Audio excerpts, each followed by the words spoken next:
Sup, my fellas. Don't forget to leave feedback, and enjoy the story. In this harsh world, packed with dungeons full of bloodthirsty beasts, only the strongest survive. But our MC, Kim Hyun-bak, has overpowered magic abilities. He can tame mobs inside dungeons and clear other floors with their help, without even straining. But it wasn't always like that. Back then, he was afraid to leave the house and trembled at every rustle. Everything changed when a portal appeared in his apartment, trapping the guy inside with no way out. He had to go inside and start exploring that place. But goblins immediately got him, trying to beat him to death with blunt clubs. He spent several days on the brink of life and death. He was scared, thought he was doomed. But one day he accidentally stumbled upon a themed site with guides and player discussions, his only ray of hope. He received a message about a joint dungeon run, and Hyun-bak thought he was finally saved. But the next day, no players gathered. He was left alone again. Then he decided to go into the dungeon by himself. He defeated all the goblins, pushing himself to the limit, and stopped, resting after the fight, not even believing that he survived. He cut his finger, preparing another risky experiment. He begged for it to work again and pushed his power through the blood. A magic seal appeared on a dead goblin, showing the attempt had taken hold. The goblin rose beside him, no longer hostile. He realized in disbelief that the taming had worked. Blue energy linked him to the goblin, confirming the bond. Yet even as he succeeded, a strange dizziness kept building inside him. The world swayed around him while the goblins watched in confusion. He remembers that by then he was the only explorer left alive. He had tried to hide from that truth and begged strangers for help, but nothing changed. The replies he received were cruel mockery rather than rescue. That humiliation finally hardened into anger and resolve. He decided that if he refused to remain trapped forever, he would have to clear the dungeon alone. With that decision made, he turned to his phone to understand what he could actually do. He focused on identifying his abilities before taking another step. The dungeon app showed he had mana and control suited to a mage type, along with unusually high luck. By combining mana and control, he discovered a taming skill that could turn monsters into subordinates. He tested it on one goblin, then managed to tame another as well. But the effort quickly pushed him to his limit and left him suffering mana exhaustion. He could barely breathe as a drain hit him all at once. Looking at his own hand and the goblin beside him, he realized how fragile his control still was. When he glanced toward the deeper tunnel, fear returned immediately. Even his tamed goblins seemed to want to retreat from whatever lay ahead. He tried to order them to help him move, forcing himself to keep going. Then a sound came from the apartment's side of the door. He staggered toward it, telling himself he had to recover quickly. Before he could finish thinking, another noise made him freeze. Sunlight spilled in from the apartment, reminding him how close normal life still seemed and how unreachable it really was. Through the dungeon site, he had learned one crucial fact that now haunted him. Magic users were extremely rare, yet they were essential in any proper group raid. That truth became unbearable when he looked at the raid status and saw he was alone. He lashed out in frustration, hating himself for not acting sooner. He wondered whether he could have fought beside the others if he had gotten himself together earlier. The memory of the call to combine forces only deepened his regret. He realized that if he had left his room and joined them, things might have been different. Now he was left shaking in the doorway with only his goblins behind him. The goblins could only stare, unable to understand his breakdown. Time kept passing anyway, and the system coldly recorded that he had already spent 3 days on the raid while lying asleep in the hallway. He eventually collapsed there with his club still beside him. A sudden sound jolted him awake. He grabbed his club at once, expecting another attack. He rushed to the door, ready to fight whatever had come through. When he found no enemy waiting, he briefly wondered if he had imagined it. Then another sound confirmed something real had arrived.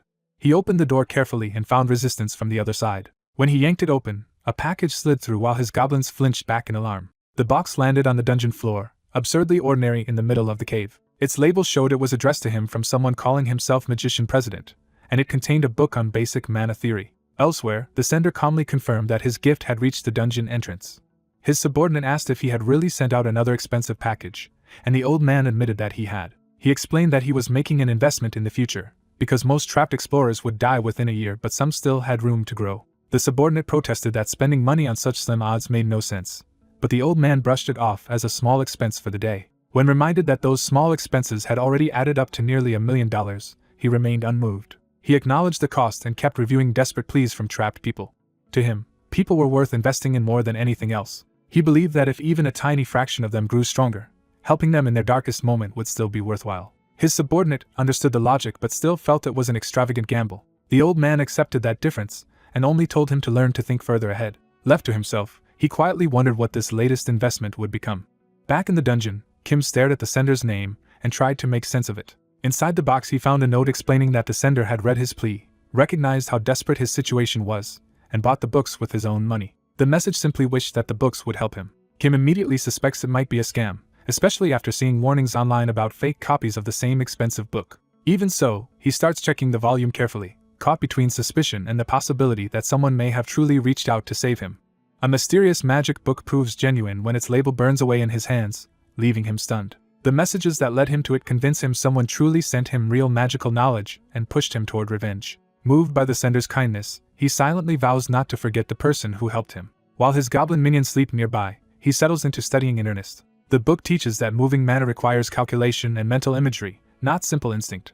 He immediately regrets never studying harder, because the theory gives him a headache. Even so, he manages to cast the first circle spell in 30 minutes, far faster than he could a few days earlier. Encouraged by that progress, he decides more practice will make him faster still. His training is cut short by the dungeon timer warning that he will be penalized if he does not enter soon. Accepting that he has no choice, he heads back into the dungeon with his goblins. Inside the cave, he cautiously scouts ahead with his small entourage. He sends the goblins charging first to test what lies deeper in the tunnel. The rush turns chaotic, but he keeps control of the situation. By slapping a prepared taming circle onto another goblin, he adds one more servant to his side. Checking his mana, he realizes he still has plenty left after the capture. Thinking he can afford another attempt, he looks farther in and notices a new kind of enemy. He discovers a group of skeletons and immediately recognizes them as a different class of monster. Instead of retreating, he wonders whether skeletons can also be tamed. The idea seems useful, but he quickly realizes skeletons have no blood, unlike goblins. Since his taming method requires both his blood and the monsters, the usual approach should not work. Watching one skeleton up close confirms the obvious problem.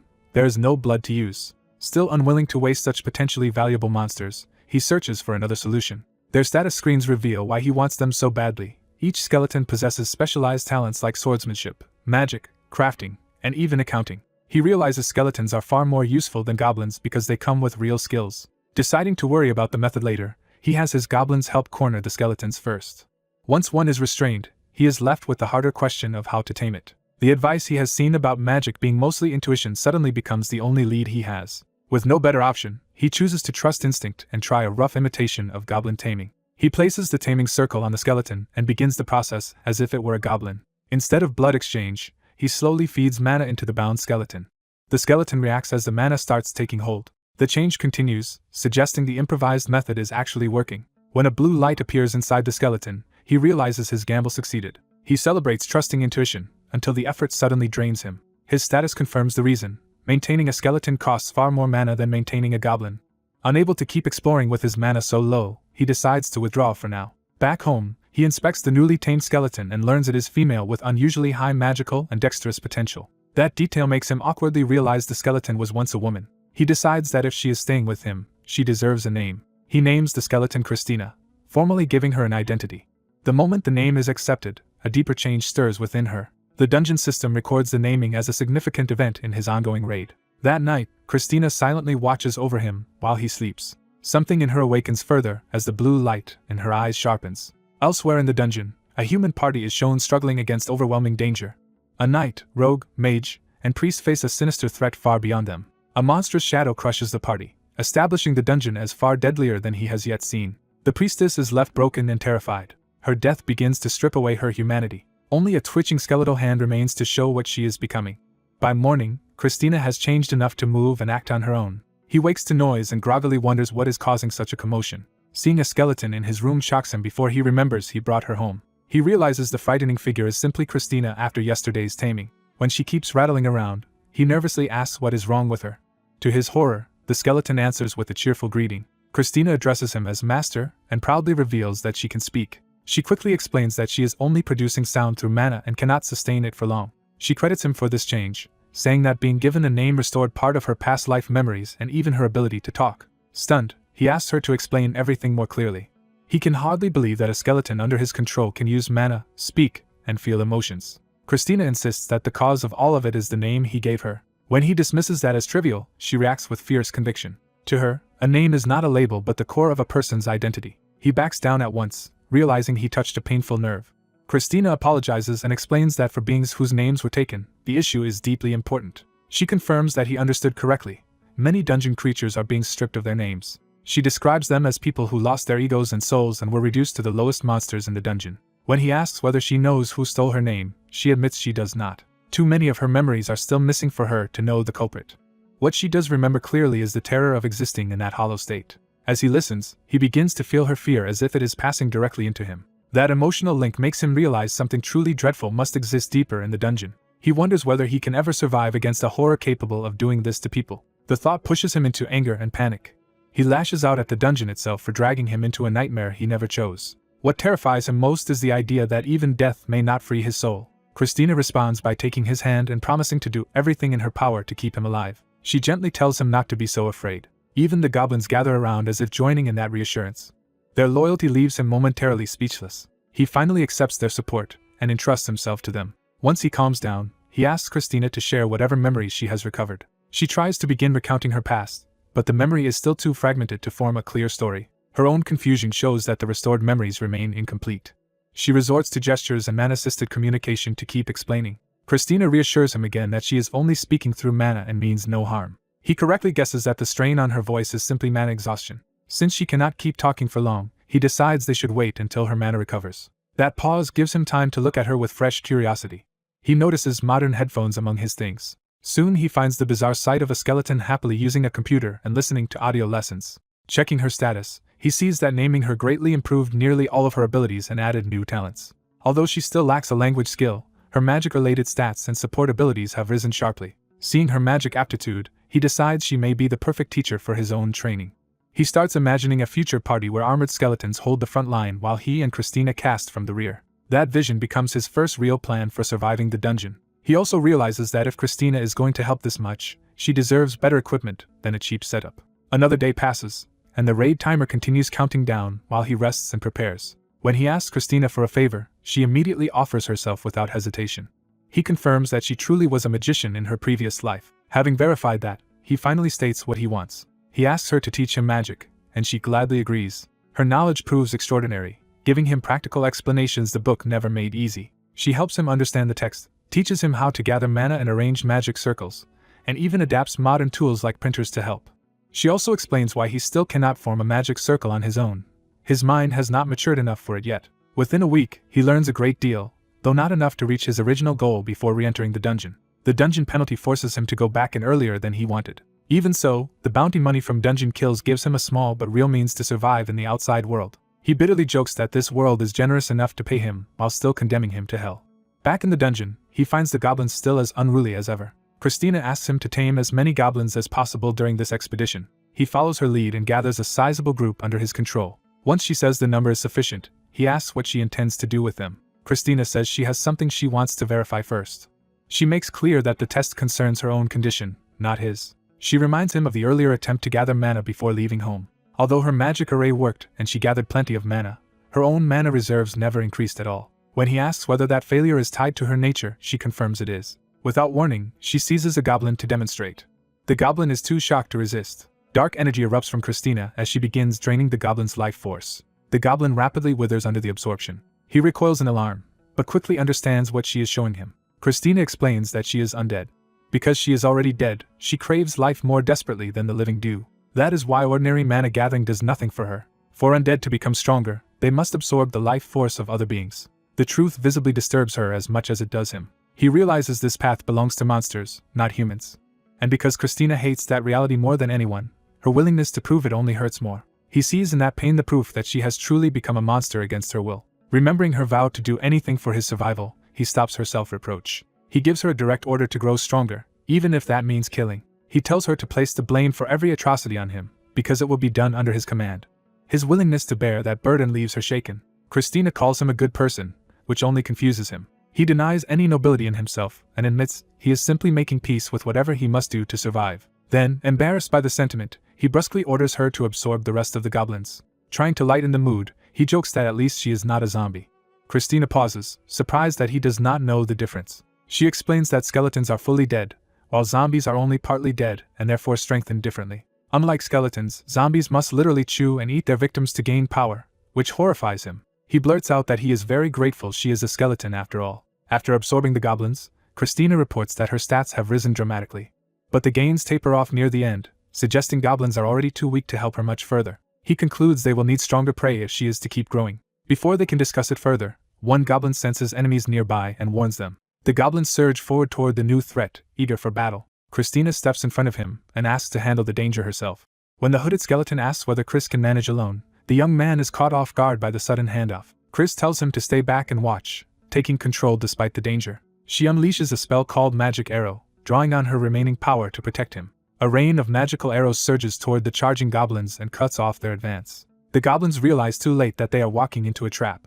The spell tears through the front ranks and knocks the attackers down in clusters. More arrows pin the rest in place, buying them a brief opening. But the effort drains Chris badly, and Hyunbak immediately tells her to rest while he takes over. He orders his tamed goblins to pursue the fleeing enemies while he holds the line himself. The surviving goblins circle back instead of breaking, forcing him into close combat. A club swings toward him as the melee closes in. The goblins press from multiple sides, trying to overwhelm him with numbers. He counters with brutal swings of his own and starts dropping them one after another. Even as one goblin attacks, another hesitates at how quickly the tide is turning. Hyunbak smashes through the pressure with raw force and a shield bash. He keeps spinning through the mob, refusing to let them surround him. His fear hardens into determination as he commits fully to the fight. A heavy blow caves in another goblin and breaks their momentum. Seeing their losses mount, some goblins finally try to run. Hyunbak refuses to let them escape and orders the chase to continue until every last one is caught. By the end, the cave floor is covered with goblin corpses, proving he survived by sheer stubbornness. He stands alone among the bodies, exhausted and battered after barely winning. When his weapon finally slips from his hand, the reality of how close he came hits him. He realizes his entire force of tamed goblins has been wiped out, and that he is suddenly defenseless again. Then he understands the enemy retreat was never fear at all but a lure into a larger ambush. He panics over the same problem repeating forever, wondering if he must keep rebuilding disposable forces. His frustration boils over, and Chris quietly watches him unravel. She checks on him once he has vented, bringing him back from the edge. Chris urges him not to grieve too deeply over the dead goblins. She reminds him they were goblins who would have needed to be dealt with eventually, framing their loss as unavoidable. With the battle over, she insists they return so he can be healed, and he reluctantly accepts her judgment. He decides he cannot afford to be shaken by every setback and tells Chris they are going back. Back home, Chris begins treating his injuries directly. A healing spell flows from her hand and starts restoring the damage to his body. He is startled to learn she can still use a first circle recovery spell called Rapid Minor Healing.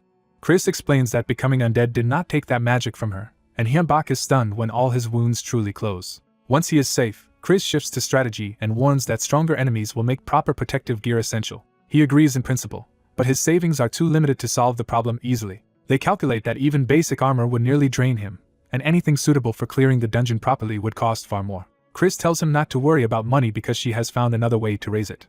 Her plan is to post useful spell information on the tip forum, where popular posts can earn money. When he worries about giving away magical knowledge, she assures him the spells are minor enough to share safely. He decides even low-circle magic from a real magician should still be valuable, and resolves to try everything available. He entrusts the posting to Chris, and she eagerly takes on the task. The gamble pays off immediately, and his dungeon account jumps to over 51,000. Hyunbak is stunned when Chris casually calls that amount modest, and starts talking about relocating their base. She explains that moving is possible through the dungeon system if they pay the fee and spend half a day inside before returning. She also reveals that the forum reward will effectively pay him the same amount again the next day because the post ranked first. Chris adds that she even negotiated to have the full reward sent at once instead of over months, deepening the mystery around her connections. He accepts her advice to move somewhere with more people nearby, and she promises to handle the details. 4 days later, the relocation is complete. Hyunbak arrives at a much larger home with 4 rooms, a separate living room and kitchen, and a full-year lease already secured. The place is decent enough, but he quickly senses there is a catch. From the balcony he discovers the catch is absurdly direct. A dungeon sits practically outside his front door. He is baffled by how the move itself worked and starts connecting it to the mysterious admins Chris mentioned. That thought sparks a desperate hope that if the admins can be reached, they might know how he can escape this world entirely. Chris notices his wavering resolve before he can sink too far into it. She snaps him back to reality, and reminds him that surviving here depends on clearing the dungeon, not dreaming about escape. Even after being called out, he cannot let go of the possibility that a way out might still exist. Chris presses harder, asking what he would do if escape only led to something worse and whether he would keep running forever.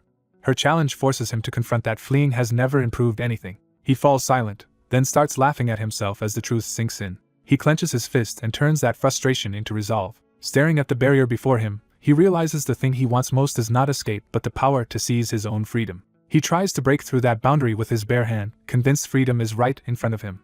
Instead he only bloodies himself, and Chris watches as he finally chooses a different answer. He swears that no matter what it takes, he will clear the dungeon and survive on his own terms. That decision triggers a violent surge of energy from within him. Mana erupts through his body so suddenly that Chris has to shield herself from the blast. She immediately recognizes that something fundamental has changed in him as his mana begins to move. Hyunbak stares at his glowing hand in disbelief, unable to understand what just happened. Without hesitation he grabs a weapon, eager to test whether this change is real. His first strike lands with far more force than before, confirming that something inside him has awakened. Soon after, he enters the dungeon again in proper armor, and with a real mace, no longer the same desperate novice. Feeling the difference in his own body, he senses that his power has undeniably risen. The mana continues to circulate through him, and Chris tells him not to interfere with the process. She explains that he overcame his anger and despair and forged a firmer resolve. Because of that mental growth, the mana inside him finally began moving on its own. He is amazed that a change in mindset alone could cause such a transformation. Chris answers that this is exactly how magic works and declares that he can now truly call himself a magician. Hyunbak realizes the turbulent sphere near his heart is a genuine circle, the foundation of a mage. With that first circle formed, Chris tells him he has become much stronger. He briefly credits his own talent, but even he knows better equipment helped a great deal. Chris agrees wholeheartedly and praises the value of being overprepared, especially with their new armor and weaponry. Their banter turns light for a moment as Hyunbak teases her for picking up strange internet slang. Back in the dungeon, they return to the next step of their plan, replacing the goblin force they lost. This time the target is a pair of skeletons whose skills make them far more useful as long-term subordinates. Hyunbak channels mana into a taming spell while Chris oversees the process. The spell succeeds, and the two skeletons become his new servants. He gives them the names Castle and Kai, hoping a name will anchor them more firmly. Even after naming them, Chris keeps them restrained because newly revived undead cannot yet be trusted. When Hyunbak questions the caution, she warns that they may not be calm and rational the way she is. She explains that the memories of dying and existing as undead are horrifying enough to drive most of them unstable. So they lock the two skeletons away and wait for their memories to return. When the time comes, Hyunbak opens the closet to see whether they have recovered. The doors part, and the tension spikes instantly. One of the skeletons lunges out screaming, proving Chris was right to be careful. Hyunbak panics and recoils while the sudden attack nearly turns the test into a disaster. The two skeletons thrash wildly on the floor, still trapped between instinct and reason. Chris restrains one and concludes that it has indeed regained enough memory to react as a person again.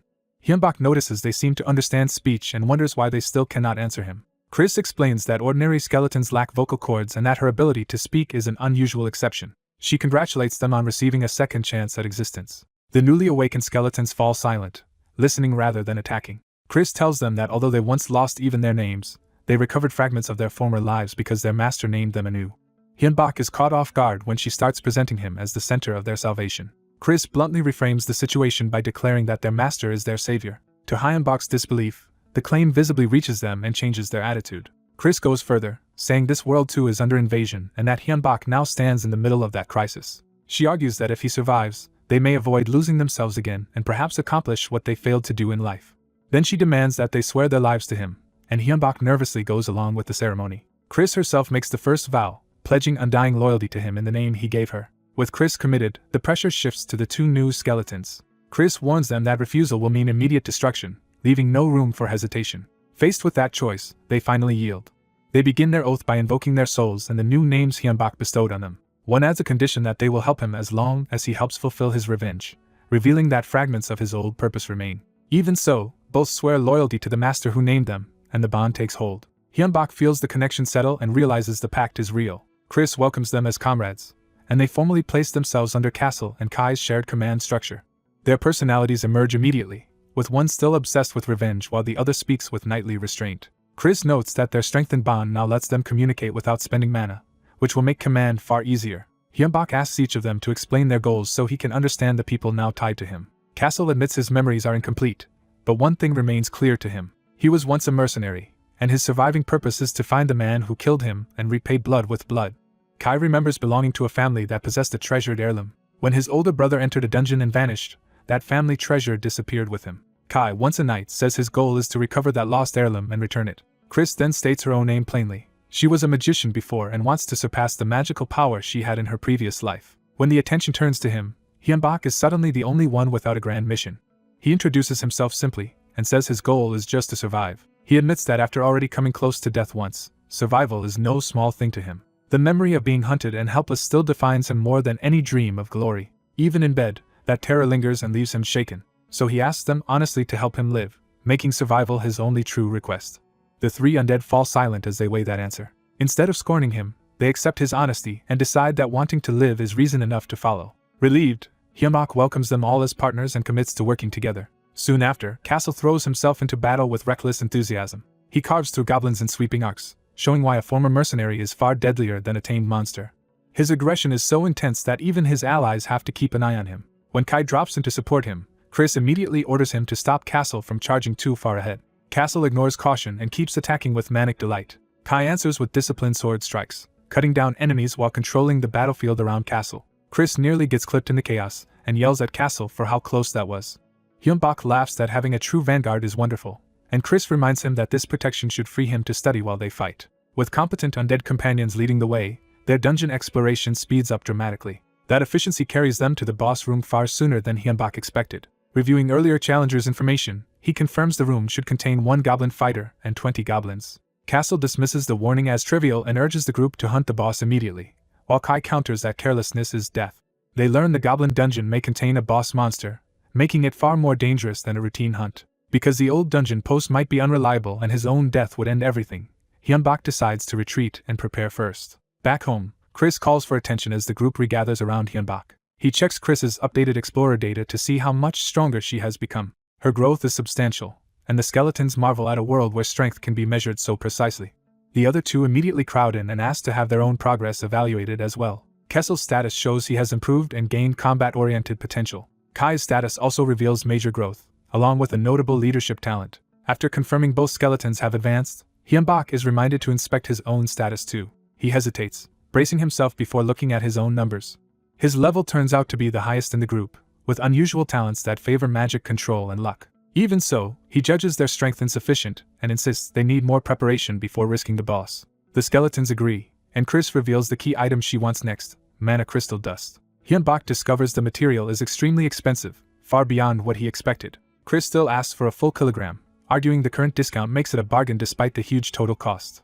Hyunbak protests that even discounted, the price exceeds all of his savings. Chris calmly points out that the site allows installment payments, removing his last excuse. Trusting her judgment that the purchase is essential, Hyunbak reluctantly agrees. A few hours later, the mana crystal dust arrives, confirming their investment is now real. Chris announces she will shut herself away to craft an item, leaving the others to keep hunting without her for now. Once she disappears into her room, the remaining 3 decide to spend the time raising their levels. Training resumes immediately as Hyunbak cuts down another skeleton enemy in the dungeon. The kill is clean and routine, showing how much easier these fights have become. After hundreds of kills with no promising recruits appearing, they start wondering whether their earlier luck has run out. Kessel bluntly argues that luck matters more than anything else in life. That makes Hyunbak remember his fortune talent, which may be tied to his unusual streaks of luck. He explains that the talent supposedly activates in desperate situations, and the others find that ominous rather than reassuring. Hyunbak asks why that would be a problem. He is told of a rumor that luck always balances itself, so good fortune invites bad fortune later. By that logic, a talent that grants luck in crises could mean misfortune follows him the rest of the time, perhaps even explaining their poor recruiting luck. The skeletons think that theory fits surprisingly well. Kai even suggests meeting them may have happened during one of Hyunbak's lucky periods, which he takes as a touching thought. The 2 skeletons enthusiastically embrace that explanation, leaving Hyunbak flustered by their affection. Kessel tries to ask for Hyunbak's opinion, only to realize his master is too embarrassed to answer properly. Mistaking his blush for injury, the skeletons worry that he is still hurt from the goblins. When they finally return home, they find Chris collapsed from overwork near her room. After she recovers enough to greet them, Hyunbak asks whether her preparations are complete. Chris admits they are not, sounding drained and frustrated by the setbacks. She explains that the item itself should have been simple to produce. What enrages her is that she failed 3 times out of 5 despite that simplicity. She had been lying down only to cool off after that string of failures. Hyunbak jokes that she was simply unlucky. That joke immediately makes Chris wonder whether her bad results were caused by Hyunbak's fortune talent balancing itself out. The others catch on at once, and Hyunbak realizes he has accidentally exposed his own suspicion. Kessel eagerly spells out the theory for Chris. Chris refuses to blame Hyunbak and insists the failures were her own responsibility. Still, Hyunbak notes that if her failed attempts counted as his share of bad luck, then at least the misfortune may have been spent harmlessly. With her temper cooled, Chris decides to return to work and finish the project. She keeps the item's identity secret, promising only that Hyunbak will be pleased with it. Curiosity gets the better of Hyunbak and the 2 skeletons, and they silently agree to sneak a look. The 3 creep toward Chris's room, hoping to spy on her progress. Before they can, Chris catches them instantly and calls out their idleness. She coldly orders them back to the dungeon instead of wasting time snooping, and they retreat at once. All 3 are left shaken by how terrifying she can be when angered. Back in the living room, Kai tries to soothe the mood by making coffee. He carefully brings the drink out as a small act of support. While waiting, Hyunbak realizes Chris has been shut inside for an unusually long time. 3 full days have passed since she last emerged, and he starts worrying that things may not be going well. The others remind him that peeking only earned them Chris's wrath, so the best help now is patience. Hyunbak accepts that Chris is capable and tries to trust her judgment. At that moment, Chris finally appears and asks whether they were looking for her. Hyunbak hurriedly wipes his face and asks the only thing that matters now, whether she is finished. Chris makes him wait a beat, savoring the moment. Then she proudly reveals that the project is finally complete. The finished product is a spell card, a concept unfamiliar to Hyunbak.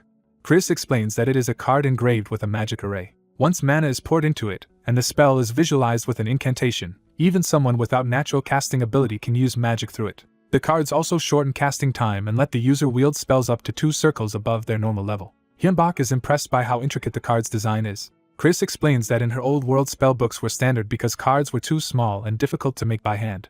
Hyunbak realizes the amount of concentration required must have been enormous. Chris credits this world's precise technology for making the work possible. By digitizing the magic array once, she could resize it freely and mass-produce the pattern. That let her print as many copies as she wanted, though some came out defective. Her earlier failures were not in drawing the arrays but in the next stage of production.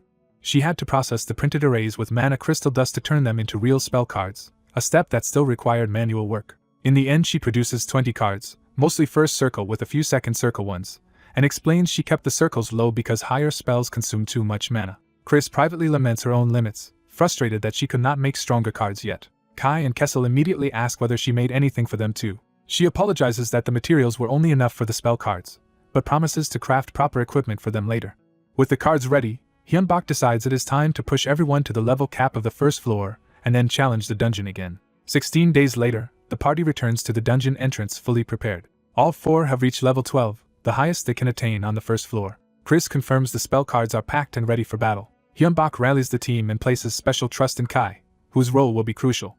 Kai accepts that responsibility with fierce determination to repay that trust through victory. Hyunbak opens the dungeon doors, and the team advances inside together. They enter a vast chamber of ruined pillars, immediately sensing the scale of the battlefield. The goblins notice the intruders at once. A goblin fighter lets out the alarm, summoning the whole room to attack. The horde surges forward in a frenzy. Their bloodlust spreads through the crowd as the charge builds.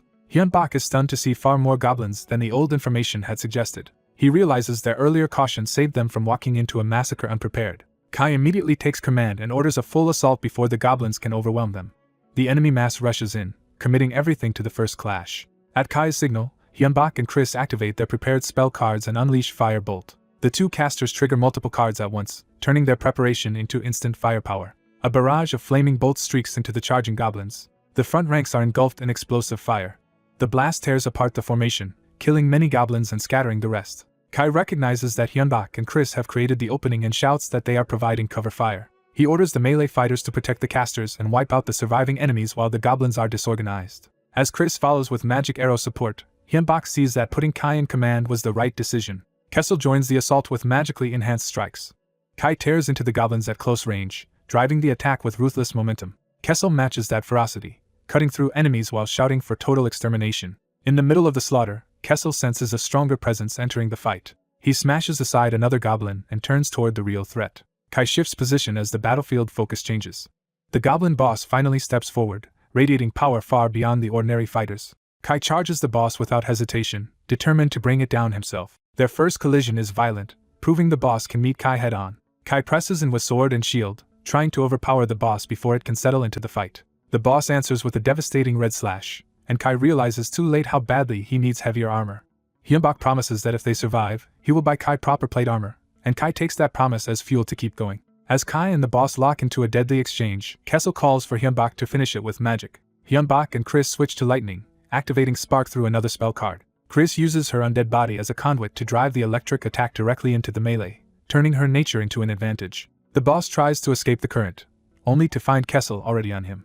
Kessel grabs hold and refuses to let the boss break free. He commits completely, pinning the boss in place even as the electricity tears through both of them. When the light fades, the boss collapses at Kessel's feet. Kessel raises his sword in triumph, convinced they have won. Kai urges everyone to use that momentum and finish off the remaining goblins.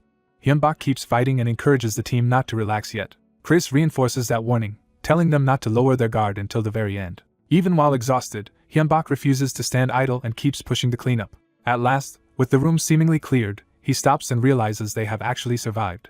Relief breaks through his exhaustion, and he celebrates their victory. A system notice confirms the first dungeon has been cleared, rewarding them with money and an F-rank item while warning them not to grow careless. Back at home, Hyunbak drags himself inside after the ordeal. He starts unwrapping his gear, too tired to keep standing in it. The hand wraps fall away as his body finally gives into exhaustion. The others trail in behind him just as drained, and the victory high gives way to total fatigue.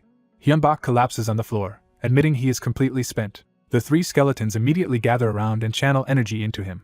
As they absorb the boss's power, Chris notes how much stronger they have become and realizes she can now make third circle spell cards. Hyunbak, barely conscious, just wants to lie there and rest a little longer. As he drifts off, something feels wrong.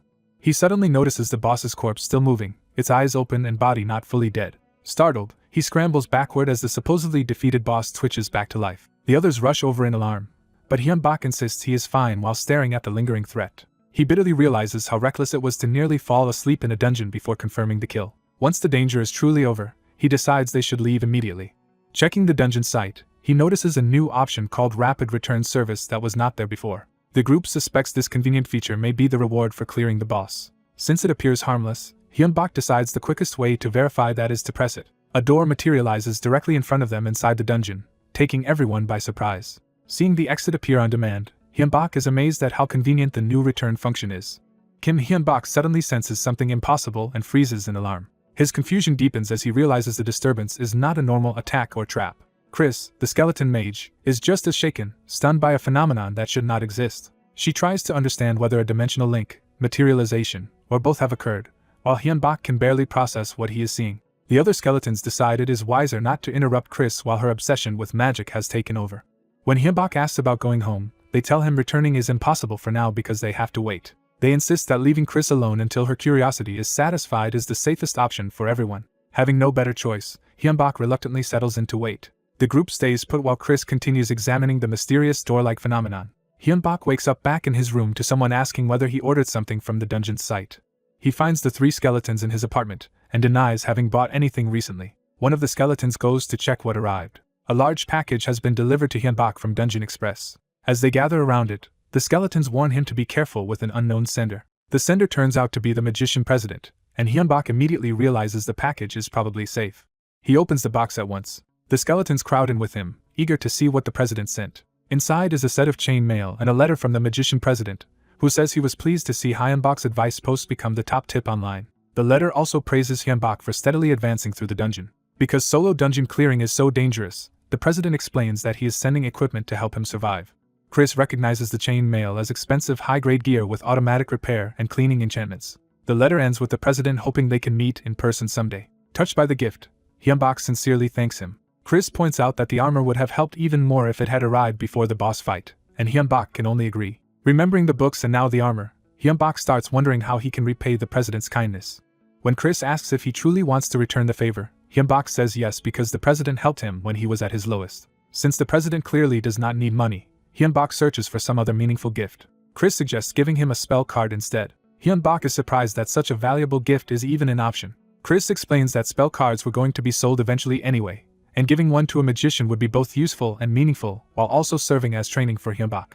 The mention of training instantly kills Hyunbak's enthusiasm. Chris declares that Hyunbak must now learn first circle magic and arrays properly, reminding him that he is a magician too. She pushes to begin immediately, arguing that a handmade gift would mean more, while Hyunbak nearly faints from dread. He protests that he just returned from the dungeon and deserves at least a day of rest. Chris dismisses that excuse by claiming that for magicians, research and training count as rest.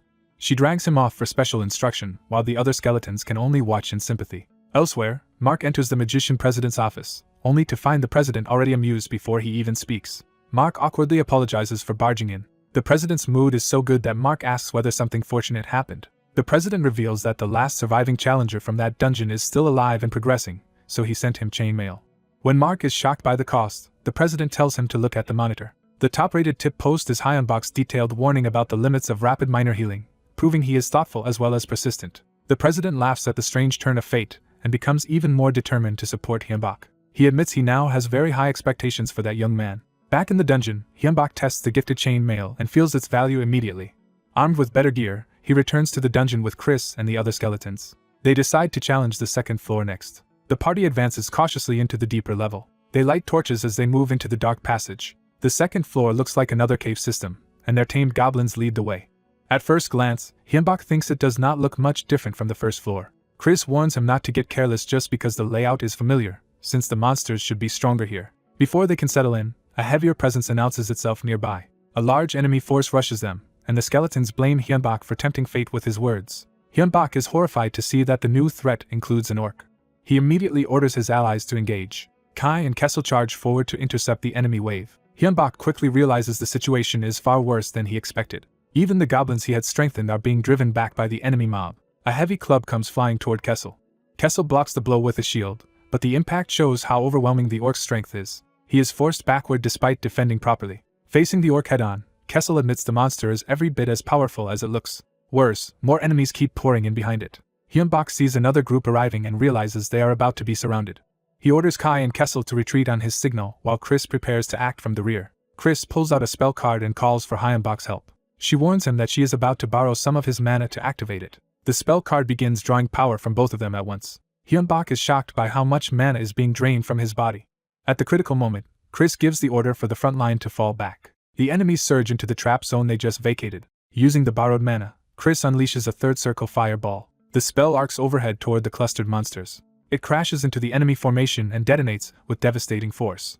The orc realizes too late that it has been caught in a lethal blast. Kai panics as the explosion's range proves larger than expected. The fireball engulfs the battlefield in a massive explosion. When the blast ends, Hyunbak is amazed by the sheer power of third circle magic. He marvels that the entire enemy group was wiped out in a single strike. His excitement vanishes when Chris suddenly collapses. She insists she is fine even as her body starts coming apart from exhaustion, terrifying Hyunbak. Chris explains that it is only mana exhaustion, though her skeletal body literally falling to pieces makes the explanation less comforting. Kai complains that the blast nearly destroyed him too, and with Kessel badly damaged, the party decides they must withdraw. Seeing even Kessel in rough shape, Hyunbak agrees that pressing on would be reckless. As they prepare to return, the skeletons gather up Chris's scattered parts while Hyunbak activates the return function. The party is transported safely back home. Back in the apartment, Hyunbak is left drained from the mana loss and checks on Kessel. Kai bluntly says Kessel will recover eventually because skeletons can regrow bones if necessary. The others argue over whose fault the disaster was until Hyunbak gives Kessel a reluctant apology, which still sounds half-hearted. In the end, Hyunbak is just relieved that everyone survived, even if all of their tamed goblins were lost. He asks Chris how she managed to have a fireball ready when she had never mentioned preparing one. Chris answers that she prepared it just in case, claiming magicians sometimes act on impulse. Hyunbak teases her that impulse is not a word that suits someone as calculating as Chris. She reminds him that the absurd door incident proved she can be irrational too, and he has to admit she has a point. The conversation turns practical as they assess the second floor and conclude that the goblins are only slightly stronger, while the orc is roughly on par with the goblin fighter but more dangerous because of its size and power. They decide that opening battles with magic would make future fights much easier, and Kai asks Hyunbak to buy equipment for the skeletons as well. Hyunbak points out that Kai originally refused equipment, but Kai says that was only because he was still adjusting to his body. Then Kessel reveals there is another reason they need gear. Because skeletons are too light, they cannot generate enough destructive force on their own, so equipment weight is necessary to bring out their power. Kai immediately starts boasting that with proper gear he could crush an orc barehanded. Hyunbak proposes another path to strength besides equipment, creating a nucleus. The skeletons are startled that he even remembers the term, while he admits he barely does. Chris scolds him for forgetting previous lessons and threatens even harsher instruction. She explains again that a nucleus is an undead equivalent of a heart, and destroying it means true death. Hyunbak wonders why they would deliberately create such a weakness, which makes Chris despair at how little he retained. Even so, their dungeon timer keeps ticking down while Chris continues lecturing him. Chris broadens the lesson to undead monsters in general. She explains that undead are troublesome because they do not tire or feel pain, making them hard to put down by ordinary means. Their true vulnerability is the nucleus hidden inside them. That is why she had taught Hyunbak to aim for likely nucleus locations such as the head or heart when fighting undead. When Hyunbak notes that the low-level undead he has seen had no nuclei, Chris explains that newly created weak undead do not form them yet. Only some undead develop nuclei over time and experience. But after today's danger, Chris decides they should strengthen themselves rather than merely observe. Hyunbak asks what benefit a nucleus gives if it also creates a fatal weak point. Chris says the advantages are far greater, because a nucleus allows the use of a circle and an aura sphere, the foundations of magic and swordsmanship. That makes Hyunbak ask how Chris has been casting magic all this time without a proper circle. She admits she has been storing mana directly in her bones, but it is inefficient and limiting. So Chris formally asks Hyunbak for permission to create nuclei for the skeletons, and he agrees once he hears how valuable the upgrade would be. The others immediately praise his decision. Hyunbak is ready to start at once. Chris shuts that down immediately because they lack the necessary materials. A nucleus must be made from something that can absorb mana, such as a special mineral, a monster heart, or a gem, and only gems are realistically available to them right now. When Hyunbak hears that purity matters and gems are required, he starts worrying about cost. He asks Chris how much money he currently has left. Chris says that after excluding finance funds, Hyunbak has a little under $30,000. To give him a reference point, Chris notes that even a 1-carat diamond ring costs around $4,000. Hyunbak asks how large a gem for a nucleus must be, only to learn it needs to be at least 5 centimeters across, which is far beyond his budget. Seeing his despair, Chris says there is still another way. She rushes off before explaining further. A moment later she returns with a prepared business plan. Chris launches into a formal presentation on how to fund nucleus creation. Hyunbak can only stare, wondering when she had time to prepare all this. Chris begins with the obvious problem. Gems are extremely expensive. Then she reveals the solution she has already devised for raising the money. Their plan is to mass-produce and sell spell cards. Chris argues that buyers gain a life-saving magical trump card while they gain nucleus funds, making the deal attractive for both sides. When Hyunbak worries about production costs, Chris shows that mana crystal dust is expensive but manageable. By using the dust efficiently, they can make about 100 cards per kilogram and still sell each card at a large profit. She presents the written details and urges Hyunbak to sign off on the plan, framing it as a major opportunity. The other skeletons can see that he is already being won over. Hyunbak's last concern is whether the cards are priced too high and might fail to sell. Kai dismisses that fear by reminding him that no price is too high compared with staying alive in a dungeon. Chris adds that dungeon explorers are paid according to danger, so expensive survival tools are justified, and Hyunbak hands over the signed approval. He then asks how they will actually handle sales. Chris reveals she has already negotiated with the dungeon site administrator and secured permission to sell the spell cards there. With the business side settled, they decide to start production immediately while limiting dungeon exploration until they are stronger. Hyunbak suggests they still enter the dungeon for a single controlled battle each time so they do not lose their edge. The group quickly finishes preparing the listing and production setup together. Once the spell cards go live, the first batch sells out immediately. With demand proven and money finally within reach, they move straight into full-scale spell card production.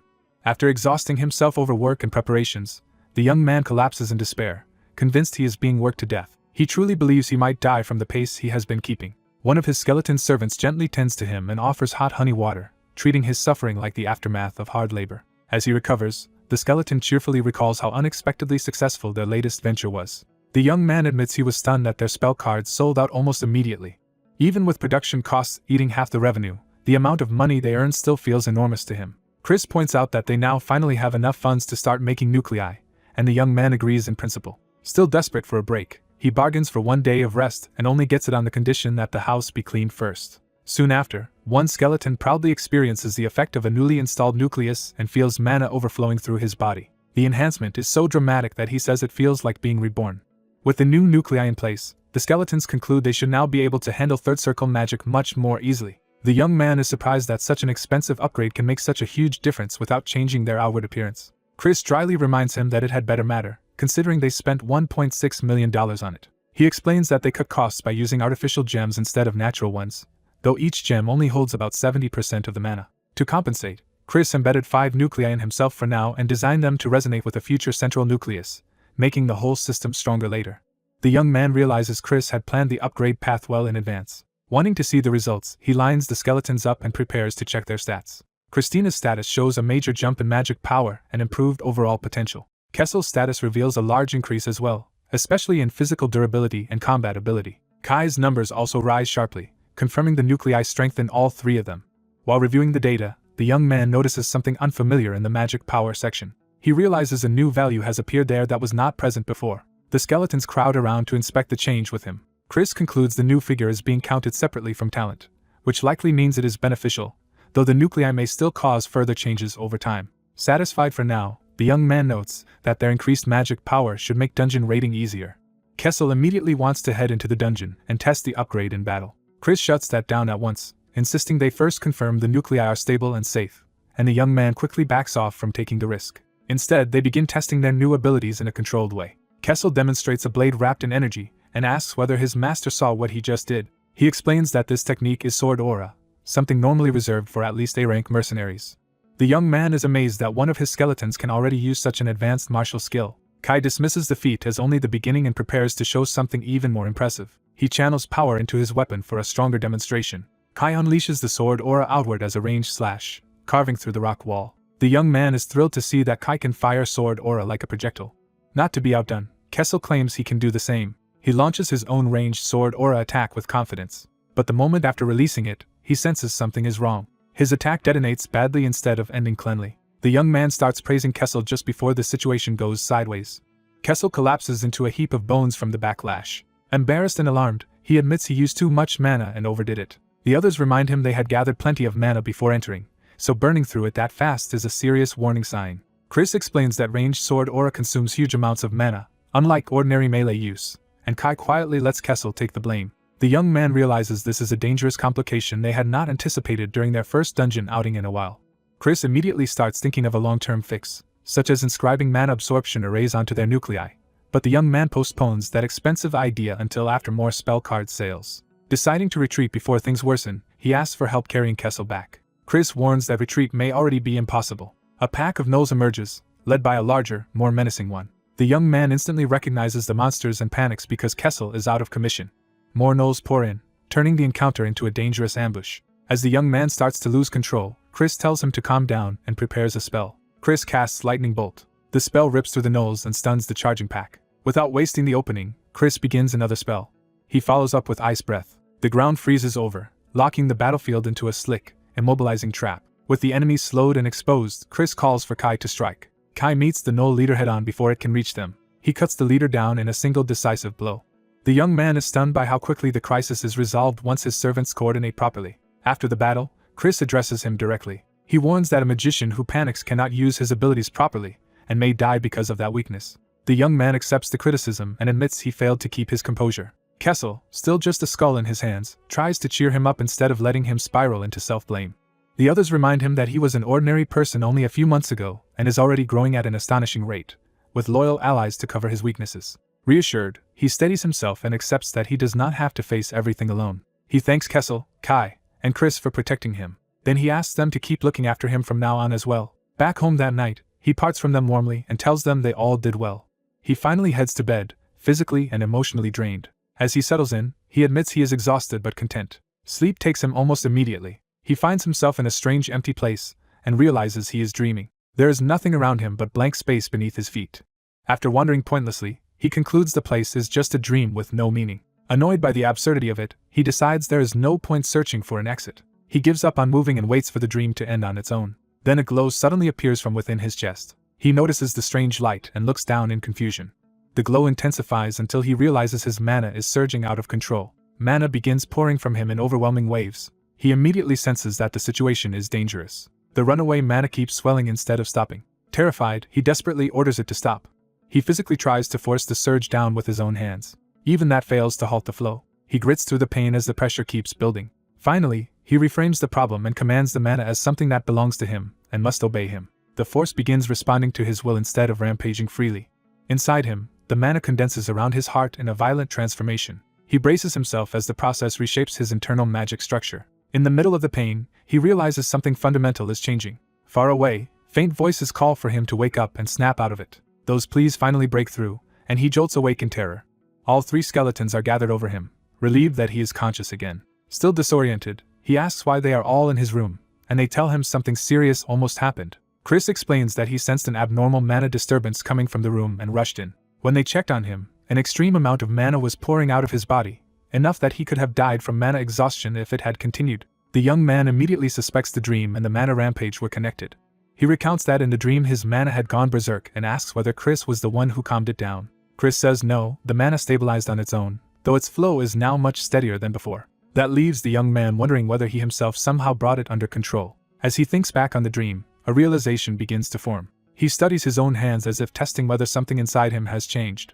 To confirm it, he casually casts Light. The spell activates even when he uses a different spoken word, proving the trigger is no longer tied to the exact incantation. He concludes that mana exists inside his body, and therefore should be his to command. From that insight, he understands that mana is something he can directly control rather than merely borrow through formulas. Chris immediately recognizes the significance of what he is saying. Mana begins swirling around the room in response to the young man's new control. Chris formally congratulates him on becoming a true magician. He reveals that the breakthrough was so profound that the young man skipped the second circle entirely, and reached the third circle at once. The skeletons celebrate the leap as a major milestone, while the young man is still trying to process it. Even as he accepts the congratulations, he cannot understand how he advanced so suddenly. Chris explains that magic is deeply tied to the mind, so explosive growth can happen when understanding suddenly deepens. He adds that enlightenment does not have to be dramatic and can simply mean learning something essential about oneself. Such enlightenment differs from person to person, and what helps one magician may be useless to another. Because magicians value the sharing of insight regardless of practical worth, Chris asks to hear exactly what realization led to this breakthrough. The young man agrees to explain, though he first jokes that he would prefer to eat before giving a lecture. After hearing the explanation, Chris concludes that combining the talent's control and blessing of mana lets him move mana directly, allowing him to cast any spell he has already completed without relying on the formal spell name. The downside is that forcing magic beyond his level still costs far more mana, but within his limits he may now have an edge even against a magician one circle above him. The young man is delighted that he can finally contribute real magical firepower to the group instead of just relying on the skeletons. Chris immediately turns that excitement into a new burden by declaring that he must now learn every spell he possibly can. He explains that this new ability grows stronger the more spells the young man masters.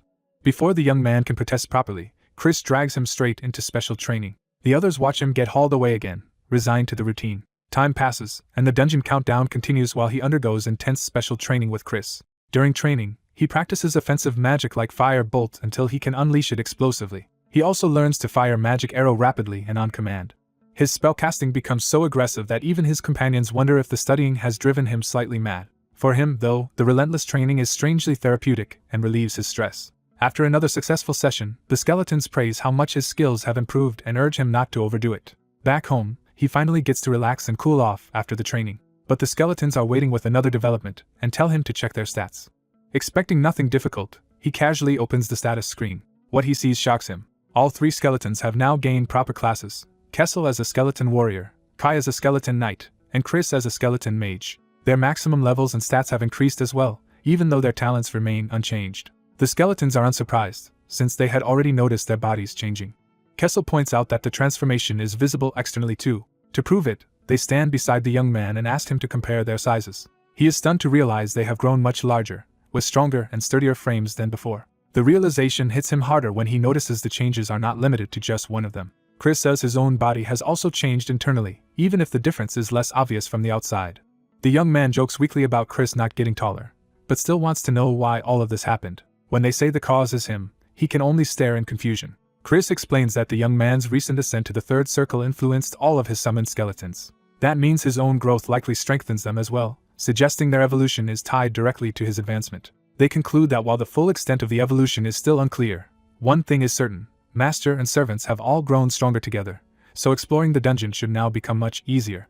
Chris shuts down Hyunbok's hope of resuming the dungeon raid immediately, judging that his magic still needs work. Hyunbok accepts the criticism and realizes he is not ready yet. Chris then reveals that the truth is the opposite of Hyunbok's self-doubt, because his growth as a magician has already become exceptional. The real delay is practical. Their newly enchanted gear will only be finished next week, so the expedition is postponed until then. Until the equipment arrives, Hyunbok is dragged back into more training despite his protests. A week later, Chris is pleased that the promised preparations have been completed. Kessel proudly unveils a full suit of plate armor made for frontline combat. He boasts that it should outperform ordinary armor by a wide margin. The first test proves his point, as strengthening magic lets the armor shrug off a goblin's heavy blow. He adds acceleration magic as well, turning the armored skeleton into a far faster attacker. The armor also has weight control and automatic self-repair, making it both adaptable and durable. The same philosophy was applied to the sword, whose edge is preserved through magical sharpening, reinforcement, and repair. The two skeleton retainers are delighted with their upgraded weapons and armor. Seeing their excitement, Chris reveals that he also prepared something special for Hyunbok. Hyunbok is caught off guard by the unexpected gift. What Chris made for him is not a robe but a practical enchanted coat. Chris explains that the coat is reinforced, self-repairing, lightened by magic, and fitted with spatially expanded pockets. Those pockets can carry a large amount without burdening Hyunbok. Hyunbok is impressed by how much magic Chris managed to pack into all of the equipment, even if it cost a fortune. The others immediately start testing the coat's storage capacity and overstuffing it with random items. Chris warns them that no matter how good the gear is, it is still consumable and may fail if the dungeon proves harsher than expected. Hyunbok agrees that lasting equipment would be ideal, especially since they cannot predict what lies ahead. Before the discussion drifts further, Kessel pushes to stop talking and start field testing. He rallies everyone to head out and prove the new gear in real combat. The other two are just as impatient and eager to return to the dungeon. Hyunbok agrees to continue the raid and use the deeper floors to test the equipment under real conditions. With the plan settled, the party gathers mana and prepares to depart. As they are about to leave, Hyunbak notices something odd inside his new coat pocket. He pulls out a cat plushie and is baffled that it somehow ended up in there. Kessel only laughs, confirming that he stuffed the pocket with far more than he should have. The group enters the dungeon again, now dressed and armed for a serious push. A pack of goblins rushes them almost immediately, and Kessel welcomes the fight. He charges ahead, thrilled to finally cut loose. Chris opens the battle by launching a fireball before Kessel can fully engage. The spell detonates in front of the enemy line with overwhelming force. The surviving goblin leader is blasted and scorched but not killed outright. He is left stunned, barely understanding what just happened. Kessel explodes in anger because Chris nearly killed him again with friendly fire. Chris insists this time was different, arguing that he attacked first on purpose rather than misjudging the spell. Kessel rejects that distinction, while Chris calmly claims the distance was safe enough. Hyunbak has to step in and beg them not to start fighting each other inside the dungeon. He points out that any survivors could call reinforcements, making the situation much worse. By the time he says it, the remaining monsters have already fled. Kessel still fumes and tries to pin the escape on Chris, who refuses to take responsibility. Even so, the raid continues, with time still ticking down on the dungeon clear. The party advances deeper while one of the skeletons checks the next passage. They discover that the fleeing goblins have gathered a much larger force, including beasts. Among them are wounded survivors from earlier encounters, proving the monsters have consolidated. Kai quietly confirms the enemy concentration from the entrance. He estimates that roughly 50 monsters have massed together in one place. Hyunbak decides that if they are all gathered, it is better to wipe them out in one battle. The monsters notice the party and begin surging toward them. Hyunbak and Chris immediately ready their staves and prepare a coordinated spell response. They unleash fireballs together, blasting into the charging mob. The explosions tear through the front ranks, but the smoke reveals that many enemies are still coming. A beast breaks through the blast zone and lunges straight at the party. Its attack closes the distance too quickly for a simple retreat. Hyunbak reacts by raising a hand instead of panicking. He uses psychokinesis to seize control of nearby weapons in midair. The floating blades answer his will and turn into a telekinetic barrage. He sends them sweeping across the battlefield, cutting into the advancing beasts. With the charge disrupted, Kessel declares it his turn to take over. He meets the beast head-on and drives his armored shoulder into it. The impact sends the creature reeling away from the group. Kai follows by drawing his sword and preparing a ranged slash. His attack slices through the air and strikes the beast before it can recover. The remaining goblins flinch at how quickly the frontline threat is dismantled. Some of the smaller monsters immediately try to run again. Hyunbak refuses to let them escape and casts Earth Spike to cut off their route. Stone erupts from the ground and seals the tunnel ahead of the fleeing goblins. Chris reinforces the trap by freezing the blocked path with Ice Bolt. The ice attack impales and locks down the monsters clustered near the exit. Hyunbak realizes their side has nearly finished its share of the battle and turns his attention to Kessel. Kessel answers that there is no need for help because he has already cleaned up his side as well. Kai confirms that he is done too, leaving the battlefield effectively won. Relieved, Hyunbak asks how everyone's new equipment held up under real combat. Kessel praises the armor enthusiastically and especially enjoys the horn design on it. He proudly notes that those horns have already claimed several enemies. Kai and Chris are equally satisfied, saying the sword and their strengthened bodies performed exactly as hoped. But once the celebration settles, the three skeletons agree there is still one problem. When Hyunbak asks what is wrong, they tell him their count is too low. He initially misunderstands until they clarify that they mean their side's head count. Hyunbak casually suggests that if numbers are the issue, they can simply increase them. Chris clearly has more to say about that idea, but decides the deeper discussion should wait until they return home. Back at the apartment, Chris takes Hyunbak aside for a private conversation. The other two respectfully withdraw, recognizing that this is a matter between master and disciple. Hyunbak is confused by the sudden formality, but Chris insists the matter is serious. Chris frames the talk as one between teacher and student and prepares to discuss Hyunbak's future as a magician. Hyunbak waits in silence, sensing the weight of what is coming. Chris asks him to sit, turning the room into a proper lesson rather than a casual chat. Hyunbak complies and braces himself. Chris reminds him that he has already been taught many kinds of magic and asks whether any felt especially natural. Hyunbak immediately understands the implication behind the question. He remembers how exhausting the broad training has been and why Chris insisted on it. Chris explains that a magician eventually chooses a school of magic, and broad proficiency is necessary before making that irreversible choice. He had pushed Hyunbak so hard because the decision would shape everything that follows. Chris confirms that Hyunbak has reached the point where he must choose his school. He also warns that Hyunbak should not simply copy his teacher's path, because their talents are different and Chris is not formally his instructor. After considering Hyunbak's abilities, Chris suspects the answer is already clear to him. Hyunbak admits he made his decision some time ago after thinking it through carefully. He steels himself before saying it aloud. Hyunbak chooses the school of necromancy. He declares that he will take an oath of mana to become a necromancer. Chris explains that necromancy centers on summoning undead and creating constructs and chimeras. It also deals in poisons, curses, and chemical reagents, making it a dark and specialized discipline. Although powerful enough to rank among the strongest offensive schools, necromancy is widely feared and reviled. Because of that stigma, Chris argues that Hyunbak should wait and learn more before binding himself to it. Hyunbak counters that once a mana oath is made, mana adapts to the chosen school, which is exactly why he wants to commit now. Chris confirms that this would make necromancy easier to learn but would also narrow Hyunbak's future options. He warns that other schools would become harder or even impossible for Hyunbak to use afterward. Hyunbak says he understands the cost, and has still made up his mind. Chris asks him to explain why he is willing to choose such a dangerous path. Hyunbak gives 2 reasons, starting with a strong instinct that necromancy is the path on which he can become truly powerful. He pauses to gather the second reason, which is more personal. That second reason is Chris, Kessel, and Kai themselves. Hyunbak feels that ending up with them was fate rather than coincidence. He believes learning necromancy will let him help them in return. At the same time, he believes staying beside them will help him grow stronger too. Chris notes that intuition and fate are not the sort of reasons a typical magician would give. Hyunbak laughs and reminds him that magicians sometimes have to move on impulse, which is exactly what he is doing. Chris accepts the sincerity of that answer but warns again that the road ahead will be harsh and isolating.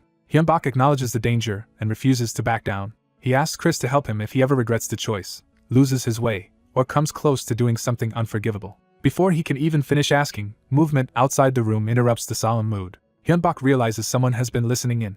Kessel and Kai burst in to promise that they will keep him in line and give him honest counsel if he ever strays. Moved by Hyunbak's resolve, Chris finally stops trying to dissuade him and formally accepts his intent. As Hyunbak prepares himself, mana begins gathering around his body in response. He starts the oath by invoking mana and naming himself. He vows that he will walk the chosen path without turning away.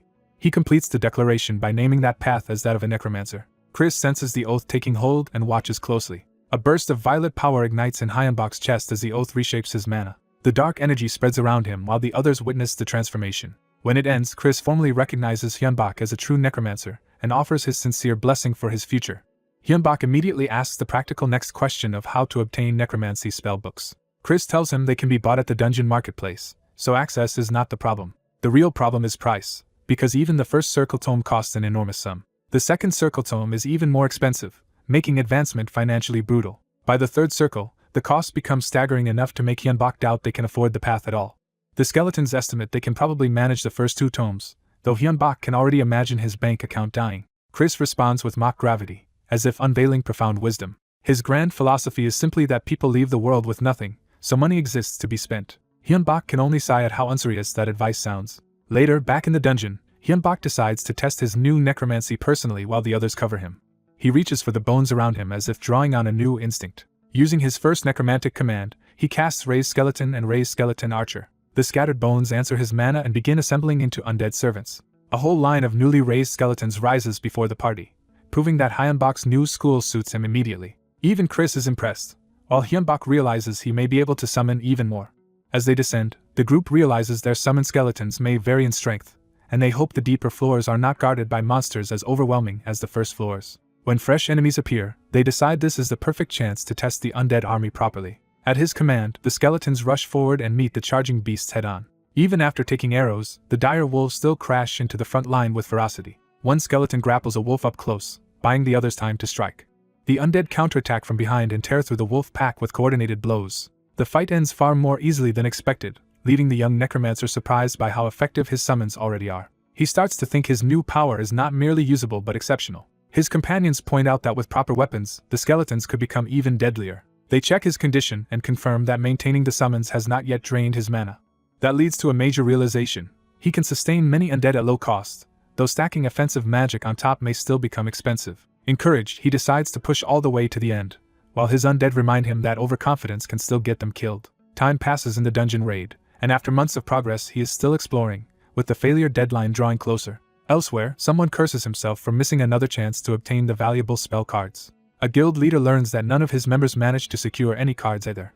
He checks the trade listings and sees the cards are already being resold at inflated prices. Though disgusted that life-saving items are being scalped for profit, he is still forced to consider buying them. Then a new message arrives and instantly changes his mood. The contents shock him enough to make him freeze for a moment. He immediately orders a package connected to the dungeon entrance to be brought to him at once.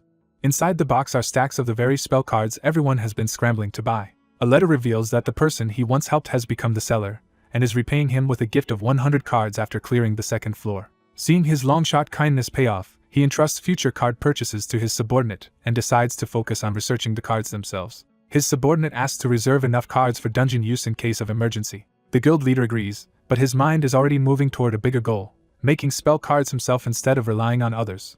Back in the dungeon, one of the undead bluntly proposes that they should sell even more cards while demand is high. The necromancer is caught off guard that this idea is coming up right after the latest sales round ended. He is told the market is already being flooded with counterfeits. For the moment, that only makes authentic cards more valuable because buyers are desperate for the real thing. But his advisor warns that competent imitators will eventually produce convincing copies. So the undead urge him to exploit the monopoly while it still exists. He accepts the logic, even if the naked greed behind it makes him uneasy. Putting business aside, the party resumes its advance deeper into the dungeon. They move carefully through the tunnels with the skeletons guarding him from the front. Using walkthrough information, he expects dire wolves and slimes on the 3rd floor and warns his fighters to watch for acid that could ruin their gear. One skeleton questions whether the walkthrough can be trusted at all, since earlier floors already differed from the reports. They recall that even the 2nd floor boss was much stronger than the guide had claimed. Soon they are forced into battle with a pack of orcs, and the skeletons meet them without hesitation. The orc boss begins gathering dark magic, revealing itself to be a magician as well as a brute. His mage companion judges the boss to be around 3rd circle strength, stronger than expected but still manageable. The orc tries to complete its spell before the undead can close in, but raw magical talent cannot save it from being an orc in melee range. The skeleton mage crushes the boss decisively before it can turn the fight. The necromancer jokes that he might have recruited it if it had been stronger, but in truth it never had a chance. After the victory, one of the skeletons notices something is wrong with the floor ahead. Monsters should already be appearing, yet the tunnels remain unnaturally empty, so they decide not to push forward blindly. None of them have sensed any life since entering this area, which makes the silence even more suspicious. Accepting the warning, he decides to send ghosts ahead to scout instead of risking the whole party. He summons a group of ghosts and prepares them for reconnaissance. He gives the ghosts their orders and sends them out in multiple directions. The ghosts fan out through the tunnels to search the floor. While they wait, the armored skeleton suggests the monsters may be hiding for an ambush, and everyone agrees they cannot relax just because they have grown stronger. As he thinks through the possibilities, his attention is drawn to something hidden deeper in the dungeon. He discovers a massive sealed door that clearly does not belong in an ordinary corridor. The moment he notices it, he realizes they may have found the true center of the floor. The whole party quickly gathers in front of the strange structure. Standing before it, they understand they have reached something far more serious than a normal encounter. The scouts confirm it is a boss room, and worse, a place where previous explorers were completely wiped out. A dark presence leaks from behind the door, confirming that something powerful waits inside. The armored skeleton identifies the boss as undead. Because they are undead themselves, the skeletons can sense its nature immediately, and they warn that undead bosses are dangerous whether weak or strong because they can easily snowball into overwhelming numbers. Even so, the necromancer wants to at least learn what kind of undead it is before retreating, though he is warned that a ghost scout might be detected. He sends a ghost in anyway, gambling that the information is worth the risk. The ghost slips through the boss room and begins searching among pillars and darkness. It presses deeper into the chamber, moving as quietly as possible. Then it senses an enormous shape lurking in the gloom. The outline resolves into a gigantic skeletal creature with wings and a long tail. The sight is so absurd that the necromancer physically recoils in disbelief. He collapses backward, horrified by what the ghost has shown him. Unable to accept it, he wonders why something like that could possibly exist in an F-rank dungeon. The vision reveals a dragon-shaped skeleton with a burning red eye. Back outside the room, the skeletons exchange uneasy looks as they wait for him to recover. He sits in stunned silence, clutching his head as the scale of the threat sinks in. At last his advisor presses him to explain exactly what he saw. Still shaken, he struggles to force the words out. When he finally says it was a dragon, the skeletons are jolted by the answer. His mage companion immediately starts thinking through what that could mean. The necromancer clarifies that it was not a living dragon, but a dragon made entirely of white bones, a bone dragon. That detail makes Chris realize it is not actually a true bone dragon at all. He explains that real dragons shape nature itself, and their elemental attributes are reflected in their bodies. A true white dragon would radiate freezing cold so intense that the entire room should have been covered in frost. Since the scout saw no ice or chill at all, that possibility can be ruled out. Chris concludes the boss is an undead imitation built from the bones of other creatures, a skeleton dragon rather than a genuine dragon species. The necromancer repeats the term, trying to grasp the distinction. Chris adds that skeleton dragons take a long time to fully form, so the one in the room is probably still incomplete, and that insight leads him to a broader theory. He introduces the law of dungeon capacity, the idea that a dungeon's rank limits the total level and number of monsters it can sustain. Using that framework, he explains that the dungeon cannot exceed its allotted monster load. That would mean the third floor is empty because the unfinished skeleton dragon is consuming the entire floor's capacity, making it as strong as all the missing monsters combined, but still theoretically within the limits of an F-rank dungeon. The necromancer asks if that really means they still have a chance. Chris answers with absolute confidence that he will make sure they win and survive. He vows to do it not only for his master but for all of them. The necromancer realizes Chris is ultimately acting for his own sake too, but that only makes him seem more dependable. He thanks Chris warmly, and the other skeletons immediately protest at being overlooked despite standing beside him the whole time. From then on, they devote themselves to study and preparation instead of rushing the boss room. They continue individual training, and 3 months pass while they sharpen their abilities. When the time finally comes, the necromancer is nervous, but he reminds himself this is the last floor and that failure would let the dungeon spill monsters into the outside world. Knowing there will be no second chance, he rallies the group and leads them in for the decisive battle. He opens the boss room and commits them to the fight. The moment he enters, he senses something is wrong. The skeleton dragon has grown stronger during the months they spent preparing. Worse, the floor is now crawling with lesser skeletons, though he quickly judges that the situation is still within the range they had estimated. Chris calls out to him, ready to act the instant orders are given. The necromancer responds immediately and begins casting without hesitation. He raises a fresh wave of skeleton warriors from the battlefield to reinforce their side. He tries to hand battlefield command to Kai again, but the enemy interrupts before the order is finished. The skeleton dragon roars and sends its own undead surging forward, turning the chamber into a contest of command over the dead. He instantly realizes the dragon is trying to seize control of his skeletons. The two necromantic wills clash directly as the dragon's red domination presses against his purple command. Refusing to surrender his army, he pours everything into holding his claim over the skeletons. His barrier of control barely withstands the dragon's attempt to break through. The dragon drives its minions into a full assault while looming over the battlefield itself. Kai and Kessel answer the threat at once and prepare to meet the charge. The dragon reveals another danger when it activates the gem bombs they had planted in advance. A chain of expensive explosive gems detonates around it, and the skeletons gleefully hope the trap has finally crippled the monster. The blast tears through the chamber, but the dragon survives the explosion. Seeing the fight drag on and new enemies appear whenever the dragon is hurt, Chris warns that they need more skeletons and cannot afford a long battle. Kessel and Kai decide to push harder on the front line and buy the necromancer the time he needs. Kessel complains that the silver coating on his weapon is good against undead but prevents mana absorption, leaving him unable to replenish himself mid-fight. Kai tells him to stop whining and keep swinging, even as his own weapon starts failing under the strain. The punishment of the battle finally snaps Kai's weapon apart. Rather than retreat, he drives the broken remains into an enemy and keeps fighting with sheer stubbornness. The dragon grows visibly enraged as its resistance continues to be challenged. It retaliates with a violent burst that slams into the front line and batters Kai and Kessel. Seeing the pressure mounting, the necromancer unveils another prepared spell and summons clay golems. Several golems rise from the ground to serve as fresh shields and blunt the dragon's attacks. The dragon screams in fury at the new obstacle. The golems swarm it and physically pin down its movements. They keep piling onto it, forcing the dragon lower and lower. For a moment, the mass of clay succeeds in restraining the monster. The necromancer urgently calls to Chris, trusting him to finish the opening they created. Chris gathers a huge surge of blue mana, preparing a decisive spell. He commits himself fully and launches the attack. Chris casts Explosion directly into the trapped dragon. The chamber erupts in a second, even larger blast. Everyone waits through the smoke, desperate to know whether that was enough.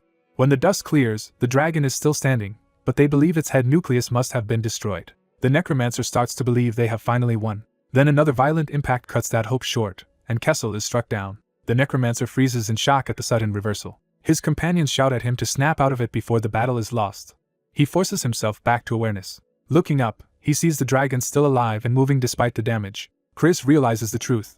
A skeleton dragon should never have existed in an F-rank dungeon, and that impossibility is exactly what makes it a stroke of fate for them. He explains that the original third-floor boss was actually an orc necromancer, not the dragon itself. That necromancer had been driven to the brink of death by earlier explorers. In desperation, it tried to create a skeleton dragon as a last resort. But the creature it made was too powerful for its creator to control. The orc necromancer lost command because the skeleton dragon exceeded it completely. Freed from control, the unstable dragon began devouring everything around it, including explorers, its own creator, and even the dungeon's strength, as new monsters kept spawning. Because it was still incomplete and unstable, the skeleton dragon never formed a true head nucleus at all.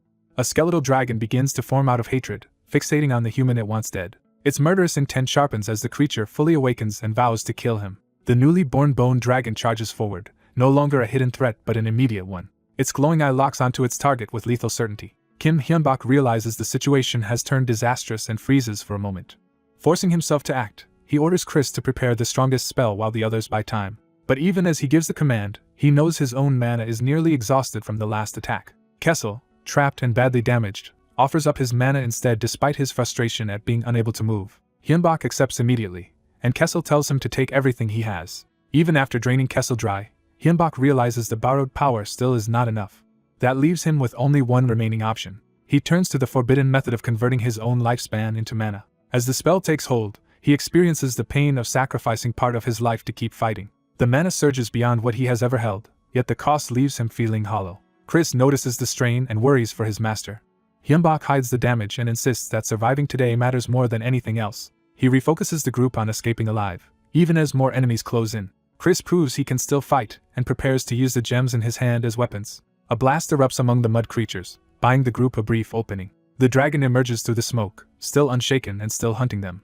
Hyunbak and his skeletons brace themselves as the battlefield clears around them. Chris warns Hyunbak that danger is coming from another direction. The dragon rushes in while the remaining mud monsters continue to press from behind. The dragon unleashes a charged attack, forcing the battle into a direct clash. Kessel recognizes the incoming breath attack and urgently tells Hyunbak to evade. Instead of fleeing, the group throws up a desperate barrier while the monsters surround them. The dragon crashes into the defense with overwhelming force. The impact detonates the barrier in a violent burst of light and shattered magic. Hyunbak barely shields himself as the explosion tears through the area. He is hurled across the ground, his staff broken and his allies scattered. Coughing blood, he refuses to accept dying here. Then he sees the remains of his companions strewn across the battlefield and understands how badly they were hit. The sight jolts him into panic and rage. He assesses the truth at once. The dragon is still strong, his body is failing, and none of his allies can keep fighting. Even so, he decides he must force one last chance into existence and uses psychokinesis to move. Knowing the attempt is reckless and likely to fail, he commits anyway because surrender would mean certain death. He drives himself forward with sheer desperation. As he reaches the dragon, he tries to impose domination over it through raw will. For a moment, man and dragon are isolated in a mental struggle for control. The dragon rejects him furiously, insisting that a human has no right to command a mighty dragon. Hyunbak counters by denying its pride, calling it only an imitation rather than the real thing. He turns that insult into an offer, arguing that even a fake can surpass the original if it submits to him. When the dragon scoffs at being challenged by a mere human, Hyunbak answers that humans exist to keep changing and surpassing limits. He promises that if the dragon joins him, it can grow beyond what it could ever become alone. Then he raises the stakes completely, declaring that if it refuses, they will die together under his rule. Still locked in that gamble, he hangs before the dragon with nothing left but conviction. He seizes the dragon by the head and forces the pact at point-blank range. The backlash throws him away the instant the struggle breaks. He falls helplessly toward the ground, spent and defenseless. At the last second, giant skeletal hands catch him and keep him alive. Realizing he survived, Hyunbak understands the gamble worked. The dragon's eyes change, showing that its state has fundamentally shifted. The raid is officially recorded as cleared after 329 days, and the impossible victory is confirmed. The dragon accepts the logic Hyunbak forced on it, and resolves to become strong despite being a fake. It vows to keep growing until it surpasses true dragons, but demands that Hyunbak keep his promise to help it do so. Elsewhere, attention turns to a secret support organization hidden inside an ordinary Gangnam office building. A staff member brings in a report on the cleared F-rank dungeon, treating it as a matter important enough for upper management. The executive immediately understands that an ordinary F-rank clear would not warrant such urgency. He is handed the full report, and told the details are too unusual to summarize quickly. When he sees how extensive the file is, he asks what could possibly have happened.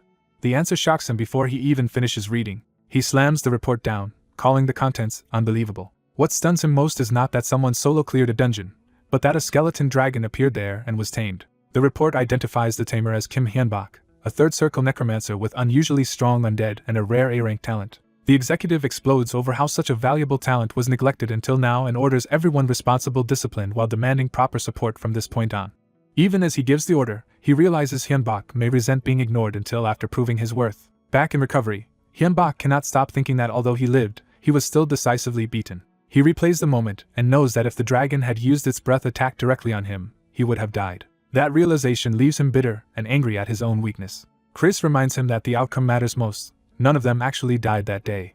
He explains that Chris and Kai shielded Hyunbak from the dragon's necro breath. To survive the blast, they threw their skull nuclei out of the attack's range so their bodies could be destroyed without killing them. After Hyunbak woke up, Chris told him they had moved only one nucleus each as an emergency measure, and that narrow decision saved them. Chris urges him not to let regret poison him now that the danger has passed. Hyunbak accepts that the raid was still a major success, since no one died and he even gained Nidhogg.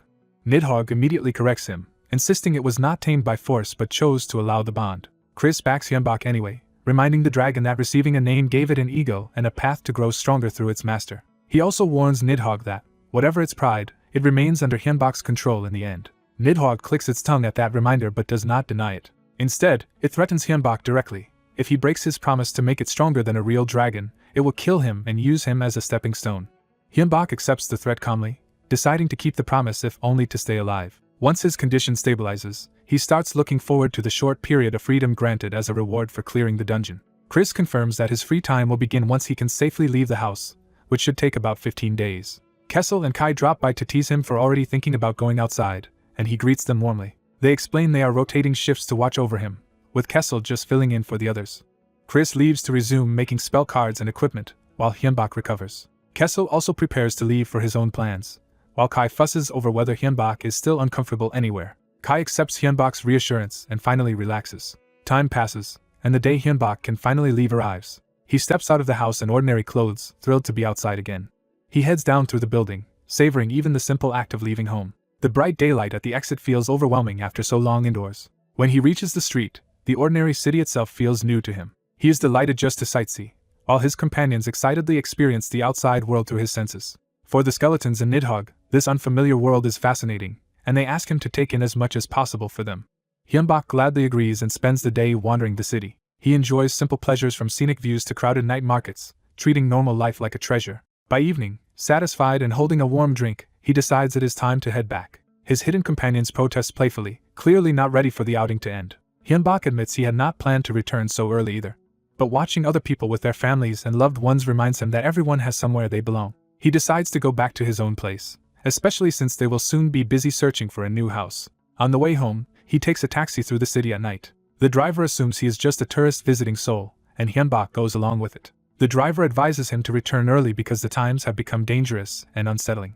He explains that dozens of people have recently vanished across the country, with only massive blood loss left behind, and Hyunbak immediately suspects monsters. His companions agree that monsters are a likely cause, but remind him that humans can be killers too. That possibility leaves Hyunbak silent and thoughtful. His companions ask what he intends to do if the disappearances really are connected to something dangerous. Hyunbak decides to do nothing unless it directly concerns him, admitting he is only an ordinary person with limited ability, and no desire to risk his life over uncertainty. Chris approves the caution, saying a magician must know his limits or die from reckless bravado. The driver's warning about pointless involvement reinforces that staying out of danger is often the wiser choice. Chris adds that Hyunbak now has a duty to survive and honor his pact rather than throw himself into meaningless risks. Hyunbak thinks over that advice in silence. In the end, he accepts their judgment and thanks them for supporting his decision. Later, back home, he opens a door inside the house. Behind it lies the dungeon passage still connected to his home. He sighs at how quickly his precious free time disappeared. Chris points out that time always feels short when it is spent well. The group has also spent a week searching for a better place to live, and the move is nearly complete. Hyunbak is pleased with the size of the new house and realizes it should finally have enough room to release Nidhogg properly. More importantly, the new house sits atop a mana ley line, making it ideal for a magician. Chris is delighted that they acquired such a perfect magical location so cheaply. With the move settled, everyone's attention turns back to preparing for the next dungeon. While checking his phone with the others crowding around, Hyunbak notices that a new quest has arrived. The system orders all explorers who cleared the first dungeon to clear a slightly higher F+ dungeon within 400 days, warning that it will be more dangerous and brutal despite the small rank increase. The others initially treat the next dungeon as easy, happy that it is not yet an E-rank challenge. Hyunbak immediately rebukes that attitude and tells them they are getting careless. He reminds them that even the last dungeon produced Nidhogg, so something worse could easily appear in the next one. Kessel and Kai accept the warning and admit that overconfidence and carelessness are what get explorers killed.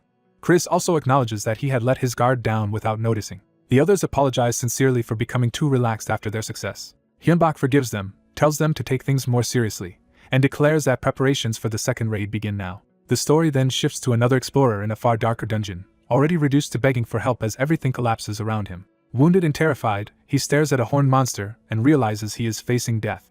He reflects that everything began when his house became linked to a dungeon, and that although he was once afraid, he managed to clear the first one with other explorers. That victory had still cost several allies their lives. Afterward, he and his surviving comrades were so moved by their shared survival that they decided to form a clan together. They dreamed of building the greatest guild in Korea and eventually the world. Now, bleeding in the dark, he realizes that dream has led him here instead. A monstrous horned beast looms over him as he crawls helplessly on the blood-stained floor. He wonders if this is truly the end. Then a hidden voice offers revenge against the man responsible for his ruin. The horned creature hushes him and reveals that it has already been watching Hyunbak carefully. It offers to take revenge if the wounded explorer will provide everything he knows about Hyunbak. After hearing about a roaming boss monster that can grow, the creature realizes the quest's warning was genuine and decides Hyunbak will be easy to eliminate with the right information. Back in the present, the second dungeon begins brutally as skeletons close in on a horned beast, while battle erupts at once. The beast lashes out in a savage charge, trying to break through the undead assault. Bones scatter under the impact, but the attack fails to stop the tide. The horned monster finds itself surrounded by advancing skeletons, and the new raid opens with the hunters already in control. A horned beast tears through the remaining skeletons as the fight in the cave reaches its end. The creature is hurled down hard, ending its resistance. Someone steps forward into the aftermath. The masked man calmly concludes that the one he was chasing has escaped. The wounded survivor realizes someone else has appeared and freezes in alarm. A warning comes too late as a far more terrifying monster descends behind the masked man. Instead of being caught off guard, the masked man answers with immediate force. The survivor can only stare, unable to understand what he is seeing. Dark magic and bones surge from the fallen beast, beginning a new summoning. The creature's skull ignites with unnatural power. Wings of bone and membrane unfold from the forming body. The survivor recognizes the summon as a dragon and is stunned by the scale of it. The masked man corrects him, explaining that this is not a true bone dragon but a weaker skeleton dragon. Even so, he makes clear that the creature has the potential to surpass a real dragon one day. He presents the helpless survivor as the dragon's first prey and orders Nidhogg to finish him. Then, crouching beside the main man, he points out that the victim is in no condition to resist. He offers a miracle in exchange for obedience, promising to restore the man's severed arm if they make a deal. He clarifies that this will not be charity, and asks what the man can offer in return. Driven by terror, the survivor begs for salvation and offers everything he has. The masked man names his price plainly, the man's soul as collateral. Later, the masked man returns to his normal life and clicks through his computer. He sees that the sale of legitimate spell cards has finally begun in earnest. At home, he and his skeletal companions gather around the screen to watch the results. One skeleton grumbles that even with his method and notes, the others still needed a month to reproduce the cards. The young man laughs it off, reminding him that those people have barely been learning magic for a year. His thoughts return to the cave, replaying the moment he offered to restore a severed arm through a soul contract. The injured man had first reacted with disbelief, unable to imagine such healing was possible. The masked negotiator insisted that it could be done, forcing the man to reconsider. Acknowledging the man's distrust, he decided to prove his claim instead of arguing further. He announced that he would settle the matter another way, leaving the victim uneasy. A restoration spell circle bloomed beneath the wounded man as the masked mage began casting. Magic condensed at the stump, rebuilding what had been lost. The injured man watched in shock as impossible healing unfolded before his eyes. His arm returned, and the sight shattered his last certainty about what was possible. Overwhelmed, he asked who this mysterious savior was, and the masked man chose the alias Wanhyo instead of his real name. The survivor repeats the name, trying to grasp who he has just met. With the proof complete, Wanhyo asks again whether the man is ready to sign a contract. This time the answer is immediate, as desperate voices rush to accept his terms. That day, Hyunbok secured 21 soul-backed contracts from survivors he had saved. He bound them to secrecy and demanded all mana crystals from their dungeon clear rewards. In return, he sent them a manual teaching spell card production. They would manufacture and sell the cards, taking only a commission while funneling the real gains back to him. He cheerfully frames the arrangement as effortless passive income, while his undead note that this sounds a lot like building followers after all. He admits he once wanted no followers, but has decided they are necessary protection. He explains that soul contracts are as binding as mana vows, letting him call on those people when needed while keeping the relationship hidden. One skeleton realizes this creates a secret master-servant network known only to the participants. Another excitedly compares him to the hidden masterminds from novels, embarrassing him. He denies the grand comparison while the skeletons keep teasing him anyway. Their joking is interrupted when his phone announces a new quest. Seeing the alert, he realizes the next dungeon has already opened. He hopes this run will proceed normally, without another irregular disaster. The new challenge is E-Rank Dungeon 1313, and despite a warning against complacency, he decides they are prepared even if irregularities appear. Inside the dungeon, the armored skeleton Kessel quickly grows frustrated from inactivity. After 30 minutes without a single monster, the party's impatience rises, especially because Kessel wants to test his new gear. The young man suddenly senses something and cuts the complaints short. He orders everyone to halt, and Kessel immediately perks up at the prospect of prey. The scout reports that the approaching presence is not monsters at all, but human explorers. He pinpoints them as a group of 19 dungeon explorers about 5 minutes away. Their equipment suggests they are experienced frontline fighters, many armed with crossbows. Asked how to respond, the young man reaches for his mask. He decides to meet them first, but orders everyone to stay ready for battle and to communicate only by telepathy from now on. His disguised party moves out to intercept the newcomers. The other group notices them and turns in surprise. Wanhyo appears before them flanked by his disguised undead companions, presenting a controlled and mysterious front. Their red-haired leader introduces himself as Kim Jung-hyuk and opens with friendly confidence. Wanhyo returns the greeting without revealing anything more than politeness. He gives the name Wanhyo, and Kim Jung-hyuk asks whether he has any other party members. Wanhyo claims he is alone, even while his disguised undead stand directly behind him. Kim Jung-hyuk immediately questions that obvious contradiction. Wonhyo smoothly explains that the figures behind him are undead he tamed in his first dungeon and has raised ever since. Kim Jung-hyuk reacts with exaggerated admiration at the unusual method. Behind the praise, he is clearly evaluating Wonhyo more seriously now that he knows how far skeleton raising has taken him. Kim Jung-hyuk invites Wonhyo to join forces, arguing that a magician with summons would benefit from protection in an E-rank dungeon. Wonhyo senses there is something off about the man making the offer. Kim Jung-hyuk keeps smiling and presses for a temporary alliance. Wonhyo accepts outwardly, deciding to stay close and observe. Kim Jung-hyuk welcomes him enthusiastically, pleased to have him under his wing. Wonhyo follows along as Kim Jung-hyuk offers to introduce him to the rest of the group. Kessel privately bristles at the whole exchange, already disliking the red-haired leader. Wonhyo is brought before the larger gathering of survivors and fighters. As Kim Jung-hyuk smiles for the crowd, Wonhyo judges him to be deeply unpleasant. The quest window updates to show that 16 people have already died, confirming the dungeon's danger. Back in the present, the young man reflects grimly on how many died in a single day. One of his skeletons notes that, given the survivor's actual ability, the death toll is not surprising. The young man agrees that the explorers were weaker than he expected from people who had already cleared 2 dungeons. He had assumed more competence, but their performance fell short.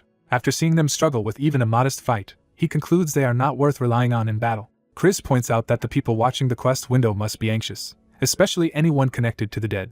He adds that frightened survivors will naturally search for someone to cling to.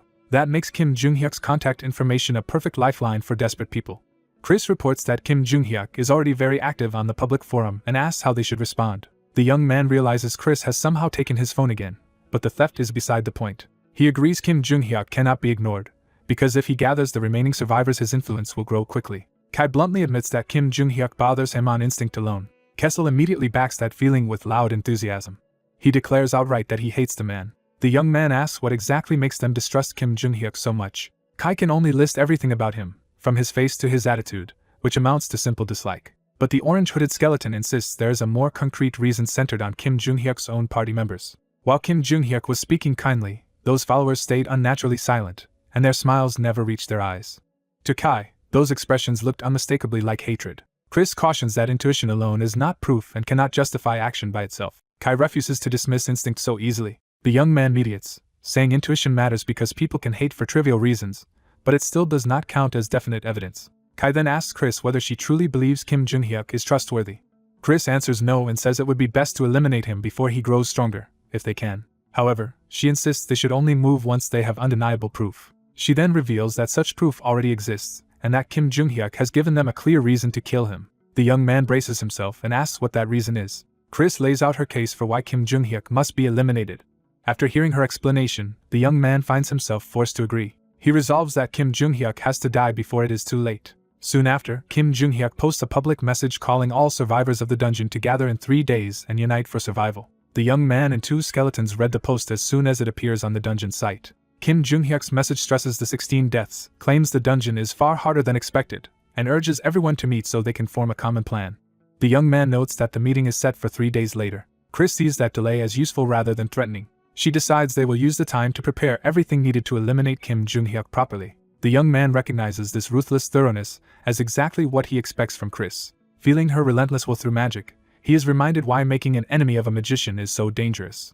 3 days later, survivors gather in the dungeon at the coordinates Kim Jung-hyuk provided. Kim Jung-hyuk opens the meeting by confirming that everyone can hear him. Wonhyo and his disguised undead stand among the crowd as Kim Jung-hyuk begins. Kim Jung-hyuk thanks everyone for coming and immediately frames the E-rank dungeon as a crisis far beyond what they faced before. He claims that even though he entered fully prepared, the monsters were stronger than expected, and says only teamwork prevented casualties in his own group. He warns the crowd that the dungeon kills instantly the moment anyone lets down their guard. Then he shifts from fear to hope, arguing that others have cleared E-rank dungeons before, so they can too. He says their individual talents differ, but insists that if they unite he already has a way to bridge those gaps. After building that optimism, he turns to practical concerns and identifies money as the biggest obstacle. He points out that monster hunting is their livelihood, and dividing loot among a large alliance would reduce everyone's profits. He warns that once money and strong personalities collide, internal conflict could spiral out of control. He adds that without a leadership structure, even mediating those disputes would become impossible. With the crowd primed, he proposes creating a guild. He claims he learned that a guild system update is coming soon, making the idea timely and realistic. He further tempts them by saying a guild would increase monster profits by 30%, revealing that he wants more than mere cooperation. He formally repeats the proposal, now steering everyone toward a single organized power. Then he names himself as the future guild master. The declaration ripples through the crowd as people process his ambition. Murmurs spread among the gathered survivors. Kim Jung-hyuk explains that he deserves leadership because he gained a special power by strengthening his talent. The crowd is immediately shaken by the idea that talent growth can produce an entirely new superpower. He reveals his B-rank talent, subordinate control, which lets him command weaker or lower-ranked people, though not fully override their free will. He says the ability can at least stop weaker people's bodies for a moment, but fails on anyone stronger than him. Still, he boasts that relentless effort let him develop the talent far beyond its original limits. He unveils the result, a power that strengthens the talents of those under his rule. That promise shocks the audience, because talent enhancement sounds almost too valuable to be real. He names the power Blessing Under the Shade and says it raises a subordinate's talent by 1 full level if they contract under his banner. To make the offer irresistible, he calls someone forward and says he will demonstrate the effect immediately. He instructs the volunteer to simply agree to a contract with him, and the man complies. Kim Jung-hyuk announces that the volunteer is now his subordinate, and prepares to display his superpower to the entire crowd. A young explorer confirms through the system that his talent has truly advanced, and the sudden growth leaves him exhilarated. As he checks the upgrade from Robbery B to Robbery C, he realizes the contract-based power boost is real. The others quickly grasp the implications and begin believing this ability could make clearing the dungeon easy. Kim Jung-hyuk uses that excitement to argue that his power grows with status, so he should become guild master. He presents the bid as altruism, claiming he only wants to improve everyone's odds of survival and spread the benefit widely. But he also admits the hidden core of his ambition: anyone under his blessing becomes easier for him to dominate. To calm fears, he offers a safeguard and declares he will bind himself with a mana vow on the spot. The crowd is reminded that a mana vow is absolute, and breaking it means losing mana and dying under a backlash of surrounding mana. He seals the vow with mana, making the promise visibly binding. Jung-hyuk swears he will never give guild members unreasonable orders, using the vow to make himself appear trustworthy. That display wins the room, and many begin openly supporting him as a worthy guild master candidate. He thanks them warmly, pleased that his performance has worked. Privately, he decides the matter is settled and believes victory is already his. A sudden interruption cuts through his confidence. A masked magician named Wanhyo arrives with several strange companions and praises the guild proposal, while drawing everyone's attention. Wanhyo singles out Jung-hyuk's talent-boosting power as truly extraordinary. Jung-hyuk receives the praise eagerly, flattered that a skilled magician recognizes his value. Wanhyo politely asks permission to raise a question, and Jung-hyuk agrees without sensing the trap. Wanhyo restates Jung-hyuk's ability and confirms that his coercion strengthens under the blessing, though stronger minds can resist it. That answer makes Wanhyo focus on the word resist, as if it explains something important. He abruptly accuses Jung-hyuk of having caused the deaths of 16 people. The accusation shocks the gathered explorers and instantly changes the mood. Jung-hyuk tries to laugh it off, pretending the charge is absurd. Wanhyo clarifies that the dead were people Jung-hyuk tried to control, but who kept resisting his commands until they died. He presses further, implying the known 16 may not even be the full count.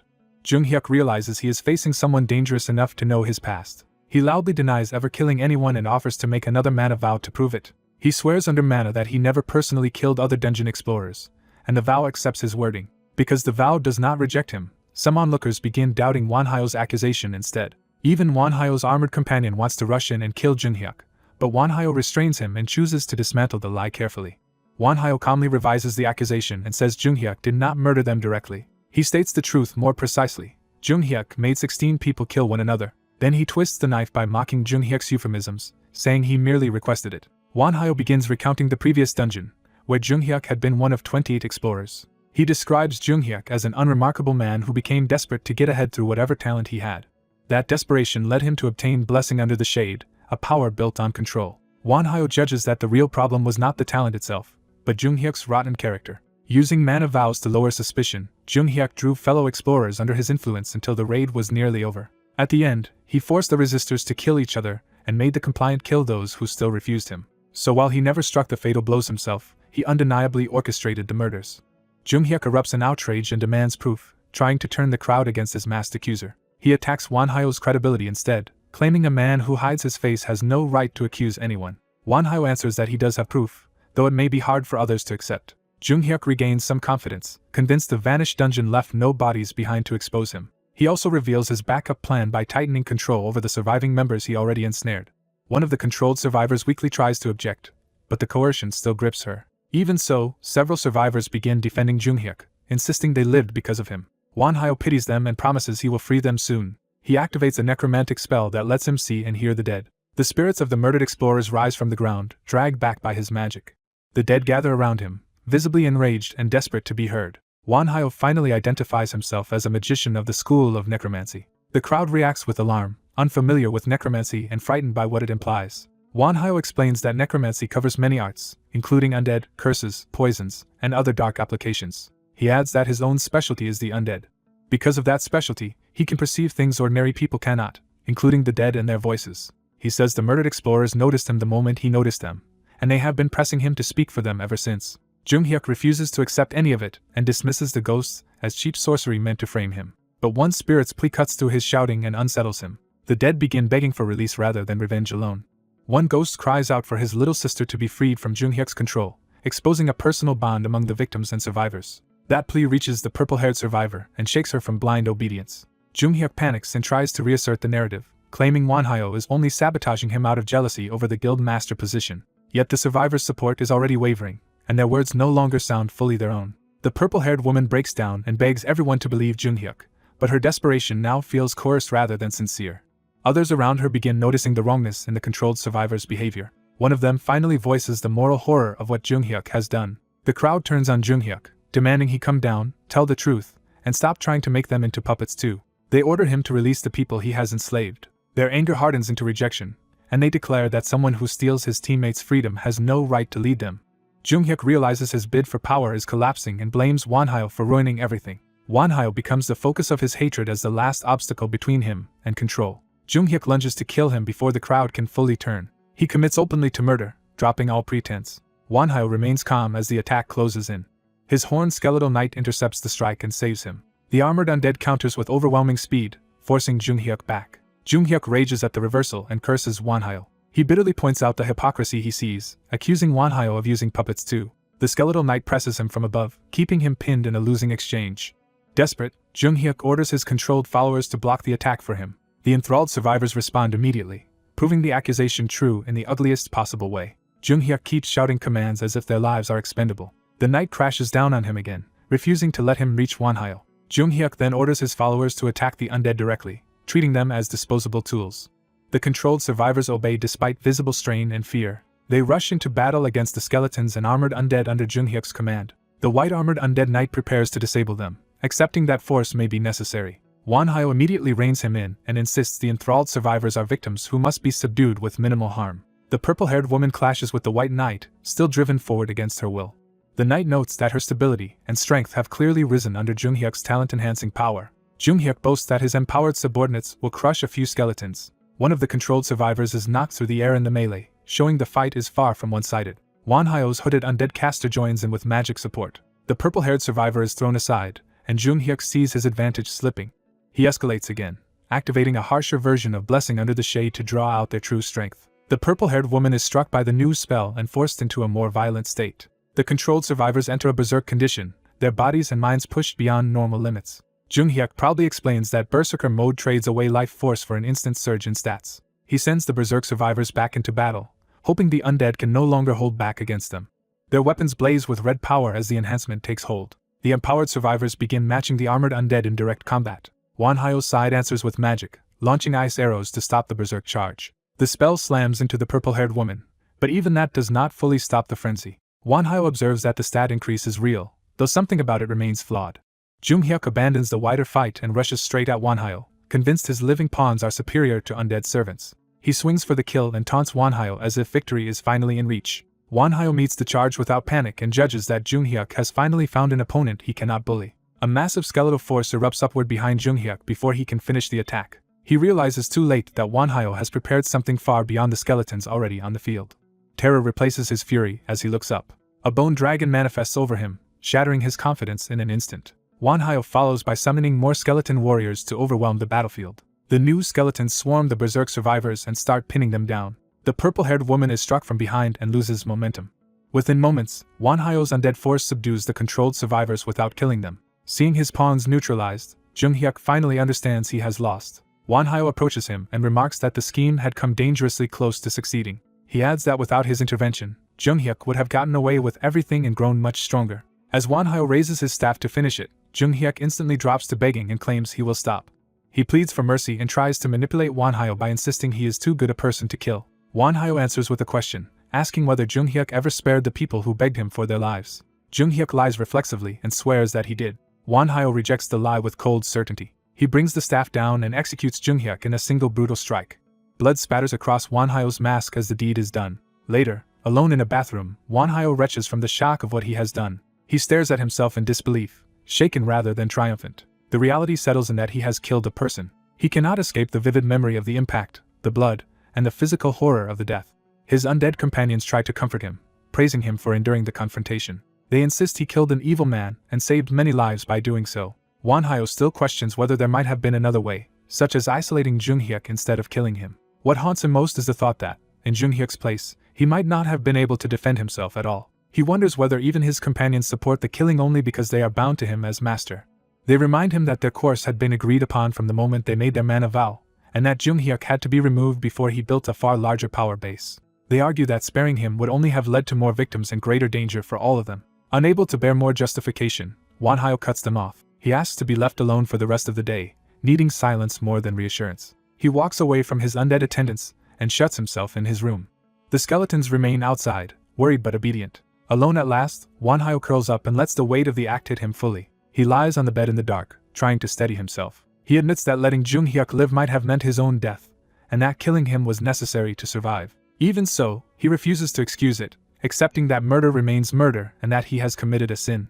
He resolves to carry the memory himself and never allow necessity to erase responsibility. He decides that his only atonement, as someone determined to survive at any cost, is to bear the burden consciously. Morning light breaks into the room, marking the end of that night of guilt. Won-hyo wakes slowly, still heavy with the memory. Then his skeleton companions burst in to celebrate that, through the ordeal, he has advanced to the fourth circle. Kim Hyun-bak is jolted by shocking news he did not expect to hear. His skeleton followers celebrate as if he has just advanced to the fourth circle and become even more worthy of their devotion. Still dazed, he demands an explanation for this sudden claim. Chris explains that the vow he made the previous night changed their mana, proving he has truly entered the fourth circle. Kim can barely believe that he really advanced. To confirm it for himself, he immediately checks his status. The numbers verify the breakthrough, and he sees that his level, magic power, and unused points have all risen. He wonders whether accepting responsibility for his crimes caused this mental growth, though the result brings him little comfort. His undead companions insist that whatever the cause, becoming stronger is unquestionably good news. Chris takes his hand to address him more seriously. She tells him that reaching the fourth circle so quickly is extraordinarily rare. In her eyes, this is an achievement he should be proud of. Kim accepts their praise and sincerely thanks them. He says he should probably get back to work now that he has advanced, but Chris tells him to rest because too much happened the day before. When she notes that this restraint is unlike him, Kim explains that the dungeon situation has become chaotic. According to the forum, the other explorers formed a guild after his departure, but because of the fallout from Kim Jung-hyuk's exposure, no clear leader emerged and distrust spread among them. Chris adds that the forum is now overflowing with talk about Kim himself. One post paints Won-hyo as a dangerous killer, arguing that the man who exposed a liar and tore out his soul could become a worse threat than the one he punished. Elsewhere, influential people dismiss the story about a necromancer controlling a skeleton dragon as attention-seeking nonsense. They reason that a skeleton dragon would be far too powerful for an E-rank dungeon and should require at least a 6th circle necromancer to summon. From that logic, they conclude the rumor cannot be true, but the older executive overturns that assumption and says such a necromancer may very well exist. He points out that many separate dungeon site posts repeat the same details, making the existence of Won-hyo hard to deny. He even considers the possibility that this hidden necromancer is already near the 6th circle. That possibility leaves his subordinate visibly shaken. The executive, however, treats the uncertainty as exciting and orders his man to stay focused on dungeon operations while he handles the rest. Pleased by that answer, he happily leaves the matter in his subordinate's hands. The subordinate formally accepts the assignment from the guild president. Back at home, Kim begins practical training with wooden swords. One of his skeletons attacks, forcing Kim to evade and test his reactions. The skeleton criticizes him for relying only on dodging instead of learning how to put down an opponent. Kim sharpens his focus and starts reading the fight more carefully. He realizes that after reaching the fourth circle, his memory, thought processing, and calculation speed have improved dramatically. That new mental speed lets him predict simple movements before they happen. Using that advantage, he counters decisively and feels as if he has become a completely different person. The skeleton is stunned by how quickly Kim has improved. Kim credits the change to Chris's explanation that mana has blessed his brain rather than simply strengthening his body. Kai backs that up by saying raw strength alone can only take someone so far. The other skeleton takes offense and turns the lesson into a petty argument. Kim has to physically restrain the offended skeleton before the bickering turns into a fight. Then he warns Kai not to start acting up too. At that moment, another skeleton reports that 13 more dungeon explorers have died. The news instantly kills the playful mood. Chris explains that the Explorers Guild, called Normals, was hastily formed and is still searching for Kim to recruit him. Kim refuses the idea, and his followers agree that someone already at the fourth circle has no need to cooperate with them. Even so, Kim admits he wants to resume work on the raid soon because the dungeon remains dangerous. Chris abruptly forbids it, and makes clear that he is not ready. She reminds him that this is the time to strengthen his foundation, not rush back into the dungeon. Kim says he never truly meant to charge in immediately, then asks why she came out if training and production were already done. Chris answers with theatrical suspense. She proudly announces that the blueprint for their new base has finally been completed. Elsewhere, Yoon-hana tosses in her sleep, trapped in another nightmare. In the dream, she begs for it to stop. She relives the moment Kim Jung-hyuk ordered her sister to kill their enemies. The nightmare turns bloody before her eyes. She screams in terror and wakes up. Breathing hard, she sits upright in bed, still shaken. She realizes she has had the same dream again. What haunts her most is that Kim Jung-hyuk is already dead, yet the memory still torments her. The dream continues in fragments, showing her sister being struck down. She remembers the masked necromancer's undead overwhelming the dungeon explorers. Her sister falls lifeless in that memory. Then she hears the necromancer confess that he killed Kim Jung-hyuk, and promise that Jung-hyuk's suffering is only beginning. That confession is what shocked her most. She also remembers someone desperately trying to stop the cruelty. In the chaos, the masked necromancer's forces pinned Jung-hyuk down. The necromancer coldly handed Jung-hyuk over for further punishment. As Jung-hyuk was beaten, the voices around Hana blamed her and screamed for his death. The sheer cruelty of the scene leaves her unable to understand what she is witnessing. Then she notices that in the memory she can move again, as if the paralysis has lifted. A gentle voice tells her the ordeal is over. Her dead sister appears before her, saying Hana is free now and that the suffering has ended. Hana breaks down at the sight of her sister again. She apologizes over and over, blaming herself for what happened. Her sister draws close to comfort her. She tells Hana that none of it was her fault, and that Hana will be able to go on living. Her final plea is simple: survive. As she fades away, she asks Hana to live for both of them. Hana wakes fully, still crying but no longer paralyzed by grief. She resolves that she cannot keep hiding at home and must become strong enough to stop such tragedies from happening again. That resolve carries into action as she throws herself into battle against monsters. She charges forward with sword and shield, taking the fight directly to the enemy. Driven by guilt and determination, she refuses to stop. Meanwhile, Kim asks Chris why they need to build a base at all. Chris explains that dungeons are appearing everywhere, and not all of them can be cleared. If a raid fails, the monsters remain inside and the explorers trapped there may lose their identities and become undead like them. Worse, abandoned dungeons can spill monsters into the homes of the explorers connected to them. Kim realizes that this likely explains the recent disappearances. He recalls reports of missing people and blood-soaked scenes and concludes monsters may already be responsible. Chris says that is exactly why they need a long-term shelter that everyone can use. Kim accepts the logic and asks when construction can begin. Chris says there is another urgent issue to settle first. Building a base will require enormous funds, but their spell card profits are already dropping. Copycat spell cards have improved enough to undercut their prices and eat into their market. So Chris proposes a new business, selling magic items instead. Kim worries that their methods could be leaked again and ruin that plan too. Chris reassures him that spell cards were only a money-making sideline, whereas magic items are her true specialty. She reveals that in life she was an enchanter and is fully confident in taking on imitators. Kim immediately approves the new direction. Chris happily informs him that this means he will also be learning enchantment. When he hesitates, she insists that making magic items is the best way to build his foundation. The next day, Kim's lessons in magic item creation begin under Chris's close supervision. He improves quickly with her guidance, though she punishes repeated mistakes without mercy. Her favorite punishment is forcing him to drink a supposedly healthy tonic. The concoction is so revolting that Kim can barely swallow it, tasting like every disgusting flavor imaginable at once. 3 months pass under this harsh training until Kim finally reaches his limit. When he tries to flee, Chris catches him and reminds him that he has forgotten his tonic. Kim would rather die than drink it again and begs for mercy. Before the torment can continue, another skeleton interrupts with urgent news. The moment they have been waiting for has arrived. The boss room of the E-rank dungeon has finally been found. The timing shows how long the raid has already dragged on. At the dungeon, members of Normals wait and realize the person they hoped would come probably will not. Hana says she never expected help from him anyway. She steals the group by declaring they will clear the boss room on their own. As guild master, Yoon-hana orders everyone to prepare to enter. She keeps her speech brief and tells her people not to die. Her determination lifts the morale of the gathered explorers. Then someone notices a new group approaching. Out of the darkness comes a mass of undead and summoned beings. At their center stands the masked necromancer Wanhyo with his elite summons. His army's sheer size immediately overwhelms the atmosphere around the waiting guild. By this point, more than 100 days have passed since Kim began the raid, and the first floor boss confrontation is finally at hand. Wanhyo greets the explorers as if meeting old acquaintances. His calm entrance and enormous force leave the others stunned that one man could command so many summons alone.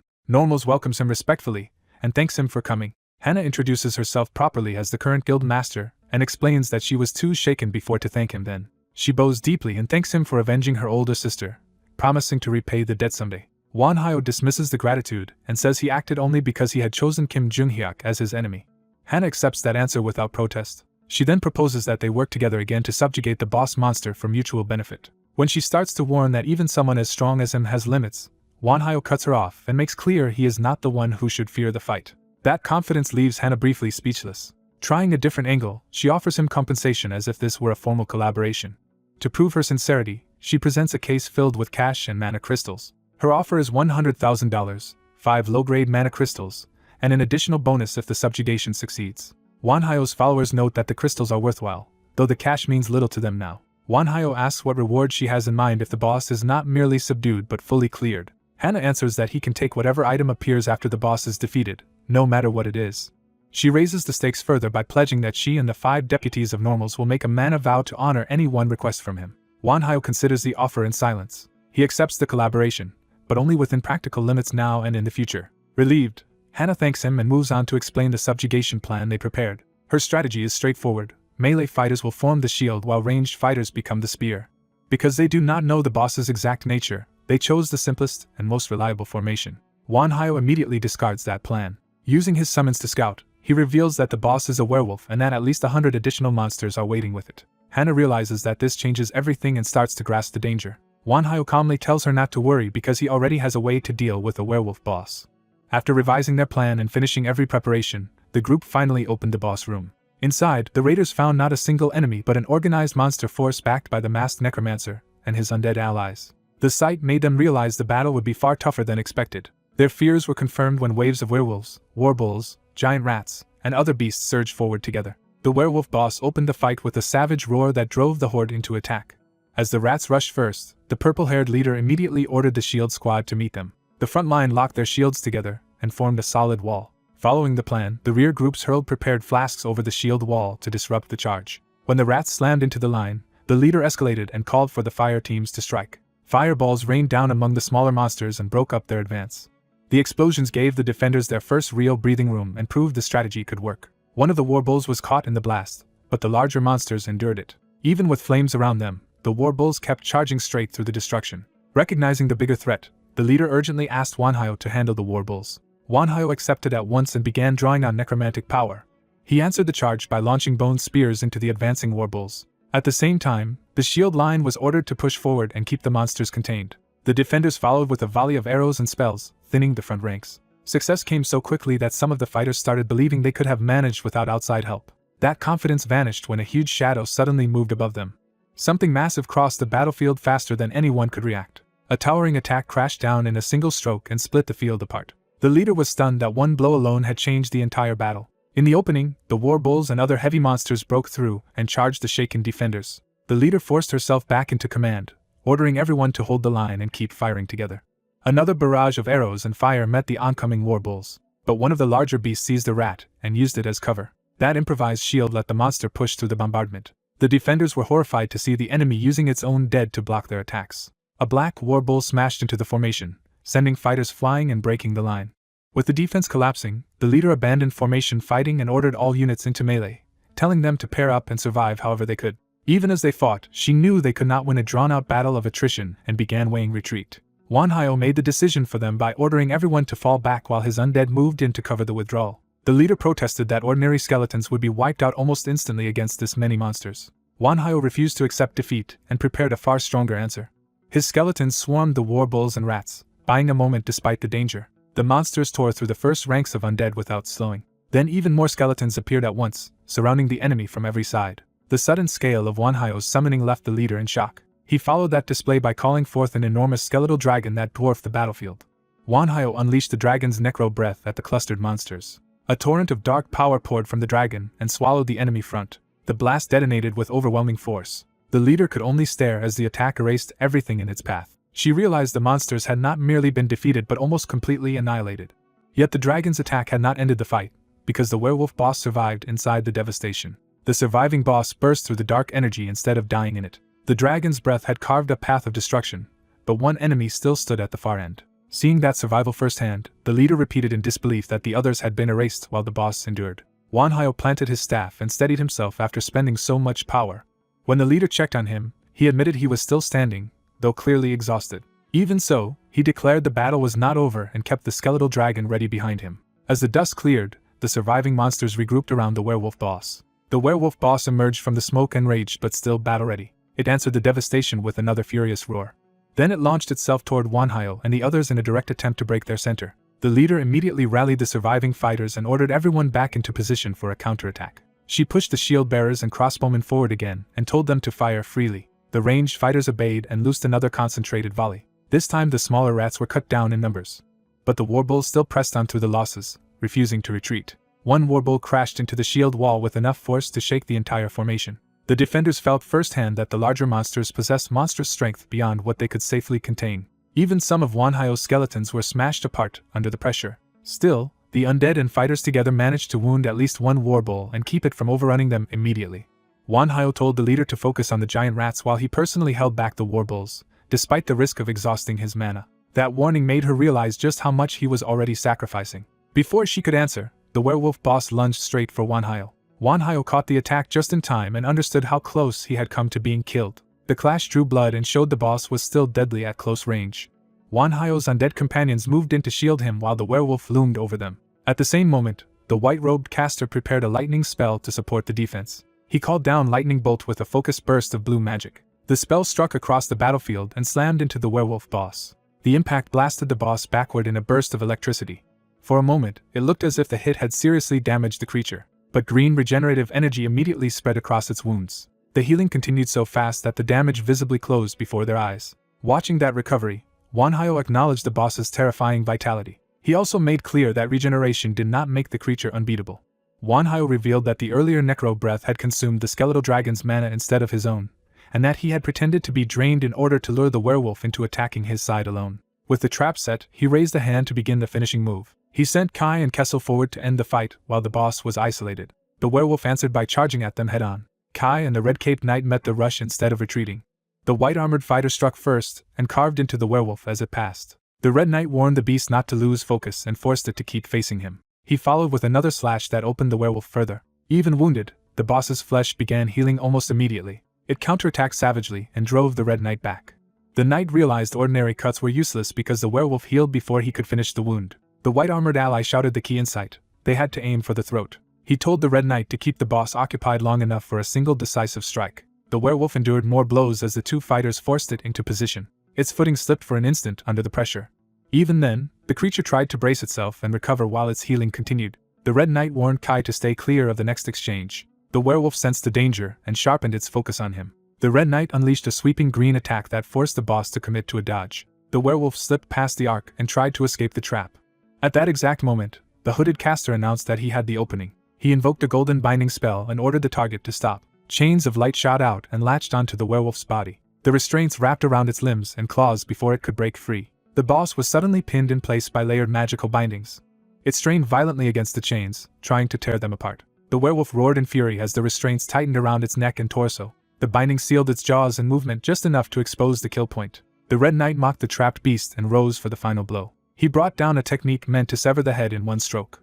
The slash landed cleanly and the werewolf's head separated from its body. The boss finally died, its regeneration failing as blood and fragments spilled across the ground. When the corpse collapsed, a glowing blue stone dropped from the remains. Manhwa immediately picked up the fallen crystal before anyone else could claim it. He explained that it was a moonstone, a mana crystal infused with the power of the moon, and that it was extremely valuable and useful to them. Nearby, the leader cried out as the last fighting still raged around her. A surviving warbull struck her and sent her reeling. She answered by driving her sword down into the monster and bringing it to the ground. Breathing hard, she forced herself back up despite the punishment she had taken. She ordered everyone to finish the remaining warbulls first and keep firing until the room was secure. As the tide turned completely, the surviving rats began fleeing and the defenders shouted that they could not let them escape. The white-robed caster moved to intercept the retreating monsters. He prepared another spell with calm precision. A fresh burst of magic cut down the escaping enemies and ended the last resistance. Watching the aftermath, the leader began to grasp just how extraordinary Manhwa's undead forces really were. Manhwa simply praised her effort and treated the victory as a completed task. He formally declared the dungeon subjugation finished and congratulated the group on clearing it. The exhausted survivors stared at him with a mix of relief, awe, and disbelief. Some of them cautiously asked whether the boss was truly dead. Others looked to one another, hardly trusting that the nightmare had actually ended. As the reality sank in, nervous smiles finally began to appear. Then the whole group erupted in celebration over surviving and clearing the boss room. The leader, overwhelmed with relief, smiled through tears. She told Wanhyo that the victory was only possible because of him. She thanked him sincerely, while he answered that he had only done what was necessary as a collaborator. Still wanting to keep ties with him, she asked how he intended to work with them from now on. Wanhyo replied that he would cooperate when needed, but he would continue walking his own path. With that boundary set, he prepared to leave with his undead companions. Before he went, the leader told him their team would challenge the second floor in 3 days and asked him to join them if he had time. He gave no promise beyond saying he would remember the invitation, and the record of the first floor boss subjugation was marked as a success on day 108. After he departed, the leader admitted to her people that he was far stronger than any of them had imagined. They agreed that even setting aside the skeletal dragon, the 3 undead companions who fought the werewolf were terrifyingly powerful on their own. The team concluded that partnering with Wanhyo had been the best decision they could have made. One survivor reflected that if Kim Jung-hyuk had still been alive, they might have ended up as Wanhyo's enemies instead, and the thought alone chilled him. The leader cut off the dark speculation and called everyone back to order. She told the exhausted survivors it was time to go home. Elsewhere, one of Wanhyo's skeletons examined the moonstone closely. Back at home, the human behind the mask asked Chris whether the crystal was really so remarkable that it had been chosen first among all the loot. Chris explained that in his world the moon was known as God's eyes illuminating the darkness. He added that whenever the moon turned red, the monsters of the Idea continent became far more violent, hinting at the moonstone's deeper significance. They explained that moonstones, saturated with moon power, were prized because their blue light could pacify monsters. The young man presses for a concrete example so he can understand how that power is actually used. Using the werewolf they just subdued as proof, the skeleton explains that moon-infused monsters possess vitality beyond ordinary creatures, which is why the beast endured so well. Kessel proudly reminds them he decapitated the werewolf to prevent any revival, and the others credit him for securing an easy victory. With the danger over, the discussion shifts from the hunt itself to what they should do with the moonstone they won. One skeleton proposes that the best use would be to make it someone's central nucleus, forcing the master to consider which of the 3 undead should receive it. As soon as the choice is framed that way, the group realizes the answer is already obvious. The other 2 immediately nominate Chris, making it clear they see her as the rightful recipient. Chris hesitates, unsure whether it is acceptable for the others to give up such a prize for her sake. The other 2 admit the moonstone never felt like it belonged to them anyway, so their support is sincere rather than reluctant. Accepting their intuition as enough, the master settles the matter and declares Chris the best person to use it. Overwhelmed by their trust, Chris gratefully accepts the chance they have handed her. She vows to justify everyone's faith by making full use of the gift. The others quietly share in her happiness, pleased that the decision has strengthened the group rather than dividing it. Eager to begin integrating the moonstone at once, Chris rushes off to process her new central nucleus and warns them not to expect her back soon. She disappears so quickly that the room is left abruptly empty behind her. The master can only laugh and accept that Chris will be out of sight for a while. 3 days later, while Chris remains occupied, the Normals Guild proceeds with its planned descent to the dungeon's 2nd floor. The endless staircase wears on the guild members, and some begin to doubt whether the descent will ever end. Their purple-haired leader reminds them that the 2nd floor will be far more dangerous than the first, so they must stay alert. She orders everyone to avoid carelessness and protect one another as they advance. To keep fear from taking over, she rallies them around a simple goal: survive and return alive. Even the terrain itself proves treacherous, with the long descent threatening to make exhausted members lose their footing. One tired member nearly slips, and the group is reminded that fatigue alone could get them killed before any monster appears. At last, a light appears ahead, signaling that the descent is finally ending. Their leader urges them onward but insists they maintain formation in case enemies are waiting at the exit. Strange sounds drift from the darkness beyond, hinting that the 2nd floor is unlike anything they expected. The party emerges cautiously, shielding themselves from the sudden brightness. Their leader freezes as the scene before her overturns every assumption she had about dungeons. The others are equally stunned, struggling to accept that such a world could exist underground at all. Instead of another cavern, they find a vast forest beneath an open sky, making the dungeon feel like an entire separate world. The leader voices the absurdity of it outright, unable to reconcile a sky with the idea of a dungeon. The guild gathers at the entrance in disbelief, realizing the 2nd floor is not a corridor but a wilderness. Elsewhere, the master studies reports on his phone, already treating this impossible development as a problem to analyze rather than marvel at. One of his skeletons asks whether the reports of a forest inside the dungeon can really be trusted, and the master decides they can. He concludes that a dungeon with an external environment must rank above the lowest class, and therefore carries greater risk than expected. With both skeletons leaning in for an answer, he prepares to explain what that means in practical terms. The 3 head to Chris's room, deciding they need her judgment before drawing conclusions. They show her the report that the guild successfully entered floor 2 and found a sky overhead, then ask for her assessment. Chris answers calmly that such dungeons were common on the Idea continent, so the phenomenon itself is not unusual to her. But she warns that the difference is still serious, because monsters there will be roughly twice as strong as those in ordinary dungeons. She further explains that this is a field-type dungeon, a single enormous environment rather than a simple vertical sequence of rooms. The master is startled to learn that what looked like a second floor is effectively one vast connected zone. Trying to make sense of it, he compares it to a dungeon whose remaining floors spread sideways instead of downward. Kessel confirms the idea and clarifies that all the floors are effectively merged into one giant field.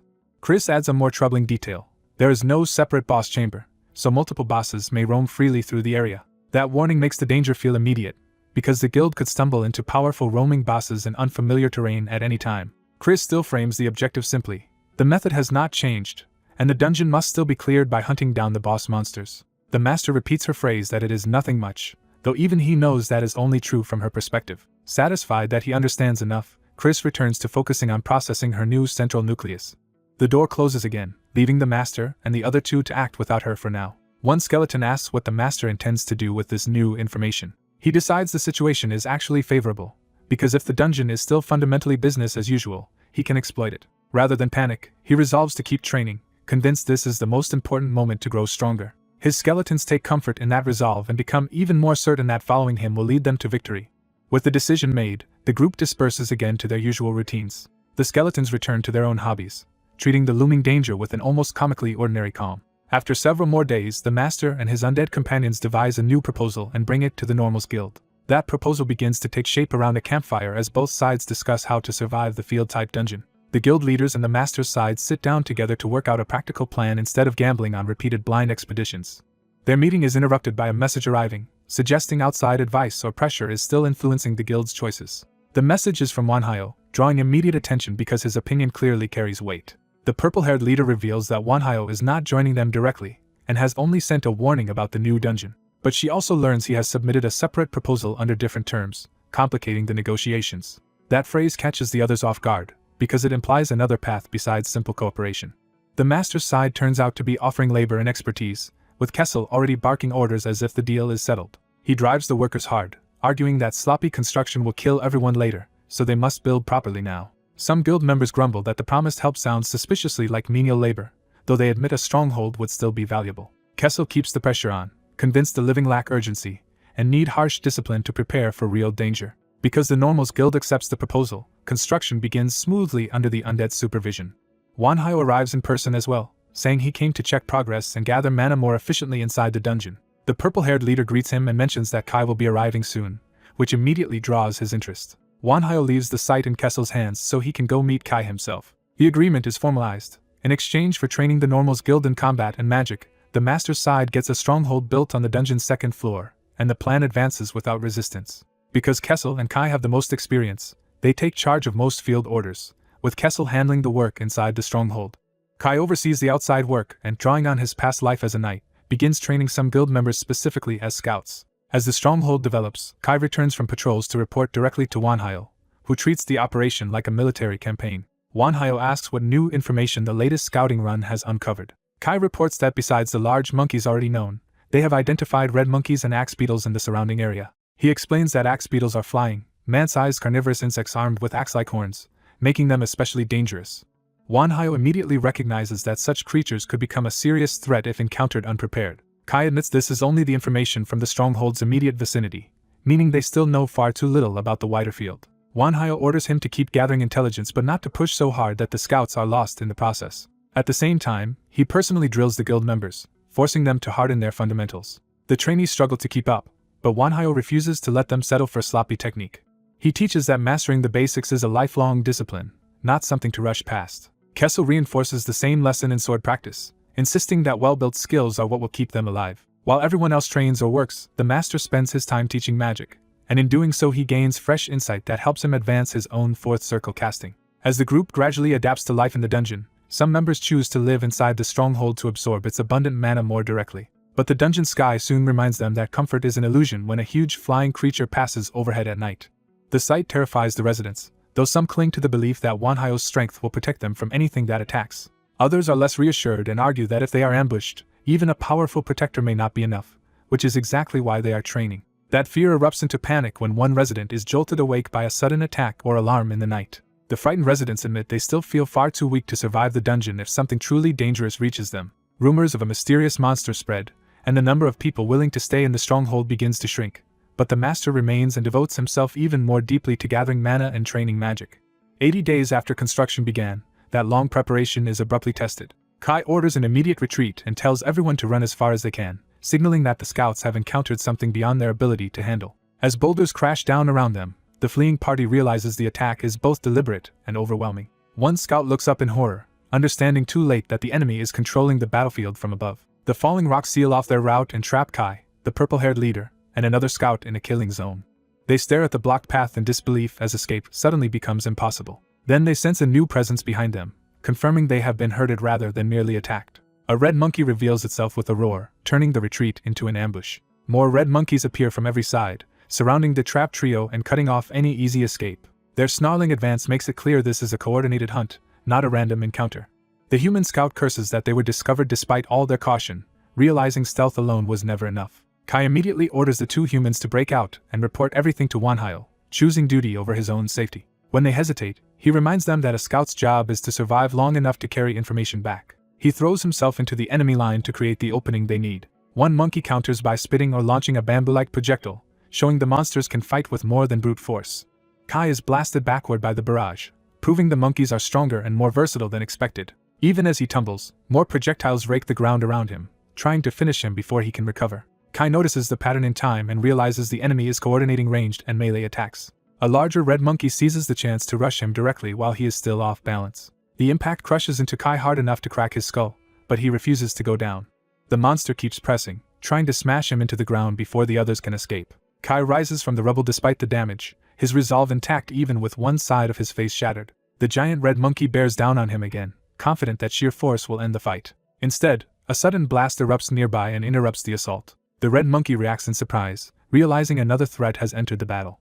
The purple-haired leader uses the opening to intercept a strike and keep the monster from crushing Kai outright. She strains under the impact, barely holding the attack back with her shield. The remaining scout shouts for her to move as he prepares a desperate counterattack. His shot lands cleanly enough to knock the attacking monkey away and buy them a moment. Kai thanks her for saving him and immediately tries to turn the brief reprieve into a joint escape plan. The human scout agrees, insisting they have trained too hard to become dead weight now and can still force a way through together. But another projectile tears through the air, showing the enemy is not giving them even a second to regroup. The monkeys surge again, with the larger red one driving the assault while the others close in behind it. The trio steels themselves as the entire pack charges, knowing they must stand and fight if they want any chance to live. The scout fires into the rush, trying to thin the front line before it reaches them. One monkey still gets through and lunges straight at him. The purple-haired leader hurls herself into the attack, knocking the scout clear at the cost of exposing herself. Kai cuts into the attackers at the same time, turning their desperate defense into a brief coordinated counter. Together they carve down several red monkeys, proving their training has made them far more capable than before. Then Kai spots another explosive projectile descending and realizes the enemy is changing tactics again. He warns the others that another bomb is incoming and braces for the blast. The explosion detonates among them, scattering dust and destroying their visibility. Kai understands at once that the monkeys are using smoke and chaos to split them apart and isolate targets. A larger, darker red monkey dives through the haze straight at Kai, trying to finish the most dangerous defender first. Kai meets the charge head-on, furious that the monster thinks it can pick them off so easily.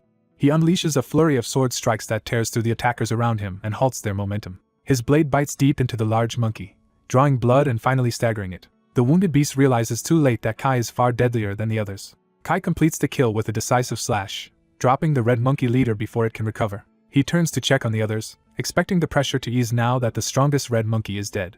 Instead, he senses something far worse approaching and understands the battle is not over at all. A massive white-furred ape suddenly appears behind him, seizing him before he can react. The newcomer is identified as the white monkey, a roaming boss monster far above the red monkeys in threat. With terrifying ease, the white monkey grabs both humans at once and lifts them like toys, instantly overturning the fight Kai had just salvaged. Kai is left facing the boss alone as his companions are hurled aside, and the battle enters a far more desperate stage.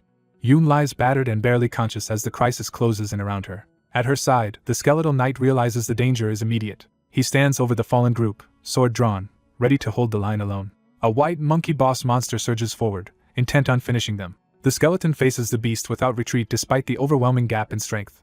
Even so, he hesitates for a moment, already prepared to sacrifice himself. He begins apologizing to his lord, believing he can no longer continue beside him. His master cuts him off and orders him to stop talking like that and get back up. The monkey attacks before the exchange can continue. Its blow drives toward the skeleton with crushing force. A sudden impact interrupts the strike at the last instant. The monkey is caught off guard by the unexpected interference. The masked necromancer reveals a summoned stone golem and uses it to shield his allies. The golem immediately counters with a heavy punch. The monkey is smashed away by the stone fist. The battlefield erupts with the force of the golem's attack. The necromancer arrives with his undead companions, reminding the skeleton not to give up before they all reach their goals. The masked man notices something else changing in the battlefield. The monkey recovers, and the newcomers recognize they are facing a far tougher enemy than expected. The beast grins, showing it is still confident and dangerous. The red-caped skeleton warns his master not to approach recklessly because they still do not understand the monster's abilities. The monkey throws back its head and unleashes a roar. That roar becomes a summoning call that shakes the entire area. The sound hits the group hard enough to stagger them. Something large begins moving through the forest in answer to the call. A monstrous paw lands nearby, confirming reinforcements have arrived. The hooded ally rushes to protect the others and tells the master to brace himself. 3 blood wolves emerge behind the monkey, turning one boss fight into a pack assault. They identify the arrivals as roaming boss monsters, including a twin-headed blood wolf, and realize a whole wave of bosses is converging on them. The hooded caster quickly uses healing magic to restore Yoon. Yoon begins to regain consciousness through the pain. She wakes in alarm as the battle rages around her. Chris steadies her, and Yoon is stunned that he is there at all. The masked necromancer apologizes for overworking everyone with patrols, then immediately refocuses them on defeating the bosses and returning alive. The group forms up behind the stone golem to face the monkey and wolves head-on. One blood wolf lunges first to break their formation. The stone golem intercepts it in midair with a clean counterpunch. The blow caves in the wolf's body. Its form bursts apart into red slime instead of flesh. The golem becomes coated in that strange liquefied remains. As more wolves close in, the red-caped skeleton mocks the enemy for becoming easier to cut now that it has shrunk into slime. He launches himself into the pack with a sweeping strike. His sword carves through multiple wolves at once, scattering their bodies. He realizes too late that the wolves are not dying normally and are behaving like slime creatures. The monkey seizes the golem's head, trying to overpower the party's main shield. At the same time, the monkey charges straight through the battlefield toward the group's rear. The masked necromancer urgently calls for Kessel to return and defend them. The monkey answers by unleashing a barrage of red energy slashes across the ground. The attack tears up the battlefield and forces everyone to scatter. The monkey plants its hand into the earth, preparing another move. It springs onto the golem's massive body to attack from above. The beast pauses, sensing resistance and searching for an opening. A gigantic earthen golem rises up beneath it, with a cage of bones protecting the people on top, and knocks the monkey flat. The others are astonished that their master can create a golem of that scale using a golem heart. He explains the giant golem burns mana rapidly and can only be maintained for about 20 minutes, so they must finish the enemies before then. Yoon suddenly notices something wrong with the giant golem's legs. Red matter is pushing out from inside the golem's body. The wolf slime-like remains begin reforming within the debris of the golem. The necromancer realizes the wolves were mixed into the rubble by the bombardment, and orders Chris to counterattack with him. Chris reveals that the Moonstone has upgraded his central nucleus, and prepares a stronger summon. He raises a squad of skeleton mages from the earth. The masked necromancer is thrilled that Chris can now summon skeleton mages despite not belonging to necromancy, and recognizes this as the Moonstone's power. He entrusts command of the new skeletons to Kai, who eagerly accepts. Kai immediately raises another skeleton mage to expand their force. The skeleton mages charge down the giant golem's body to meet the reforming wolves. The white-robed skeleton and Kai strike in tandem, cutting into the slime wolves before they can fully recover. Their attacks sever the wolves into pieces and keep them from regrouping. The monkey watches this with growing frustration. It tries to hurl a massive boulder down on them to crush the resistance outright. Then it senses a new threat above and looks up in alarm. The monkey catches the falling stone and the giant golem's descending fist together, showing terrifying raw strength. At the same time, a red beam streaks toward the battlefield. A violent blast erupts, forcing the monkey to react instantly. The giant golem's strike slams down through the chaos. For a moment, the humans dare to hope the monkey has finally been defeated. That hope is immediately undercut as the others fear it may have survived again. The twin-headed blood wolf dives from above toward the bone cage protecting the group. Both heads gather a blazing red breath attack at once. The wolf unleashes a massive breath blast straight at the trapped group. The masked necromancer answers with bone prison, reinforcing their shelter against the incoming breath. The breath tears across the giant golem's body and the bone defenses with explosive force. The shockwave throws Yoon and another ally from their footing. The necromancer orders Chris and Kessel to handle the rest while he moves to save the falling civilians. Chris and Kessel leap after the people and catch them before they hit the ground. Meanwhile, the necromancer summons Nidhogg, a skeletal dragon, into the battle. The twin-headed wolf prepares another breath attack to overpower this new summon as well. Its red breath crashes down toward Nidhogg. Nidhogg angrily rejects the imitation and refuses to let a mere beast mimic a dragon's breath. Chris warns Nidhogg that this is no ordinary monster, and that reckless use of breath will be dangerous. The two breath attacks collide in a violent clash of red and purple power. Nidhogg's necrotic breath begins to overpower the wolf's attack. The dragon's power presses into the earth and holds the line. Chris sees that the clash is draining too much mana and urges a retreat before they are exhausted. Nidhogg refuses, driven by wounded pride and insisting that a dragon never loses. Chris grabs the control tether, trying to rein Nidhogg in. Through the link, Chris feels Nidhogg's emotions and realizes the dragon cannot even admit it is being pushed back. Seeing no other choice, Chris braces himself and commits to supporting the dragon directly. He pours all of his remaining mana into Nidhogg and demands to see what a real dragon can do. Empowered by Chris, Nidhogg unleashes a full necro breath. The twin-headed wolf answers with its own breath, refusing to yield. Dark necrotic force surges forward and engulfs the battlefield. Nidhogg's attack overwhelms the opposing blast and tears through the wolf. The recoil and mana drain slam Chris to the ground. He lies motionless, consciousness fading. The last of his strength slips away. Even as he blacks out, he forces one eye open to see the result. His vision dissolves into white from the blast and exhaustion. The world goes silent around him. Chris loses consciousness completely. The giant golem remains standing over his fallen body like a final guard. Later, voices call him back from the darkness and urge him to wake up. He opens his eyes to find his skeletal companions gathered around him in relief. Still weak, he asks what happened after he collapsed. They tell him he is suffering severe mana exhaustion and must rest before anything else. His first concern is whether Yoon and the guild executives survived. The white-robed skeleton assures him everyone is safe and has already returned home. Relieved, Chris reflects that he sent them on patrol to conserve mana for ghost summons, and that decision nearly led to disaster. His companions counter that the saved mana was exactly what allowed them to defeat the main bosses in time. Chris accepts that point, though he is still uneasy. He admits there was still a serious problem. Nidhogg's pride almost got everyone killed. The white-robed skeleton says there is another matter Chris needs to hear now that the battle is over. During the patrol with Yoon, they discovered a new kind of enemy. That enemy was a humanoid giant hiding in the forest. Chris is shocked by the revelation. They explain it was slightly larger than the white monkey and identified as the lowest class of giant, a wicked giant. The others warn him not to underestimate it just because it is the weakest giant class. Even the lowest giant is far stronger than ogres or trolls, highly resistant to magic, and intelligent enough to be especially troublesome. They conclude it may be the hardest opponent the group has faced so far. At the mention of a giant, Nidhogg stirs with immediate interest. The dragon declares that when the time comes, he alone will hunt the beast.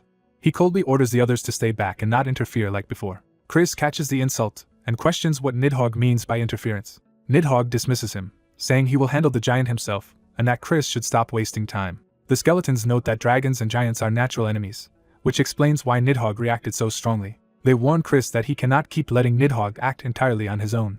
Now that Chris has grown stronger, they tell him he must start taming the dragon's behavior. Chris postpones that problem for the moment, and decides they should all go home and recover first. Elsewhere, a blood wolf report is marked off as completed. A hidden horn figure complains that the twin-headed blood wolf fell too quickly to be entertaining. Looking over multiple defeated creations in South Korea, the figure decides the promised top 20 targets have already been determined. Satisfied, the figure announces the next phase will begin. A roulette-like selection is set into motion to choose the next victim. When the result appears, the figure reacts with interest. The chosen target surprises them because they had wanted to save him for later. Instead, they decide to go after Chris first, calling him the most appetizing-looking prey. As time passes and danger grows less predictable, Hyunbok's group begins full preparations to subjugate the giant. Chris also starts practical preparations, working with materials and equipment. He carefully extracts and refines the red crystal core from the golem heart. Holding the completed core, he confirms the result of his own development work. The others recognize it as the golem heart Chris successfully created for himself. Wanhyo explains that the red core is useful for summoning a golem, and sustaining it by absorbing ambient mana, though each golem lasts for a different amount of time. He adds that creating a stable version took many failed attempts, and only now has he finally completed a usable one. The guild leader quietly takes in the value of what he has handed over and weighs what she still needs to say. Wanhyo waits in silence, already sensing that her thoughts have not ended with gratitude. He presses her to speak plainly about whatever remains unresolved between them. She begins by apologizing, admitting that the Normals Guild discussed their arrangement with Wanhyo and made a decision on their own. Their conclusion was that relying on his help would make raids easier now, but would eventually leave the guild unable to function without him. After witnessing the latest field boss battle, she became certain that even with all her training, those enemies were beyond what she alone could face. She admits that none of the Normals could have handled such bosses and reaffirms just how overwhelming Wanhyo's strength truly is. Wanhyo listens without interrupting, letting her finish the judgment she has reached. She says that realization forced her to choose a different path for the guild. The Normals Guild will stop raiding this dungeon altogether. The decision catches Wanhyo off guard despite how calmly he receives it. She explains that continuing like this would only create more casualties, so the guild must prioritize its own growth before ambition. Wanhyo starts to respond, testing whether this is truly the end she intends. Before he can object, she bows deeply again and apologizes for unilaterally ending their cooperation. She remains bent before him, accepting full responsibility for the break. Seeing her sincerity, Wanhyo's tension eases. He tells her he understands and acknowledges how heavily that decision must have weighed on them. He formally ends their partnership from that day onward, while still allowing the guild to keep using the stronghold freely. His generosity surprises her, and she asks if he truly means it. Wanhyo confirms that the stronghold was built for that very purpose and offers it without resentment. He parts from them with a sincere wish that they succeed on their own path. Relieved, she thanks him for everything he has done for the guild so far. They seal the separation with a final handshake rather than bitterness. Their alliance with the Normal's guild ends, but the narrator reflects that everyone was still pursuing the same goal of surviving the dungeon in the best way they could. Time passes in the E-Rank 1313 raid, and the story marks this turning point as the moment they parted from the Normal's guild. Later, Wanhyo's party reaches a hidden chamber buried deeper inside the dungeon. The group realizes they have found a dungeon hidden within the dungeon itself, and Wanhyo treats the discovery with dry amusement. One of his companions warns him to stay quiet because something inside is sleeping.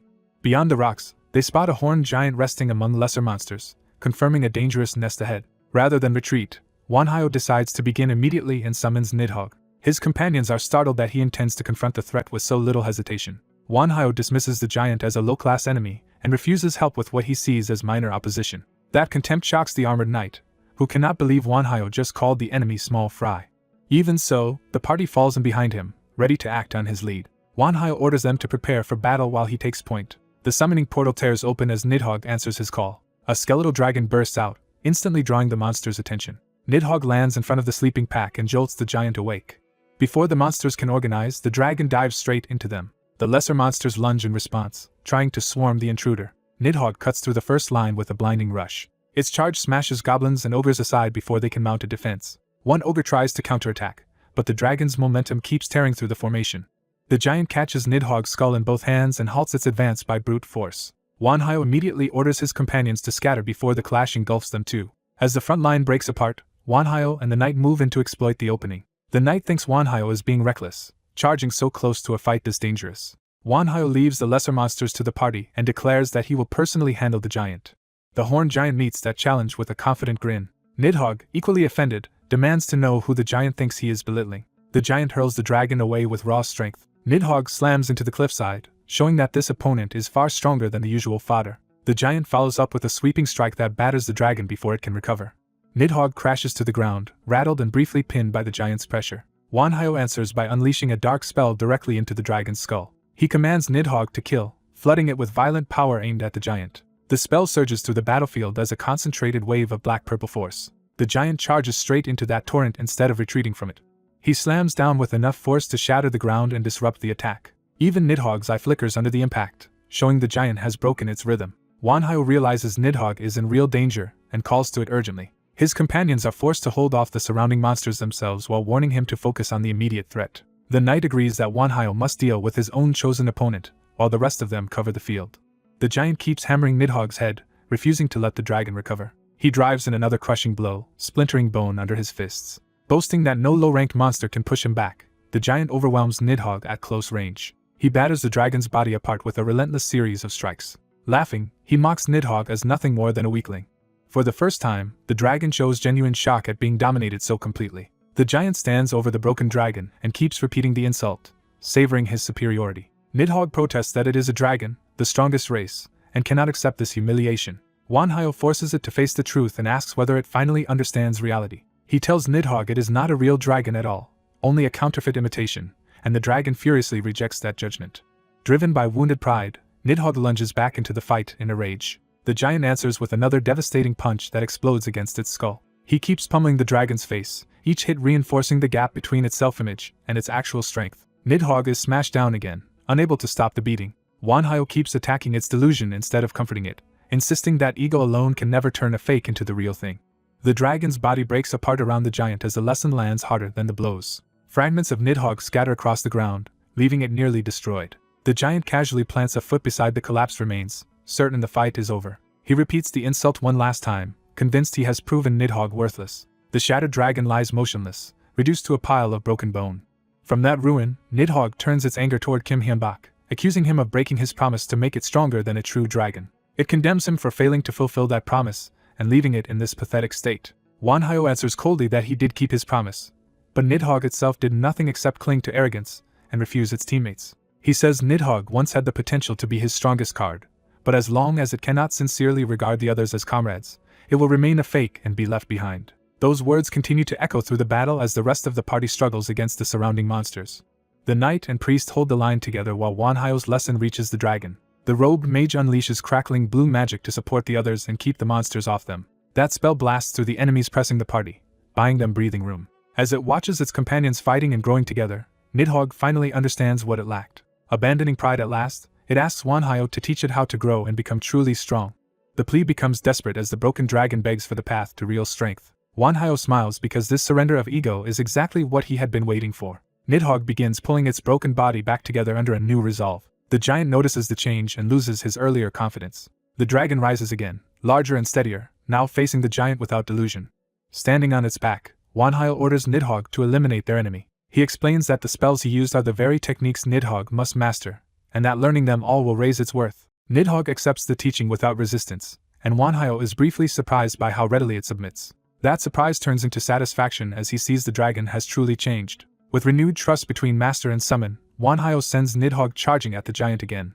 The dragon surges forward with enough force to split the cliff face as it closes the distance. It crashes into the giant head-on and drives him back. The fight erupts into the air as Nidhogg launches the giant upward in a violent exchange. Bone shards and debris whirl around them as the dragon gains control of the battle. Nidhogg follows with a named attack, Deathbone Spear, diving like a living lance. The strike slams the giant into the ground with crushing force. Seeing the giant pinned, Nidhogg declares the battle finished. But the giant suddenly catches hold of a blazing weapon or force, revealing he still has one last counter. A massive explosion engulfs the area before anyone can react. The party watches the blast spread across the battlefield, unable to see whether Wanhyo survived. The knight starts to speak as if a long-awaited result has finally come. Then the smoke parts to reveal Wanhyo still standing atop Nidhogg, and the knight acknowledges that the dragon has at last become somewhat worthy of the name. Even the knight is taken aback by how completely the tide has turned. He shouts for Wanhyo to dodge, sensing a new danger before the others do. Wanhyo turns calmly, already aware that the threat is not coming from the giant anymore.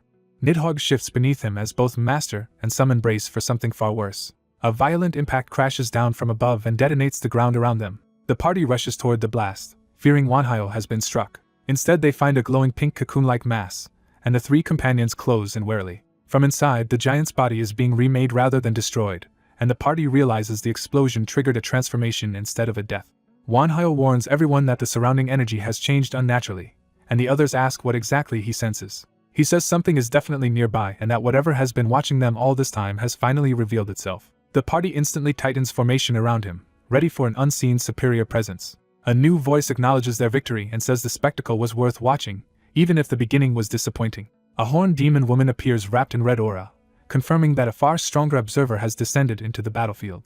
With predatory amusement, she asks where they should begin now that she has arrived in person. Wanhyo immediately recognizes the danger and tenses instead of provoking her. He orders everyone not to move, judging that offending this being would be suicidal. The demon notices their restraint and studies them with interest. She mocks their unusual caution, remarking that most intruders would already be questioning her or charging in. Wanhyo chooses diplomacy and asks if she would at least give them an explanation. She refuses outright, making it clear that answers are a privilege she does not intend to grant. The knight and mage can only fall silent under the pressure of her presence. Wanhyo repeats her own logic back to her, acknowledging that only the strong have the right to take what they want. Pleased, she tells him he understands his place and confirms that strength alone decides what one may claim. Because he humbled the fake dragon and exposed its weakness, she spares the group for now and even says she likes what he did. She explains that she despises arrogant children who overestimate themselves, making clear that Nidhogg's humiliation amused her. Wanhyo realizes from the way she singled out Nidhogg that she may be connected to an even greater power than he expected. Still toying with them, she says that since she has descended, she cannot simply leave without doing something. With a casual gesture, she begins to act. A green restorative power washes over Wanhyo, the mage, and Nidhogg, healing the damage they had taken. Wanhyo feels his body fully restored and his mana overflowing again, and he checks that everyone else has recovered as well. The demon then drops all pretense and invites them to fight her directly. Wary of the trap, Wanhyo asks if she means to fight them herself. She smiles and promises to hold back, challenging them to survive against her for just 5 minutes. Kim Hyun-bak realizes the enemy is testing them, but he decides they have no choice except to play along for now. He orders everyone to pour all available mana into one decisive strike from Nidhogg, while Kessel and Kai hold the line. His subordinates immediately accept their roles and prepare to obey. Before they can act, the Horned Devil Woman mocks them and invites them to make the first move. She attacks first anyway, unleashing dark power straight into Nidhogg. Hyunbak urgently tells Chris to bless Nidhogg with every bit of mana he has. Nidhogg answers with Necro Breath, hurling a massive blast at her. She dismisses the attack as worthless and stops it with ease. Still unimpressed, she crushes through the assault and drives her power into Nidhogg instead. Nidhogg's body begins breaking apart under her casual counterattack. Hyunbak is shaken by how effortlessly she overwhelms his strongest weapon. He realizes she only moved a hand once, yet Nidhogg was nearly destroyed. The Devil Woman starts wondering whether she should simply kill them after all. Hyunbak forces himself to stay composed despite the terror. Even his allies admit the gap in power is absurd and question why such monsters are here at all. The devil appears beside Hyunbak and confirms that she truly is on an entirely different level, but says she came down for a reason. Refusing to give up, Hyunbak orders Nidhogg to attack once more. At the same time, the wounded wicked giant is sealed inside a pink barrier while Nidhogg moves to finish it. Hyunbak changes plans and tells Chris to switch to Corpse Explosion instead. Chris and Hyunbak immediately begin channeling the new spell together. Nidhogg dives toward the trapped giant as the explosive curse takes hold. The devil watches with interest instead of stopping them. The giant detonates in a huge blast that rocks the battlefield. Hyunbak and Chris brace themselves against the shockwave and dust. Hyunbak looks up, desperate to see whether his gamble worked. The giant's body is shattered, but the pink barrier fragments begin gathering again around it. Hyunbak realizes the barrier is reforming and that the enemy will recover if they hesitate. He orders Kai and Kessel to finish the giant before the barrier fully restores it, and Kai eagerly takes his turn. Kai launches himself straight at the cocoon giant from above. He drives his sword down through the reforming barrier with brute force. The barrier cracks under the impact. Kai smashes through and strikes the giant directly, telling Kai's allies to handle whatever comes next. Another knight gathers power for a follow-up attack. She releases a killing thrust of blue energy at the exposed giant. The attack pierces through the barrier remnants and into the giant. The giant finally bursts apart for good, scattering the pink shell and ending the threat. Hyunbak silently prays that his reading of the situation was correct. Then the devil woman suddenly appears right beside him, proving the real danger was never the giant. She asks why he focused on the wicked giant instead of her, and challenges him to explain how he planned to fight her. Hyunbak answers that a being as powerful as her should have needed some kind of medium to descend, and he suspected the dying giant was that anchor. She considers his reasoning with amusement. Her interest deepens when she admits he is unlike the others. She praises him for getting this far with weak tools and for correctly identifying the medium. Satisfied, she declares that the group has passed her test and spares their lives. Because he entertained her, she decides to give Hyunbak a reward. That reward is a chilling declaration that she is claiming him for herself. Hyunbak carefully asks what being claimed actually means. She explains that he will either become her prey or her subordinate. As she begins to leave, she says that since he passed her test, he deserves to know her name. She reveals herself as Gloria, a catastrophic demon dragon. With that introduction, Gloria departs and promises they will meet again, whether Hyunbak returns as prey or servant. Hyunbak is left repeating the title demon dragon and her name, trying to grasp what just happened. The dungeon is officially cleared, but the victory feels overshadowed by the threat Gloria left behind. Back in safety, Hyunbak exhales as the reality of surviving finally sinks in. He tells his undead companions that Gloria explicitly marked him as either future prey or subordinate. They warn him that if she meant it, the situation is dire because the next meeting will force a choice between opposition and submission. Hyunbak reflects that any being capable of invading the world through a dungeon is far beyond ordinary. He also realizes Gloria may not be the only such power trying to enter Earth. Worse, he concludes that these invading powers are likely scouting talented people in advance, either to recruit them or eliminate them. One of his servants asks what he intends to do now. Instead of answering immediately, Hyunbak asks his companions for their opinions. One urges him to fight because these beings are the same enemies who killed him, though he admits facing them head-on would be suicidal. The others remind Hyunbak that they are already dead, while he is still alive and only has one life to lose. Hyunbak says he cannot risk them recklessly, and one servant proposes staying with him only until he can exist independently if Hyunbak chooses Gloria's side. Another vows to follow Hyunbak to the end as a knight and vassal. Hyunbak is quietly moved by that loyalty. Even the mage says he will continue following Hyunbak, regardless of Chris's old enemy. He explains that revenge is secondary to his true goal of ascending to a higher level, and Hyunbak offers the best path toward that. Hyunbak notes that the answer is exactly what he would expect from a mage. He then asks Nidhogg what it wants. Nidhogg says it only wants to become more valuable than the original dragon, and any path that makes it stronger is acceptable. Another servant complains that he is the only one who has not been asked yet. He presses Hyunbak for the most important answer of all, what Hyunbak himself truly wants. Hyunbak admits he barely survived and has few options, but he knows life as Gloria's subordinate would never be easy. When asked if that means he will keep fighting, Hyunbak says that is his decision for now. He reasons that Gloria did not finalize him as a subordinate yet, so the choice remains open between fleeing and resisting. What he truly wants, however, is to grow stronger no matter the cost and eventually kill Gloria. His servant is thrilled by that resolve and promises full support. Still, the mage warns that Gloria is overwhelmingly stronger, even if he remains loyal for now. He bluntly admits that if Hyunbak faces Gloria without a chance of winning and his life is in danger, betrayal is possible. That possibility startles Hyunbak. He realizes that if he ever fights Gloria recklessly, Chris could turn against him and be forced under control as a tool rather than a trusted ally. That thought hardens his resolve to prepare carefully and preserve the trust that brought them this far. Their discussion is interrupted by the sudden sound of a doorbell. Hyunbak is shocked that the house is already connected to the outside world after the dungeon clear. He quickly realizes the stranger's identity matters more than the restored connection itself. Checking the intercom, he asks who is outside. A woman introduces herself as Kang Hyami and shows official identification. She says she is a manager from the administration, the agency that runs the dungeon site, and asks for a meeting. Hyunbak relaxes at first, assuming it is only routine business from the dungeon site. Then he and his companions are stunned by the revelation that the dungeon site is a real organization, and Hyunbak immediately wonders what it wants from him. Elsewhere, the news of the E-rank dungeon disaster throws officials into confusion. A superior demands to know what kind of monster appeared in an E-rank dungeon after 16 explorers died there. His subordinate reports that a few survived, including a prospect with an A-rank fortune talent. That survivor is identified as Kim Hyunbak. Instead of only verifying the incident, the superior decides they must contact Hyunbak first. He orders immediate contact with the prospect. Then he makes his real intention clear by demanding that Kim Hyunbak be recruited at once. Back at the house, Kang Hyami politely thanks Hyunbak for receiving her and repeats her affiliation with the administration. Hyunbak introduces himself and notes his surprise that the dungeon site is run by actual people. Hyami explains that the administration manages the site and oversees the transfer of ordered goods using the technology of higher beings, including explorer bank transactions. One of Hyunbak's undead immediately asks whether those higher beings are gods. He presses further, asking whether the administration can contact them when needed. Hyami forces herself to stay calm and answers that, while she lacks details, the working assumption is that those higher beings are both gods and devils. Hyunbak quietly absorbs that answer.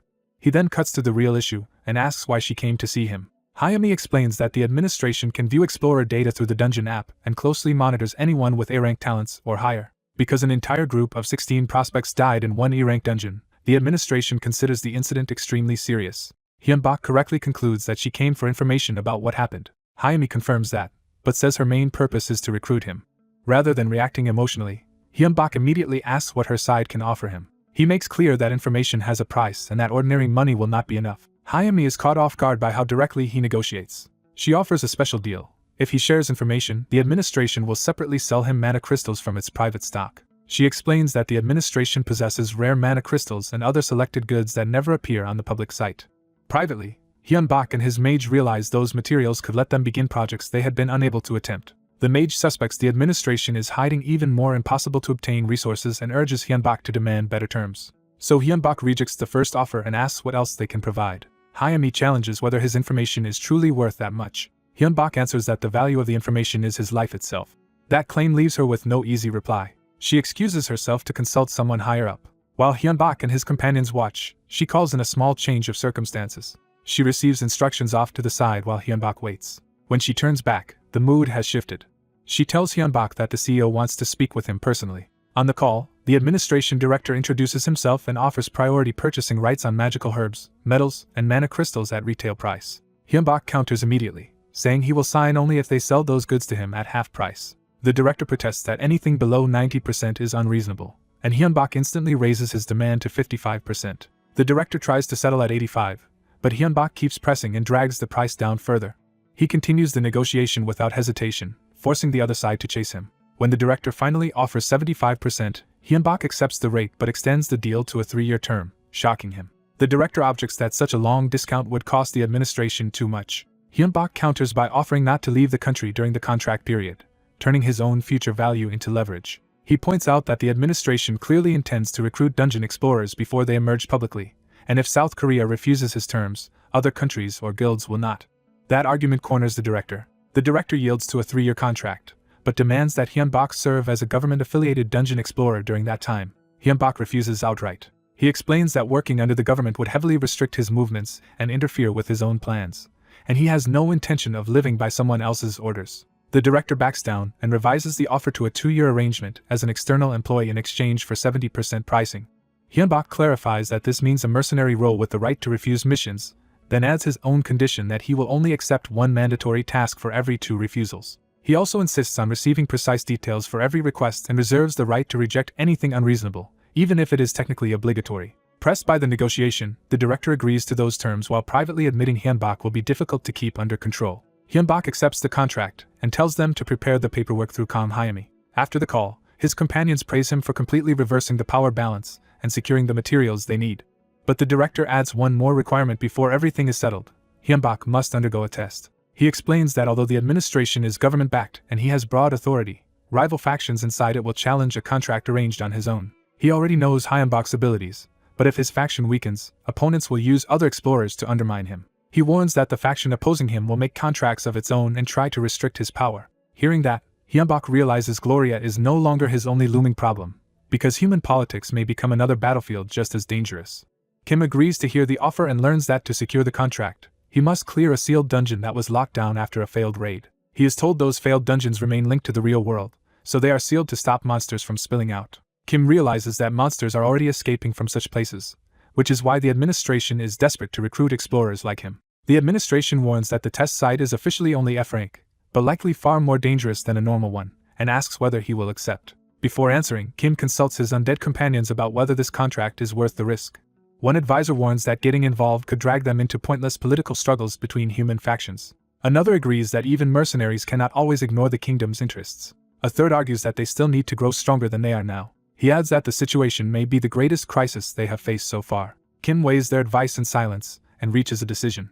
His thoughts turn to Gloria, reminding him how dangerous the larger threat truly is. That memory hardens his resolve. Kim accepts the test and asks to be taken to the dungeon immediately. That night, he is flown to the sealed site under heavy military guard. The soldiers waiting there make it clear the army is treating the dungeon as a serious national security matter. Kim arrives with his disguised undead companions and the administration's manager, drawing wary attention. The commanding officer asks if this unimpressive-looking outsider is really the one chosen for the job. Manager Kang Hyami formally identifies Kim Wonhyo as the external explorer assigned to clear the dungeon. The colonel openly doubts that someone like Kim could handle a dungeon overrun with those monsters. Kim offers no defense and lets the administration speak for him. Kang insists that Kim has repeatedly cleared similar dungeons and has already been approved by higher authorities, leaving the final call to the officer in charge. She reminds the colonel that his authority comes from above and that defying those orders would itself be a military offense. Forced to yield, the colonel warns that if anything goes wrong, the army will respond without hesitation. Kim's armored companion bristles at the insult and wonders if they should abandon the test altogether. The calmer knight treats the hostility as little more than military hazing and urges patience. The scale of the army's preparation shows they are ready to suppress the dungeon by force if needed. Armed troops and vehicles stand by as if expecting a battlefield rather than a test. Some soldiers mock Kim's masked group as costumed eccentrics instead of serious fighters. Their ridicule turns personal, dismissing Kim as a show-off playing hero. Kim ignores the taunts and stays focused on the mission. The group is led to the sealed entrance and told to wait, while the army prepares to open it. The colonel gives the order to unseal the dungeon. The massive outer barrier opens to reveal the hidden structure that contains the dungeon gate. Inside, a single door stands as the final seal between the world and the dungeon. The colonel coldly tells Kim that from here on, whatever happens is his problem. As the door opens, strange energy pours out and immediately puts everyone on edge. A pack of goblins surges out the moment the seal is broken. The monsters attack with feral aggression instead of hesitation. The colonel orders the entrance blocked and explosives prepared, prioritizing containment over Kim's safety. But the army quickly discovers the door cannot simply be shut again. The colonel scrambles to form a firing line and orders his men not to let any monster escape. The soldiers open fire and mow down the first wave of goblins. A goblin shaman answers with magic, raising a staff charged with fire. A blast of flames tears through the soldiers' line and instantly shifts the battle in the monsters' favor. The troops panic as the fire spreads faster than they can evade it. Wounded men cry for help while the colonel tries to restore order and call for medics. The army's disciplined formation collapses under the magical assault. Kim calmly steps in and shields the colonel from the flames, revealing that he could have intervened at any time. He calls on Nidhogg, signaling that he is done watching the army flounder. The colonel looks up in shock as a dragon-like undead presence manifests above him. Kim orders his forces to wipe the monsters out. A gigantic skeletal hand crashes down and crushes the goblin attackers. At the same time, a powerful blue barrier seals the entrance area, cutting off the chaos from the outside. The colonel is left speechless by the scale of Kim's power. Kim treats the stunned officer with casual indifference, as if the matter is already settled.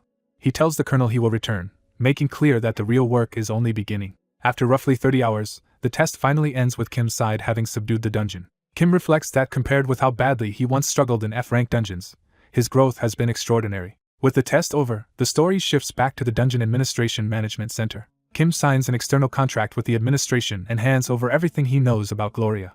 The officials are shaken by the revelation that a being like Gloria exists and admit the threat is beyond what their own level can handle. They decide the information must be secretly shared with other nations because the crisis demands a global response. At the same time, they order quiet surveillance on Kim and his companions in case they become a threat themselves. A subordinate accepts those covert instructions without objection. Later, Kim reviews the administration's item catalog and sees that even high-grade mana crystals are staggeringly expensive. Chris explains that the administration is offering a wide range of mana materials at a discount, making the catalog more valuable than expected despite the prices. When Kim learns the prices were set by higher beings, he stops arguing about fairness and asks how much they should buy. Chris immediately wants to spend everything they have on supplies, while Kim is alarmed because their funds are already tight after moving. Kim can only stare as Chris's greed takes over. Their conversation is interrupted when part of the new base is suddenly damaged during construction work.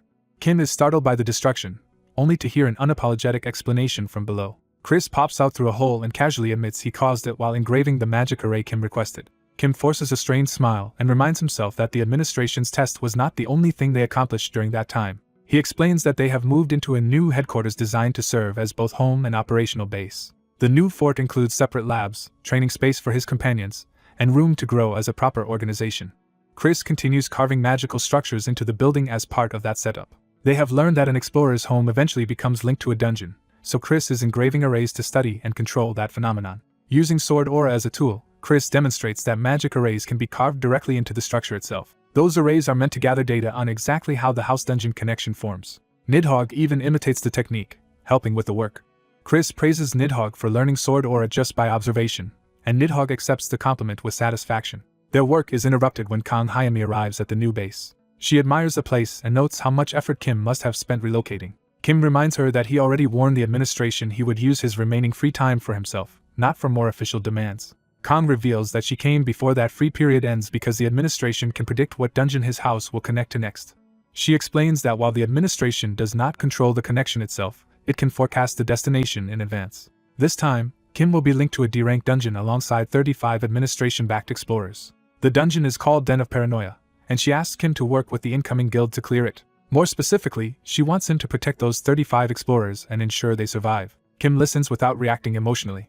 He politely refuses the request outright, catching Kang off guard. Kim explains that he is not strong enough to guarantee the safety of 35 strangers in an unfamiliar D-rank dungeon, and that being assigned as their protector would only create distrust and conflict. Kang accepts his reasoning instead of forcing the issue. She lowers the request and asks only that he gather information on the dungeon for the administration, which Kim agrees to do. Before leaving, she hands him the update notes for a newly restructured system.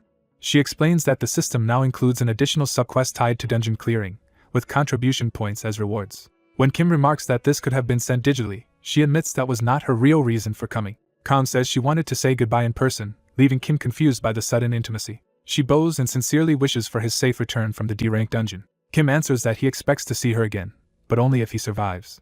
Soon after, Kim enters the dark cavern of the named D-rank dungeon. He checks the dungeon information and learns that Den of Paranoia evolved from E-rank after hunting explorers, now holding 300 participants with a long time limit and substantial rewards. Seeing the huge participant count, Kim asks to inspect the details more closely. From the name alone, he suspects the dungeon's gimmick will be to make explorers distrust one another and turn on themselves. Before he can think further, a falling stalactite nearly crushes him, proving the dungeon attacks without warning. Shaken, Kim complains about the darkness, while his undead companions point out that only he is hindered by it. One knight suggests using the situation as training so Kim can learn to fight without relying on sight. Kim accepts the idea and asks how to begin. He is taught to lower his stance, sharpen his senses, and feel the movement of the air around him. The lesson continues with the advice to spread his mana outward and use it as an extension of his senses. Kim focuses inward and tries to let his mana compensate for what his eyes cannot provide. His mana begins to spread through the cave like a web touching every surface. He succeeds in feeling the terrain through that mana field, gaining a new way to perceive his surroundings. When he pushes the technique further, he suddenly senses Chris's furious emotional state from afar. Chris erupts in rage at the administration, convinced they cheated him. The reason is absurd but serious to him. He discovers that 24-hour free time vouchers can be bought with contribution points, and they are already sold out in limited quantities. Chris laments that if he had known earlier, he would have hoarded them in advance and turned them into an easy source of points. Even after calming down, he insists those points are still needed for defensive materials and for preparing a future central nucleus for Nidhogg. Chris explains that unlike the others, Nidhogg stores mana throughout his bones instead of in a single regulating core. When Kim asks what that means, Chris compares it to a dragon lacking a dragon heart, and says surpassing a real dragon will require even greater magical refinement. The idea is reinforced by the image of a true dragon heart as the key to overwhelming draconic power. Nidhogg immediately asks Chris to create such a central nucleus for him, but Chris warns that gaining one would also create a fatal weak point. Nidhogg dismisses the risk, saying he was always an imitation to begin with, and that a fake heart surpassing the real thing would only prove his worth. Kim realizes that ever since the battle with Gloria, Nidhogg has become more devoted and more obsessed with transcending dragonhood itself. Seeing that change, Chris decides Nidhogg is ready to learn something deeper. He explains that a dragon heart is, in simple terms, merely an extraordinarily high-quality mana crystal. What makes it special is not just the object itself, but the fact that it belongs to a dragon, a fundamentally exceptional being. Nidhogg accepts the lesson respectfully, showing a new seriousness that surprises the others. One companion starts to praise Nidhogg for finally acting like a proper teammate, only to realize Kai has suddenly vanished. The group panics and searches for him, fearing the dungeon may have taken him. Kai abruptly reappears from the darkness and startles everyone on purpose. He casually explains that he wandered off because the discussion was dragging and he wanted to scout ahead. Kai reports that he found evidence of explorers being ambushed by something. He clarifies that this was not a simple monster rush, but a more deliberate and strategic attack. Kim immediately understands the implication. The monsters here are using guerrilla tactics against humans. Following the traces, they find blood smeared along the cave walls. The trail leads them toward a bright opening deeper inside the dungeon. Beyond it lies a fortified settlement built inside the cavern. The place is clearly a human stronghold, but one already under the strain of fear and conflict. Inside, steel clashes as explorers fight one another instead of the monsters. Kim arrives to find multiple guilds in open combat, each side convinced the others betrayed them. One guild master accuses the others of attacking first, and refuses to listen. Another fires back that he was lured there by the first guild's own members, deepening the mutual suspicion. Even as monsters close in, the explorers remain trapped in paranoia and cannot unite. A more level-headed guild master realizes a highly intelligent monster is deliberately sowing chaos among the humans. At that moment, a female swordswoman spots the real culprit and attacks a troll-like monster that had been manipulating events from the shadows. She cuts the creature down in a single decisive strike. Its tamer is horrified, insisting the beast could never have attacked anyone without his command. Another guild master is left reeling because the monster they had been pursuing as the culprit was apparently not acting on its own at all. As the truth begins to emerge, the explorers realize the situation is far worse than a simple misunderstanding and that a monster may truly be orchestrating the entire conflict. As the guilds gather in one place, an unseen enemy sees the perfect chance to slaughter them all. A sudden tremor throws the crowded village into confusion before anyone understands what is happening. One of the survivors urgently calls for Lisiori to take command. Lisiori immediately moves to higher ground to identify the threat. The vice guild master of the Daehan guild lands on a rooftop and prepares to assess the battlefield. From above, she sees the village and the surrounding cliffs clearly enough to search for the source. What she finds horrifies her badly enough to freeze her for a moment. She snaps into command and orders everyone to form ranks for battle at once. The real danger reveals itself as a wave of green slime surging in from outside the village. The slime horde pours toward the settlement in overwhelming numbers. A young fighter rushes in to cut one down before it reaches the others. His attack backfires when the slime's acidic body melts his sword on contact. Nearby fighters are burned as well, and panic spreads as they realize normal melee is disastrous. The young man quickly warns everyone that the slime's bodies are corrosive and must be killed with fire instead. A demolition-focused guild immediately claims the job and prepares improvised incendiary bombs. They hurl the explosives into the advancing slimes while warning the front line to stay clear. The bombs arm in midair, buying the defenders a desperate moment of hope. The first blast erupts in a pillar of fire among the monsters. More explosions follow, turning the front of the village into a burning kill zone. The blasts also start collapsing nearby wooden structures, forcing the defenders to dodge falling debris. At the same time, a summoned elemental spirit is called forth to support the defense. Its ice magic locks part of the slime wave in place, giving the fighters a way to control the battlefield. Lisiori orders the bombardment to continue relentlessly and demands that every frozen slime be burned. The bombers agree and tell the front line to herd the monsters together for maximum effect. The melee fighters begin driving the surviving slimes into a single cluster. Even the larger monsters are forced back as the defenders compress the horde. The slimes try to flee the trap once they realize they are being cornered. The defenders cut off their escape routes and keep them boxed in. With the trap set, the bombers warn everyone to save themselves and prepare another volley. A massive chain of explosions engulfs the clustered slimes and much of the village around them. Watching the devastation, Lisiori notes the bomb guild's terrifying firepower and starts thinking about how they make it. That thought is interrupted when she senses a new change in the battle. A second wave arrives as masked riders on giant lizards charge toward the village. The young fighter realizes the slime attack may have been designed from the start to destroy the defenders' weapons. The elemental users are ordered to pour all their mana into the summoned spirit for one decisive counterattack. The spirit answers with a barrage of ice spears that tears through the incoming riders. The battered survivors refuse to break and steel themselves to keep fighting. They throw themselves into close combat against the lizard riders despite the odds. One fighter named Tashik helps bring down an enemy rider with a sudden ranged strike. But the defenders quickly realize there are too many enemies left and too few usable weapons to hold out for long. Before the line collapses, a dark portal opens overhead and something new enters the battlefield. A surge of black-purple power crashes down, scattering the enemies below. A skeletal dragon and its rider intervene, telling the defenders to tend the wounded while they take over the fight. With that opening, the surviving guild members launch a renewed charge. The young fighter recognizes the Skeleton Legion and Bone Dragon from rumor and realizes who must have arrived. The feared necromancer Wanhyo appears atop the Bone Dragon, confirming the rumor. His forces immediately strike the enemy line from outside the village. The masked lizard riders finally show alarm at the new threat. Their leader orders an immediate retreat rather than risk annihilation. The defenders watch in disbelief as the monsters actually pull back.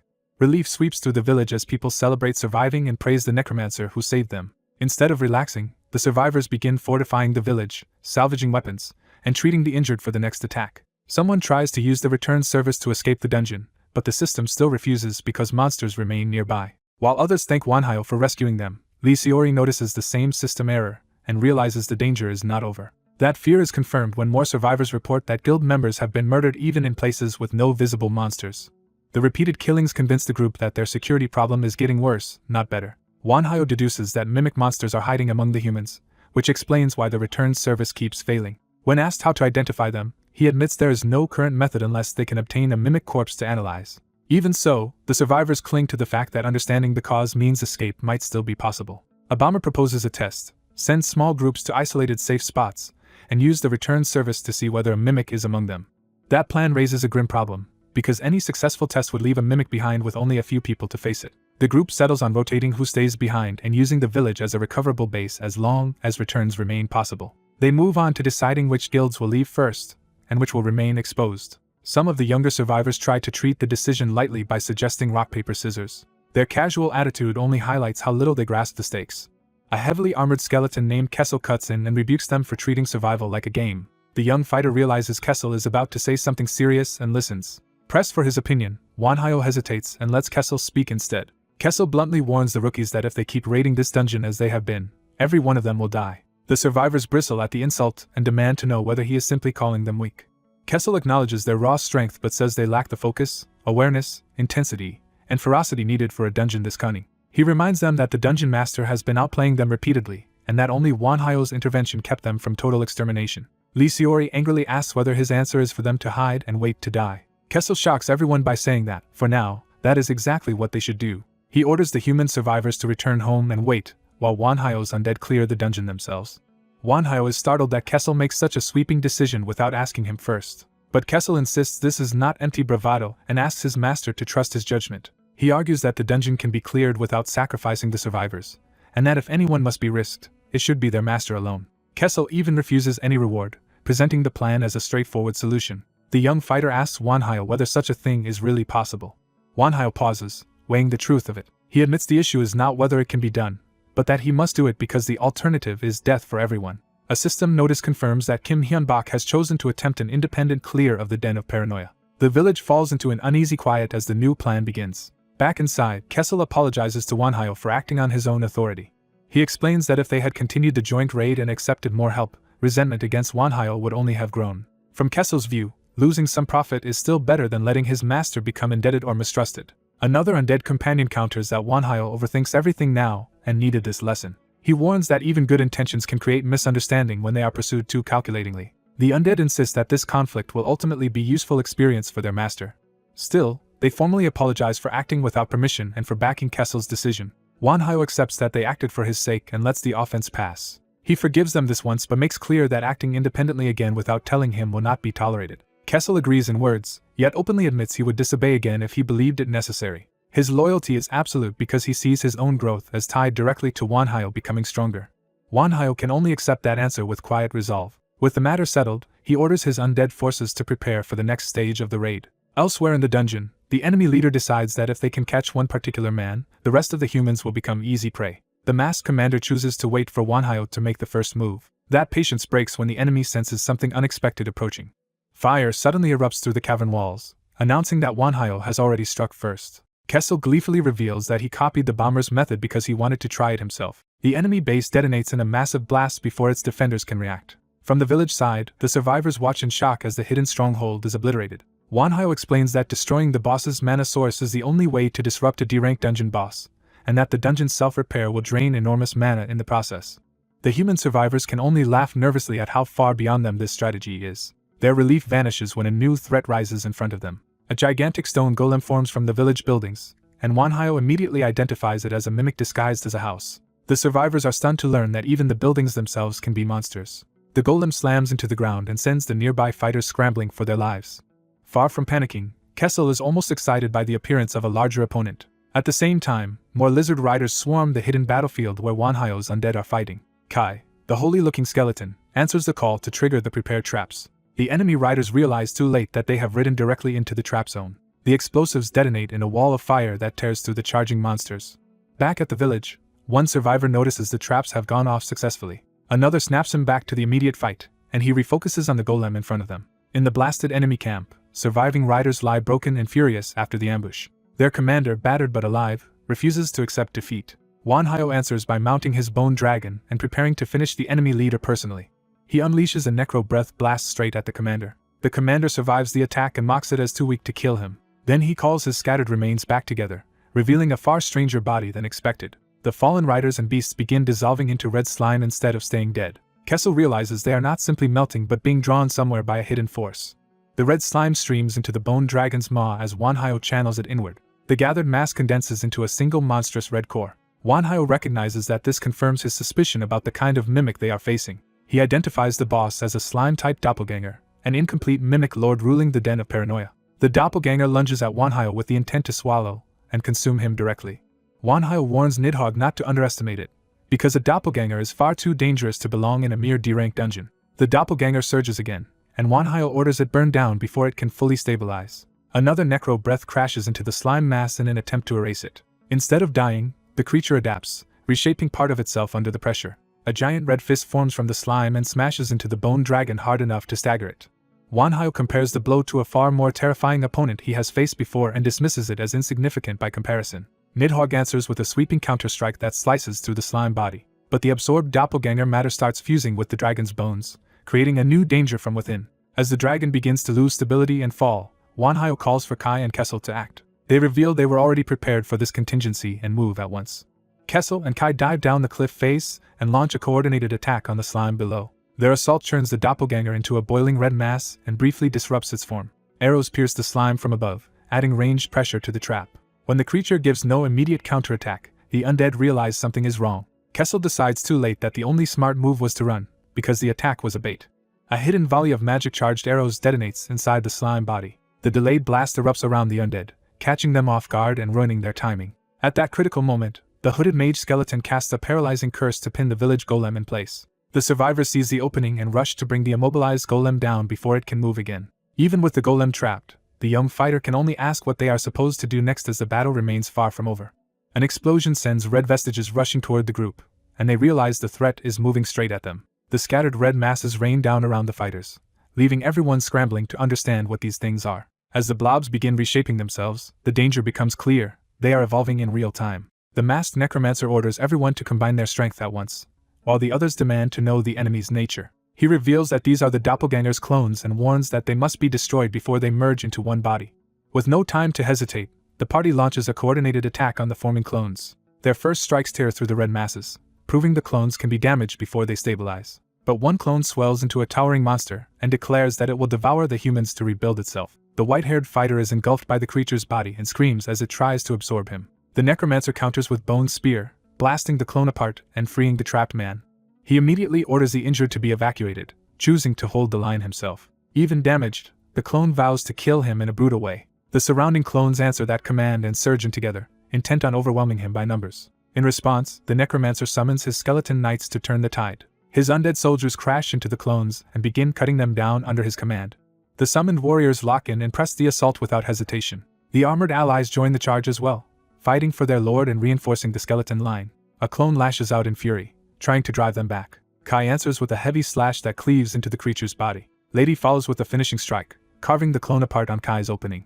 Another clone rages that these pawns should die and tries to reassert control of the battlefield. Instead, it is blown apart again, and the necromancer calls for Kai and Chris to keep pressure on the fragments. Even while smashing skeletons aside, the clone insists the lesser fighters cannot stop it. The necromancer realizes the clones are stronger than his skeletons, and that brute attrition alone will not be enough. Even so, he declares the battle is his to win and keeps his forces engaged. He unleashes another burst of force that hammers the clone and scatters more of its body. The clone's mass is shredded again, but it still refuses to die cleanly. His skeletons reform and rise back into the fight, surrounding the remaining fragments. They slash at the clone from multiple sides, cutting its body into smaller pieces. Those pieces collapse into unstable spikes and puddles, losing cohesion.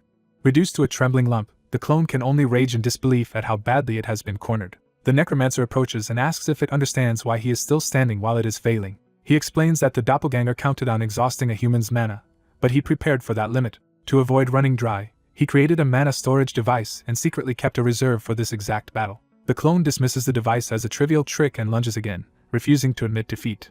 A sudden beam of power slices through the clone's attack before it can land. Kai shields the necromancer and cuts through the clone's body, buying him time to continue speaking. The necromancer reveals he understood the doppelganger's real plan: kill him, absorb him, and become complete. He says the doppelganger's careful strategy failed because he seized an unexpected opening first. The clone swells into a larger form and insists that the necromancer, not it, will be the one to die. It boasts that even with the dungeon destroyed, it still possesses overflowing mana, but the necromancer openly doubts that claim. The clone suddenly convulses, as if something inside it has gone wrong. Purple energy erupts through its body, and the necromancer begins turning its own structure against it. He calmly controls the invading mana from a distance, proving he has already found the weakness he needed. The remaining clones freeze under pressure as his skeletons close in around them. He gathers the corrupted energy into his hand, preparing to explain the trap. He reveals that the bone spear he planted earlier carried his mana into the doppelganger for the purpose of analyzing its body. From that analysis, he discovered the truth. The doppelganger's original body exists elsewhere, and these clones are powered by split pieces of its soul. The clone panics and desperately tries to reclaim those soul fragments before he can exploit them further. Realizing the real target, the necromancer orders Nidhogg to destroy the doppelganger's original body at once. The skeletal dragon rises above the battlefield as the final weapon in his plan. Nidhogg unleashes negative breath and fires a massive stream of destructive energy toward the hidden original. The blast tears through space with overwhelming force. It punches through the barrier protecting the original body and cracks it open. Inside the shattered space, the dragon reaches the exposed core of the doppelganger. The original body realizes too late that completion was only moments away before everything was ruined. Nidhogg's attack engulfs the core completely, leaving it no room to escape. The doppelganger can only curse the necromancer as the blast closes in. The hidden original explodes, ending the source of the clone's existence. Back on the battlefield, the others are startled by the distant explosion and sense that something decisive has happened. At the same time, one last clone nearly crushes the young swordsman before the others can react. The clone's body suddenly falters, its aggression replaced by a strange collapse. Instead of finishing its prey, it begins breaking down in front of the stunned survivors. A low groan passes through the remaining clones as their forms lose stability. The fighters realize the clones are melting away now that the original body has been destroyed. The necromancer finally allows himself a small breath of relief. Exhausted, he sinks down and admits the battle nearly drained all of his mana. His companions remind him that the fight is not truly over until every leftover clone is cleaned up. He agrees and steadies himself, already thinking about the work still ahead. The armored knight offers him a hand and acknowledges that he performed well. Kai echoes the praise, making it clear the familiars recognize his victory. He thanks Castle sincerely, accepting the support with quiet satisfaction. Then he orders everyone to finish clearing the battlefield and tie up the remaining loose ends. The raid concludes successfully, and the named Degrade dungeon is officially cleared after 5 days. 3 days later, he lies at home restless and empty, unable to sleep, eat, or even enjoy the hobbies that once filled his time. He wonders if surviving repeated brushes with death has made ordinary life feel dull compared to the intensity of the dungeon. He considers taking a walk, then stops himself, treating even leisure as something too precious to waste. That mood is broken when Castle bursts in with an urgent personal request. Castle begs to go out and meet his game friends, asking his master to help him do something about being a skeleton in public. The necromancer reveals he has already remodeled the doppelganger fragment into a human face and shoulders for Castle, astonishing everyone. He explains that he used mana to connect the fragment to Castle's consciousness, though only part of the body can be disguised for now. When Castle pushes for more, the necromancer yanks him back into line and reminds him not to get greedy. Lady is impressed that he could create something so advanced from the fragment. He modestly says he only reshaped what already existed, though his familiars insist the achievement is still his. Castle then worries about a more practical problem: how he is supposed to join a dinner gathering.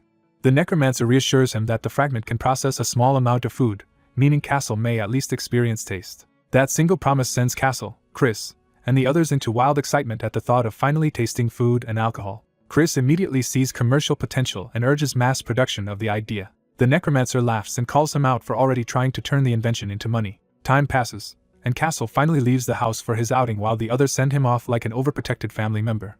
When Castle returns safely, the necromancer confirms that his free time countdown does not decrease as long as he himself stays at the base. That discovery gives him a new idea. If free time can be preserved, he may avoid being forced into another dungeon for a while. He realizes he can use doppelganger fragments to let his familiars act as his representatives in the outside world. While they handle outside errands, a new update appears on the dungeon site. He and his familiars learn that a mercenary system has been added to the platform. Castle guesses the system exists because dungeon raids across the world are not going well enough. The group quickly decides that taking mercenary jobs would suit them better than waiting to be assigned random raids. The new system allows explorers with enough remaining raid time to join other people's dungeons as support. Those who answer such requests receive extra rewards on top of normal dungeon compensation and still gain free time afterward. He notes that the system mainly benefits guilds and strong explorers, and wonders why it was introduced now. Castle explains that mana leaking from dungeons is spreading rapidly through the real world. When asked about the gap between dungeon mana and real-world mana, Castle says the difference is still large but shrinking fast. At the current rate, he warns, the mana density inside dungeons and outside them could become equal within a year or less. That means the system is trying to accelerate the growth of capable humans before the world changes completely. The necromancer agrees that this development could work in their favor. Still, he cannot ignore what it implies for the future of the real world. If dungeon monsters begin appearing outside, then dungeon explorers will also emerge as a new kind of power in society, changing everything. More urgently, he remembers the catastrophe demon dragon Gloria and realizes there is no guarantee she was the final threat. If beings on that level invade the real world, the consequences will be catastrophic. He grimly concludes that countless people would die. Castle urges him not to waste time and to seize every opportunity available. He argues that they must help the people of this world grow stronger before the coming invasion arrives. The necromancer reluctantly agrees that this responsibility cannot be ignored. A quiet smile shows he has already made up his mind. He decides they will begin taking mercenary requests immediately. Castle adds that they should also prepare for abuse of the new system, citing the kind of cruelty shown by Kim Jung-hyuk. He warns that stronger explorers will inevitably use mercenary raids to dominate or eliminate weaker ones. The necromancer answers that he is already ready for such people and will not tolerate internal enemies. His familiars enthusiastically agree, treating traitors and opportunists as threats that deserve no mercy. With that settled, he opens the mercenary listings and starts searching for suitable jobs. The map reveals far more requests than expected, spread across many regions. The sheer global scale overwhelms him for a moment, especially because he cannot handle foreign languages. Castle solves that problem by proposing translation magic to break the language barrier. Lady explains that true telepathic communication can serve as universal translation once mastered, and everyone immediately wants in. Castle even equips himself for the role, fully embracing the idea. He goes further and proposes selling translation enchanted items as a business opportunity, and the necromancer reluctantly leaves that project to him. Chris pushes to accept as many requests as possible, eager to turn the new system into profit. Kai instead points out a low-paying but urgent request that carries obvious desperation. Because they need slime cores anyway, Kai recommends taking an F-grade dungeon request tied to that need. The necromancer decides to accept the request Kai selected. His familiars praise the choice as noble, but he is puzzled that they think he is acting out of kindness. He clarifies that he has his own reason for choosing that mission. That reason is a plea from a Korean requester offering anything for survival, while a far more lucrative B-grade request sits ignored beside it. He decides it is time to recruit new contractees through this opportunity. Meanwhile, public opinion about the necromancer Wanhyo splits wildly between fear that he has become inhuman and hope that he is a savior who can end the dungeon crisis. Elsewhere, an older man reads those rumors with interest rather than panic. He decides he must meet Wanhyo soon, before the necromancer grows even stronger, so he can judge whether he is ally or enemy. He calls for the administrator, but no one answers. The silence makes him realize something is wrong. Then a door opens behind him, confirming an intruder has entered his secure space. A cloaked figure steps out of the darkness and announces that they have finally met. The stranger says he came only to deliver a warning. He tells the old man that the long-anticipated time has arrived. That warning is paired with the image of a monstrous invader, making clear that the threat is no longer theoretical. At the same time, inside a dungeon, desperate explorers are being slaughtered as they beg for rescue. Elsewhere, civilians flee in terror as a disaster approaches that no one wanted and few are ready for. Warning alarms spread through control centers as authorities scramble to respond. Even surviving adventurers can only stare and shake in disbelief at the scale of what is coming. Defenders try to barricade an entrance and hold back the flood of monsters, but the situation is already collapsing into chaos. And over it all looms a horned demon woman, hinting that while the necromancer remains inside his house, the true danger outside is only beginning. A mysterious staff marked with colored gems introduces the power tied to Wanhyo. Wanhyo sets out carrying that staff and a white mask, already moving with purpose. Elsewhere, a terrified woman lies awake, consumed by the thought that she does not want to die. Her fear deepens as she hides alone in a barricaded room, still fixated on survival. Kim Mijin trembles under her blanket, panic overwhelming every other thought.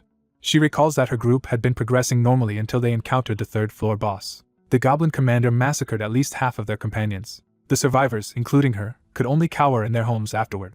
A system warning reminds everyone that only 1 month remains to clear the dungeon. Faced with that deadline, Mijin realizes how much she still wants from life and desperately rejects death.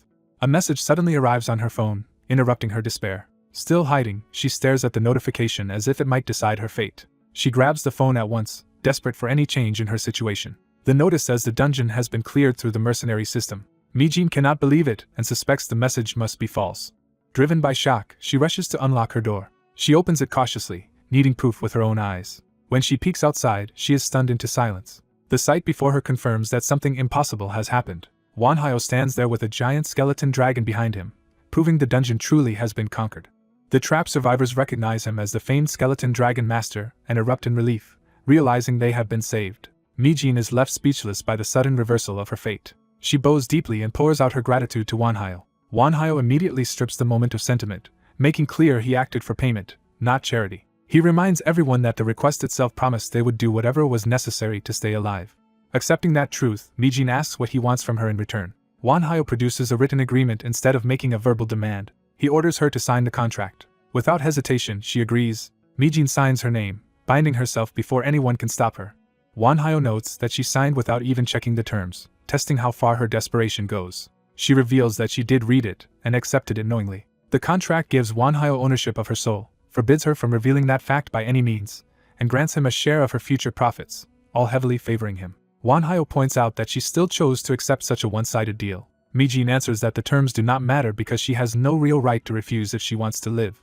Wanhyo is impressed that she understands the situation so quickly. She kneels and begs him to grant her strength in exchange for her service. Her plea becomes absolute, as she promises to do anything if it will let her survive. That intensity catches Wanhyo off guard. Mijin insists this is the kind of chance that comes only once in a lifetime.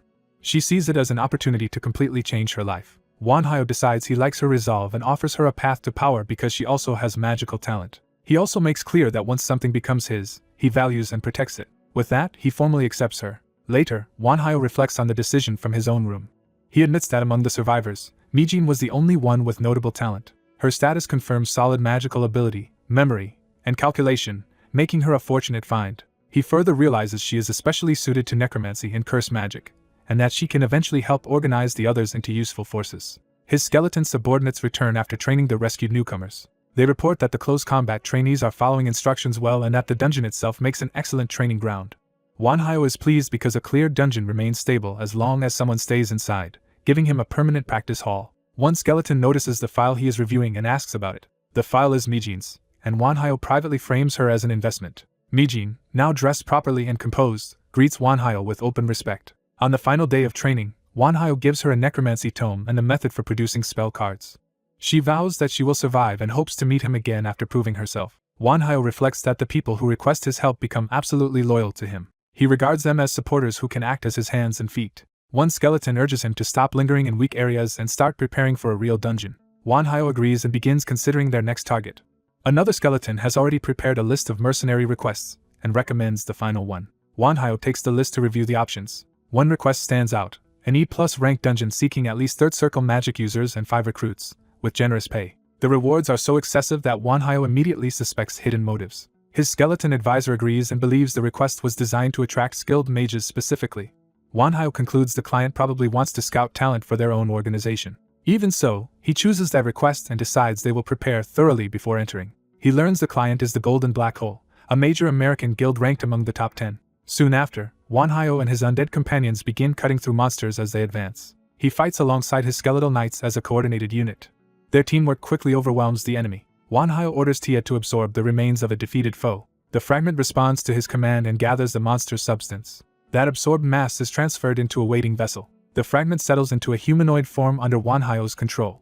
The transformation completes, turning the fragment into a usable ally. One knight remarks that it must feel unpleasant to turn a doppelganger fragment into a companion. Wanhyo answers that it feels surprisingly warm, and gently gives the fragment the name Tia. His robed subordinate urges him onward because they must reach the rendezvous on time. Wanhyo leads his undead escort deeper through the cave toward the meeting point. A sudden burst of light ahead signals that they have reached the client's forces. A heavily fortified camp appears, complete with barriers, shields, and disciplined guards.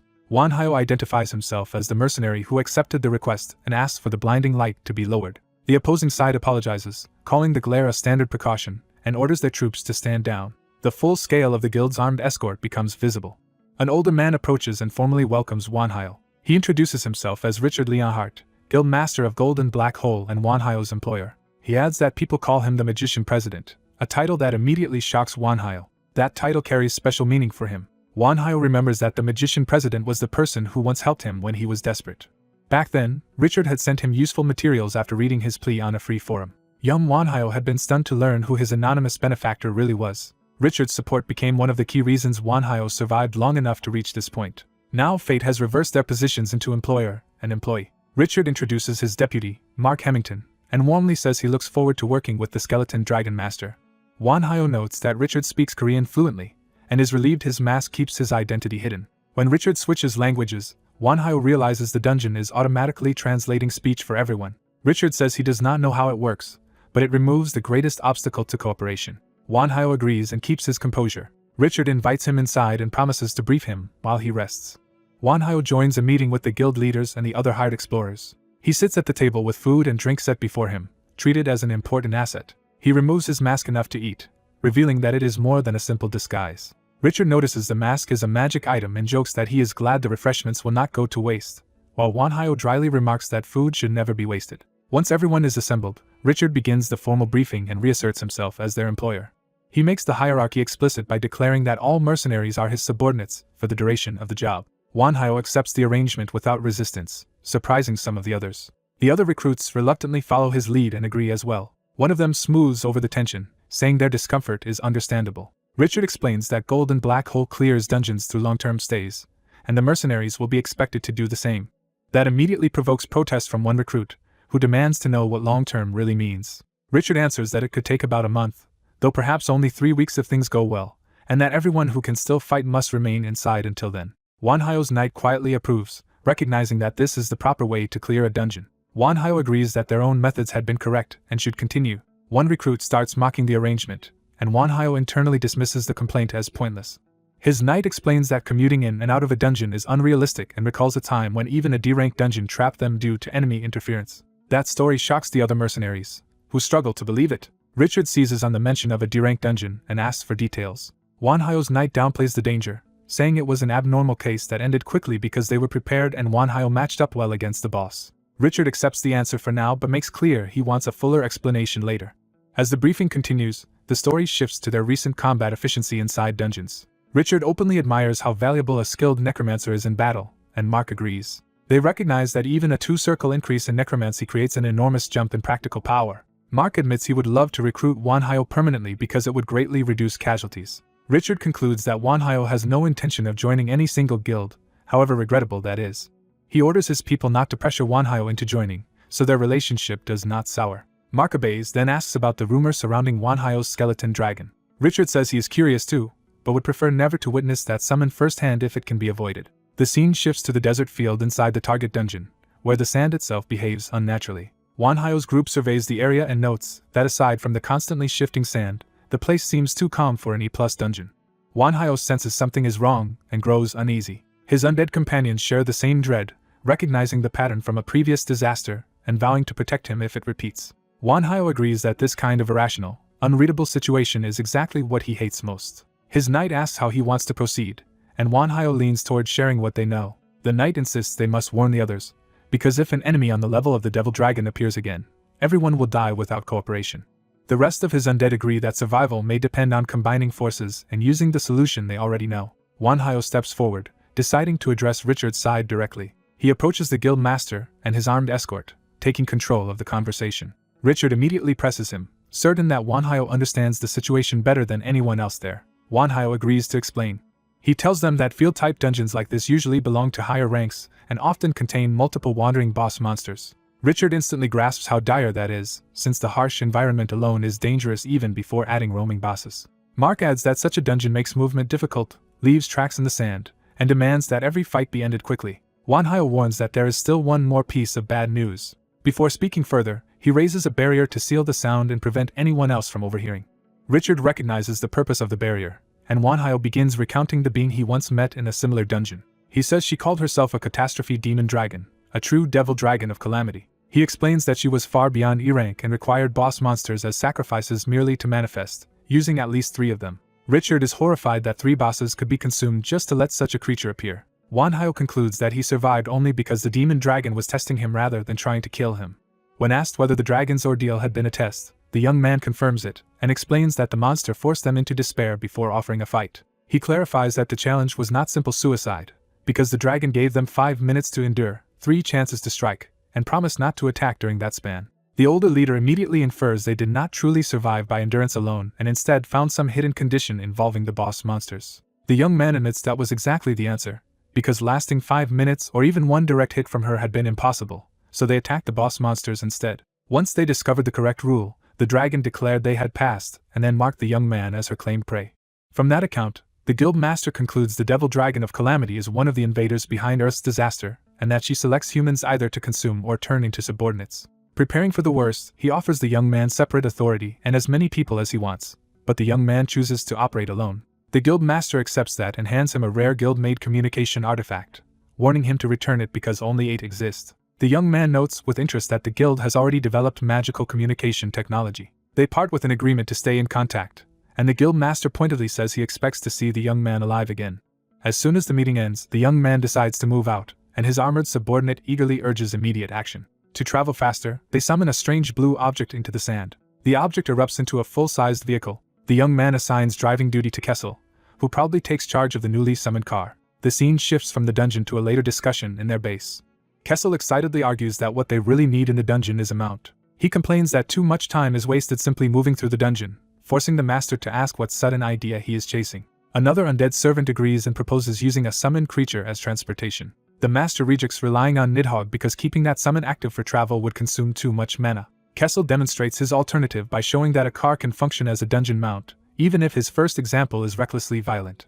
One companion is baffled that of all things they chose a car. The master explains that a car was the easiest machine for him to understand and reproduce because it was what he knew best. With that settled, he orders Kessel to accelerate and lets him revel in showing off his driving. The guild leaders watching from behind are left speechless by the absurd sight. They confirm in disbelief that a car has just driven through the dungeon. The guild master quickly grasps the implication that if an engine counts as a golem-like mechanism, modern vehicles can be adapted for dungeon use. Rather than dismissing it, he admits they are learning a dangerous amount from the young man and orders a temporary camp established. His people immediately begin fortifying the desert floor and building a base on the 2nd level. Elsewhere, a hidden girl notices that the humans have finally reached the 2nd floor. Pleased that the dragon's claimed prey is acting separately, she decides the situation is progressing well. Meanwhile, the car races deeper through the dunes, but the master starts sensing that something about the trip is wrong. His companions share the unease, because the silence of the dungeon feels unnatural rather than safe. After half an hour of driving, the master points out how long they have traveled without incident. The robed mage confirms that not a single monster has attacked them the entire time. The master decides the abnormal calm cannot be trusted and orders them to stop. When he checks the communication device, he discovers it is malfunctioning, confirming that outside contact has been cut off. He immediately orders Kessel to turn the car around and head back. The vehicle reverses course across the desert. Even while returning, the master questions whether they are truly moving the right way. His companion assures him the direction is correct and says he even verified it with magic. That answer only deepens the master's suspicion, because if the route is right yet nothing changes, then some hidden force is interfering in a way they do not understand. They stop and gather outside the car to investigate the problem directly. The robed mage offers to explain the situation as either good news or bad news. The master asks for the bad news first, preferring to clear away the worst possibilities before anything else. The mage reveals that they are trapped, and worse, the trap is created by magic beyond either of their ability to break.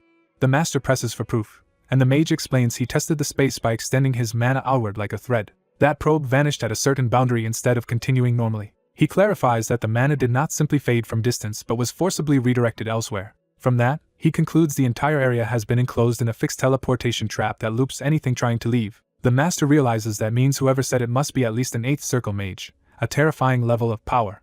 He then asks what possible good news could exist in a situation like that. The answer is that being trapped at all means the enemy chose restraint over direct annihilation, which implies an opening. The master reasons that if such a superior being is sparing them and using tricks instead of simply killing them, then they are being preserved for a purpose. They agree that this purpose may be their only chance, so they must search for a way out before that chance closes. Back at the camp, the second-floor monsters attack in waves, and the guild's forces struggle to hold off endless sand dolls. The soldiers cut them down efficiently, but the enemy keeps reforming and pressing in.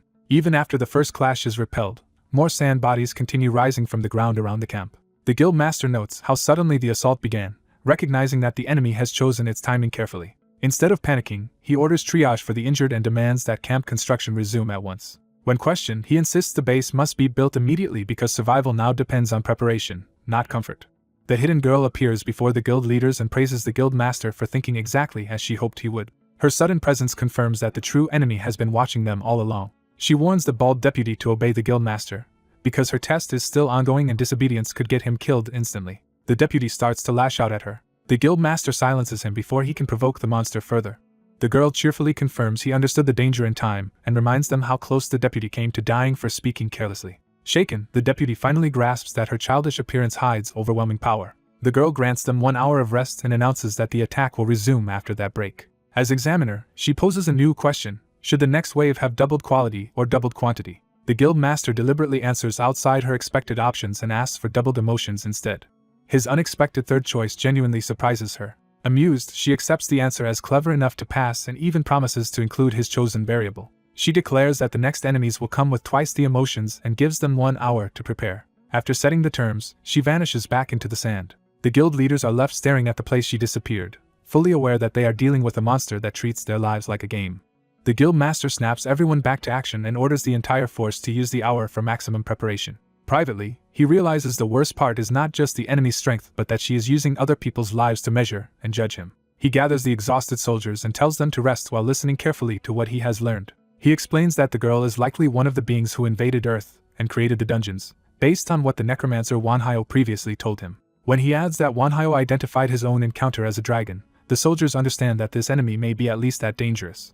The guild master warns that the being testing them is likely dragon class or worse, but he also says there is one important advantage. Because she wants to test them, she will not personally intervene while the trial continues, so for now they only need to survive her chosen battles. He does not soften the truth and tells them plainly that the test will be brutal and some of them may die. He makes everyone focus on that reality so no one mistakes survival for something guaranteed. Then he gives them an order to remember forever. No matter who dies, even if he dies, the survivors must not forget the dead. He tells them to live long enough to carry a message of revenge to the one responsible for this massacre, and vows that he himself would do the same. The soldiers answer with renewed resolve. When the next wave begins, heavier sand soldiers emerge from the dunes. The guild master drives his people to fight with everything they have and survive at any cost. Their preparation pays off, and they win the second battle without any wounded. The girl immediately returns after the victory and asks what should be doubled next: quantity, quality, or emotion. Richard answers with a new variable, equipment, and she agrees to double the sand soldiers' gear before the next battle in 2 hours. 2 hours later, the third battle begins, but because they repaired the base and rested properly, they win again without casualties. The pattern continues through later rounds as Richard keeps proposing different choices, and while enduring the cycle he discovers another rule hidden in the test. He realizes the rest periods are increasing too, meaning the examiner is adjusting the trial's pacing along with its difficulty. Eventually he runs out of new answers after the 18th round, and by the end they have fought the full 20 battles she wanted. By then the soldiers are collapsing from accumulated exhaustion despite still standing. Richard and Mark observe that every aspect of the enemy has improved over time, from equipment and movement to regeneration and emotional aggression. The girl ends another round with a satisfied clap, pleased by how far the trial has progressed. At the 20th choice, she teasingly asks whether they want to keep the current break time again. Instead, Richard makes a shocking request. He wants their personnel reduced. He clarifies that he wants half of their people sent back out of the dungeon if that is within her power. The soldiers are stunned that their leader would ask for fewer hands in the middle of a death test. The girl pauses to consider the request rather than rejecting it outright. She agrees to spare half of them, but cruelly makes the trapped group choose for themselves who will be allowed to leave. She also stretches the next break to 21 days and 8 hours before vanishing, turning the decision into a prolonged burden. Richard immediately decides he will stay behind and orders Mark to return to the outside world. He insists that as guild master he must remain, while Mark, as deputy, must survive and lead what is left. Richard frames the choice as a duty to their guild, their country, and the wider world, not a personal sacrifice. He reassures Mark that succession plans already exist if he dies and formally entrusts the future to him. Mark accepts the order, though only with visible pain. Richard then apologizes to everyone else, because the remaining places will have to be decided by drawing lots. The soldiers begin volunteering to stay in each other's place, pushing those with families or more to live for toward survival. Even the young man's separate allies insist the master should leave while they remain, but he refuses to abandon them. When the gate opens, a blazing passage appears for those chosen to depart. Richard sends Mark through with a final request to take care of everyone who makes it out. He masks the farewell with a smile and claims their chances are not yet zero. Mark can only stare, unable to hide how much the parting hurts. That farewell becomes their last conversation before Mark exits, leaving 62 people behind from the original force. Once the gate closes, Richard tells the remaining survivors that they at least secured healing and medical supplies while it was open, so for now they should rest and postpone construction. Later, Richard walks away from the group alone across the dunes. A few soldiers follow and ask where he is going, but he brushes off the danger because monsters are absent during the break. One of them asks him directly whether there is truly any hope left. Richard answers that he has never been the kind of man to give up, though he admits their odds are painfully slim. He leads the small group to a distant point in the desert where he believes the key to survival lies hidden.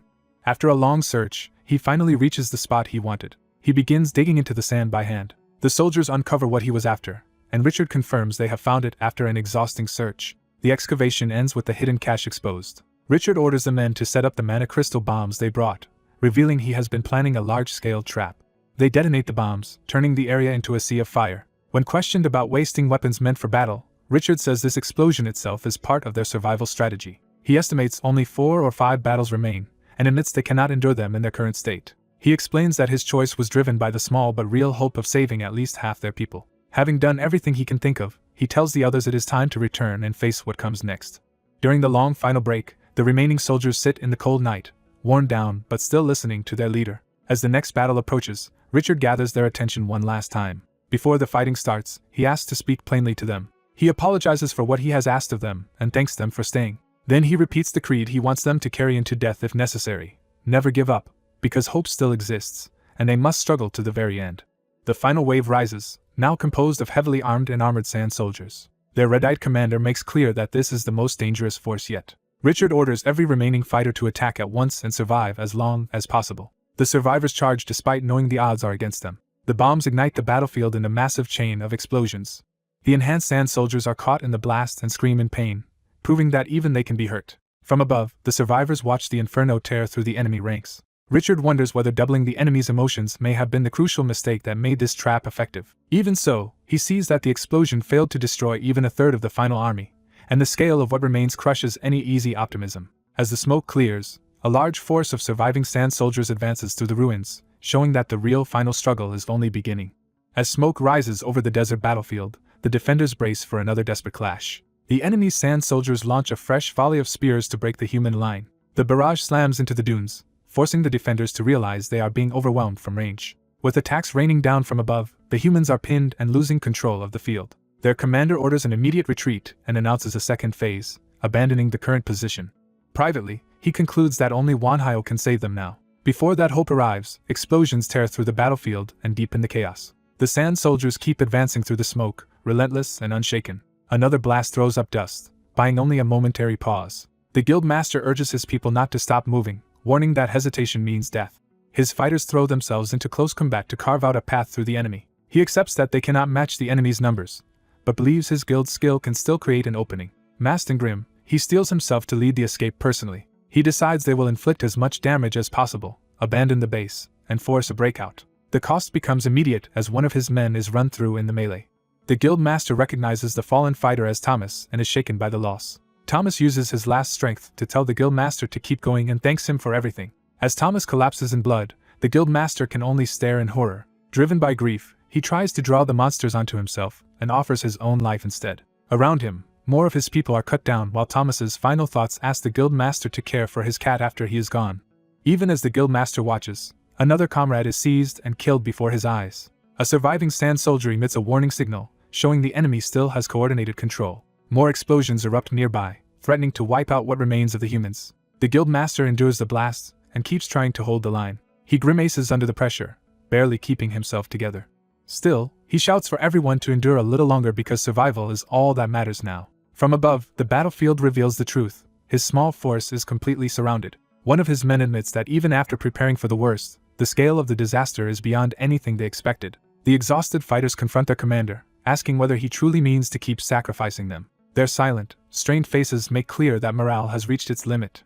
The guild master finally admits they cannot continue like this. A cruel voice presses the guild deeper, telling him that if he persists, everyone will die because of his choice. At that moment, a blonde girl in a dress approaches him through the battlefield as if entering his thoughts. She tells him he made the compassionate choice of a commander who minimizes losses and tries to save as many people as possible. But she mocks that compassion, saying he is merely a good commander, not one who can actually win. She insists he already knows the path to victory. A true commander must become cold, mechanical, and inhuman. To win, she says, he must reduce his soldiers to numbers, because once defeat begins, every noble move becomes meaningless. She drives the lesson to its bleak conclusion. After losing, only death remains, and she is right. The guild master realizes that by choosing the humane option, he has left his subordinates to die on the battlefield anyway. He accepts that his attempt to save the fewest lives may have become the worst possible decision. The vision urges him to regret being the kind commander who can do nothing but watch his people die. That accusation leaves him trembling on the edge of despair. He starts to order another charge, but someone immediately rejects the command. His surviving men refuse to throw themselves into another suicidal assault. Even as one of them begs him to stop, the enemy cuts the man down. Another soldier is killed before the guild master can do anything to save him. With his dying breath, the man begs the guild master to survive and avenge them. The monster's temptation returns, offering the guild master a power called leadership and mocking his weakness. It promises that its strength can become his if he accepts corruption. For a moment, he is drawn in by the thought that such power could turn the battle around. He begins to justify becoming a monster if that is what it takes to win. The voice pushes harder, telling him not to hesitate but to decide and act. He starts to accept the logic that sacrificing a few could save the many. Then a hand stops him and pleads with him to stop before he crosses the line. Wanhyo appears and tells him that becoming a monster may grant power, but it will never let him destroy monsters. Only a hero can do that.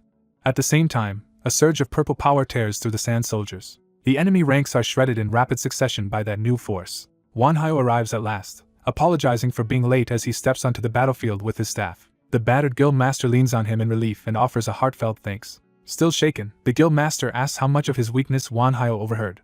Wanhyo answers that he heard enough to know the monster had been ridiculing and tempting him. A horned female ally explains that the being who claimed her despises the monster here, and that hatred allowed her to help Wanhyo enter. Wanhyo warns that her help may get them through this battle, but lasting safety will require even greater strength. He reflects that strength is never enough when there is much to protect, yet it does not have to belong to one person alone. The surviving humans rally around that idea, recognizing that people form groups precisely because no one can endure alone.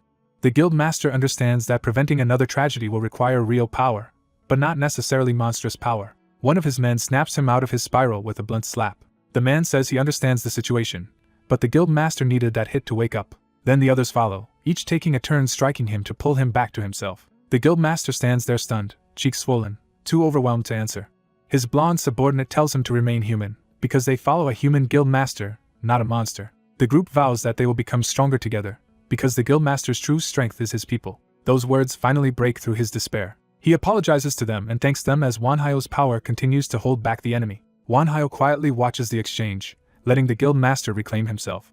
Elsewhere, armored allies report that the remaining threats have been handled and only cleanup remains. Wanhyo accepts the report and turns back to the greater danger still ahead. He reflects that, unlike Richard's method, he also survives because he has comrades he can trust completely. Suddenly, the ground erupts, signaling that the true monster is making one last move. The blonde monster rages that her plan was nearly complete and blames Wanhyo for ruining it. She sneers that prey claimed by a lizard should not dare interfere with her. Wanhyo answers simply that what he did was necessary. Furious but constrained by another monster's claim on him, she admits she cannot kill him outright and demands to know what he will choose now that he has won. Wanhyo replies that he chooses nothing, leaving her baffled. He explains that there is no need to choose between bad options anymore. She calls him insolent and threatens him with death. A violent aura spreads as she prepares to attack him directly. Wanhyo remains calm while those behind him tense up. He declares that he will not die, and she mocks him for trusting the lizard who claimed him to save him. Wanhyo corrects her. She literally cannot kill him, because soon she will be unable to do anything at all. His words strike her with sudden alarm as she senses he has understood her weakness. Her confidence cracks into anger as she realizes he is not bluffing. Both Wanhyo and the guild master react to the opening he has found. The monster abandons restraint and reveals a grotesque, muscular true form. Consumed by wounded pride, she screams that she will kill him for looking down on her. She lunges at Wanhyo with monstrous speed and claws. The attack closes in on him in an instant. Yet she suddenly passes by without landing a blow, as if her power is slipping away. Wanhyo tells her she is too strong to exist on her own and therefore must be sustained by some external source inside the dungeon. He compares her to Gloria, but notes that unlike Gloria, she was strong enough to control sand soldiers as extensions of herself.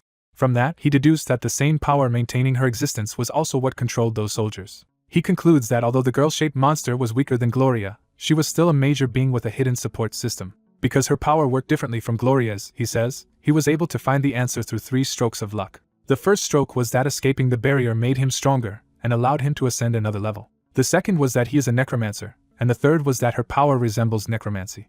He explains that she subordinates souls into parts of herself and controls them, which is how she could project a portion of her true strength into the dungeon. Since that is close to necromancy, he was able to work out how to defeat her. The key, he says, was to extinguish the subordinated souls so she could no longer use them. As a necromancer, he had exactly such a method, the 5th circle spell Soul Explosion. By detonating the souls inside the sand doll soldiers, he severed her support and reduced her to powerlessness.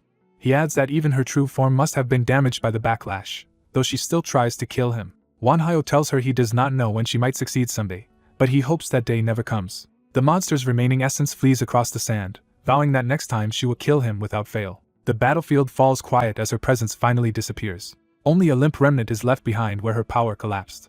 Exhausted, Wanhyo looks down at the aftermath and catches his breath. The guild master calls out in alarm, worried for him. Then the guild's president arrives through the open gate, seeing the devastation and the end of the crisis. Overcome with relief, the guild master embraces him and admits how grateful he is to still be alive. The release of tension finally breaks him into tears.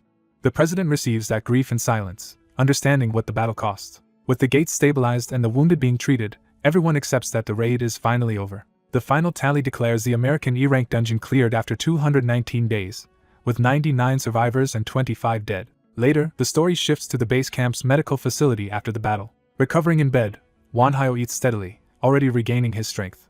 A familiar voice notes with approval that he has a healthy appetite. Richard enters the room, injured but alive. He asks how Wanhyo feels, and Wanhyo answers that everything hurts, though that pain is proof he survived. Richard shares the good news that the dungeon has vanished. Wanhyo calmly accepts that he cannot return home immediately and starts considering other ways back to Korea. Richard promises that he will be fully rewarded and looked after, then suggests he stay in the United States. He goes further and offers Wanhyo a place in his guild, boasting that it is the best in America and even the world. Wanhyo politely refuses, saying he does not want to belong to any guild and would rather found his own if he ever forms one. Richard is not surprised and instead offers to help him relocate to the United States anyway. Wanhyo declines again, explaining that he has no intention of leaving Korea for now.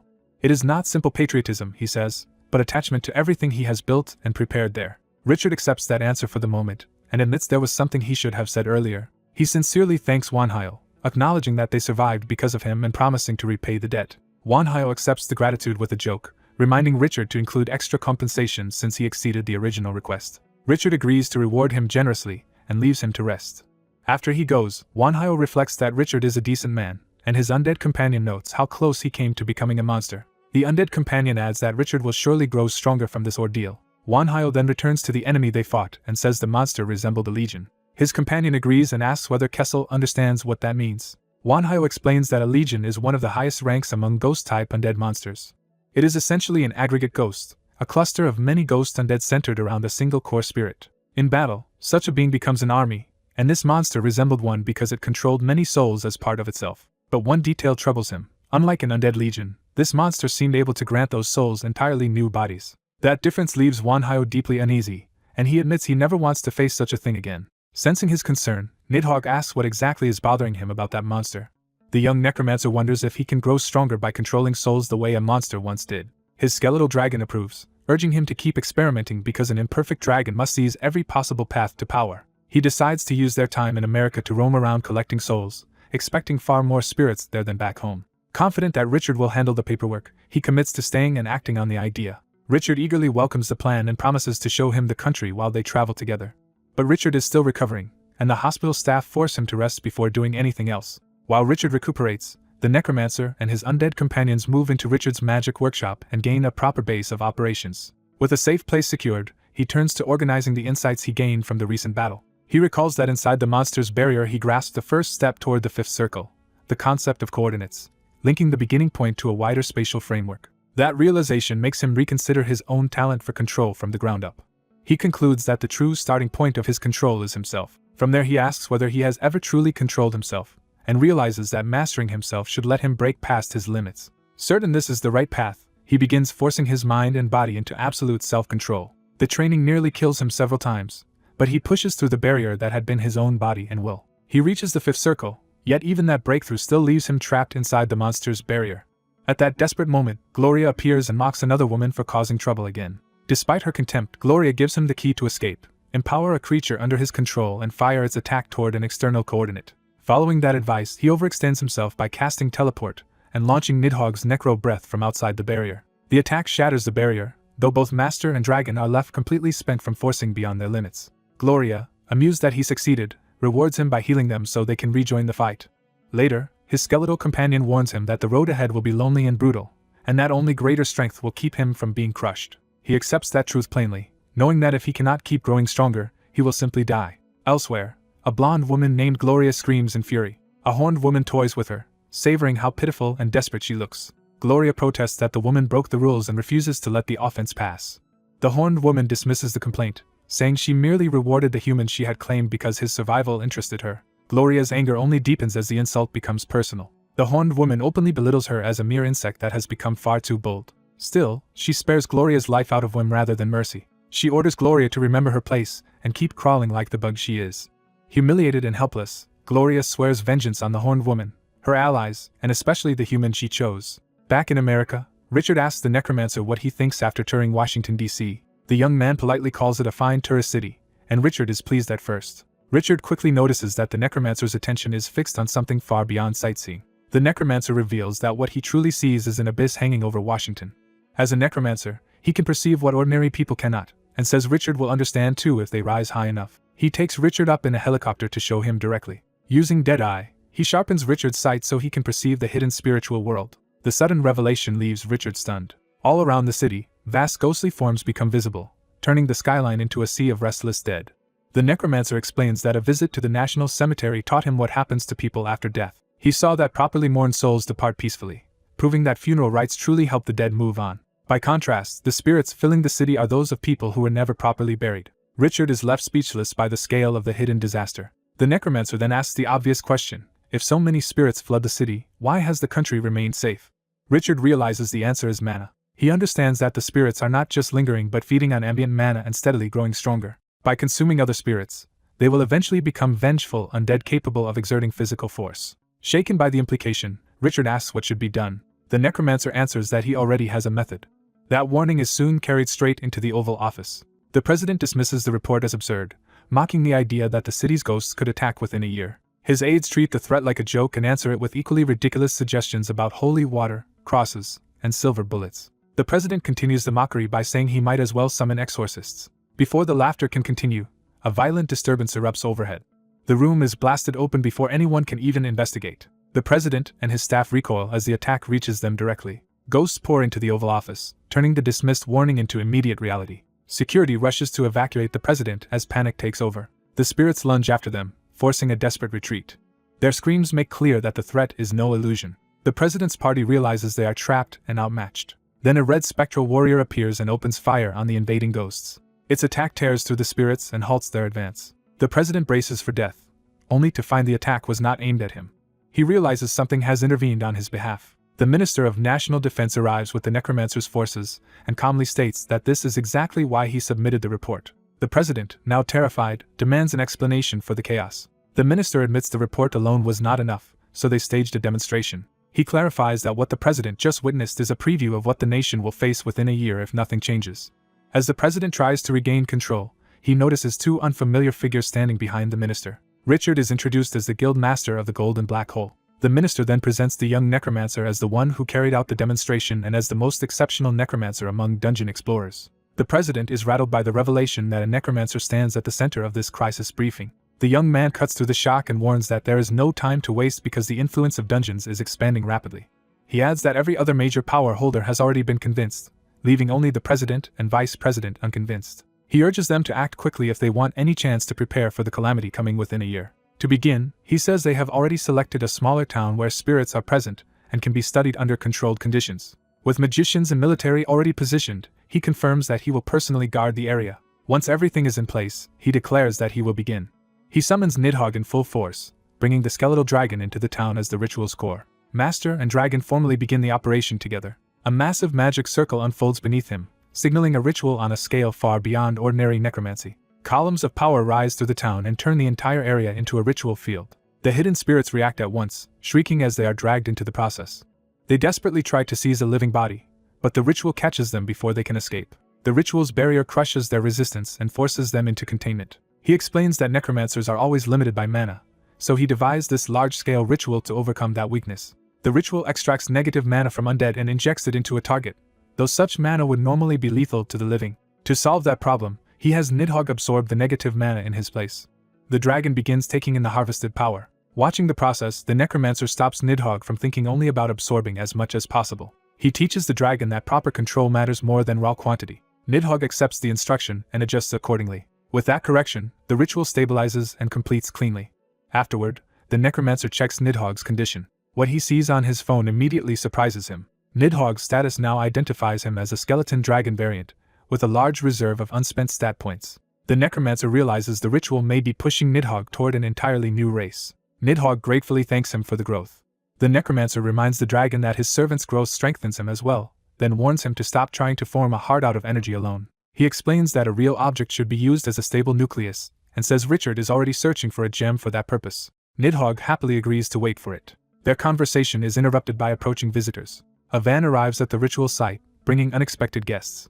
Richard returns and reports that the ritual was a success. He also reveals that a priest and a nun have come to meet the necromancer. The priest introduces himself as Romeo. The nun introduces herself as Victoria. The necromancer asks directly why the church has come. Romeo says they came out of caution, but now believes their concern was unnecessary. He explains that he senses no evil from the necromancer, and has confirmed that the ritual was an act of purification rather than corruption. The necromancer clarifies that he only took the spirit's power, not their souls themselves. That answer leaves the church representatives quietly reassessing him. Romeo studies him with new seriousness.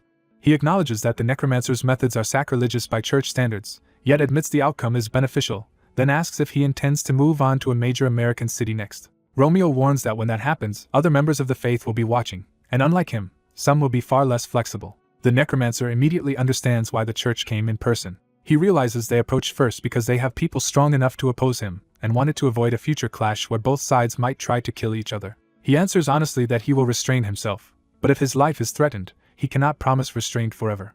Romeo accepts that as reasonable and asks him to keep working for the sake of the world. The church representatives depart, leaving the necromancer and Richard to watch them go. Richard explains that the president sent them and that they are exorcists, dungeon explorers, and wielders of holy power. The necromancer notes the mention of holy power but sets it aside, satisfied that the ritual itself succeeded. Richard adds that because of this success, the next ritual has already gained broader approval. He also brings good news. They have finally secured a gem for Nidhogg. The necromancer immediately asks which gem they obtained. Richard reveals it is the Hope Diamond, infamous as the Diamond of Misfortune. As that plan moves forward, the church rides away into the night. Inside the van, Victoria argues that the necromancer will only become more dangerous and should be eliminated while they still can. Romeo agrees she is not wrong, but insists that now is not the time. He believes humanity is approaching a great trial, and that even a blasphemous figure like this necromancer may be necessary to survive what is coming. For now, he tells her, they must endure the compromise. Even so, Romeo admits it is deeply unpleasant to rely on someone he considers a blasphemer. He resolves to use this alliance to show the world just how frightening such forbidden power can become. The church leaves with that uneasy judgment hanging over the necromancer. Their van disappears down the dark road as both sides part without trust. Later, back at the workshop, Richard finds the necromancer buried in research. The young man says he is trying to create undead that can recharge mana on their own, fight for at least 3 hours, and wield multiple weapons. Richard asks what level of undead he can currently produce, and hears that they are only around the level of basic skeleton swordsmen, axemen, and archers.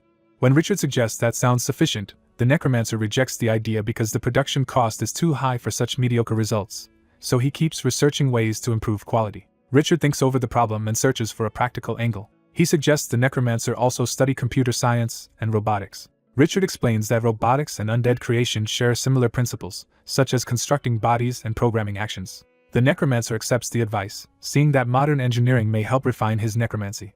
Richard then reminds him that there is something else he still has not taken. The necromancer finally picks up the gem and recognizes what it is. Richard cheerfully urges him to make good use of it in the next ritual as well. After that, they conduct 2 more large-scale rituals and harvest the negative mana of at least 1,000 spirits to accelerate Nidhogg's growth. At last they prepare to perform the ritual in a true metropolis, choosing Las Vegas as the next city.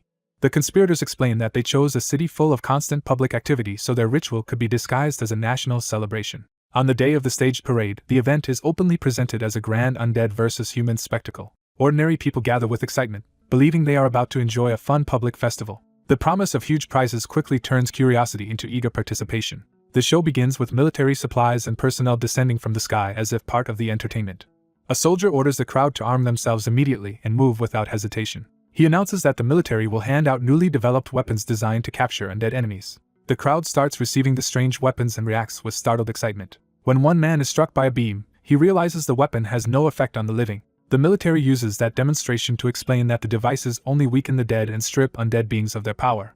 They add rules to the game, saying depleted weapons must be exchanged and that better performance will earn stronger equipment. The whole operation is framed as a formal contest between humans and undead. The soldiers whip the crowd into a patriotic frenzy and the civilians answer with cheers. Heavy military forces surround the city, showing that the event is backed by overwhelming firepower. Meanwhile, hidden supernatural participants wait in the city as the trap proceeds.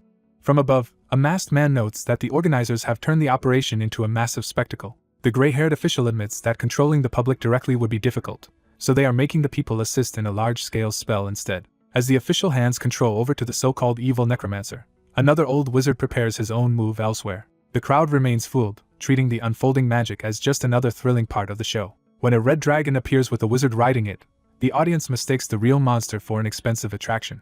The wizard secretly drives his staff into the dragon, beginning the true ritual. Purple pillars of power rise across the city as the ritual starts feeding on the event. The wizard formally declares the beginning of a rite meant to block evil forces and urges everyone to fight together. In response, swarms of evil spirits pour into the city from the ritual's magic. The dragon and wizard unleash the spirits over the crowd while still pretending this is humanity's chance for victory. Civilians rush into battle with the supplied weapons, turning the city into a chaotic hunt. People gleefully capture spirits, believing they are scoring points in a game. Some spirits resist and try to steal strength from the humans before they vanish. The military also joins the competition, blasting spirits apart for their own tally. The spirits are driven back across the city as the ritual continues harvesting their power. Even soldiers reduce the battle to a contest, counting kills and competing with each other. As the weapons absorb more power, they begin mutating into elemental forms that delight the users. The unstable prototypes also start breaking down, but the crowd treats even that as part of the fun. Watching from above, the masked observer realizes the organizers are using the event both to test the battlefield and to field test faulty experimental weapons. The old wizard notices the ritual nearing completion as the city's pillars of power stabilize. He also sees the participants tiring, which convinces him the event is ready to be concluded. A giant magic circle forms overhead to seal the harvested energy. The wizard on the dragon praises the crowd for their efforts as if rewarding them for a successful performance. He then reveals the truth, mocking them for unknowingly stealing spirit power to complete his dead dragon. The civilians finally understand they were only tools, and that their usefulness has ended. The wizard coldly sentences them all to die. A massive destructive spell descends toward the dragon and the city below. The people stare upward in terror as they realize the show has become a massacre. Panic spreads through the crowd as death seems unavoidable. At the last moment, the dragon rider spares them once, claiming he is merciful to those who understand favor and grudge. He warns that there will be no second mercy and promises to return to ravage the world later. With that threat delivered, he turns the dragon away from the city. Satisfied that the script has ended as planned, the old wizard prepares to withdraw as well. A sudden burst of holy light interrupts him before he can escape. The wizard is shocked by the unexpected intervention. A force of Roman Catholic Knights Templar appears and denounces him as a blasphemer they have been tracking. Their leader identifies the holy arsenal they carry, making clear they came prepared specifically to kill undead and heretics. The old wizard is stunned that the Roman Catholic Knights Templar have arrived at all. The gray-haired official is equally shaken, insisting the church had promised full cooperation with the plan. He demands an explanation from the priestly intermediary, only to learn the betrayal was not authorized through official channels. The priest admits he told his people not to act rashly, but his own actions were partly independent. The official realizes the situation has slipped badly out of control. His panic deepens when he receives word that multiple helicopters and tanks have gone rogue and are heading toward the city center. The scale of the mutiny leaves him momentarily speechless. The defecting military units race toward the center under their own command. The old wizard concludes that fanatic supporters inside the armed forces have ruined the clean ending he expected. When asked if he can still escape, he admits the rogue aircraft and armor make that difficult. A soldier suddenly tells the official not to worry about the helicopters and tanks. The blonde officer reveals that Judas sold out a superstar, and orders all forces to follow the real plan while leaving the necromancer untouched. He apologizes for staying silent, explaining that he used the event to expose and purge extremists within the army. The official realizes the officer deliberately allowed the chaos to unfold in order to round up the fanatics, and the officer calmly confirms it. The official accepts the explanation once he hears the dangerous weapons of the extremists have been monitored the whole time. He relays the news to the old wizard, saying escape is now possible if he wants it. The old wizard refuses to flee. Instead, he decides to rewrite the ending himself. Facing the Templars, he argues that humans are weak and always seek strength through imperfect means. He says the methods differ, but true strength requires taking responsibility for one's own words and actions. He condemns the Templars for hiding behind God while sacrificing others in God's name. He reminds them that when they act as God's representatives, their deeds are seen as God's deeds. By that logic, he warns, their sins become stains on the very God they claim to serve.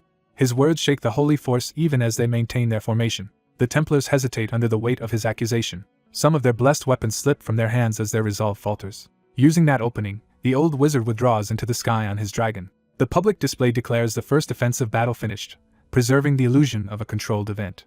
The crowd erupts in relief and triumph when they are told the war is not over and humanity has survived the first round. Elsewhere, the masked observer stands beside his own skeletal dragon, having weathered the crisis from afar. He admits the struggle was harder than expected. Then he notices something important about his dragon. He calls Nidhogg by name, and the dragon answers him like a loyal subordinate. Seeing Nidhogg's status, he realizes the dragon's ritual-enhanced power now exceeds his own, which should have broken his control. Nidhogg explains that their original promise still binds him to his master. The man insists that even if he is only a fake dragon maker, a fake can surpass the original, and he orders the dragon to submit to his vision. Nidhogg replies that the old promise has changed because he is no longer merely an imitation dragon, but a true one. He says their bond has become a dragon-sworn pact that obligates both servant and master to elevate each other beyond the real thing. He formally names Chris a dragon master. Nidhogg explains that a dragon master holds absolute authority over a dragon bound by such a pact. Even so, Nidhogg says he has always been a controlled being, so his loyalty remains unchanged. He adds that Chris's fortune is only beginning to rise. The others excitedly imagine what new roles and evolutions their own bonds might bring them. They boast about future titles, though still as devoted followers of their lord. A calmer companion warns them not to get carried away before anything is certain. Chris accepts the uncertainty but feels lucky, recognizing that his own strength grows alongside his followers. 45 days later, a second staged undead versus human event is also completed successfully. By absorbing large amounts of negative mana, Chris, Kessel, and Kai each form new nuclei using rare stones and evolve further. Christina's evolution turns her into a Lich variant with greatly increased magical potential. Kessel evolves into a Death Warrior variant with heavy physical growth. Kai becomes a Death Knight variant, and all three are now variants like Nidhogg. Chris himself also experiences major growth, especially in magic, and gains a large reserve of unassigned potential. After more dungeon work and a third successful event, the group heads to the airport. The gray-haired director asks Chris whether he truly has to return home now that he has adapted so well to life in America. Chris answers that his base is still in Korea, so he must go back. The director accepts that choice and tells him he will always be welcome there, and Chris thanks him sincerely for everything. Their parting is marked by Chris's departure flight. Back home, Chris immediately feels that even the air is different. He senses something unexpected before he can settle in. Kessel appears in a human form, startling Chris with how completely he has changed. Kai appears human as well, confirming that Chris is seeing their true new forms for the first time. They explain that this is not a disguise but a new ability gained from becoming stronger in America. Christina, now also human-looking, reminds Chris that they should get moving. Before leaving, they receive a final gift from the American director addressed to Chris. Inside is a charm and a letter, which Chris immediately recognizes as something unusual. The letter explains that the charm contains Lord Xuanwu's power and was made possible by Chris's help, so it rightfully belongs to him. Chris studies the gift, sensing its significance. After returning to base, his routine continues with training, research, dungeon clearing, and now serious study of charms as well. He realizes that charms are not simple folk scrolls at all, but a sophisticated field far beyond what he once assumed. The Xuanwu charm proves that a small slip of paper can contain divine power, though the negative mana inside it is almost beyond Chris's control. The temptation to kidnap the American director and force out his knowledge becomes so strong that even Chris's undead companions half-joke about doing it. Before that thought can go anywhere, Chris is told that a guest has arrived. To his surprise, the visitor is the very person they had just been talking about abducting. The blonde director calmly sits down inside Chris's base as if he belongs there. Chris is unsettled because the man looks younger and weaker than expected, with almost no mana presence at all. The visitor notices the scrutiny and asks if Chris has finished examining him. Chris confirms that the man really is the director. The director cheerfully reveals that he is both the administration director and the maker of the talisman Chris received. Chris warns that entering his territory alone is reckless unless the director understands how dangerous magicians can be. One of Chris's undead dryly notes that they have already fought plenty of crazy magicians before. Chris clarifies that he means the native magicians of Earth, who have become more troublesome now that mana is abundant again. That revelation confirms for Chris that Earth has its own magical tradition. The director says Chris was right to suspect it, because mana has always existed on Earth. He explains that even when mana was weak, magicians adapted and preserved the study of magic. When he asks whether Chris is interested in that hidden tradition, Chris answers without hesitation that he is. The director offers all the materials he took from magicians he has killed, calling them an advance payment for a commission. Chris questions why he should accept a commission at all. He reminds the director that this is his stronghold, that the visitor is alone, and demands everything without resistance. Rather than being offended, the director praises Chris's restraint, and says he will repay that kindness by teaching his junior a special lesson. In the next instant, Chris and his companions are caught off guard by the director's move. Chris realizes he cannot move and understands that the director prepared a countermeasure before entering the base. He curses himself for lowering his guard simply because he was on home ground. The director tells him that this will be a valuable experience.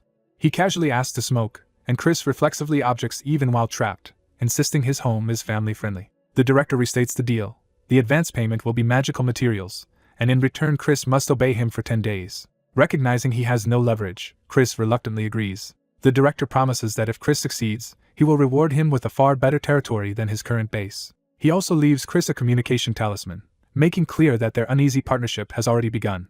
After seeing off a contact, the young necromancer is left with the uneasy sense that he has just been outplayed. Back inside, he gathers with his undead aides to assess how badly they were caught off guard. They realize their enemy did not just target them directly but manipulated the entire property, exposing a major blind spot in their defenses. His subordinates admit complete defeat and apologize for failing to anticipate such a thorough trap. The necromancer tries to identify what kind of large-scale spell could have struck the whole estate and fears it may have been the worst possibility, a time freeze.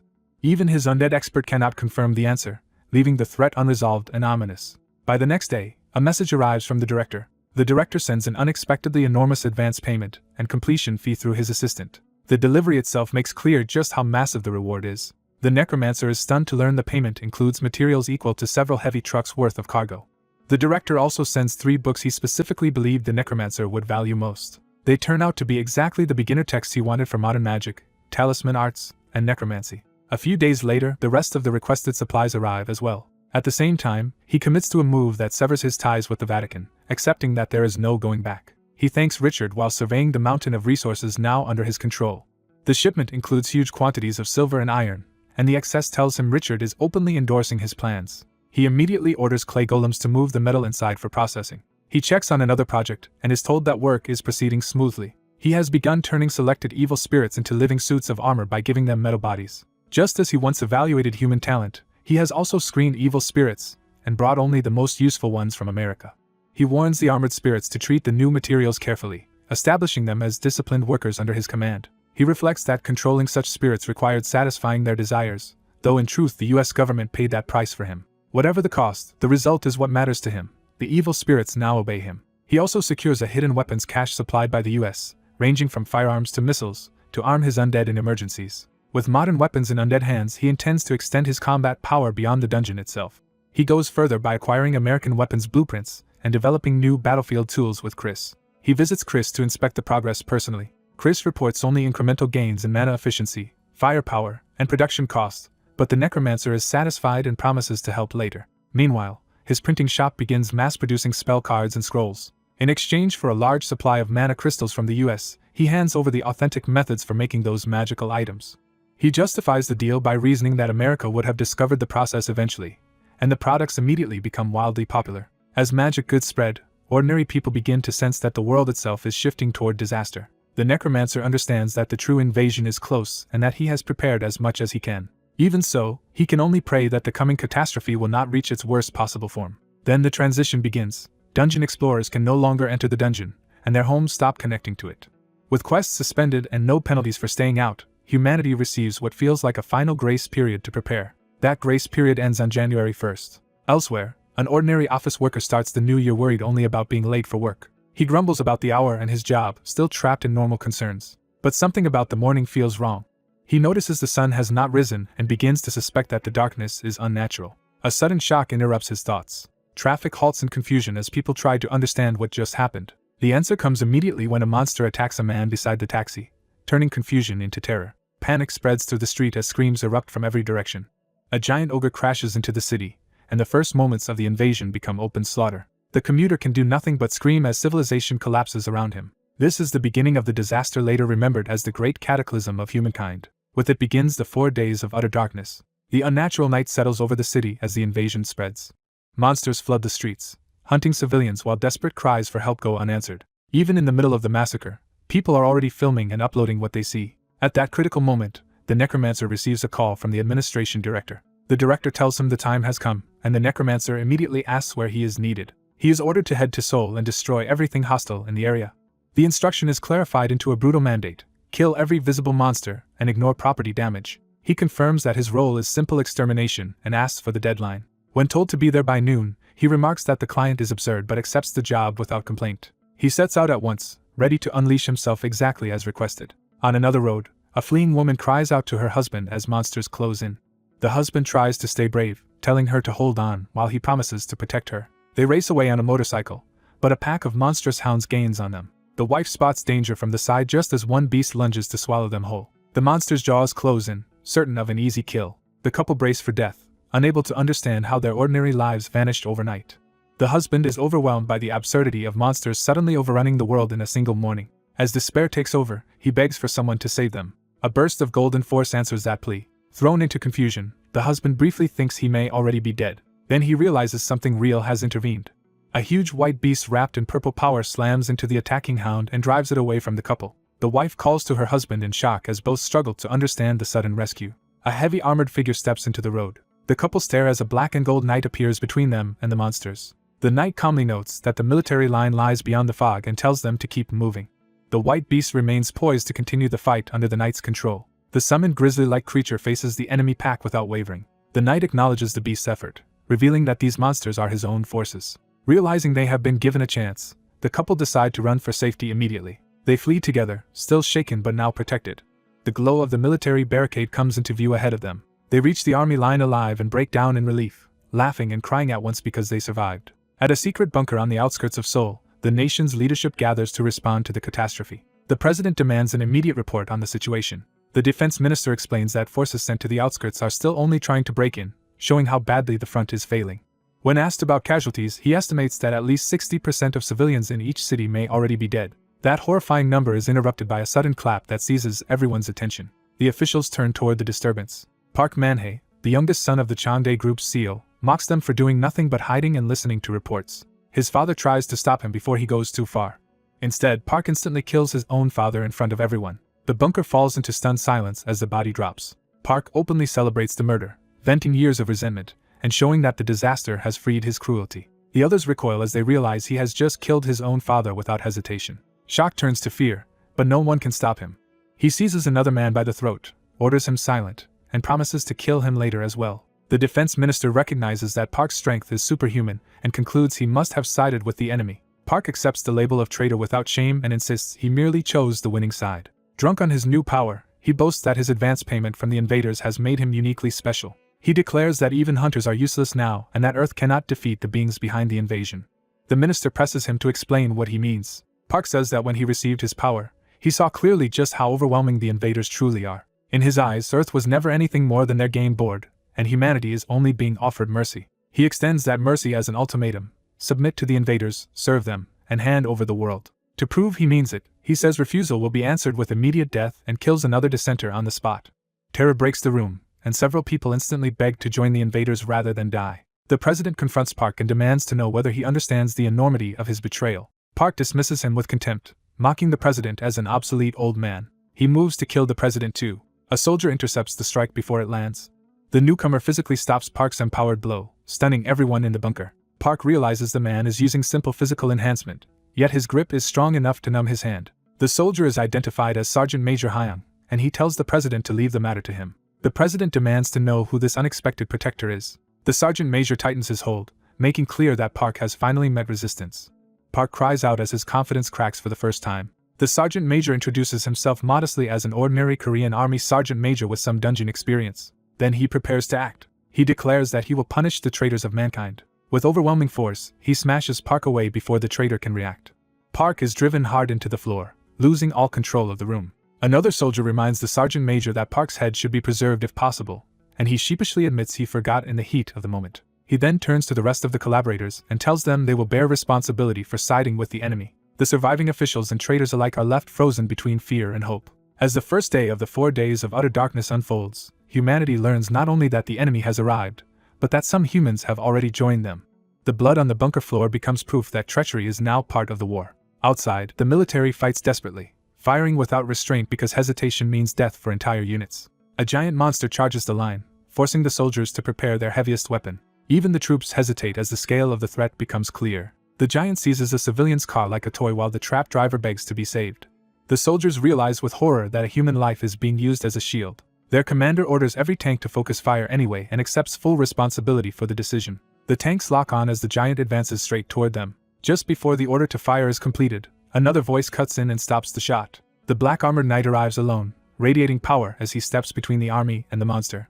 Without hesitation, he launches himself into the fight. He slams into the giant and tears the car free from its grasp. Catching the vehicle overhead, he remarks almost casually on its weight. He then drives the giant back with a crushing kick while keeping the car safe. Seeing the opening, the commander prepares to resume fire. Instead, the knight shields the area from the barrage while still holding the car, preventing friendly fire from killing the civilian. Impressed, the commander asks who this impossible ally is. The knight answers simply that he is reinforcement. When the commander asks if he came alone, the knight says others are waiting behind them. He explains that the forces approaching from the rear are allies and must not be attacked. The commander accepts the instruction, trusting the knight's judgment. Then a new disturbance rises behind the soldiers. To their horror, the so-called reinforcements are a host of monsters under purple control, including wolves, giants, and other beasts. The knight orders the soldiers to use those controlled monsters as shields and grimly wonders whether similar reinforcements were sent to other battlefields. The answer is yes, meaning the war for humanity will now be fought with monsters on both sides. A soldier realizes something is wrong as the battlefield shifts in an unexpected way. The troops are urgently ordered to reform around the golems, treating the monsters as a coordinated threat rather than a chaotic swarm. Observers note that the monsters are moving like a herd and converging on a single destination. When they see some monsters carrying human corpses, they conclude that a mage is controlling the horde. The necromancer is jolted by that deduction and senses a more dangerous layer to the situation.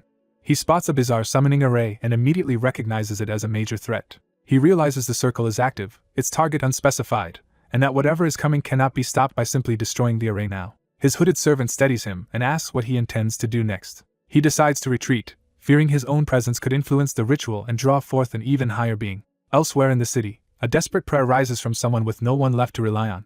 A young woman hides among trash bags, no longer caring who answers as long as someone saves her. Terrified and trapped, she begs for rescue. She thinks bitterly about how an ordinary workday turned into a nightmare overnight. A monster wolf catches her scent and closes in on her hiding place. The beast peers through the gap, confirming she has been found. She realizes the hiding place has failed and braces for death. The predator fixes on her with killing intent. It lunges, and her fear finally breaks into a scream. The attack drives her out into the open, straight into greater danger. With death closing in, she cries out one last time to be saved.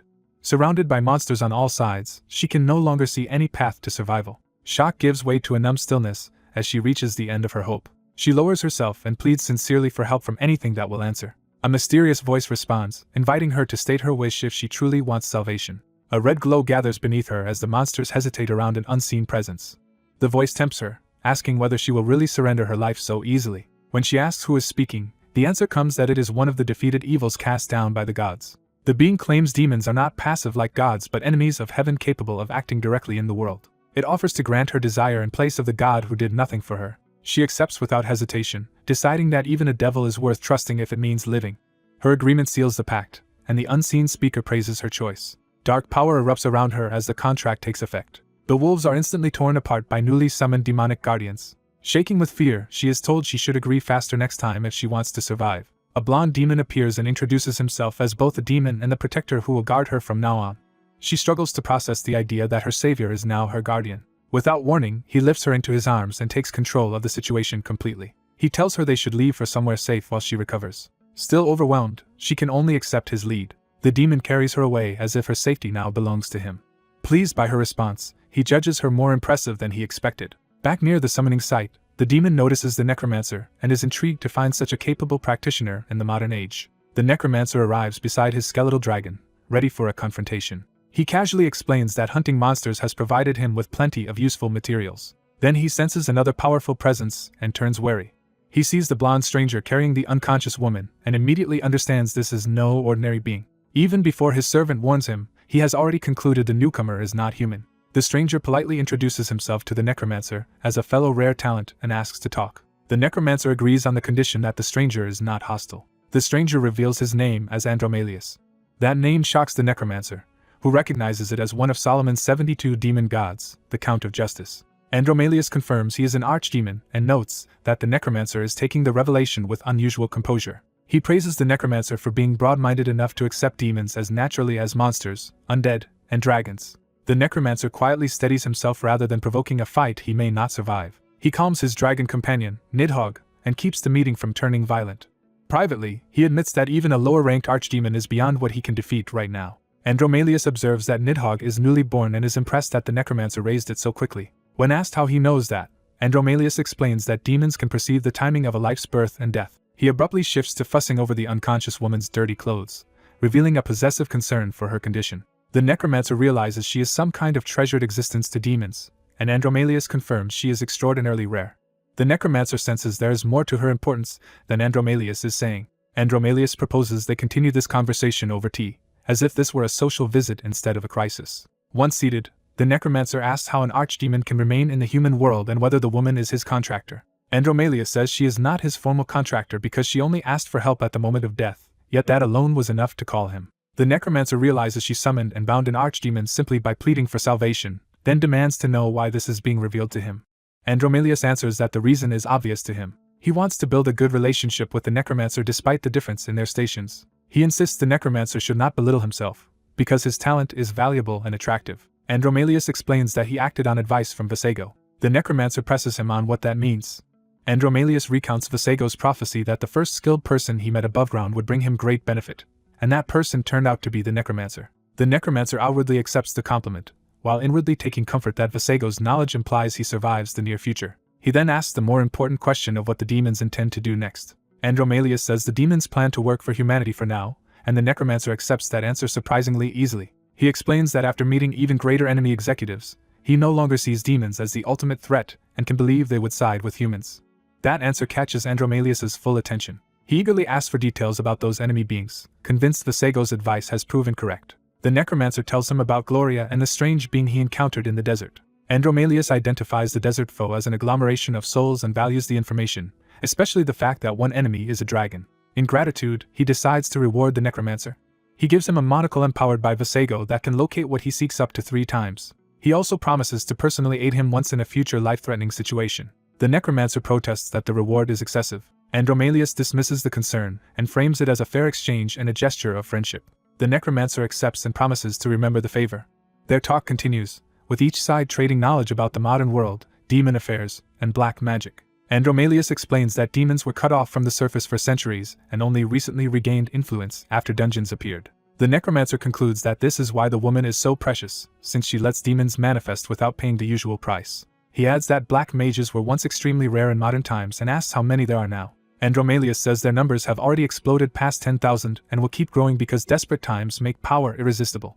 He offers another gift, a black magic tome covering the 1st through 6th circles. The necromancer eagerly asks to study it later, and Andromalius readily agrees. A glowing talisman suddenly activates, interrupting the meeting. The message praises the necromancer for reaching Soul and asks what he should do next, making him realize the talisman is functioning like a communicator. It directs him to come to a marked location where the sender will be waiting.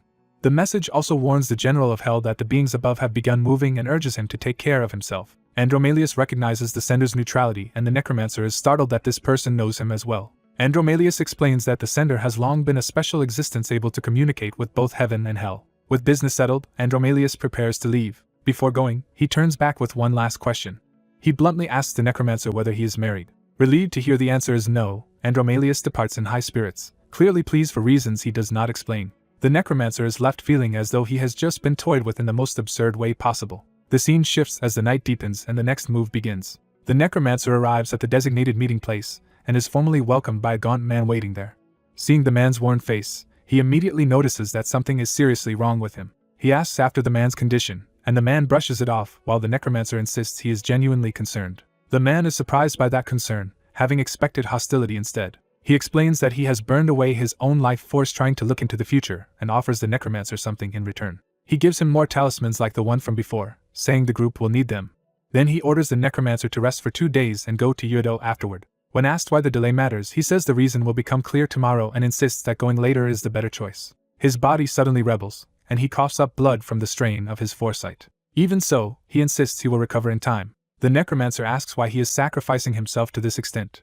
The man rejects any noble interpretation and says he is acting for himself, not for some abstract greater good. He reveals he was born into a family that has long supported the nation, though he once hated living for that duty. In the end, however, he accepted that he is still part of that family, and cannot ignore what it has carried. He declares that he will not allow the country to collapse on his watch, and that preserving it is his own selfish desire. The necromancer accepts that explanation without argument. He asks whether he alone will be sent to Yahello, and is told there will be helpers but he should prepare to fight as if alone. The exhausted seer leaves to handle his own urgent tasks. As the necromancer departs, he reflects that they are ultimately returning to the summoning site they abandoned. Meanwhile, soldiers are ordered to pile monster corpses into makeshift barricades. Almost immediately, the order is reversed and the troops are told to withdraw in panic. At the military camp, rumors begin spreading among the soldiers. Some talk greedily about selling monster corpses for money and hiding a few for themselves. They reassure each other that corruption is already happening at the top, only to be cut off by sudden terror. On the second day of the 4 days of utter darkness, the next disaster begins. The piled corpses reanimate, and the day of the living dead starts with the dead monsters rising again.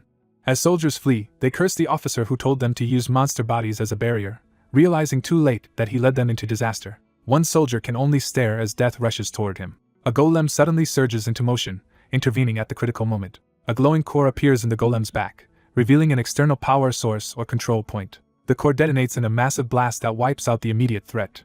Watching the explosion from afar, the necromancer realizes this undead outbreak is exactly why he was told to rest and wait. He reasons that undead will naturally target him as a necromancer, making this a useful chance to test another force against them. He decides to use the crisis to evaluate the new allies he recently contracted. He recalls that while staying at his stronghold, he made a contract with a new transcendent race, the genies. He summons one of them, and the fiery being arrives delighted that his contractor has finally called. The genie introduces himself as Agni, a flame genie who exists to answer his summoner's wishes and is eager to unleash destruction. The necromancer gives strict limits: burn everything except people, and leave anything connected to him untouched. Agni is thrilled, convinced he has finally found the perfect contractor. The necromancer adds one more condition, asking that any survivors be guided out of the city if possible. Agni takes off in ecstasy and begins setting the city ablaze with reckless enthusiasm. When his servant worries that the entire city may burn, the necromancer coldly answers that Soul was already beyond saving. The servant suggests warning the others, since they will surely try to extinguish the flames. The necromancer agrees to notify the army leadership so civilians can be evacuated, then plans to head to Yahello the next day as instructed. Amid the inferno, a 2-headed giant lumbers toward the still active summoning array. Its foot reaches the edge of the glowing circle, signaling that the ritual's next stage is about to begin.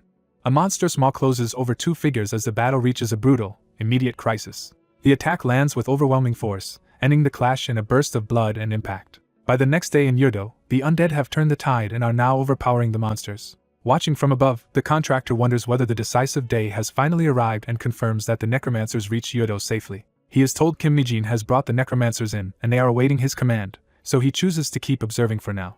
Agni returns to report in, and the contractor acknowledges his work. Agni dismisses the praise as too mild and urgently reveals he discovered something important about the magic circle below. He explains that although the circle is crudely drawn, it is still functional enough to summon something. Agni admits he cannot identify what will emerge, but he can tell the summoning is about to happen. The contractor presses him for the exact moment. The circle suddenly flares, answering the question itself. Multiple summoning circles across the city ignite at once, flooding the streets with pillars of light. From one of those lights, a massive beast begins to descend. Its arrival slams into the city with enough force to shake the surroundings. The summoned creature fully emerges as a colossal mammoth-like monster radiating red menace.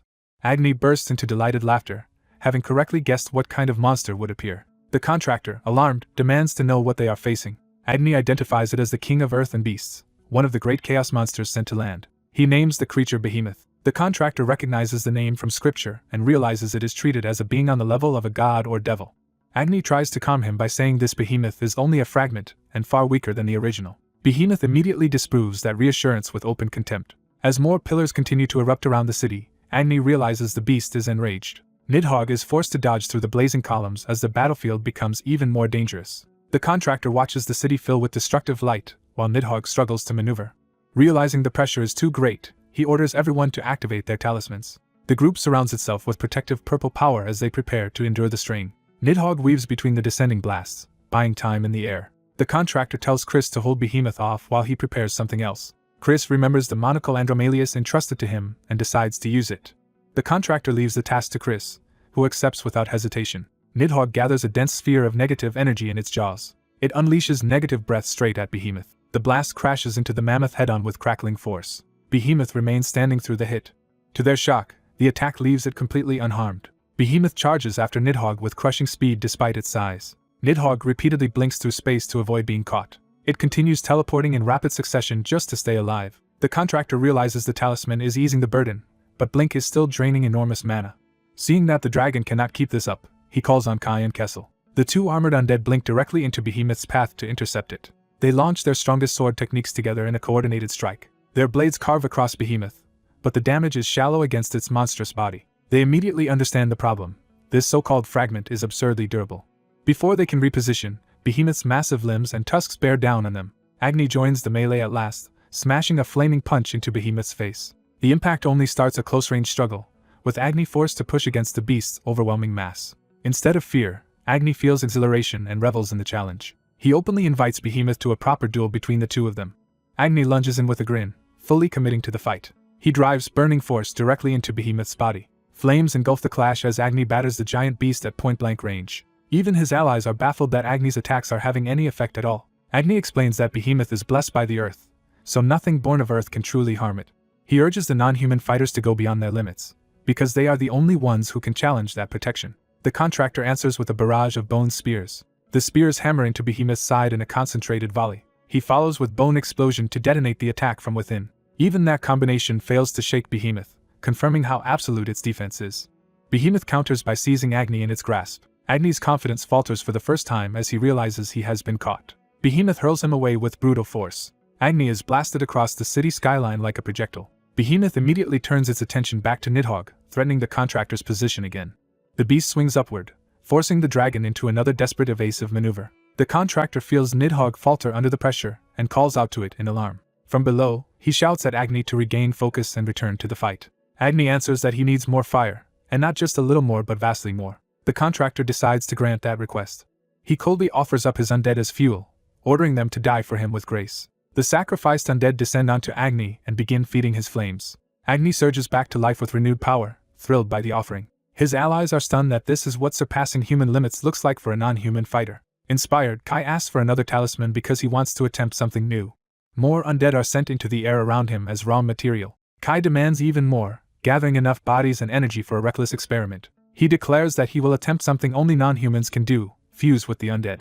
Dark energy wraps around him as the fusion begins. When it succeeds, Kai laughs in disbelief and triumph. The new fused form is powerful enough to fight Behemoth, but still awkward and difficult to control. To solve that, Kai orders Kessel to absorb him as well. Kessel hesitates, but the process begins before he can fully object. The Golden Crown ally steps in and promises to stabilize the fusion and its inner aura while Kai focuses on combat. Kai accepts, realizing someone else will have to act as the control center for the merged body. With the stabilization in place, the fused warrior finds movement suddenly much easier. Agni praises the result as the right way to fight, while the contractor snaps at him to stop admiring it and help Kessel. Nidhogg rises again, preparing to support the assault from above. The contractor calls on Nidhogg to attack in coordination with the others. Behemoth braces itself and drives forward through the ruined street, still refusing to yield. Nidhogg answers with necro breath and a simultaneous bombardment from multiple angles. The barrage slams into Behemoth's face and body, finally forcing it to absorb sustained pressure. Kai charges in at the same time, sword raised for close combat. Agni dives from the opposite side, turning the assault into a pincer attack. The fused knight and the fire spirit synchronize their strike as they close in together. Their combined blows punch into Behemoth's torso from both sides at once. Kai's blade finally bites into the beast, proving its defense can be breached under the right conditions. Even so, Kai warns that the body is still incredibly tough, and they cannot hold this opening for long. Agni tells him to endure the resistance no matter what. The contractor seizes the moment and casts reverse gravity. The spell lifts Behemoth into the air, stripping it of its footing and exposing it. Below, the contractor's contracted followers raise their hands and pour power into the spell. Kim Nijin urges everyone to gather all their strength into Hyunbok's necropolis. The contractor calls out to Agni and Kessel, signaling the final phase. Suspended upside down and enraged, Behemoth is held in place while its enemies converge. The contractor reflects that his greatest weakness has always been lacking a decisive finishing blow. He remembers asking whether negative mana could ever be amplified enough to solve that problem. Hyunbok had answered that his bestowal spell could do it by giving curse and death attributes to a suitable medium. The contractor realizes the needed ingredients are already in his hands: Visego's monocle and the negative mana stored in Lord Xuanwu's talisman. Added to that is the mana of everyone bound to him by contract, all feeding into the same attack. With all of those sources combined, he concludes they can kill Behemoth in a single blow. He releases that accumulated power as the execution spell Judgment. A blinding eruption of purple-white force engulfs the battlefield. When the light clears, the city is left with a vast crater where the final strike landed. Agni exults that his contractor has created an attack capable of toppling even higher beings. But the hooded ally, now badly damaged, weakly asks for help with his ruined limbs. Agni immediately shifts from battle lust to shameless opportunism and declares it is time for the victors to claim a reward.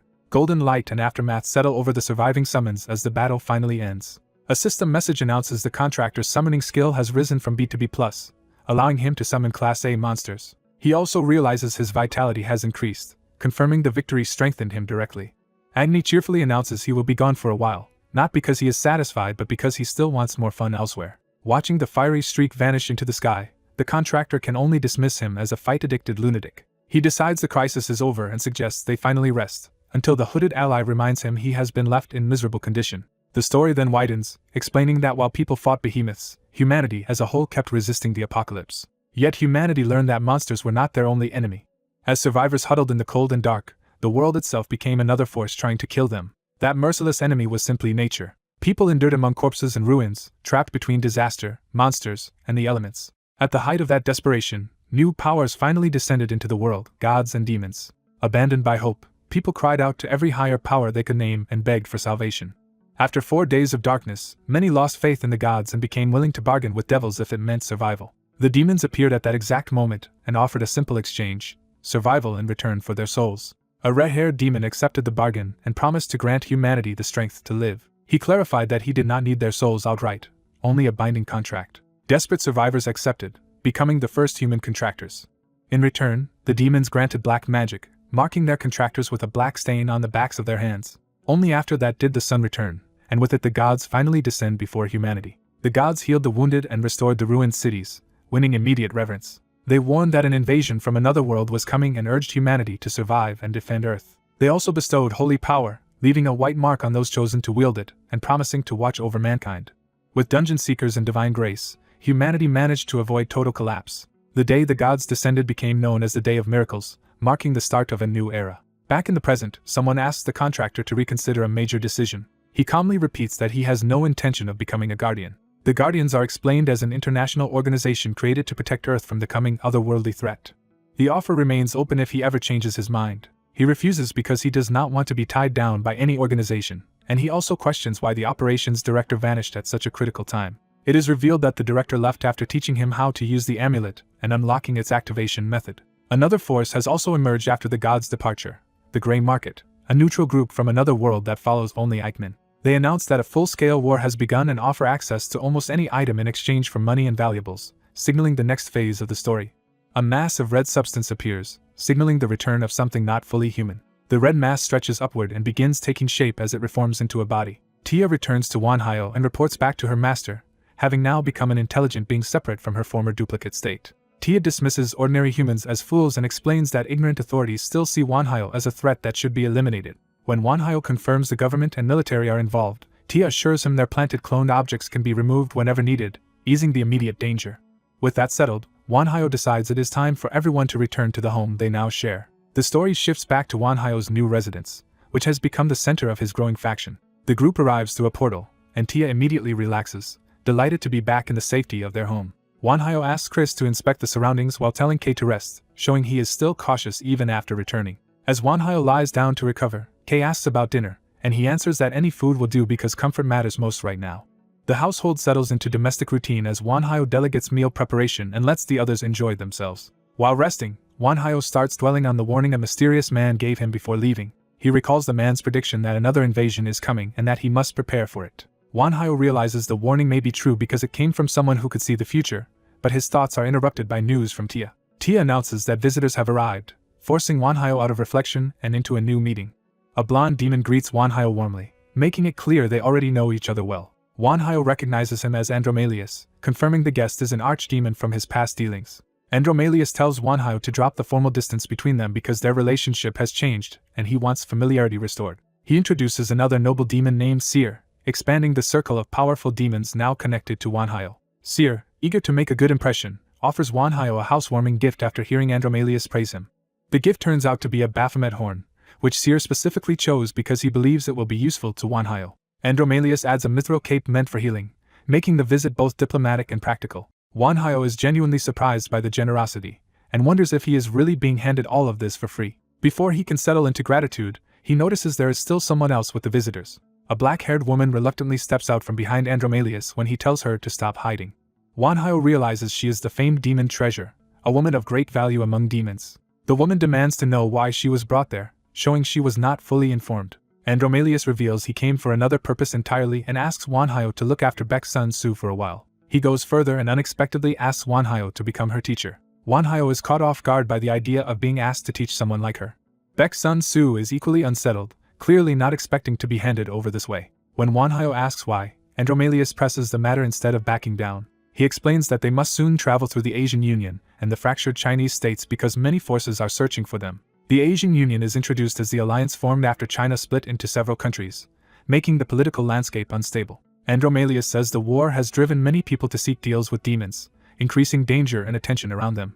Because Dantalion must stay in Korea to handle yokai-related problems, Andromalius cannot personally watch over Baek's son Su. So he formally asks Wanhyo, as someone he trusts, to take responsibility for her. Wanhyo correctly interprets the request as teaching her to control her power while also protecting her, and Andromalius confirms it. Wanhyo agrees in principle but makes it clear that he will only do it under several conditions. His first condition is blunt honesty. Baek's son Su may get hurt, because mastering her power will require harsh training. Andromalius accepts that immediately, though Baek's son Su is alarmed by how casually he agrees. He reminds her that strength never comes for free and asks whether she is willing to abandon her chance to grow stronger. Faced with that challenge, Baek's son Su swallows her fear and accepts the pain that may come. Wanhyo's second condition is that he be allowed to examine her directly, since understanding her condition is necessary for training. Baek's son Su agrees because she also wants answers about the changes happening inside her. Wanhyo's third condition is stranger and more unsettling. He wants samples of her hair, blood, and flesh for magical study. That demand shocks Baek's son Su, who had not expected to be treated like a magical resource. Wanhyo warns her that magicians are greedy and that anyone with manrich traits like hers will always be hunted. His warning lands hard, and she begins to understand how dangerous her existence has become. Andromalius thanks Wanhyo for the advice and accepts even that disturbing condition, prioritizing her survival over comfort. Wanhyo's final condition is financial.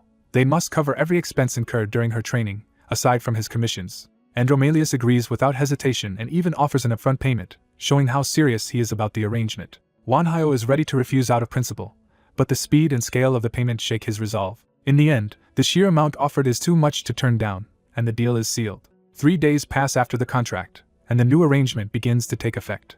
Wanhyo prepares to meet Baek's son Su again, with Chris close by as support. He finds her lounging comfortably and eating junk food, so transformed in attitude that he can barely believe she is the same person. Wanhyo calls out how at ease she has become under his roof. Baek's son Su insists that she is anxious too, even if she no longer looks as tense as before. She notes that Wanhyo stayed away for 3 days and asks whether the preparations Chris mentioned are finally complete.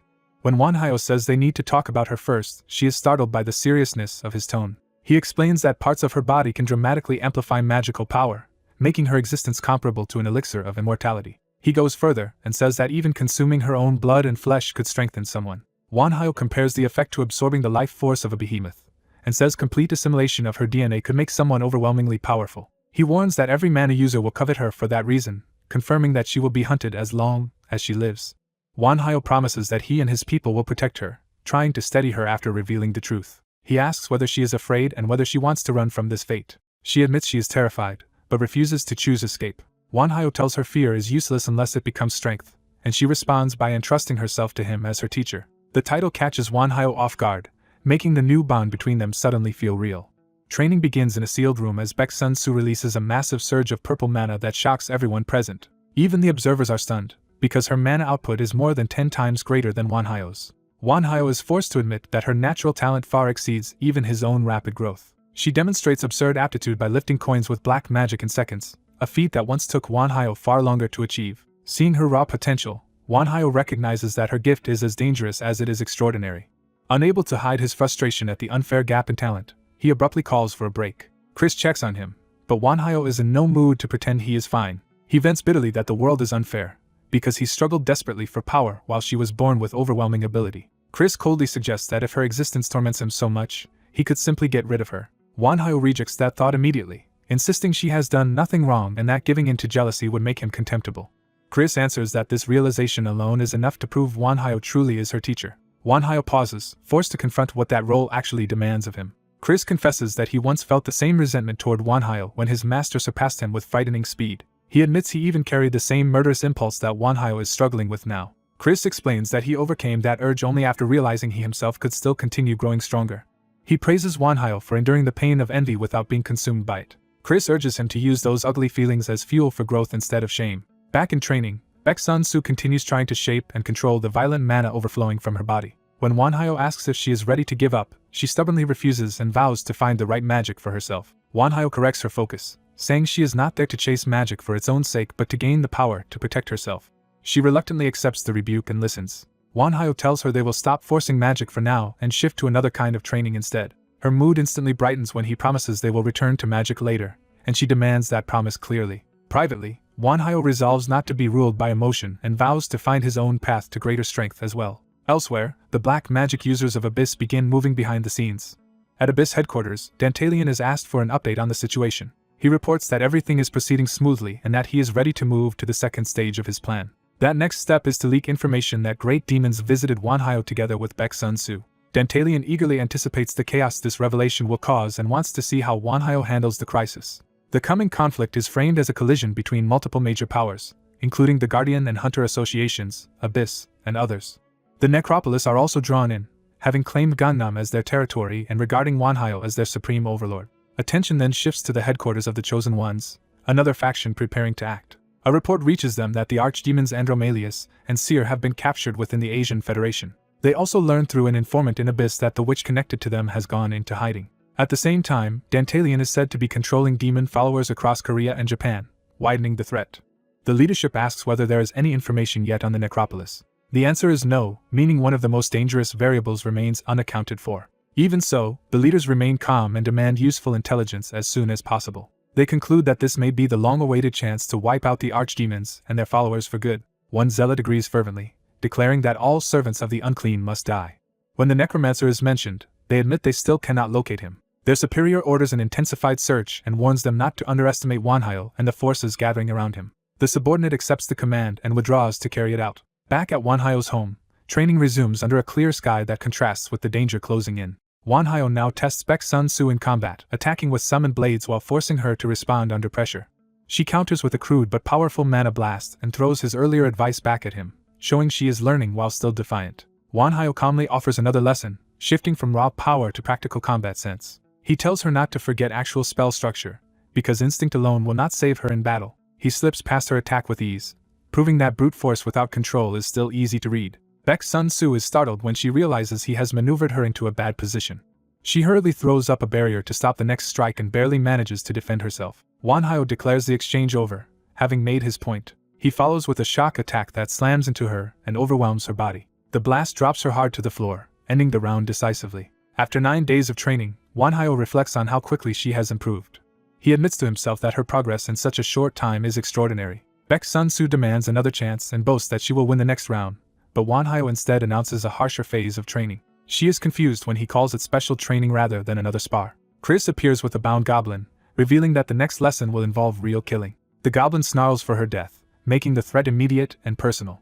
Wanhyo orders her to kill it without using black magic or mana, forcing her to rely only on her body and will. She is horrified by the demand and cannot believe he is serious. When she asks if he truly wants her to kill the creature, the answer is effectively yes. Chris reminds her that they went to great lengths to bring this monster here, so hesitation is no longer acceptable. Wanhyo presses her to act, making it clear that mercy or delay has no place in this lesson.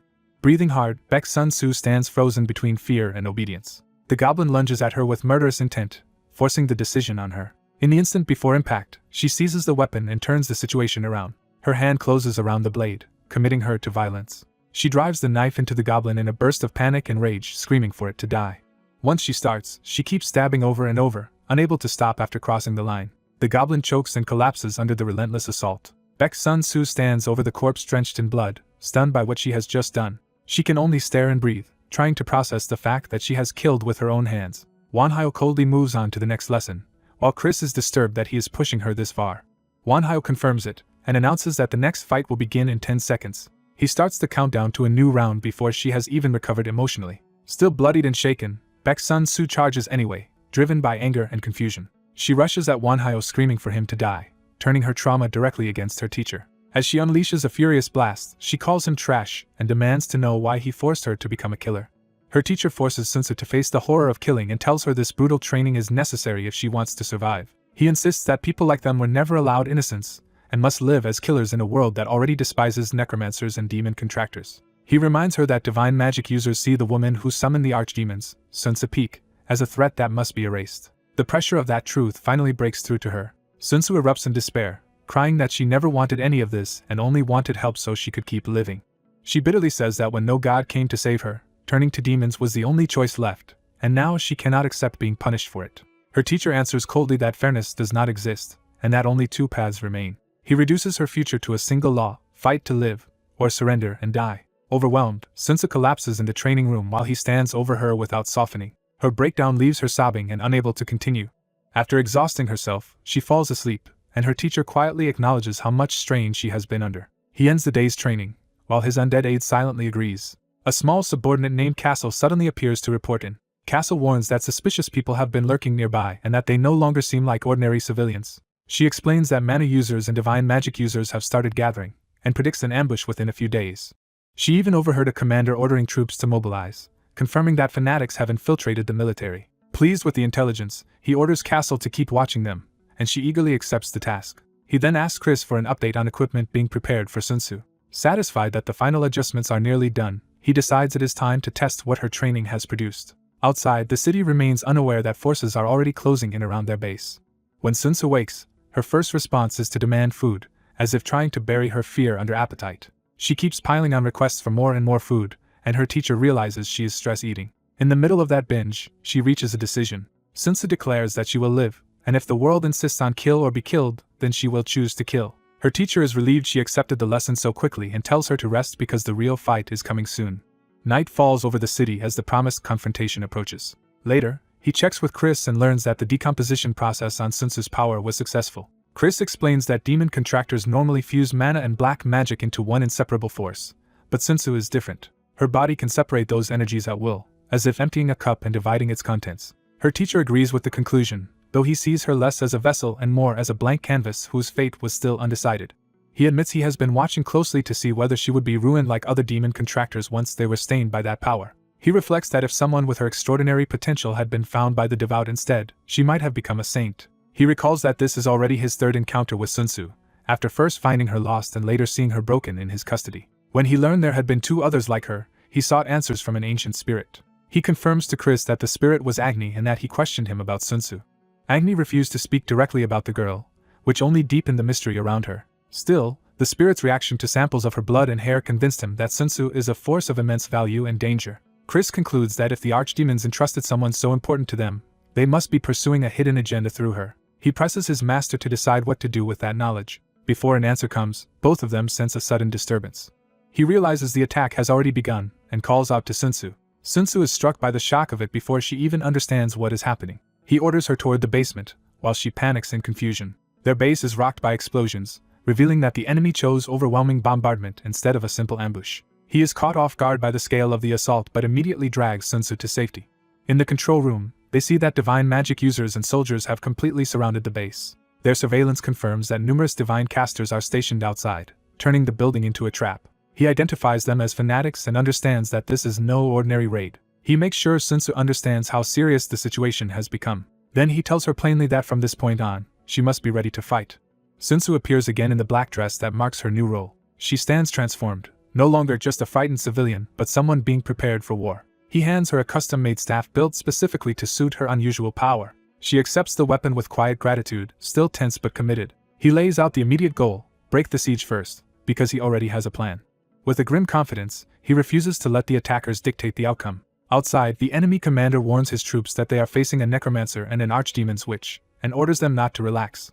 The first clash begins when undead forces surge into view, shocking the besiegers. A full undead army crashes into the fanatics, proving the defenders were ready to answer violence with violence. The holy side braces itself and tries to hold formation against the oncoming dead.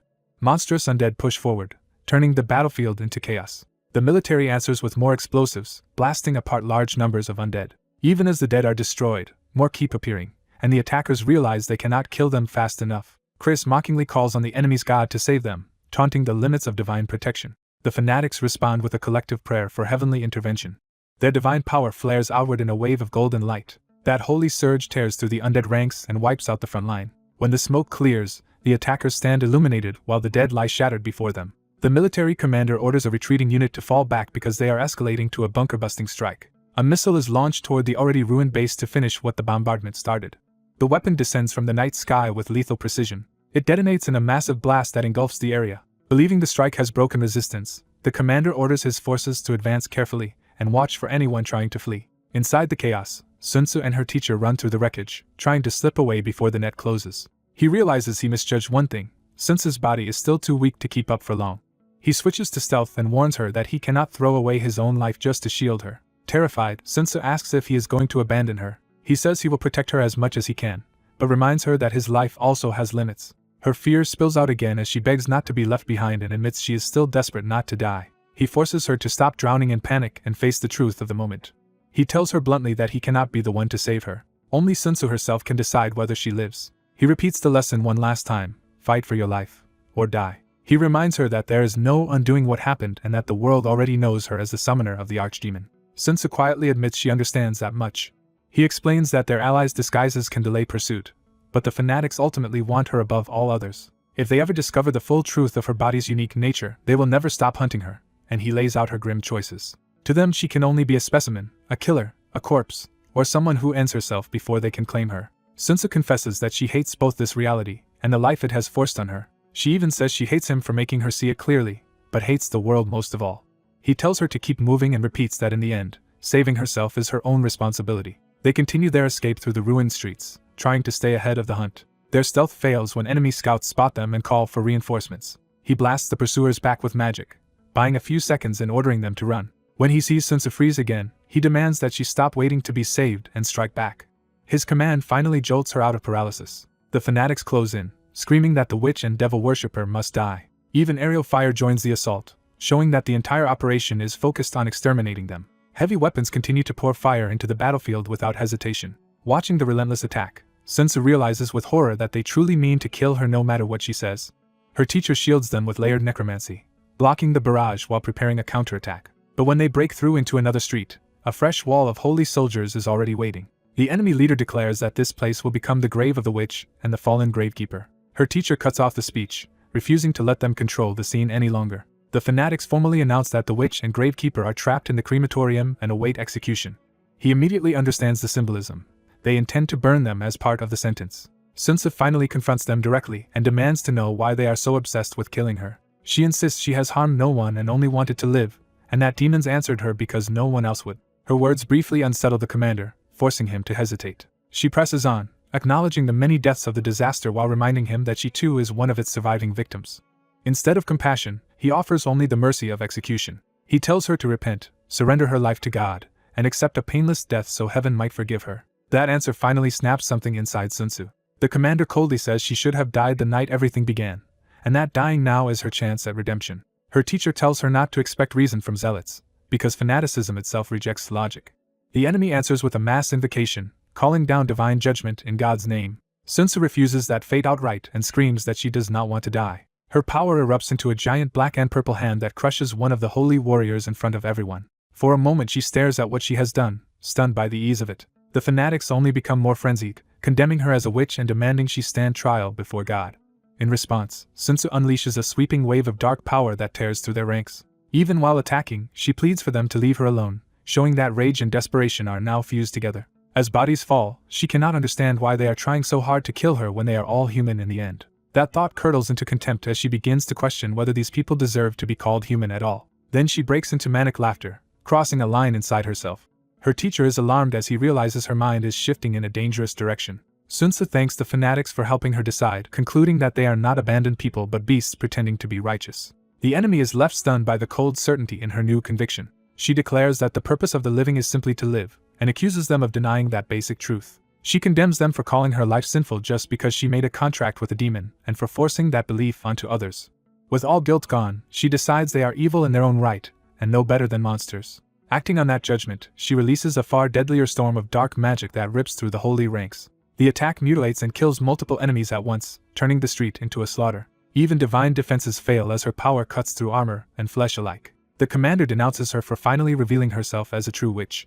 Sun Tzu answers that she has only formed a clear opinion of them and, at last, accepted what she herself is. With chilling calm, she tells her teacher that she will handle their enemies from here, and he can only agree uneasily. She raises a finger, as if beginning a simple lesson. Then she closes her hand, turning that gesture into an act of execution. The fanatics around her are seized and crushed by her power as she stands in the center of their formation.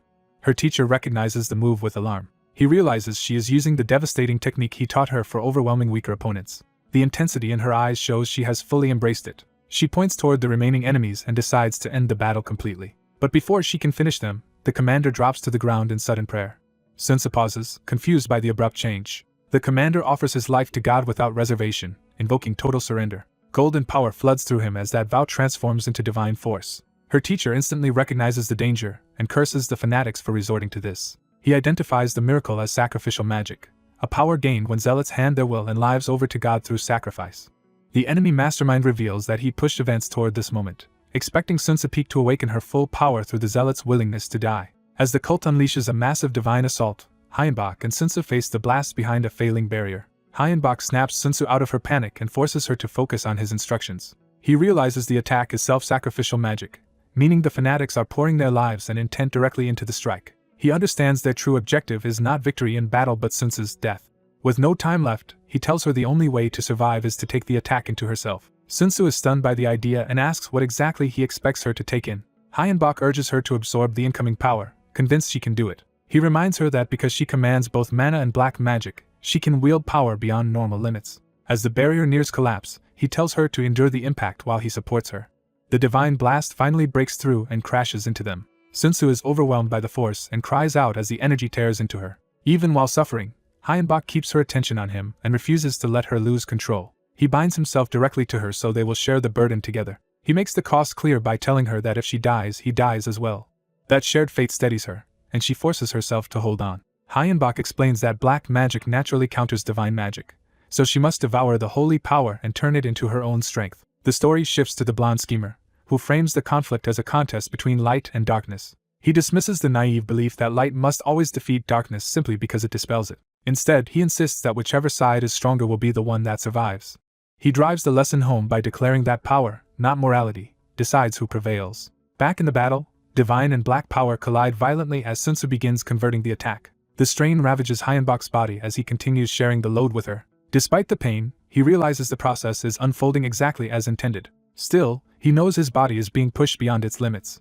Sun Tzu also reaches the edge, and both of them risk breaking before the transformation is complete. The linked pair scream together as the power remakes them under unbearable pressure. A blinding eruption bursts over the city, signaling the end of the clash. When the light fades, Hyenbach and Sun Tzu are still standing, barely held upright by each other. The surviving soldiers, terrified by what they have witnessed, order both of them executed before they can escape. Gunfire hammers into a dark barrier instead of reaching the pair. A calm voice notes that the soldiers came prepared, but not enough. The troops freeze as a new and colder presence enters the battlefield. Hyenbach recognizes how close they came to dying just before reinforcements arrive. The blonde schemer reveals in retrospect that he had planted false intelligence through Tia to force the fanatics into a desperate sacrificial move. He admits he never expected all 200 zealots to sacrifice themselves at once. But he got the result he wanted when they targeted Sun Tzu. According to his plan, Sun Tzu converted that divine power into black magic and claimed it as her own, while her body underwent a complete transformation to contain it. He also synchronized himself with Sun Tzu beforehand, allowing him to siphon part of her newly awakened power for himself. Satisfied that his gamble succeeded, he prepares to finish the remaining enemies. His side unleashes a brutal counterattack, and the battlefield fills with screams. Just as the slaughter begins, another group arrives and apologizes for being late. The blonde leader tells Hyenbach and Sun Tzu to leave the cleanup to them and praises their effort. The newcomers stand over the broken fanatics and seize control of the field. The blonde man thanks Hyenbach for going so far to protect their Sun Tzu, making clear that she belongs with his faction. He politely offers compensation for the damage to Hyenbach's home and invites him to come away with them. Hayenbach refuses, deciding it is too dangerous to place himself in their hands now. The blonde man accepts the refusal without hostility and leaves with Sunsu, promising they will meet again. Once they are gone, Hayenbach summons Nidhogg to deal with what remains. The skeletal dragon answers his call and looms over the ruined street. Hayenbach orders Nidhogg to finish the rest of the enemies. The dragon immediately dives into the remaining opposition. Hayenbach's undead servants secure him, while the battlefield is fully brought under his control. Nidhogg takes to the sky after carrying out the order. One of the blonde man's subordinates questions whether letting Hayenbach go violates their agreement. Another suggests simply killing Hayenbach now to remove the problem. The blonde leader refuses, arguing that Hayenbach is the reason Sunsa gained divine power at all, despite earlier doubts that such an outcome was possible. He decides it is too early to eliminate Hayenbach and believes continued cooperation may eventually draw him to their side. Though unconvinced, the subordinate yields to that decision. Elsewhere, several impacts strike the ground as the aftermath spreads. The scene shifts to an empty area where something has just fallen.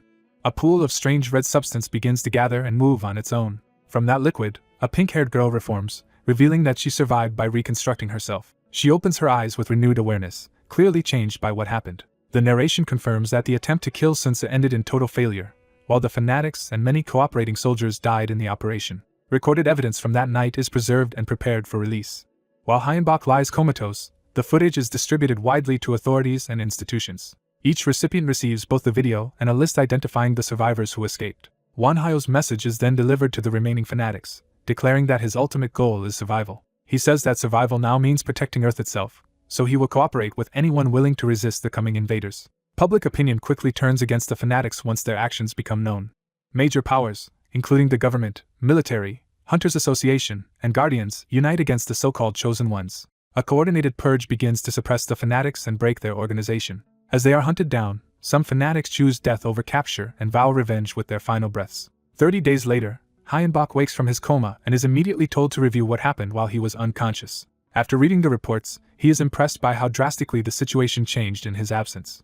He learns that the Grey Market solved prison overcrowding by taking custody of 1,000 captured fanatics. The explanation follows that the Grey Market builds its own facilities and accepts payment only in rare materials, monster byproducts, and precious resources. That system means ordinary Earth currency is useless to them, which to Hayenbach proves how much weaker Earth is than Edia. The skull-faced necromancer explains that Edia's strength comes from its mana-rich atmosphere and the abundance of extraordinary life it supports. He illustrates that point with examples of beings like fairies that Earth can barely imagine.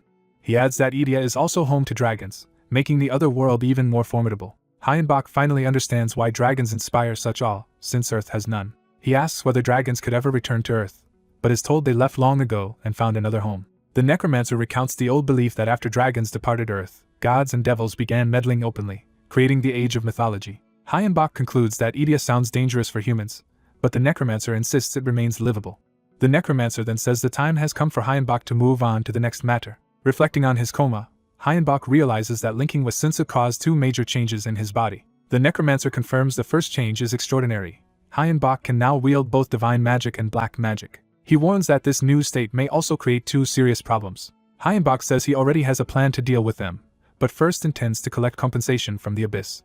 The story then moves to a large estate where his allies are waiting. A woman warmly welcomes Hayenbach back and greets him as her teacher. His friends immediately worry that he is now too recognizable and vulnerable to move around openly. The woman solves that problem by revealing an ectoplasm mask she can use as a disguise. With that settled, the group heads out together in civilian form.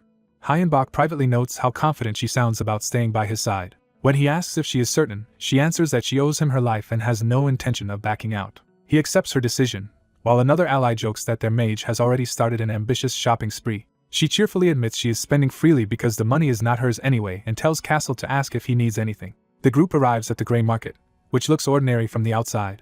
Their surprise vanishes the moment they step inside and see what lies beyond the facade. Inside, the market is a hidden world staffed by many different races, confirming it is far more than a normal store. The woman excitedly calls it a truly otherworldly place, and Hayenbach agrees. An elven employee begins to welcome them, then abruptly freezes when she notices Hayenbach.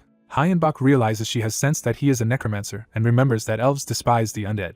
The store manager rushes in to apologize profusely for the employee's reaction. He orders the employee to apologize properly, and she does so at once. Hayenbach accepts the apology but reminds them that paying customers deserve better treatment. To make amends, the manager offers a special voucher and personally takes charge of serving them. He introduces himself as Valoran, the Korean branch manager of the Grey Market. He addresses Hayenbach by his real name, revealing that the market already knows exactly who he is. Valoran laughs that Hayenbach has become famous. He also hints that one of Hyenbach's companions is especially noteworthy and promises they will appreciate what the market offers. Hyenbach is drawn to a mana crystal of exceptional quality. Valoran explains that it is one of the market's most prized items, and that only 5 such crystals exist on Earth. When Hyenbach asks about the broader supply, Valoran boasts that the gray market holds more than 10,000 top-grade mana crystals. Castle adds that in Edia such crystals are treated as strategic national assets, with even great powers possessing only a few thousand. Hyenbach asks the price, and Valoran demands 100 pounds of refined mithril for the set. Before Hyenbach can answer, Since's disguised companion immediately agrees and produces the payment herself. Valoran is shaken by the realization that they can casually spend more mithril than almost anyone in Korea could even obtain. Emboldened, the woman keeps buying additional items without hesitation. Valoran struggles to maintain his composure as the purchases continue piling up. Hyenbach calmly remarks that the market's goods justify the cost. Privately, he suspects Valoran intentionally tried to hide the best merchandise from them, and decides not to let the manager control the exchange. Once the shopping ends, Valoran thanks them and offers a final gift in appreciation.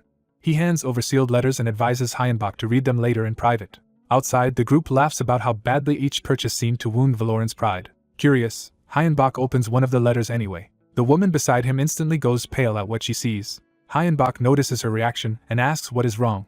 The letter warns that the invasion will begin tomorrow and that its first stage will resemble Earth's earlier 4 days of darkness. Hyenbach grimly accepts that the invasion is now imminent. He immediately orders Chris, Castle, and Kai to head straight back to base. Before leaving, the woman asks one last time whether he will join the other faction after all. Hyenbach refuses again, saying he still does not trust them and intends to act on his own terms. She accepts the answer with regret and parts from him, promising they will meet again. As she departs, Hyenbach's undead dragon carries him and his servants away from the market. He reflects that the grey market has provided intelligence before, which makes him suspect they have deeper motives in this crisis. He arrives at his destination with his undead attendants. That destination is the ruined, monster-infested land of North Korea.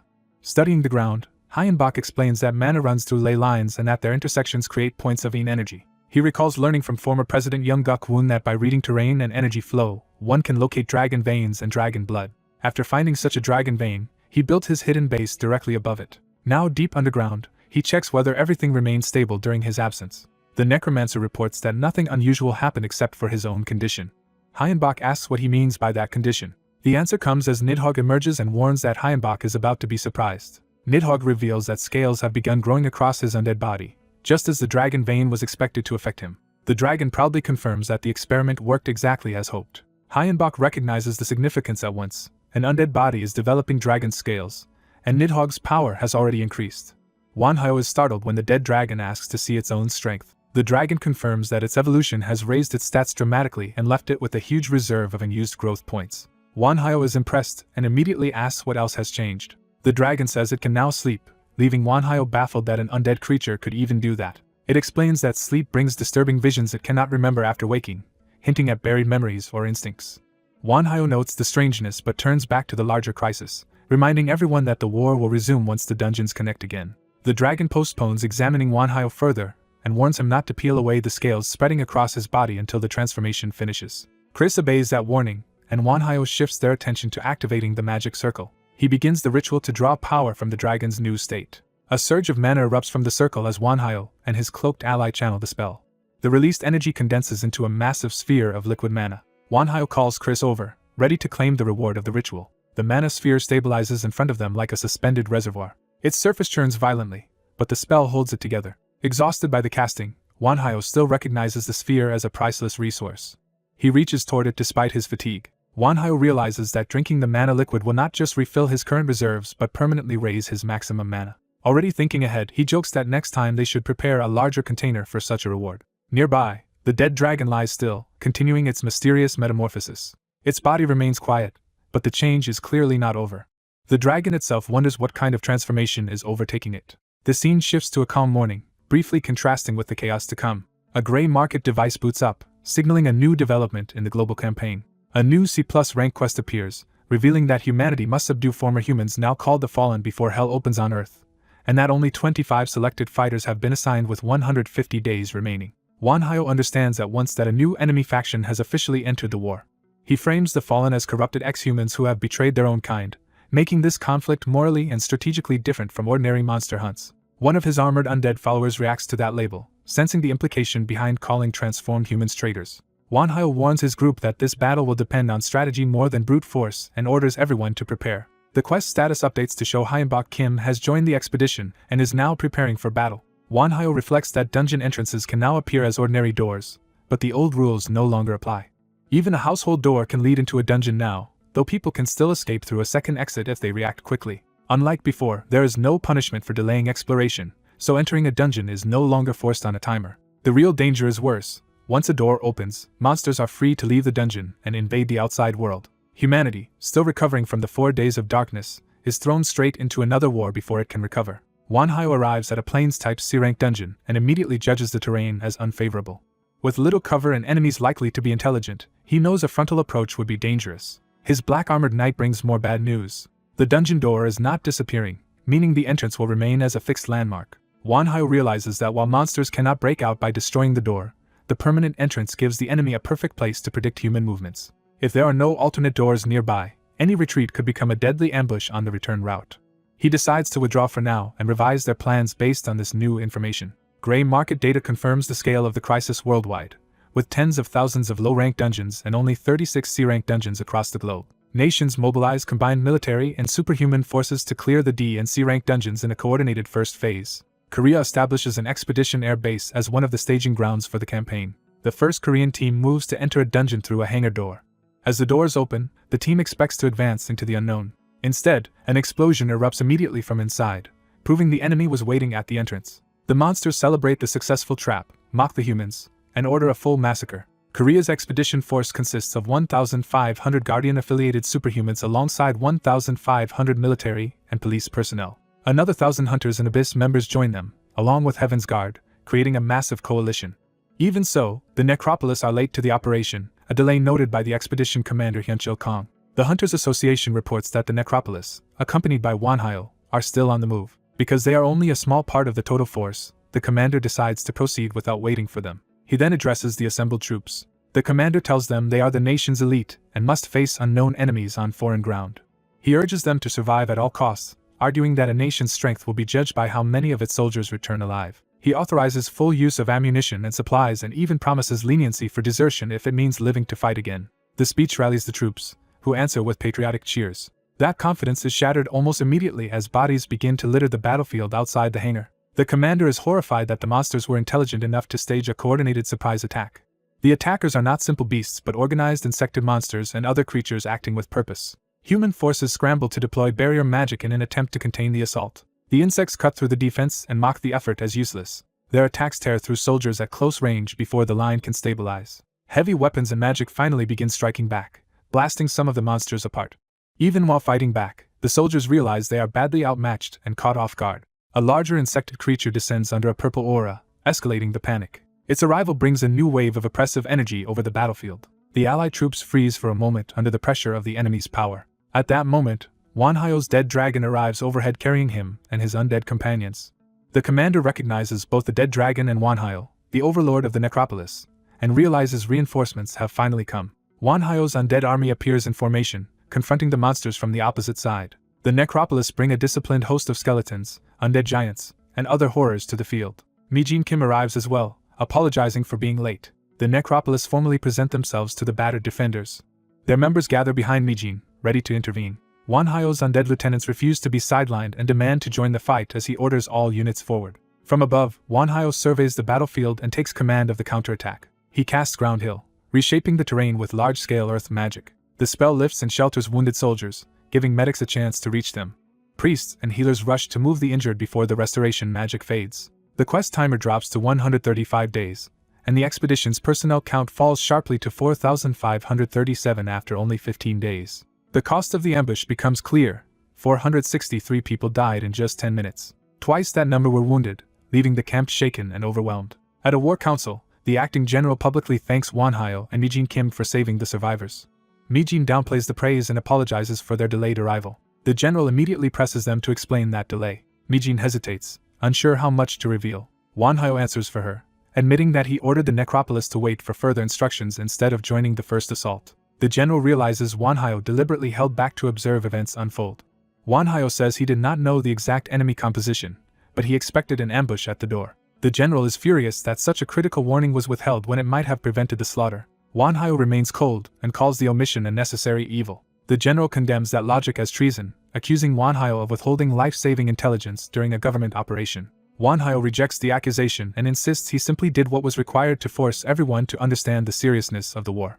He challenges the room by asking whether any of them have endured days trapped in a dungeon. He pushes further, asking whether any of them have ever been driven to eat monster flesh to survive, and the room falls uneasy. Wanhyo argues that war destroys ordinary morality and that leaders must first accept that brutal reality. He warns that if they cling to normal logic, the greater disaster ahead will dwarf their current losses. The general still insists that Wanhyo should have tried to persuade them instead of sacrificing lives to make his point. Wanhyo answers that they would never have listened to him because they dismiss him as someone without military legitimacy. He bluntly says their careless judgment cost nearly 500 lives and that the lesson was bought as cheaply as possible. In his view, saving the remaining 49,500 matters more than the 500 lost, so the decision was justified. The general can only grind his teeth at Wanhyo's ruthless arithmetic. The room falls into tense silence as everyone weighs his logic against the dead. Mijin finally speaks up, addressing Wanhyo directly. She openly rejects his reasoning and reminds him that a necromancer, of all people, should understand the value of life. Wanhyo answers that efficiency matters more, and Mijin warns that the necropolis will stop trusting him if he continues this way. She invokes the necropolis' first law, which forbids abandoning life when hope still exists. Wanhyo dismisses that principle, saying it is not his law and that he never asked to lead the necropolis anyway. Mijin accepts what that means. She declares that the necropolis will formally part ways with Wanhyo from this point onward. The acting general immediately transfers operational control of the combined forces to Wanhyo despite the split. He explains that details of their confrontation have already spread through the ranks. Many soldiers now see Wanhyo as a villain because they lost comrades and loved ones in the ambush he anticipated. Wanhyo warns that if anyone acts against him, he will respond without restraint. The general accepts the threat for now and says the necropolis will become the majority of the force in the next wave. Wanhyo changes the subject and reveals he has obtained useful intelligence. He produces a map of the dungeon entrance area, saying he has secured information on the layout. The general praises the result, and Wanhyo leaves before the discussion can turn hostile again.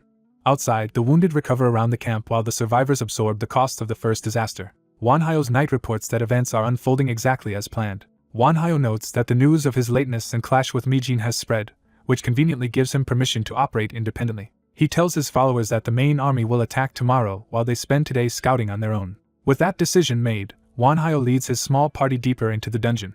As they travel, he compares a C-rank dungeon to a great estate in scale, emphasizing how vast the terrain is. He explains that higher ranks expand from kingdom to empire to world scale, then asks how his undead companions ever navigated such labyrinths in life. The golden-armored undead admits he died before ever exploring a C-rank dungeon. The others confess they were no more experienced than he is. Wanhyo can only conclude that the future looks grim. Flying over the forest on the dead dragon, he notes that even a C-rank dungeon covers a landmass enormous enough to make travel itself a major obstacle. Still, he refuses to remain passive and begins searching for any sign that could shift the odds. He casts Detect Life Force to scan the region for living beings. The spell picks up a distant concentration of life. Wanhyo identifies more than 500 living signatures gathered in one place. He assumes that if those are enemies, a direct clash would be costly, but at least it would provide a manageable retreat point. Then he realizes something about the reading does not fit that assumption. The source turns out to be a prosperous medieval-style city existing inside the same dungeon realm. Wanhyo is baffled that two completely different worlds can coexist within one dungeon. He finds ordinary townspeople living normal lives rather than monsters lying in wait.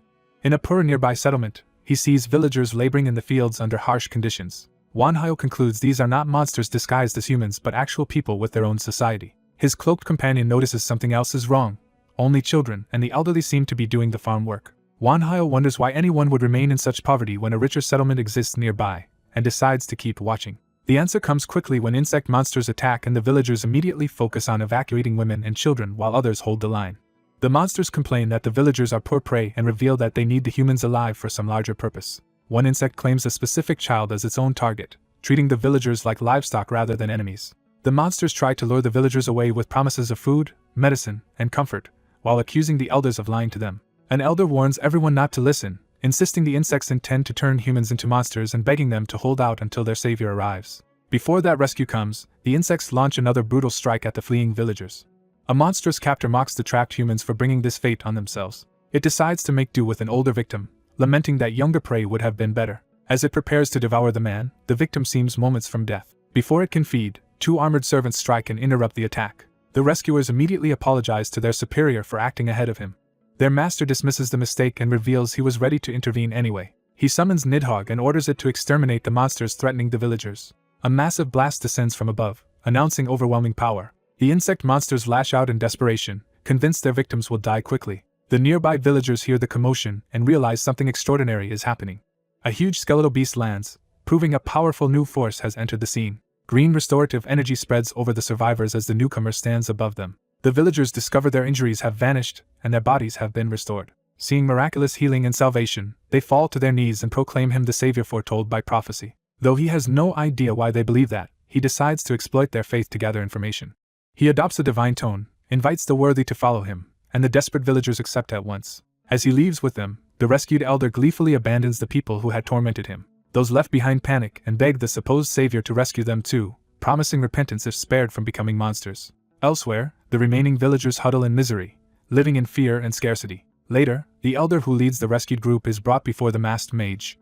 The elder greets him with reverence, still treating him as the chosen savior. The mage secretly paralyzes him and reads his memories to uncover the truth. From the elder's mind, he learns that monsters are actually fallen humans, that the village survives under a protective shield, and that the prophecy of a savior was invented to keep people enduring their suffering. The elder snaps back in confusion, horrified that he has been manipulated. The mage bluntly tells him to stop using the savior title because he knows the prophecy was fabricated. Shaken, the elder can only conclude that the stranger truly used magic to know that. He asks why a mage, a kind feared for cruelty, would help them at all. The mage admits he is helping only because it benefits him. He introduces himself as Hyenbok Kim, a mage who intends to become a god. The elder is stunned by the sheer ambition of that declaration. Hyenbok offers the elder and his people the strength their false prophecy promised. When the elder asks the price, Hyenbok says he can grant power to those who desire it. The cost is absolute faith in him and ownership of their souls after death. The elder recoils at the demand, and Hyenbok calmly confirms that there will be no salvation beyond death because their souls will belong to him. He sweetens the bargain by promising comfort and survival in exchange for devotion. Faced with protecting his people, the elder is offered power directly. He accepts without hesitation and begs for the strength to defend the villagers. The contract begins to take hold around Hyenbok. Hyenbok senses the elder's unwavering resolve and feels divine and black magic within himself respond to that sincerity. He instructs the elder to place his hand on the magic circle and formalize the pact. The elder obeys despite his fear. The ritual surges through him painfully as the transformation starts. When the light settles, Hyenbok declares the contract complete. He reflects that black magic can be replenished in many ways. But divine magic, he realizes, has only one true source of recovery. That source is faith, the fuel of gods, which grows stronger as believers deepen their devotion. Thinking of Buddhist teachings that enlightenment and godhood are one path, he meditates on the possibility of becoming divine himself. A revelation strikes him that nothing truly prevents him from becoming a godlike being. He recognizes the trapped villager's prophecy, desperation, and longing for salvation as the perfect chance to build that path. Back in the present, his hooded subordinate checks whether the contract changed anything in him. The subordinate senses something and tells him to wait. A new current of power gathers in Hyenbok's hand. The subordinate confirms that a bond has formed and that more such links may now be possible. He identifies the elder as the first strong bond created by the contract. He also senses weaker bonds beginning to form as the townspeople start believing in Hyenbok. Amazed, the subordinate realizes he is witnessing a human on the road to godhood, though the network of faith is still fragile. Hyenbok concludes he needs many more followers to strengthen himself. He justifies the term by deciding that those who receive his power deserve a distinct status. The subordinate notes that the elder, Alan, has already become exceptionally devoted. Alan's fanaticism is understandable, since the contract not only restored his youth but transformed him completely.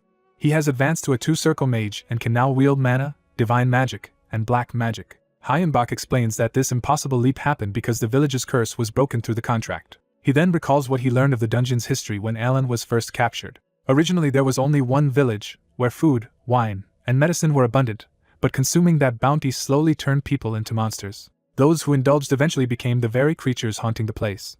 When the clergy discovered the truth, they fled and founded a second village apart from the first. Yet for 32 years no one has truly escaped the dungeon, and the transformed monsters remain trapped within it. As time passed, monster attacks increased along with the number of former humans who had changed. Hyenbok realizes the dungeon satisfies every condition for a rare mutated curse. The curse required an enclosed village, survival food, conscious choice, weak spirits, erosion of humanity, and enough time for corruption to mature. He notes that no one in the dungeon ever developed mana naturally, which now makes sense under that curse. Their latent mana had been twisted into extended lifespan instead, and once they contracted with him, that stolen lifespan reverted into magical power. Seeing the opportunity, Hyenbok asks for an elderly villager, knowing the oldest survivors will yield the most power when freed. The story shifts to the military camp established in the dungeon. A commander laments that their current campaign has gone so badly they should have stuck to simpler tactics. He asks his officers for a full report on the situation. One officer says there is no immediate crisis, but food and water are becoming serious concerns. Another admits their plan to gather supplies from the dungeon has failed because the land offers almost nothing useful. When the commander asks about Yahello, he learns there has still been no contact from him. The room sinks into uneasy silence. That tension breaks when a soldier bursts in with urgent news. He reports that they have found a village inhabited by humans inside the dungeon. The hooded subordinate relays the same discovery to Hyenbach, who notes the expedition took 4 weeks to find it. By then, Hyenbach has already converted more than half of his own villagers into followers. Among them, many want revenge and are eager to fight after years of being hunted. Hyenbach counts 215 followers ready for battle, while 1,237 others still long only for peace. He decides they cannot leave their new allies at the mercy of the enemy and prepares to move. The soldiers enter the newly discovered settlement. A villager offers food and water freely, but bitterly warns that the prophecy has abandoned them all. The commander seizes on the mention of prophecy and demands an explanation. An officer realizes the prophet they mean must be Yahello and that he has already passed through this place. As the troops prepare to enter deeper, the commander orders strict caution and forbids anyone from eating the village's food without testing it. Once they have the information they need, he orders an immediate withdrawal. The force begins to pull back in formation. The commander senses something wrong just as they start leaving.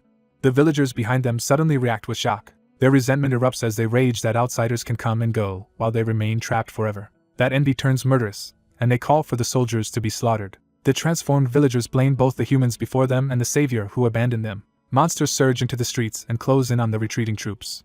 The soldiers recognize one of the creatures as the same monster they encountered before and freeze. At that moment, Hyenbach arrives with the rescued villagers and calmly greets everyone. The commander is stunned to see him appear here. He realizes these people with Hyenbach are the dungeon's inhabitants, and Hyenbach confirms it while postponing explanations. With monsters and soldiers about to clash, Hyenbach orders everyone to take battle positions. He raises his hand, taking command of the field. The commander protests, asking if Hyenbach truly intends to make the villagers fight. Hyenbach tells him to watch and judge their abilities for himself. Purple power spreads through the villagers, and the soldiers realize he is using black magic. He summons fire imps to his followers, turning ordinary villagers into channels for demonic power. He explains that summoning is the fastest way for a black mage to gain a sudden burst of energy. The summoned creatures pour onto the battlefield in a wave of fire. At the same time, divine magic expands as a holy field over the area. The soldiers are left speechless that he can wield black magic and divine magic simultaneously. Hyenbach declares that he will now reveal the power he has accumulated in the dungeon from the god of life and death. He unleashes Chaos Strike, fusing both forces into one devastating attack. The combined blast detonates with overwhelming force. When the light clears, the enemy line has been obliterated and the battlefield is left shattered. The commander thanks him for the rescue but immediately demands to know what kind of power that was. Instead of answering directly, Hyenbach hands over a new map showing the dungeon's terrain, the village, and the monster's hideout. The commander accepts it, unsettled but grateful. He then presses the real question of how Hyenbach can use black magic and divine magic together. He also asks who this god of life and death really is. Hyenbach explains that this god rules both life and death, and that he can use every kind of power because he was chosen as that god's disciple. He adds that his villagers can do the same because he has turned them into living temples for that god. Privately, Hyenbach knows the commander has little choice but to believe after witnessing all three powers firsthand. The commander follows the logic and asks whether he too could become such a vessel. Hyenbach confirms that he can. The commander immediately asks if the same transformation is possible for him as well. The request catches Hyenbach off guard despite all his planning.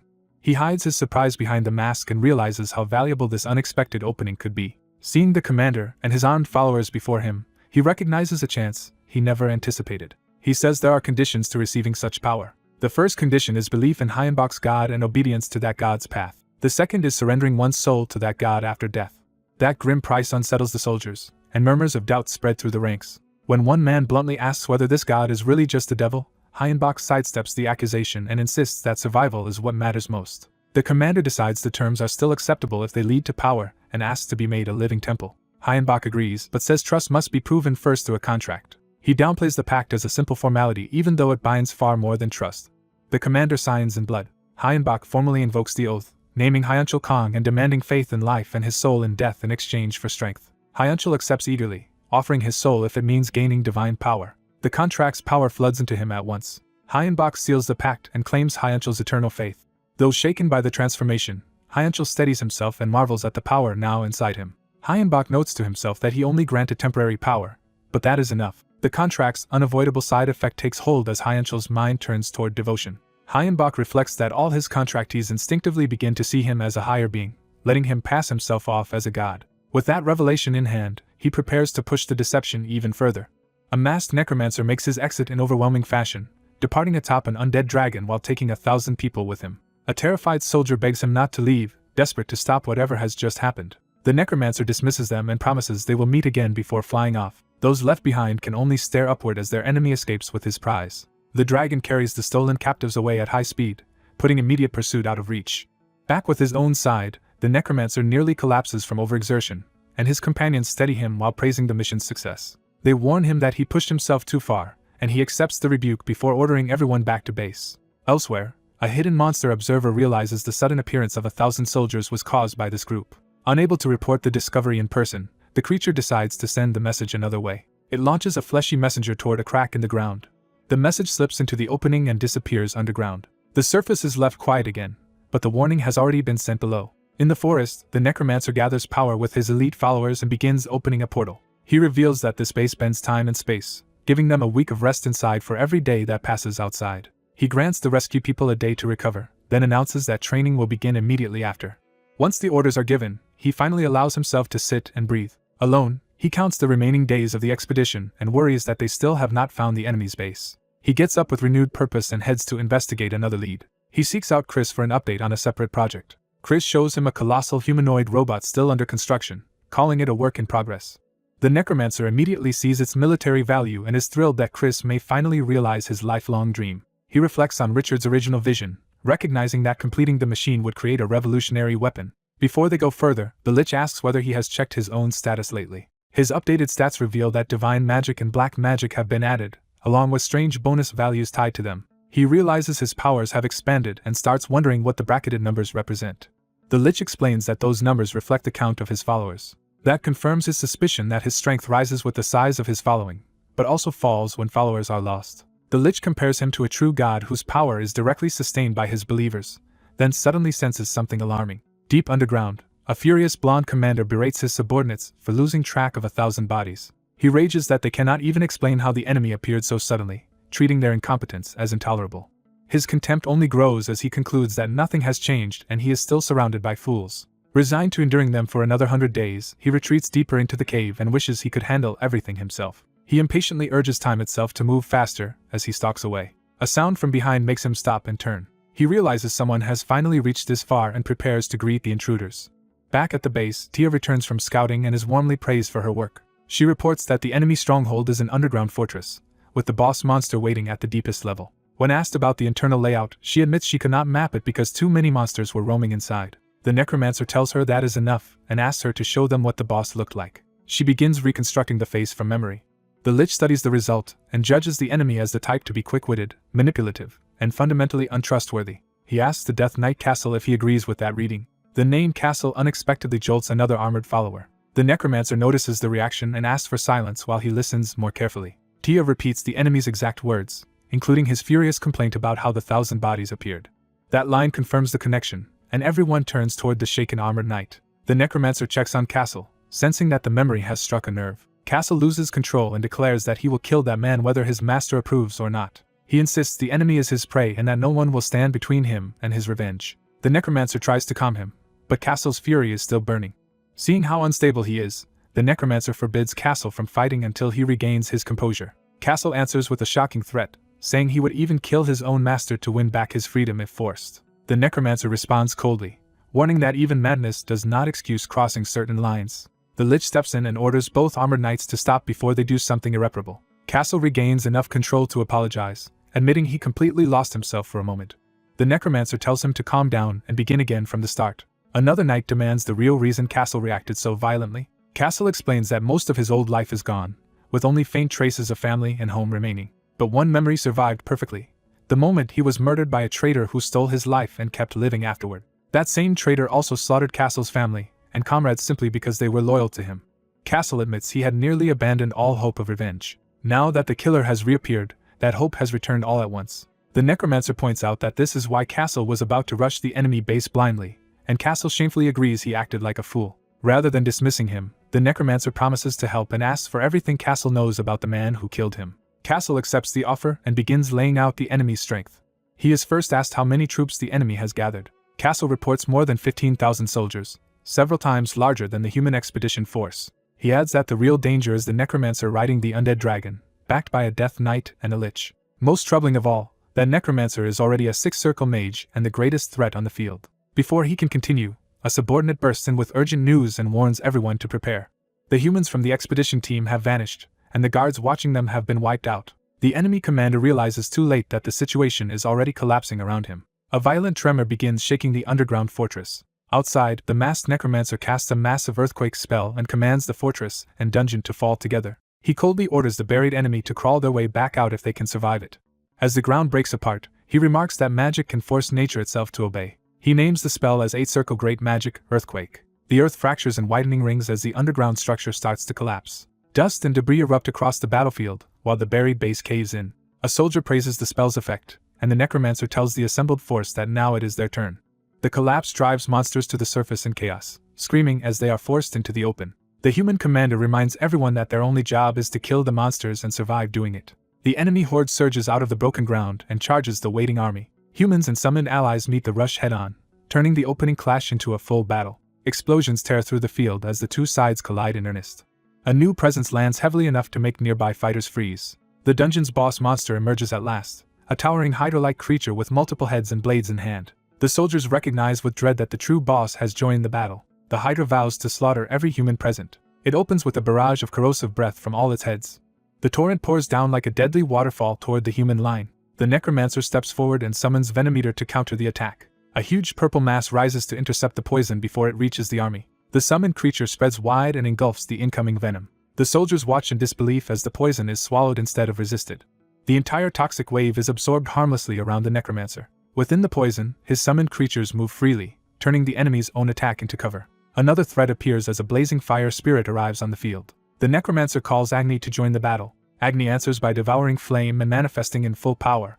He mocks the hydra's fire as weak and tasteless. Pleased that he was summoned so quickly, Agni notes that his master has grown stronger, and jokes that this gives him more time for mischief. He immediately unleashes burning spirits and fireballs into the monster ranks. The hydra switches to ice in outrage, furious that its attacks are being treated so lightly. The necromancer calmly notes the change and adjusts without hesitation. A wall of ice erupts toward him, but it is stopped before it can break through. The gold-armored knight steps in and declares the attack useless. The hydra is stunned that its strike was blocked so cleanly, as if its move had been predicted. The necromancer answers that the reason is simple. He already knows everything about this enemy. That claim visibly unsettles the hydra. He presses the psychological attack, saying someone still alive knows the hydra's existence despite its belief that all such witnesses are gone. He punctuates the revelation by blasting one of the hydra's heads with lightning at point-blank range. The strike tears through the head and leaves the monster reeling. He follows through with another crushing blow before the hydra can recover. The impact detonates across the battlefield and further destabilizes the boss. Then he reveals the truth he came to confirm. This hydra is only a body double, not the real boss. He explains that the creature is too weak to be the true C-class boss monster. Based on his intelligence, the real enemy avoids direct confrontation unless absolutely necessary, and this battlefield is too small and too limited in monster variety to suit its style. A nearby soldier realizes the logic immediately, and sees that the necromancer has been reading the battle from the start. The necromancer adds one final clue. He watched one of the hydra's heads act independently, exposing the trick.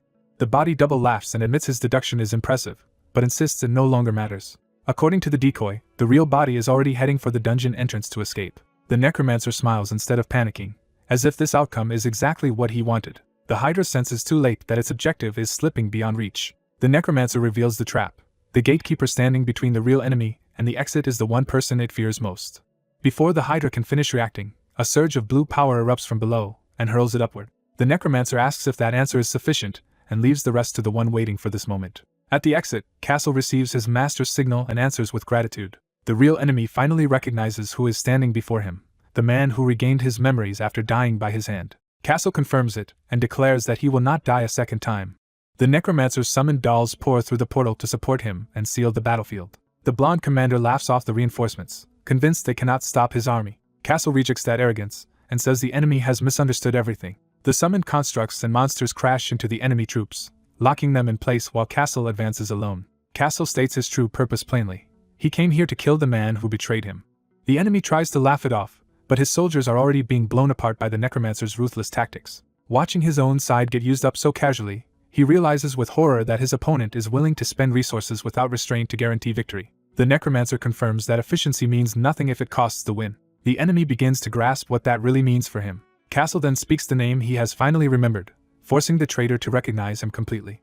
Power surges through Castle as his lost identity returns. With that awakening, he recovers his name, his past, and the memories stolen from him. The return of those memories leaves him shaken but certain. He thanks Galen for remembering his name too, and Galen is stunned to realize Castle is truly Glanz. A flashback confirms Galen once killed him, and he can barely comprehend that Glanz has returned. Galen's old resentment spills out as he admits he wanted Glanz gone so that everyone would follow him instead. Glanz dismisses the excuse as pathetic and vows to kill him again if necessary. One of Galen's draconic soldiers crouches to attack, trying to interrupt the confrontation. Glanz cuts deeper with words, saying Galen spent his human life trying to imitate a true dragon and still falls short, reduced now to nothing more than a wyvern. Enraged by the insult, Galen lashes out while the summoned forces continue tearing through his army around them. An armored undead knight raises his sword before a dungeon gate as if beginning a ritual or challenge. A beam of power answers his call from the sky, confirming that something immense has been invoked. Golden divine energy descends onto the battlefield and transforms the situation at once. The dragon boss realizes in alarm that the undead knight is wielding divine magic, something that should be impossible. Manhwa reveals that this holy power is a gift from his master, and names the spell Judgment. Under that radiance, the monsters are scorched and forced into a disadvantage. Galen rages that Glanz has gone mad by using himself as bait just to draw him in. The dragon lunges in close, trying to crush the knight before the holy power can finish him. Even as lesser creatures beg for mercy, Galen attacks savagely, and the battlefield descends into chaos. Glanz coldly notes that Galen has only become more monstrous over time. Galen cannot understand how an undead like Glanz can endure divine power that should destroy him. The holy magic keeps detonating across Galen's body, forcing him to suffer what he thought impossible. Glanz answers with absolute faith in Manhwa, explaining that his master made the impossible real by allowing an undead to use divine magic. Galen refuses to yield and charges, vowing to kill Glanz no matter the cost. He unleashes another explosive strike, trying to overwhelm the knight through brute force. Glanz meets the attack head-on and holds his ground instead of being crushed. Galen thinks he has finally cornered Glanz and starts to savor victory, but Glanz deflects the assault with precise counters, turning Galen's momentum against him. Galen grows frustrated that Glanz still refuses to break under pressure. Glanz mocks him as a disappointing boss monster and demands that he fight like one. Humiliated, Galen insists the battle is not over and reaches for another source of power. A sinister red force rises around the forest, signaling that Galen is drawing on something beyond himself. Glanz immediately identifies it as Galen feeding on the life force of the dungeon's villagers, exactly the kind of cruelty he expected. Galen prepares a desperate counterattack empowered by stolen lives. The next clash shatters Glanz's body, leaving only his helmeted head intact. Even reduced to that state, Glanz refuses to accept defeat. Purple cursed energy erupts from the severed head, revealing that this apparent loss was part of the plan. Galen attacks again, but the detached head keeps moving and fighting independently. Glanz's curse lashes out in violent bursts, striking back from an angle Galen did not anticipate. The barrage continues, battering the dragon while the head remains active. Though cracked and damaged, Glanz endures long enough for the trap to take hold. Galen notices too late that the cursed head has positioned itself exactly where it needs to be. Believing he has won, Galen boasts that victory is finally his. He taunts Glanz to savor defeat and die a second time. Then the curse suddenly detonates against Galen's body instead of fading away.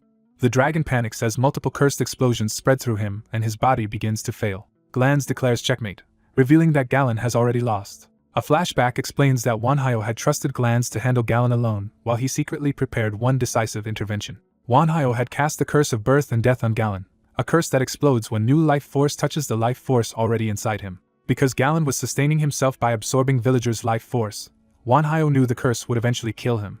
Back in the present, Galen realizes the truth only as the curse consumes him. Reduced to a terrified humanoid form, he begs Glanz to save him and calls him captain. Glanz agrees with chilling calm, offering forgiveness instead of rescue. Galen mistakes that answer for mercy and clings to hope. Glanz clarifies that the forgiveness is for Galen's former self, not for the monster he became.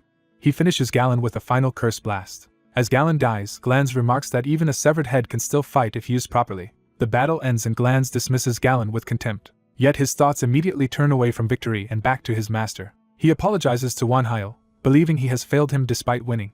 Manhwa is shaken by the sight of Glanz's condition and refuses to let him give up. He remembers the people who urged Castle to survive no matter what, and that memory steels his resolve. A spark of determination returns to the broken undead head. Castle decides he cannot die here and forces himself to keep going. The cursed energy around him surges again as he struggles to survive. That power erupts outward in a violent transformation. The explosion completes a rebirth rather than a death. Elsewhere, Nidhogg rushes through the sky carrying reinforcements toward the battlefield. Wanhyo and his companions feel the disturbance and fear the worst for their ally. Wanhyo senses that something extraordinary is happening to Castle. He confirms that Castle's presence has changed, but not vanished. Realizing Castle is alive, Wanhyo tells Nidhogg there is no longer any need to hurry. They arrive to find a red-haired human standing where the undead knight once fought. The group can hardly believe that this man is really Castle. Wanhyo confirms that despite the new appearance, Castle is indeed the same loyal servant. The others are stunned that an undead has somehow become human. Wanhyo is fascinated and immediately starts thinking of the implications. Castle wakes fully and complains that the first thing he hears is talk of experimenting on him. He thanks Wanhyo for answering his cry and reminds him that a servant is not allowed to die without permission. Castle protests that being treated as a test subject would violate his human rights, only to be reminded that he was undead until moments ago. The dungeon The Fallen Humans, Descent into Hell is officially declared cleared. A wider narration explains that although many C+ dungeons had been explored worldwide, humanity was paying a devastating price. South Korea's successful clear becomes global news and sends shockwaves through the world. At the press conference, Hyunchul Kong becomes the face of that historic achievement. He publicly reveals that the necromancer Wanhyo was chosen by God and possesses divine magic, black magic, and mana together. As the world learns more about dungeon natives, governments begin loosening restrictions on movement between dungeons and human society. Following Korea's example, the United States also clears a C-rank dungeon, marking another historic breakthrough. Wanhyo congratulates Richard by phone, and the two speak as peers rather than rivals. Richard reveals that the Americans mass-produced Goliath units, and Wanhyo is surprised by how quickly they moved. Richard admits the machines are still expensive and slow to activate, making them weak in close combat for now. Instead of criticizing the leak, Wanhyo proposes technical cooperation, seeing a chance to strengthen both sides. He explains that his colossal doll soldier is fundamentally different from Goliath because it was built to mirror an operator's movements. By contrast, Goliaths are easier for ordinary people to command, so Wanhyo sees value in combining both approaches. Richard is impressed by Wanhyo's synchronization technology, and openly asks to exchange trade secrets. Wanhyo asks whether the United States would really permit such sensitive knowledge to be shared with a foreigner, then hints that he wants something in return. Richard answers that America is willing to do whatever it takes to win the war and accepts Wanhyo's terms. Soon after, Wanhyo meets an official American representative, and the US government follows with a public announcement. America declares that international refugees will be welcomed if they accept national obligations, which means Wanhyo's conditions have been accepted. Wanhyo reflects that he saved more than 15,000 people from the C+ dungeon and that they are temporarily being housed in former North Korean territory. He judges South Korea's response to those survivors as shamefully negligent. That neglect is why he sought American cooperation, and the United States publicly welcomes him. Richard personally greets Wanhyo and asks about the giant doll he brought, learning that it is only a prototype. Wanhyo agrees to let them transport it but warns them very clearly not to touch it. When they arrive at the facility, Richard already senses that something has gone wrong. The staff ignored the warning and touched the doll, leaving several of them collapsed around it. Wanhyo explains that they will recover if they approached it with mere curiosity, because the curse reacts to intent. He casually lists the possible effects of such curses, ranging from nightmares to life force drain and humiliating side effects. Richard suddenly finds those consequences worse than death, especially when hair loss becomes a real concern. A furious scientist dismisses the idea of curses as nonsense and lashes out at Wanhyo. Wanhyo notices the man's accent and realizes he is Korean. Richard introduces him as Dr. Alex, the genius who designed Goliath and whom America recruited from abroad. Wanhyo immediately understands that Alex escaped the curse by using his own talent, and Alex angrily confirms it. Alex reveals that his ability is reorientation, a power centered on restructuring patterns. Wanhyo deduces that this ability let Alex rewrite the curse's structure and free himself. Alex confirms it, and then demands a demonstration of the doll, eager to judge it for himself. Wanhyo agrees because he has no reason to hide how it works. The prototype is unveiled before the gathered Americans. Wanhyo hands Alex a control bracelet and explains that it serves as both ignition key and steering mechanism. Once Alex channels mana into it, the system responds immediately. Alex commands a flurry of martial movements, and the doll mirrors him successfully. Even while impressed, Alex criticizes the machine as clumsy and inefficient. Chris, offended on Wanhyo's behalf, appears and refuses to let that insult pass. Alex tears into the bracelet and the entire design, criticizing mana use, synchronization, defenses, and curse integration. He boasts that with enough time and resources he could make the whole system both stronger and more elegant. Wanhyo recognizes that Alex's criticisms are valid and decides he needs a serious conversation with him. Alex is delighted to be challenged and takes Wanhyo's interest as proof that he is right. Richard can only stare blankly as the two geniuses lock into their own wavelength. Wanhyo then names the phenomenon troubling him as dimensional disintegration. Castle admits that his memories are fragmented, especially around that term, as if something is blocking his mind. He decides that his old identity as Glanz matters less now because he is Castle, and Wanhyo accepts him as his eternal servant. Their attention is suddenly drawn back to the dungeon gate as something changes again. A new disturbance rises from the portal, catching everyone off guard. The gate surges with power, signaling that the crisis is expanding rather than ending. Wanhyo's Gray app activates on its own, warning him that a new stage has begun. The app announces a second C+ dungeon exploration against the Overlord of the Great Barren Lands, with 15,000 personnel available and a 300-day limit before disintegration advances to Phase 2. Wanhyo realizes with dread that dimensional disintegration has already started. An urgent call comes in from America, demanding Richard and Hyenbach's attention. Richard asks what happened, sensing the scale of the emergency from the caller's panic alone. The answer is that a new terrain has appeared in Nevada. The crisis is localized in Nevada, confirming that the disintegration is manifesting in the real world. Wanhyo immediately understands the danger and begins connecting it to what he learned from the app. At an emergency briefing, Richard explains that in disintegration zones machines become useless just as they do inside dungeons. He adds that people with talents suffer a 5% drop in power there as well. More alarmingly, dungeon entrances have appeared throughout the affected area, especially where C-rank dungeons had never been cleared. Their target dungeon is packed with undead, golems, and living armor, and even the American Heaven's Guard has already been wiped out twice trying to clear it. Wanhyo suspects there is a deeper connection behind all of this and asks to inspect the site personally. Richard grants permission, trusting Wanhyo's instincts. The team enters a frozen wasteland, and Wanhyo asks whether this new dungeon is connected to Edea, the homeland of the dungeon natives. He recalls that both his first dungeon and the battle against Galen traced back to Edea, so this new place likely does too. The hooded mage notes that this sounds like fate, even if Wanhyo dislikes the idea. Wanhyo admits he does not believe in fate, yet the pattern feels impossible to ignore. As they advance through the blizzard on Nidhogg, they confirm the reports and rely on cold resistance magic just to endure the environment. The mage remarks that it is no surprise Heaven's Guard was destroyed in such a place. He explains that the entire region is saturated with negative mana, hidden beneath the cold and snow. Wanhyo realizes that for a necromancer, this hostile wasteland is actually ideal territory. Even so, he decides they should withdraw for now rather than rush in blindly. Kai interrupts with concern over the map they are using. He says the terrain looks strangely familiar, though he cannot place why. Castle asks whether this is Kai's turn to remember something important. Kai cannot recover the memory, but he knows with certainty that this place was once deeply precious to him. An older official tries to make sense of the crisis by concluding that the dungeon may belong to another world, or at least be an imitation of one. He decides that this possibility makes Kai's lost memories even more important, and urges the group to recover them while there is still time. Kai accepts the burden without protest. Soon after, the official stands before a gathered force at the dungeon gate to launch the operation. He warns everyone that the mission will be brutal, reminding them that this dungeon has already killed more than 10,000 people, yet insists they cannot back down. He presses the point that failure to clear the dungeon will only deepen the disaster. He turns that fear into resolve, declaring that more loved ones will die if they fail and demanding that everyone fight to survive and keep resisting. His speech is met with a surge of morale as the assembled fighters are strengthened by a golden effect. The official recognizes the new ability Richard gained after fighting Njit and identifies it as Link. He explains that Link lets Richard establish a mental connection with nearby allies, making battlefield coordination vastly easier. Noticing one person left out, he realizes the masked mage has refused the connection. The masked mage explains that accepting Link could interfere with his own talent, so the official reluctantly lets him remain independent and wishes him luck. With preparations finished, the official orders the raid to begin. The strike force enters the dungeon and emerges into a frozen, snow-covered realm. They are immediately met by a horde of monstrous undead and abominations rushing to tear them apart. Rather than flinch, the official treats the ambush as a greeting and prepares to answer it with overwhelming force. Heavy weapons are brought online at his command. He unveils his combat ability, Juggernaut, turning the battlefield into a mechanized artillery platform under his control. The guns open fire. The first shell detonates in the middle of the charging monsters. The official coldly remarks that the enemy's warm welcome will be repaid in full. At the same time, the masked mage raises his staff and gathers divine power overhead. He invokes Inferno. A pillar of holy fire crashes down and obliterates a swath of enemies. The nearby soldiers are stunned that his reputation did not prepare them for power on this scale.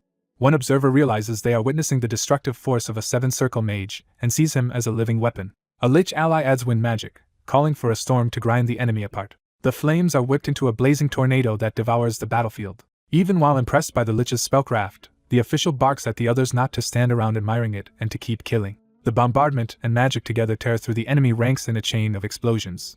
From above, a mounted black-armored commander and his spectral retinue watch the slaughter and admit the invaders are stronger than expected. He notes with interest that the seven-circle mage commands not only black magic but divine magic as well. Seeing such a rare vessel, he becomes convinced that with that mage's status, body, and soul, he can finally truly live again. He decides the long wait has been worth it. After the opening clash, the official asks whether Kai's liege has learned anything from the terrain, and hears that the place feels painfully familiar to him.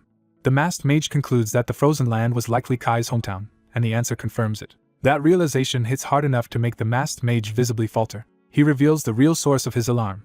He has just lost his connection to Kai. At that same moment, Kai breaks away at high speed. As memories return, Kai realizes he had once been the lord of a powerful aristocratic family, and that this land had been his domain.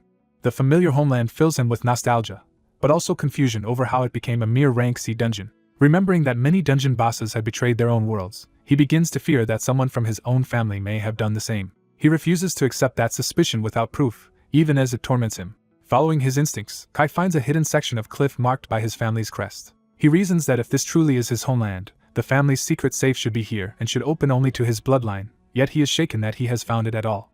The hidden chamber opens to reveal a cache of treasure and heirlooms untouched inside. Kai steps into the vault, confronted by the remains of his family's wealth. The sight overwhelms him with pain. He cannot understand how his homeland and its sacred refuge were reduced to this. Then he hears his name spoken from behind. A kneeling armored figure addresses him with the old title of Lord. Kai offers forgiveness for the apparent betrayal if the man still truly recognizes him, then immediately orders a retreat. Before he can leave, a mounted black knight blocks the exit and denies him that freedom. The knight accuses Kai of violating the sanctity of the family's secret safe. Kai answers the accusation with a sudden sword strike. The black knight's mounted guards intercept the blow. Kai faces them alone without hesitation. He cuts through the first wave with practiced precision. His swordsmanship remains sharp enough to overwhelm armored foes instantly. He then launches himself toward the mounted commander and the hovering casters behind him. Their blades meet in a violent clash. The duel escalates into an aerial exchange as both riders and retainers close in. The Black Knight is shocked that Kai still knows the family's swordsmanship. Kai, hearing that style from his enemy, demands to know why his own brother would do this. That accusation cracks the Black Knight's composure. He recoils and asks if Kai truly just called him brother. When his helmet comes away, he reveals himself as Kairos, the youngest of Count Kiona's 3 sons. Kai is left reeling by the revelation. Kairos confirms the truth and names himself openly as the family's secret weapon and the youngest Kiona son. He fully identifies himself as Kairos Kiona. His older brother can only stare, having believed Kairos died long ago. Kairos explains that he did die once, but fortune let him return to the Lord who gave him a name, and in doing so he recovered some of his lost memories. He is equally stunned that his brother survived as well. The brother immediately demands to know how Kairos became the master of this dungeon. Kairos answers the question with silence and a tightening ring of soldiers. Instead of explaining, he orders his men to seize the intruders, ignoring his brother's plea. The encirclement closes, and his brother can only shout after him in frustration. Richard warns that words are useless now because Kairos is no longer listening. The masked mage raises his staff to intervene. He begins a divine spell meant to grant life and purge darkness. Holy radiance spreads over the battlefield and pins the undead forces in place. He completes the spell with rising sun. The blast of sacred light tears through the enemy formation and clears a path. Kai's brother stands in the aftermath, still focused on Kairos rather than the battle around him. He demands to know what cause could justify sacrificing the family's loyal subjects, and admits he cannot understand his brother at all. Kairos tries to calm him by insisting those people will not truly die. To prove he still controls the field, he has his servants bind himself in place as part of a larger plan. The masked mage realizes Kairos is doing something dangerous and calls out to him. Kairos announces that he must give up on taking the invaders prisoner, and instead prepares to move to a harsher measure. His brother desperately calls to him again.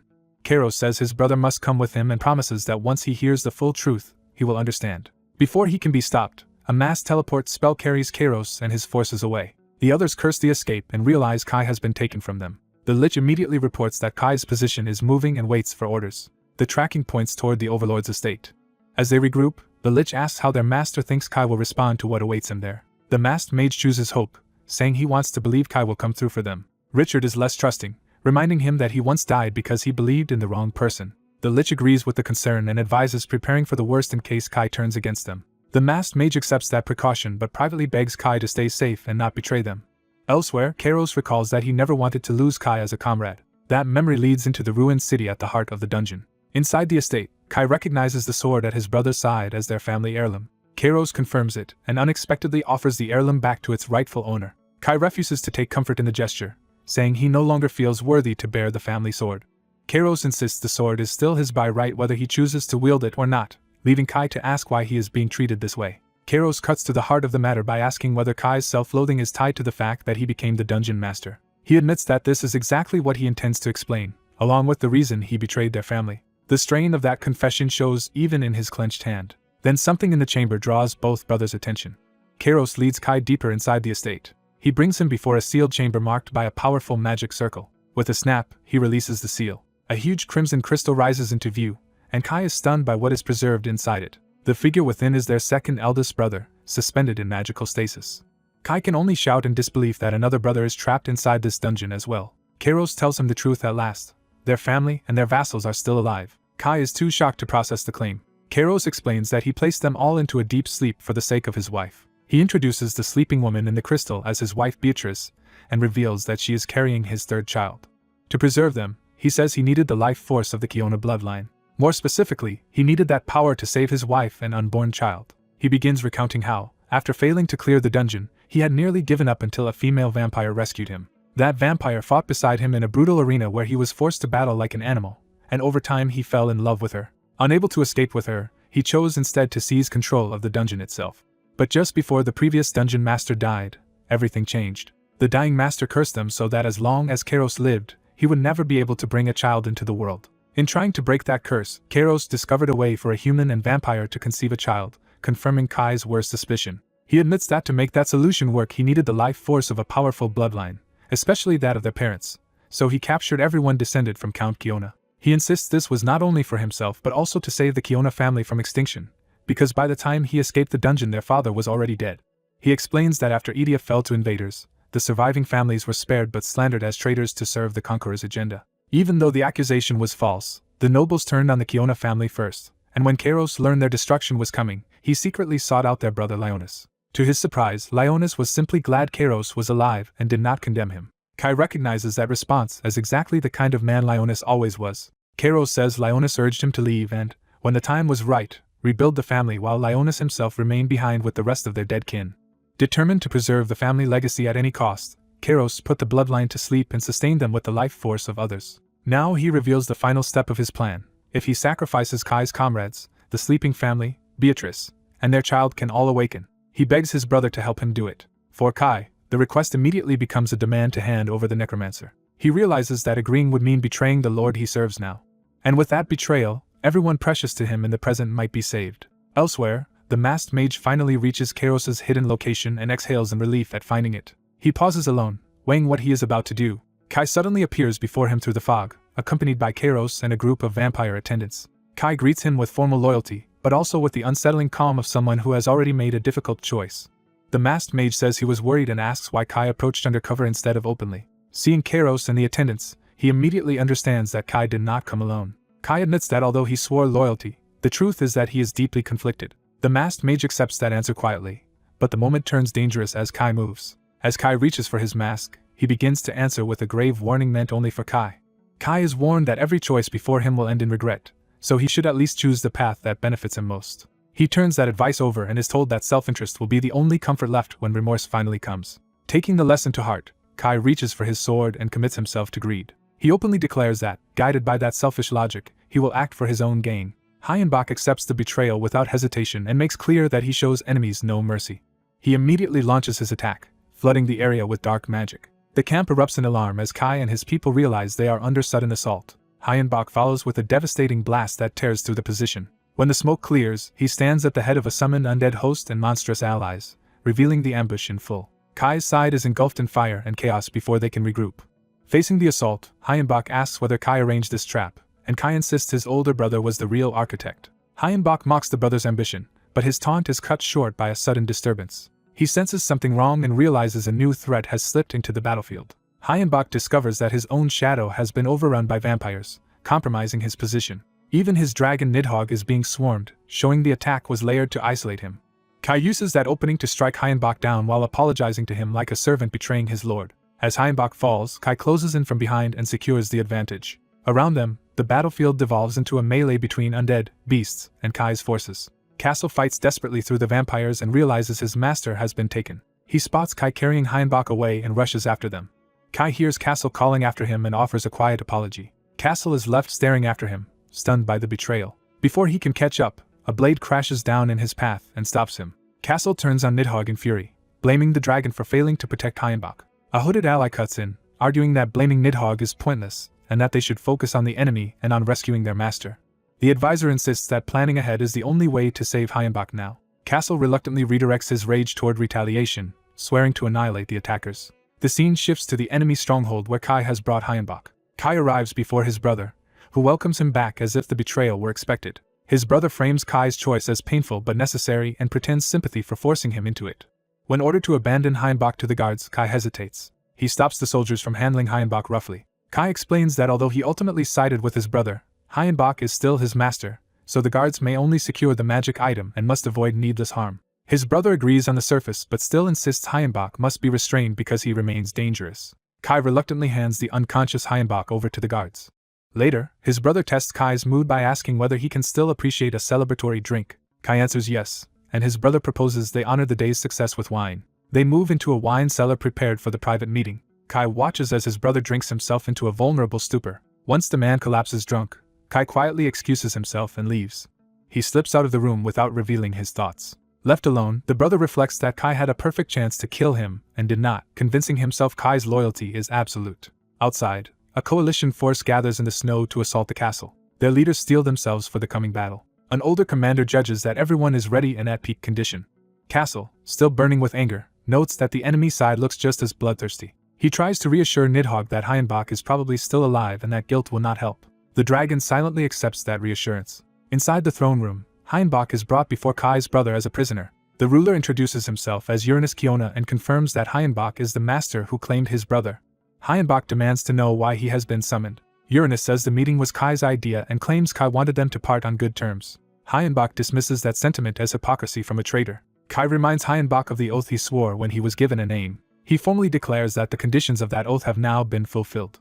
Kai reveals the oath's true limit. His loyalty lasted only until he reclaimed his family heirloom. Uranus realizes that means Kai is no longer bound to obey him and asks for one final favor anyway. Kai agrees to hear that last request. Hyenbach suddenly lunges and drives a hidden strike into Kai's neck. The blow lands hard enough to spray blood and stagger him. The guards react in shock as the room erupts. Even while wounded, Kai apologizes and vows he will not die here. Uranus calmly orders Hyenbach subdued and taken away to recover. The guards close in to seize the prisoner. Kai, bleeding, quietly apologizes to Kairos as if burdened by what he has done. Uranus casually invites him to stay for a drink, but Kai refuses and withdraws for the night. As he leaves, he spits out his contempt for his brother. Uranus, still oblivious, decides there is no need to monitor Kai any longer. Alone at last, Kai breaks down under the weight of guilt and conflict. Outside, the invading force reaches the castle and begins its assault. Flying undead and spectral cavalry descend as the attackers arrive at the walls. The coalition charges forward under their commander's orders. They throw themselves into the attack despite the danger. A swarm of dragons rises over the fortress to meet them. The sky fills with winged monsters and falling ice as the defenders answer the siege. The attackers unleash the castle breaker, sending a storm of projectiles into the walls. Explosions rip through the defenses and blast open the stronghold. Watching remotely, Uranus is impressed that 20,000 soldiers have breached the inner walls in only 20 minutes. He assures Hyenbach that the end is near, while Hyenbach impatiently demands results. Uranus reveals his true aim. He intends to use Hyenbach, his body, soul, and followers as sacrifices for himself. He begins a ritual circle in the throne room to claim that power. Across the battlefield, red pillars of energy rise from the ruined castle as the ritual activates. The invading mages realize in horror that their mana is being drained away. Even while the energy siphon spreads through the army, the commanders urge everyone to endure. They insist that if they hold on a little longer, the battle can still turn. Uranus mocks that hope and sneers that luck will not save them. Hyenbach answers that perhaps it will, and abruptly moves. A blue shockwave tears through the breached hall, signaling reinforcements, or a counterattack. Uranus whirls on Hyenbach, furious that his plan is being disrupted. Hyenbach reveals the trap. Uranus thought he was draining the living, but he had actually been made to absorb the dead. Enraged, Uranus raises his sword to kill him. Kai intercepts the strike and blocks his brother's blade. Uranus is stunned to see Kai standing against him. He demands to know why Kai refused to remain at his side. Kai answers by repeating the lesson that started it all. He chose what served him best. He admits that he allowed himself one selfish moment to reclaim what he wanted. Now he tells his brother to betray the enemy and stand with Earth instead. Uranus is shaken that Kai would even suggest such a thing. Kai presses harder, pointing out that all Uranus truly needs to save his wife is mana and life force. When Uranus asks how Kai learned that secret, Kai reveals there was an informant. A pink-haired girl appears and boasts that she gave them everything they needed, even testing the magic item to measure Uranus's aptitude. Kai argues that Earth can provide all the life force Uranus seeks, and that he already knows this world well enough to choose it. But Uranus refuses, saying he cannot betray the beings behind him. He confesses that those higher powers are so overwhelming that he is nothing more than an insect before them, and betraying them would mean death. Kai addresses him as brother and tries to make him face that fear. He explains that they once encountered 2 members of that terrifying order before. At the mention of the catastrophe demon dragon Gloria, Uranus immediately understands who Kai means. Kai recalls the other being as an unnamed ruler of the desolate realm who harvests the souls of the dead into her own army. Uranus realizes Kai is speaking of the king of the desolate realm, and admits he fears such monsters too. Kai answers that this is exactly why he intends to confront them directly, and make them pay for what they did to him.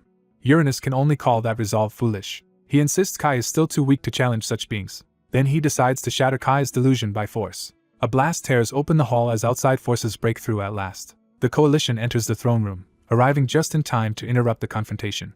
Their commander offers Uranus one final chance to abandon this path and return with them to their homeland. Uranus rejects the appeal outright. The commander leaves the final cleanup to the others and withdraws, trusting them to finish the matter. Hayenbach rises again in a surge of dark power, and orders his forces to guard the flanks. Uranus scoffs at the idea of facing both Kai and Hayenbach, but Hayenbach coolly says Kai no longer needs his help.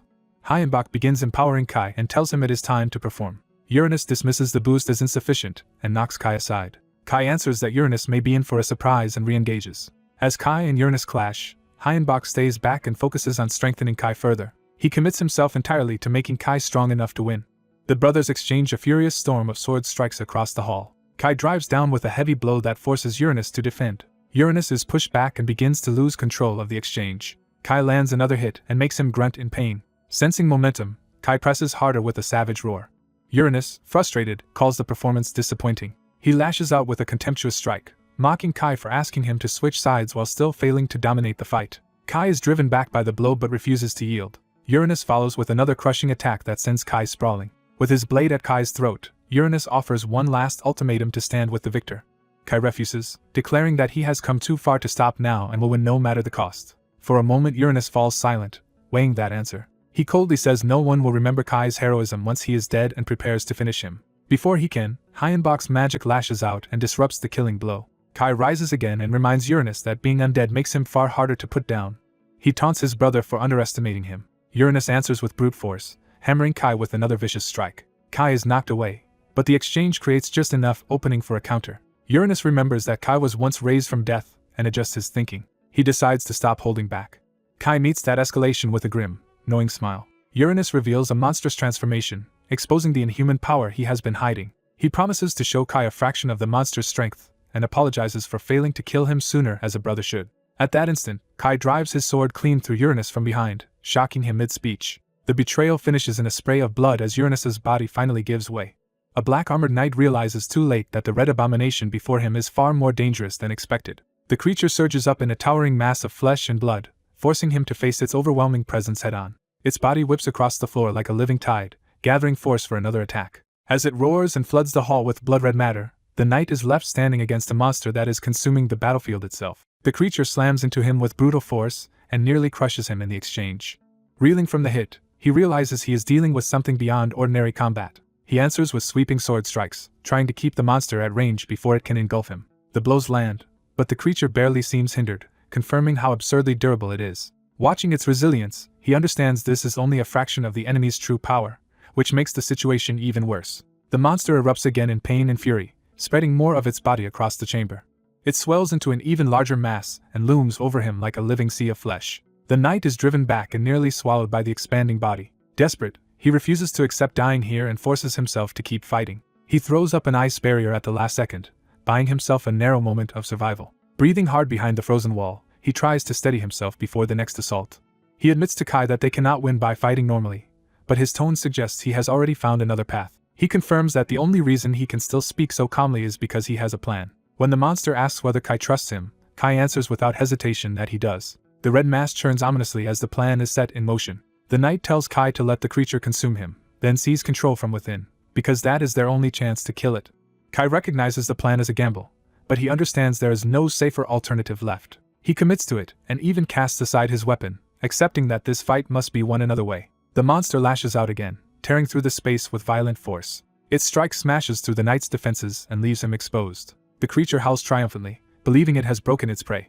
Blue blasts from the rear ranks hammer into the monster, trying to stop it before it can finish the job. The supporting forces are ordered to keep the creature away from Kai at all costs, but the monster ignores the warning and lunges straight toward the group, forcing them to scatter. Its attention shifts toward a smaller protected cluster, sensing a more valuable target. A hooded mage and his allies raise a purple barrier around the vulnerable people just before impact.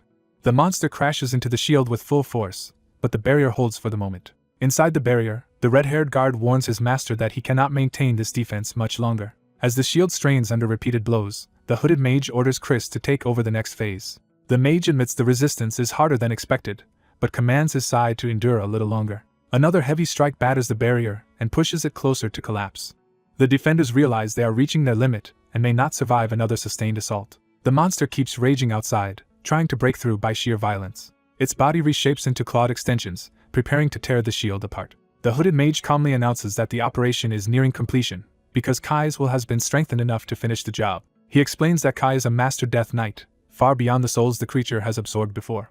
Because Kai is linked to the mage's followers and to Richard, the mage is certain Kai will stay conscious inside the monster and destroy it from within. Purple cracks spread through the creature as Kai begins tearing it apart from the inside. The monster screams in agony as its control starts to fail. Seeing the creature collapse, the mage declares victory. The red body starts to unravel and lose cohesion, as if its life is being ripped away from the core.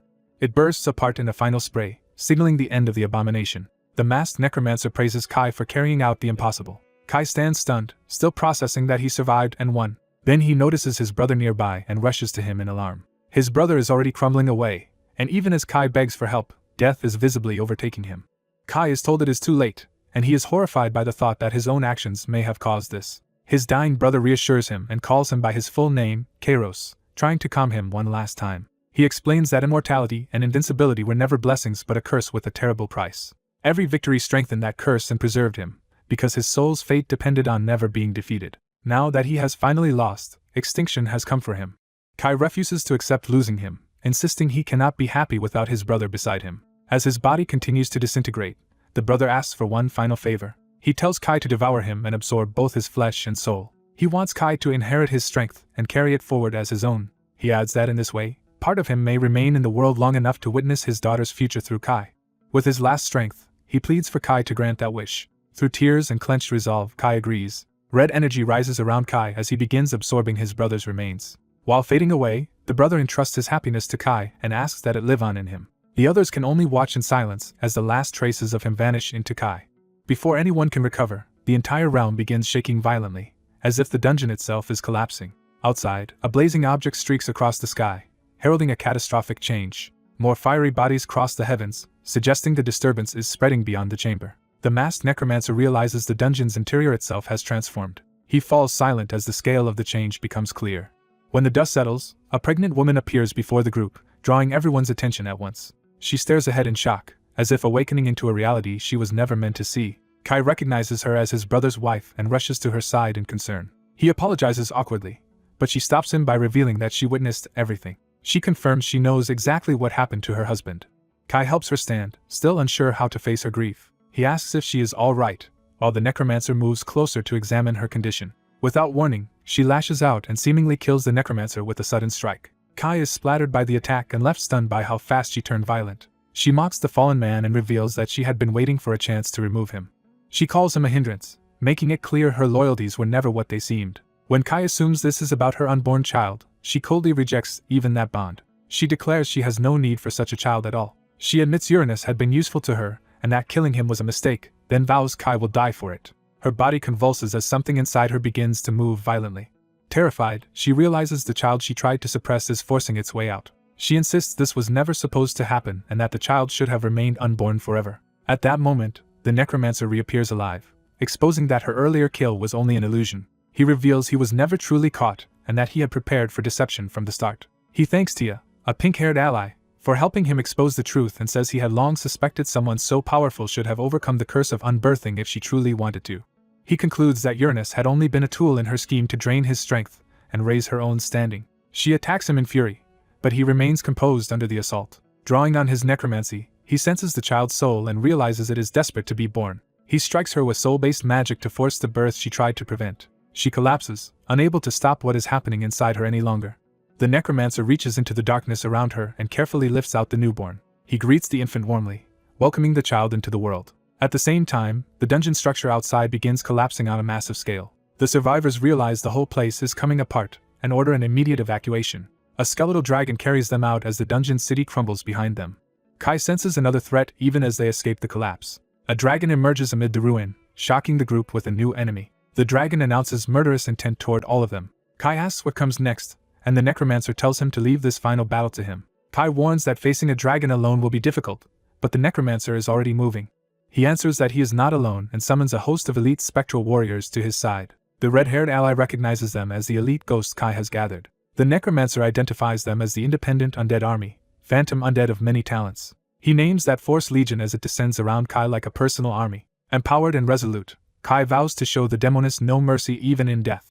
The dragon unleashes a devastating purple blast to annihilate them all. Legion meets the attack head-on, turning the battlefield into a clash of spectral blue and violent purple power. Kai presses the counterattack and declares that this ends now. The spectral army pierces through the dragon's assault and tears into its body. The dragon panics and begs not to die, revealing fear beneath all its threats. Kai refuses to grant it a pointless death and instead chooses a harsher fate. He orders Legion to devour the dragon alive, and its screams are swallowed with it. Kai condemns the demoness to suffer to her last breath, and says her death will only become the seed of what comes next. Her final resistance is erased in a blinding burst of blue power. When the light fades, the necromancer and his companions stand over the remains in silence.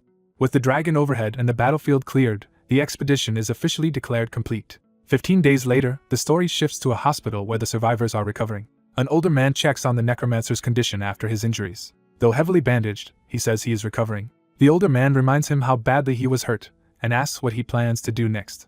He decides to return to Korea because there are matters at his base that need his attention. The older man offers to help him relocate to the United States with government support if he wants a fresh start there. He says he does intend to work with them, but he will not abandon the base he built back home. The older man is delighted to hear that and clearly sees long-term value in keeping him close. Their conversation is interrupted by a visitor arriving at the room. A silver-haired man enters with a little blonde girl and formally introduces Iris Kiona to Kai. The child is told to greet the Lord, and she does so with bright, eager respect. It is revealed that in just 15 days Iris has grown physically and mentally to the level of a 5-year-old, as if making up for the years she spent trapped in her mother's womb. As evening comes, she is gently told it is bedtime and obediently agrees. The silver-haired man leads Iris away, leaving Kai and the older man watching them go. The older man pities the child's fate, and Kai quietly promises to raise her as his own. Kai reflects on the wider world and learns that there are 36 known rank C dungeons globally, with only a few cleared so far. He had thought slow progress was natural given the danger, until new information changed that view. He discovers that 12 more rank C dungeons have already been cleared elsewhere, especially across Europe. Asia has also produced multiple successful clears, showing that powerful groups are emerging all over the world. He learns the United States was not alone in clearing its dungeon, because another government-backed team called the Golden Black Hole also succeeded, creating a new rival. When he asks for details, he is told the group is highly secretive and little is publicly known. What is known is enough to unsettle him. They have existed since the very beginning. He presses for more, sensing that this hidden group may matter greatly to what comes next. Then he realizes the group's leader is tied to the Korean division of the Dungeon Management Department. Soon after, he boards a plane and heads back toward Korea. He arrives at the airport, returning home after everything that happened in the dungeon. No sooner has he landed than someone greets him like an old acquaintance. He is surprised to find a retired former president waiting for him in person. The man reminds him that they parted before he ever revealed his real name, hinting that an important new conversation is about to begin. A mysterious man introduces himself as Yun Bukyuk and approaches with deliberate confidence. After noting his unusual name, Wonhyo asks what business brought him here. Yun reveals he has a commission, explaining that the higher-ups' newly empowered chosen people have become a serious problem. Wonhyo realizes this likely concerns the key figures from the Rank C dungeon incident, and Yun asks him to train the rookies. To secure his cooperation, Yun offers rare books on the world's strongest factions and geomantic data on the United States, correctly guessing Wonhyo's interest in American ley lines.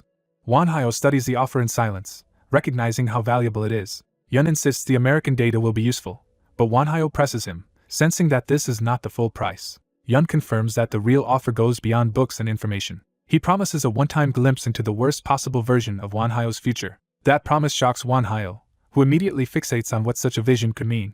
Yun admits using that power would cost him a significant portion of his lifespan, and Wonhyo is startled that he would still put it on the table. Yun says the sacrifice is necessary for both of them, making clear that he sees this deal as urgent and mutually important. Before the conversation can continue, Yun notices hostile pursuers approaching and calmly predicts they will meet again. He vanishes in a burst of talismans, leaving Wonhyo alone with the encounter unresolved. Wonhyo summons Nidhogg and decides it is time for his own side to withdraw as well.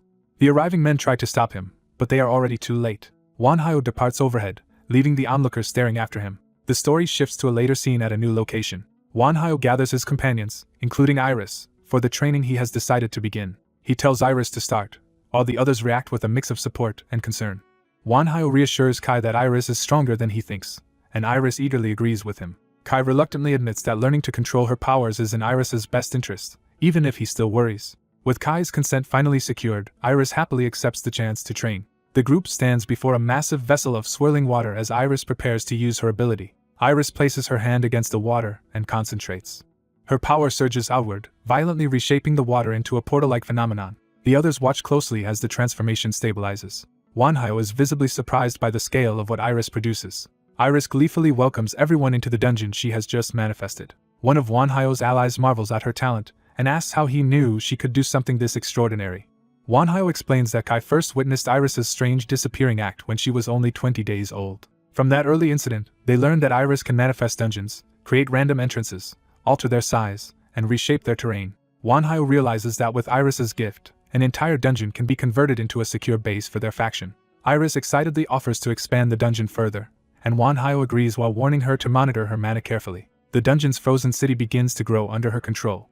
She then changes the environment again, replacing the icy setting with a dense forest. Wanhyo notes that the forest now functions like a labyrinth and asks whether she has considered what monsters should inhabit it. Iris laughs proudly, pleased that her work is being taken seriously. Kai then asks Wanhyo for permission to take Iris sightseeing in Seoul once they return to Korea. Wanhyo agrees, seeing it as a good chance for Iris to experience the city.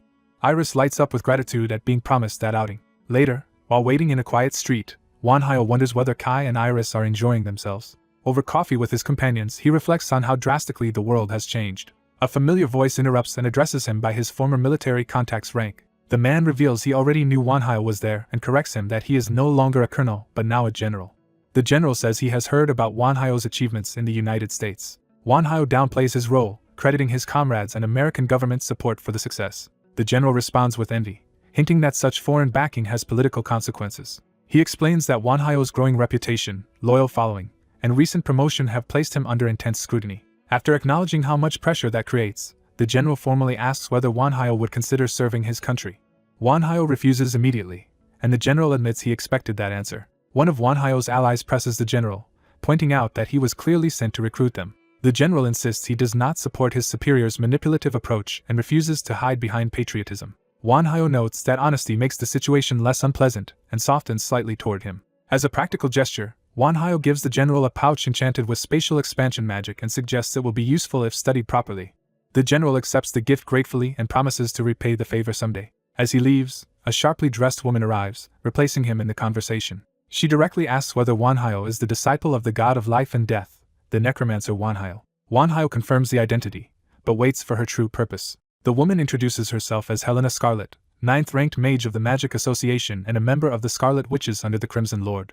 The mention of the Magic Association catches Wanhyo off guard, since he did not expect them to approach him personally. Helena presents a formal invitation to a grand banquet hosted by the Magic Association's supreme ranks, the 6 members of the High Road. She explains that it will be held at Buckingham Palace in 1 week and that the new generation of heroes is expected to attend. Wanhyo's ally immediately recognizes the significance of that phrase and the scale of the gathering. Wanhyo recalls Yun's warning that the higher-ups' recent picks had become troublesome, and begins to see a larger pattern forming.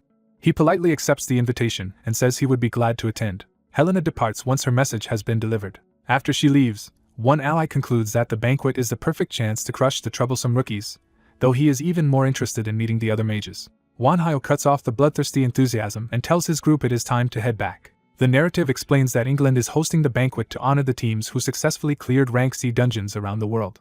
Buckingham Palace becomes the chosen stage for the gathering. At the event, Iris is thrilled by the idea of attending her first Rio party. Wanhyo warns her not to expect a carefree celebration from this particular gathering. He tells her to stay close because he expects the situation to become chaotic. Even so, the group reassures Iris that she looks wonderful and acknowledges how much effort she put into preparing. Encouraged, Iris hurries forward with the others into the palace. Inside, Wanhyo is greeted by Hyunam, a former teacher figure he has not seen in a long time. She confirms that she was invited too, proof that the mages are taking their side seriously. Another familiar figure, Andromalius, greets Wanhyo warmly and praises how much stronger he has become. Andromalius quickly excuses himself but asks Wanhyo to escort Sunsu for old time's sake. As they walk together, Hyunam asks about Wanhyo's recent feat of clearing 2 Rank C dungeons, and he admits he'd barely expected to survive. Hyunam is baffled by that claim because her own rank C dungeon felt surprisingly easy. She explains that her dungeon in China was filled with giant creatures and a storm giant boss, yet aside from the boss she found the whole ordeal manageable. Wanhyo is stunned because his expedition involved none of the monster hordes or traps she describes. Hyunam adds that navigation was trivial in her case, since there was only one path leading directly to the boss's castle.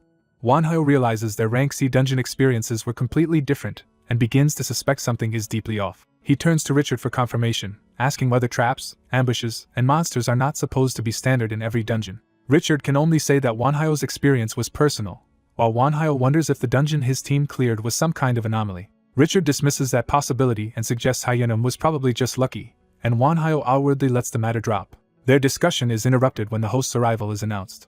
Alistair Crowley introduces himself grandly as Alistair of Space, the first-ranked member of the Magic Association. He tells the guests that the other members of the High Road will appear one by one over the course of the event. He demonstrates his power with a sudden spatial display that stuns the crowd. Wanhyo and Richard both recognize from that display that the Magic Association is an overwhelming force. The spectacle frightens Iris so badly that Kai scoops her up protectively.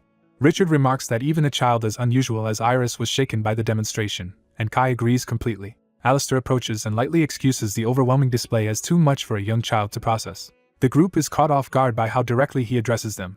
As an apology, Alistair deliberately offers a drop of his own blood. He lets the blood touch Iris, making the gesture intensely personal and risky.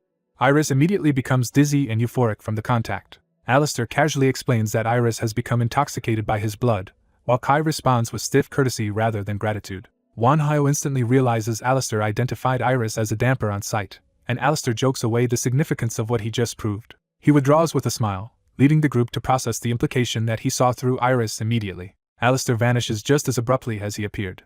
Wanhyo is left impressed and unsettled by the sheer level of power on display. Iris, still affected, lets out another dazed hiccup while Kai keeps holding her. The tension breaks into uneasy laughter among the surrounding guests.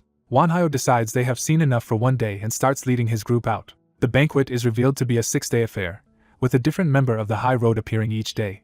The next announced figures include Tesla of Lightning, Mach of Earth, Gaia of the Woods, and Arya of Healing. At a later point, Alistair resumes addressing the assembled guests and asks whether they have enjoyed the banquet so far. He then shifts from hospitality to policy, announcing that he now intends to discuss the real purpose behind the gathering. Alistair explains that the Magic Association's influence spans Europe, the Middle East, and Africa, but claims Africa has long been neglected under foreign occupation, and declares that the association has reached a major decision. The audience begins murmuring as they sense a political announcement rather than a celebration.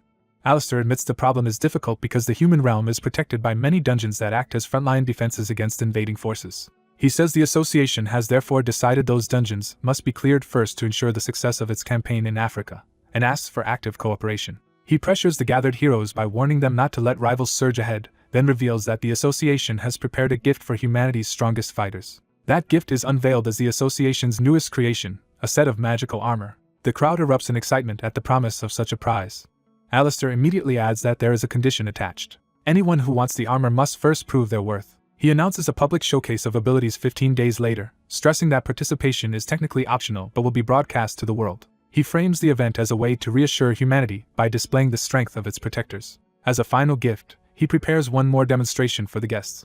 He unveils a massive construct enhanced with subspace, anti-gravity, and sustaining magic, urging everyone to use it wisely. The construct activates in a violent burst of spatial power. Wanhyo's ally realizes the association has effectively created the perfect stage for the confrontation they were already planning. Wanhyo agrees to take part, seeing both a formal commission and a valuable opportunity for his side. Around them, the other participants silently size each other up, already treating the coming event like a contest. Wanhyo decides they should return and begin preparing immediately. News of the banquet's revelation spreads rapidly, exposing the existence of mages, elementalists, alchemists, psychics, and exorcists to the wider world. The entire world becomes obsessed with the coming clash between superpowered factions and waits for the showdown in suspense. Applications flood in from around the globe for a chance to witness the event, while the participants themselves focus on using it to display their strength. A month passes as anticipation builds. When the time comes, the association transports attendees by plane and ship, while others are guided by coordinates to the hidden venue. As the travelers reach the destination, they are confused to find nothing but open ocean. The gathered fighters and spectators begin murmuring in confusion. That confusion turns into astonishment as something impossible starts to happen beneath the sea. An entire hidden metropolis rises from the ocean, leaving the onlookers overwhelmed by the scale of the revelation. Wanhyo and his companions watch with calm focus, already treating the spectacle as the beginning of a larger game. Alistair appears above the city through magic and thanks everyone for making the journey. He formally welcomes them to Atlantis, a city where magic and science coexist. The newly revealed city stands as proof of the association's staggering resources and ambition. The visitors are then shown the luxurious accommodations prepared for them.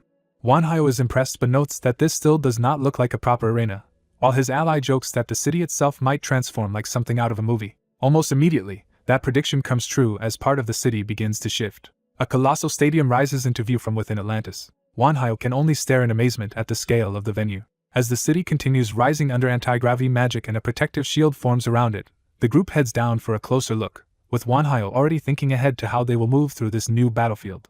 A calm subordinate reins his master back in, reminding him that a mage who loses composure only becomes inefficient. The search for answers continues from a VIP room in Atlantis. As the group debates whether to investigate further or cut their losses, news arrives that Aleister Crowley has sent for them. When asked his purpose, the invitation turns out to be a dinner summons for that very night. Wanhyo immediately suspects the invitation is not courtesy but a move to take Iris away from him. That night, the gates to Crowley's estate open for them. Crowley receives them warmly, presenting the meeting as a gracious welcome rather than a confrontation. The lavish garden-like dining hall lowers their guard, and Crowley frames the setting as the taste of an old man who values nature. He takes pride in the room he built and invites everyone to sit as honored guests. Crowley further softens the atmosphere by serving his own favorite dishes and hoping they will enjoy them. The meal wins over the younger men at once, making the gathering feel disarmingly pleasant. Once everyone is settled, Crowley drops the pleasantries and turns to the real reason he called them. Without warning, he offers to take Wanhyo on as his pupil. The proposal becomes more unsettling when Crowley slips and calls him by his real name, Hyunbok Kim. Wanhyo is shaken by how thoroughly Crowley has investigated him. Crowley apologizes for prying, but makes clear that learning Wanhyo's identity was simply part of his serious interest in him. Still wary, Wanhyo asks why someone of Crowley's stature would choose him over countless other candidates. Crowley answers that what drew him in was Wanhyo's rare natural talent for magic. Wanhyo struggles to understand what Crowley means by that. When Wanhyo guesses that Crowley is talking about his extraordinary luck, Crowley confirms it immediately. Crowley then presses him to define what fortune really is. The table falls silent as Crowley takes control of the conversation. He explains fortune as an elusive but terrifying force, and points out that Wanhyo has survived this far only because it has favored him. Wanhyo cannot deny the truth of that assessment. He reflects that meeting allies like Chris, Kai, and Castle, and even surviving by winning over Nidhogg, all came down to improbable luck.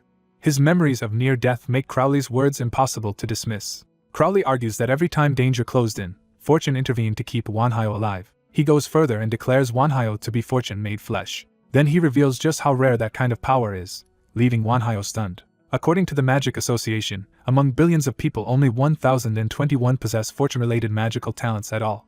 And among them, only 4, including Wanhyo, have reached the highest rank in fortune-based magic. When Wanhyo reacts to that number, Crowley adds that the other 3 were all directly chosen by gods. He begins listing those divine lineages, starting with a misfortune-ranked mage selected by Surya. Another belongs to the luck rank and was chosen by the supreme deity of humanity's most powerful faith, eventually becoming a saint. A third, ranked ill-fated, was chosen by a Valkyrie tied to Odin's line.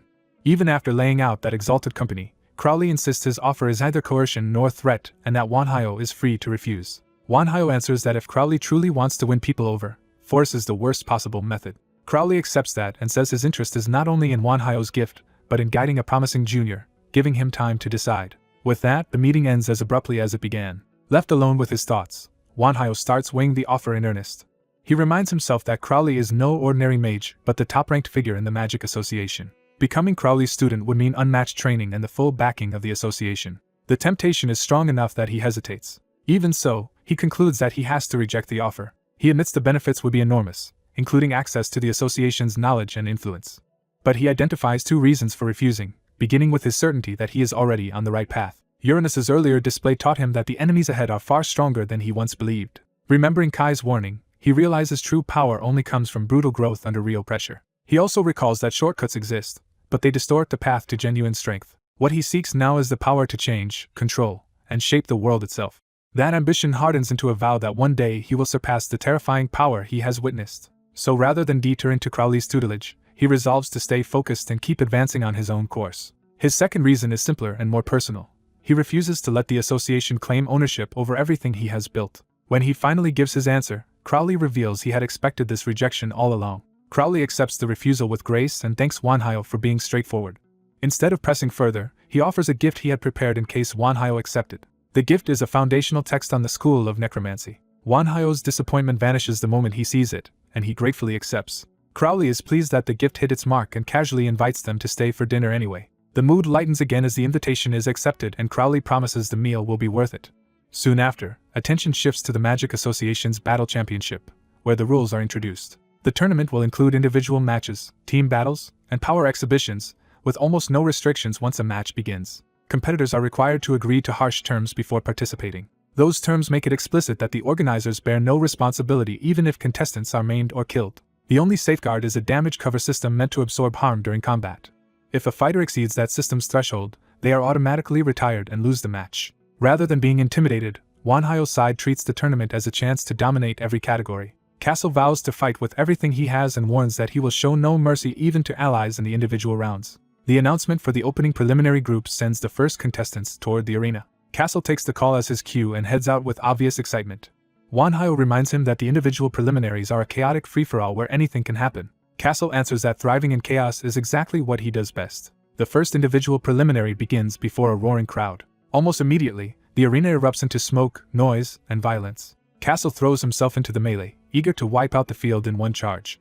Commentary hypes him as Wanhyo's holy knight, though his blood-soaked fighting style is anything but holy. Watching from the lounge, Wanhyo dryly notes that Castle being called holy is news to him. A companion explains that Castle gained that title automatically when Wanhyo became an apostle, though his public image has drifted into something more modern and unruly. Castle's reputation now resembles that of a reckless tech-age celebrity more than a sacred warrior. In the arena, that reputation proves justified as he stands over a field of broken opponents. Castle revels in the carnage with a grin. Wanhyo praises the swift victory, and Castle dismisses it as effortless. Their attention then turns to the next group about to begin. A new contestant named Hercules enters, boasting that anyone who challenges him will suffer for it. His name alone is meant to intimidate the field.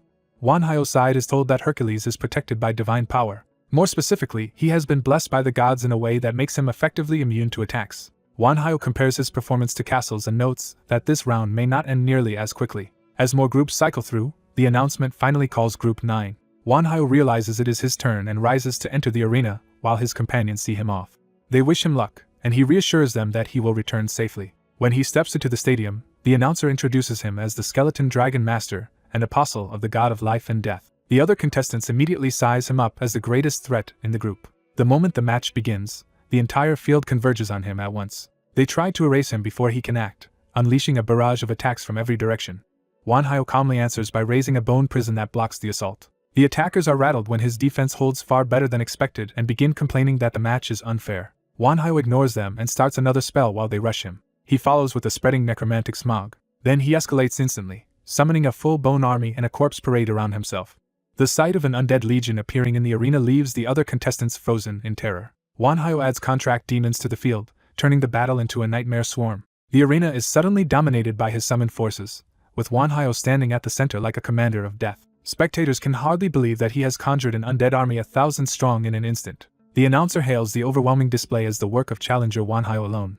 Wanhyo's eyes blaze with power as he takes full control of the battlefield. The remaining contestants try to rally by convincing themselves he must have exhausted his mana on the summons. Wanhyo simply watches them with cold confidence. He closes his eyes, already certain of the outcome. As expected, the undead army crushes the field and secures a one-sided victory. By the end of the day, 30 groups have fought through the individual preliminaries. The tournament becomes a public spectacle as the matches are broadcast to the wider world every few hours. Wanhyo worries that while publicity has benefits, it also hands valuable intelligence to their enemies. He can only wonder what those enemies will do with the information they are gathering. Before long, someone unexpected enters the lounge. A blue-haired woman remarks that mixed-range battles naturally punish long-range fighters, as if she has been studying the tournament herself. Wanhyo turns in surprise at the unfamiliar voice. The newcomer greets him like an old acquaintance returning after a long absence. The entire group recognizes her at once and reacts in shock. Even with a changed appearance, her predatory aura is unmistakable. Wanhyo identifies her as Gloria, and she is amused that he still remembers her. A furious blonde man accuses her of being a disgraced former road doll maker and vows to kill everyone present. Another sinister presence welcomes the idea of revenge with obvious delight. That hidden speaker promises to carry out the blonde man's revenge personally while keeping all the glory for himself, leaving the man terrified. The blonde man realizes too late that he has invited something far worse into the situation. Elsewhere, he watches Wanhyo's broadcast in bitter fixation. He declares that he has finally found the human he has been seeking. Back in the lounge, Gloria's arrival leaves both sides in a tense silence. She notices the blonde man's reaction and glances toward him, sensing something odd. Iris concludes that Gloria resembles the vampire they encountered before, but does not seem to be allied with him. Gloria catches the mention and asks what vampire they are talking about. She identifies him as the Vampire Emperor and reveals that his dungeon was among the earliest to appear. Kairos immediately jumps to the possibility that this emperor might be Gloria's father, nearly provoking a scene. Wanhyo cuts him off before he can push the question further. Kairos reluctantly backs down, promising that if Gloria turns hostile he will protect Iris at any cost. Wanhyo accepts the warning but chooses to keep the conversation going. He asks Gloria directly why she came to see him. Gloria claims she was simply bored, and adds with a smirk that she had already reserved him for herself. Wanhyo answers her provocation without flinching. Gloria admits she never expected him to survive this long, and is impressed by how much stronger he has become. She encourages him to keep crushing lesser opponents until he is ready to face her as a true enemy. When Wanhyo asks whether she really sees him as an enemy, Gloria says yes, because almost no one else is strong enough to challenge her. She boasts that her own power has left her without rivals and therefore without anyone who can push her higher. Wanhyo shifts the topic and asks how she managed to leave her dungeon at all. Gloria reveals the trick by showing a stone hand and says she found a loophole. She explains that her true body remains trapped in the dungeon, so she linked her mind to a golem and came out through that vessel. Wanhyo realizes there is no point attacking her current body, since harming the golem would barely inconvenience her real self. A waitress interrupts the standoff by asking for their order. Gloria immediately decides to order nearly everything on the menu, bullying the server into accepting it. As the tension turns absurdly domestic, Gloria admits that the one thing she truly likes about this world is its variety of food. A ravenous demon woman makes Wanhyo pay for the meal and offers information in return. When he agrees, she hints that what she knows could change how he prepares for what is coming. She reveals that another being escaped the dungeon as well, and that the one Wanhyo once marked is still active. She warns him that this enemy's hatred for him is intense, and he quietly accepts the warning. Before leaving, she says she will be watching the tournament and expects him not to disappoint her. After she departs, Wanhyo is left alone to think over the threat she just confirmed. He realizes he will have to postpone his promised outing with Iris because more urgent matters have surfaced. Iris is stunned by the sudden cancellation and the seriousness behind it. The scene shifts to Alistair's office, where Wanhyo reports what he has learned. Alistair is taken aback to hear that the enemy has a commander operating nearby. Wanhyo identifies her as Gloria, the catastrophe demon dragon, and says she is leading the enemy forces. Alistair turns to magic to verify the claim rather than relying on rumor alone. The scrying confirms Gloria's identity, though she is currently inhabiting a golem body. Alistair admits that an enemy commander breaching Atlantis is alarming and raises troubling questions about their defenses. He explains that everyone entering Atlantis is sampled and tracked through magical mediums that also expose unregistered intruders. Yet Gloria somehow slipped through that system without being detected at all. Alistair presses Wanhyo for any other information that might matter. Wanhyo adds that Gloria warned him another high-ranking enemy with a personal grudge is also moving. Alistair is shaken that Wanhyo survived contact with two major enemies, while Wanhyo credits luck. Wanting to prepare properly, Wanhyo asks for a fuller briefing, and Alistair sends Chris off to ready himself for his match. Elsewhere, the tournament begins with a match featuring Mutra, a warrior introduced as lacking divine backing or special power. Mutra immediately attacks, refusing to wait through the formalities. His opponent effortlessly stops the assault and rebukes him for abandoning a warrior's decorum. Mutra is struck by magic and forced back despite his aggression. Watching the broadcast, one observer admires Mutra's refusal to accept defeat and compares that stubbornness to Wanhyo's. The red-haired knight becomes interested in Mutra and asks permission to take him on as a disciple. He gets approval as long as he remembers their true priority, then cheerfully leaves to spend time with Iris. Wanhyo remains behind with his allies, still burdened by the larger crisis. That calm breaks when an urgent warning arrives that something has gone wrong at the castle. Wanhyo and his companions rush out, passing the aftermath of a violent encounter in the corridor. They find Mutra collapsed and demand to know what happened. The red-haired knight explains that he found Mutra being attacked by two mages on his way to meet him. Wanhyo is shocked that members of the Magic Association could have been the attackers. The knight says he collected physical evidence from the scene in case it became important. Wanhyo struggles to understand why association mages would target a tournament fighter. Before they can sort it out, officials arrive and accuse Wanhyo's group of murdering the mages. Wanhyo is stunned as the situation is instantly turned against them. He tries to piece together how the accusation was constructed so quickly. Mutra is moved to a room where the group begins untangling the trap around them. Alistair intervenes personally and buys Wanhyo time by vouching for his innocence. Even so, he warns that the matter is politically dangerous. Two important association mages were found dead at a place Wanhyo was seen passing through. The red-haired knight concludes that the men who ambushed them must have been the dead mages. Alistair confirms that this is only the start of the problem, because the victims were former pupils of Rode. That means the dead were not ordinary members but highly distinguished figures within the association. Mutra insists that whatever else is true, he really was attacked. Alistair says he confirmed that by reviewing memories, but he could not summon the victim's spirits afterward. He suspects a powerful necromancer may have intercepted the spirit summoning, though he sees no reason Wanhyo would do that. Alistair believes Wanhyo had nothing to gain, but he also knows the association will need someone to blame for its failure. Wanhyo bitterly realizes Alistair is the only reason he has not already been branded a criminal. As he starts to thank him, he suddenly senses something far more disturbing. Wanhyo realizes that a contractee's soul is being dragged away against its will somewhere nearby. He immediately asks Alistair to cooperate in finding the real culprit. Elsewhere, the true mastermind boasts that corrupting Atlantis' security guard has helped her gather a growing collection of dolls. She fixates on Wanhyo and vows to tear apart his body and imprison his soul forever. Her superior notices the murderous outburst and is startled by her intensity. Alistair then appears before him in private, making clear this visit is deliberate. He remarks that the man looks worn down and diminished by recent events. The man admits a younger person once warned him that bodies shaped by a low mana age would not endure the new world. After the deaths of his pupils, he finally accepts that warning and regrets not understanding sooner.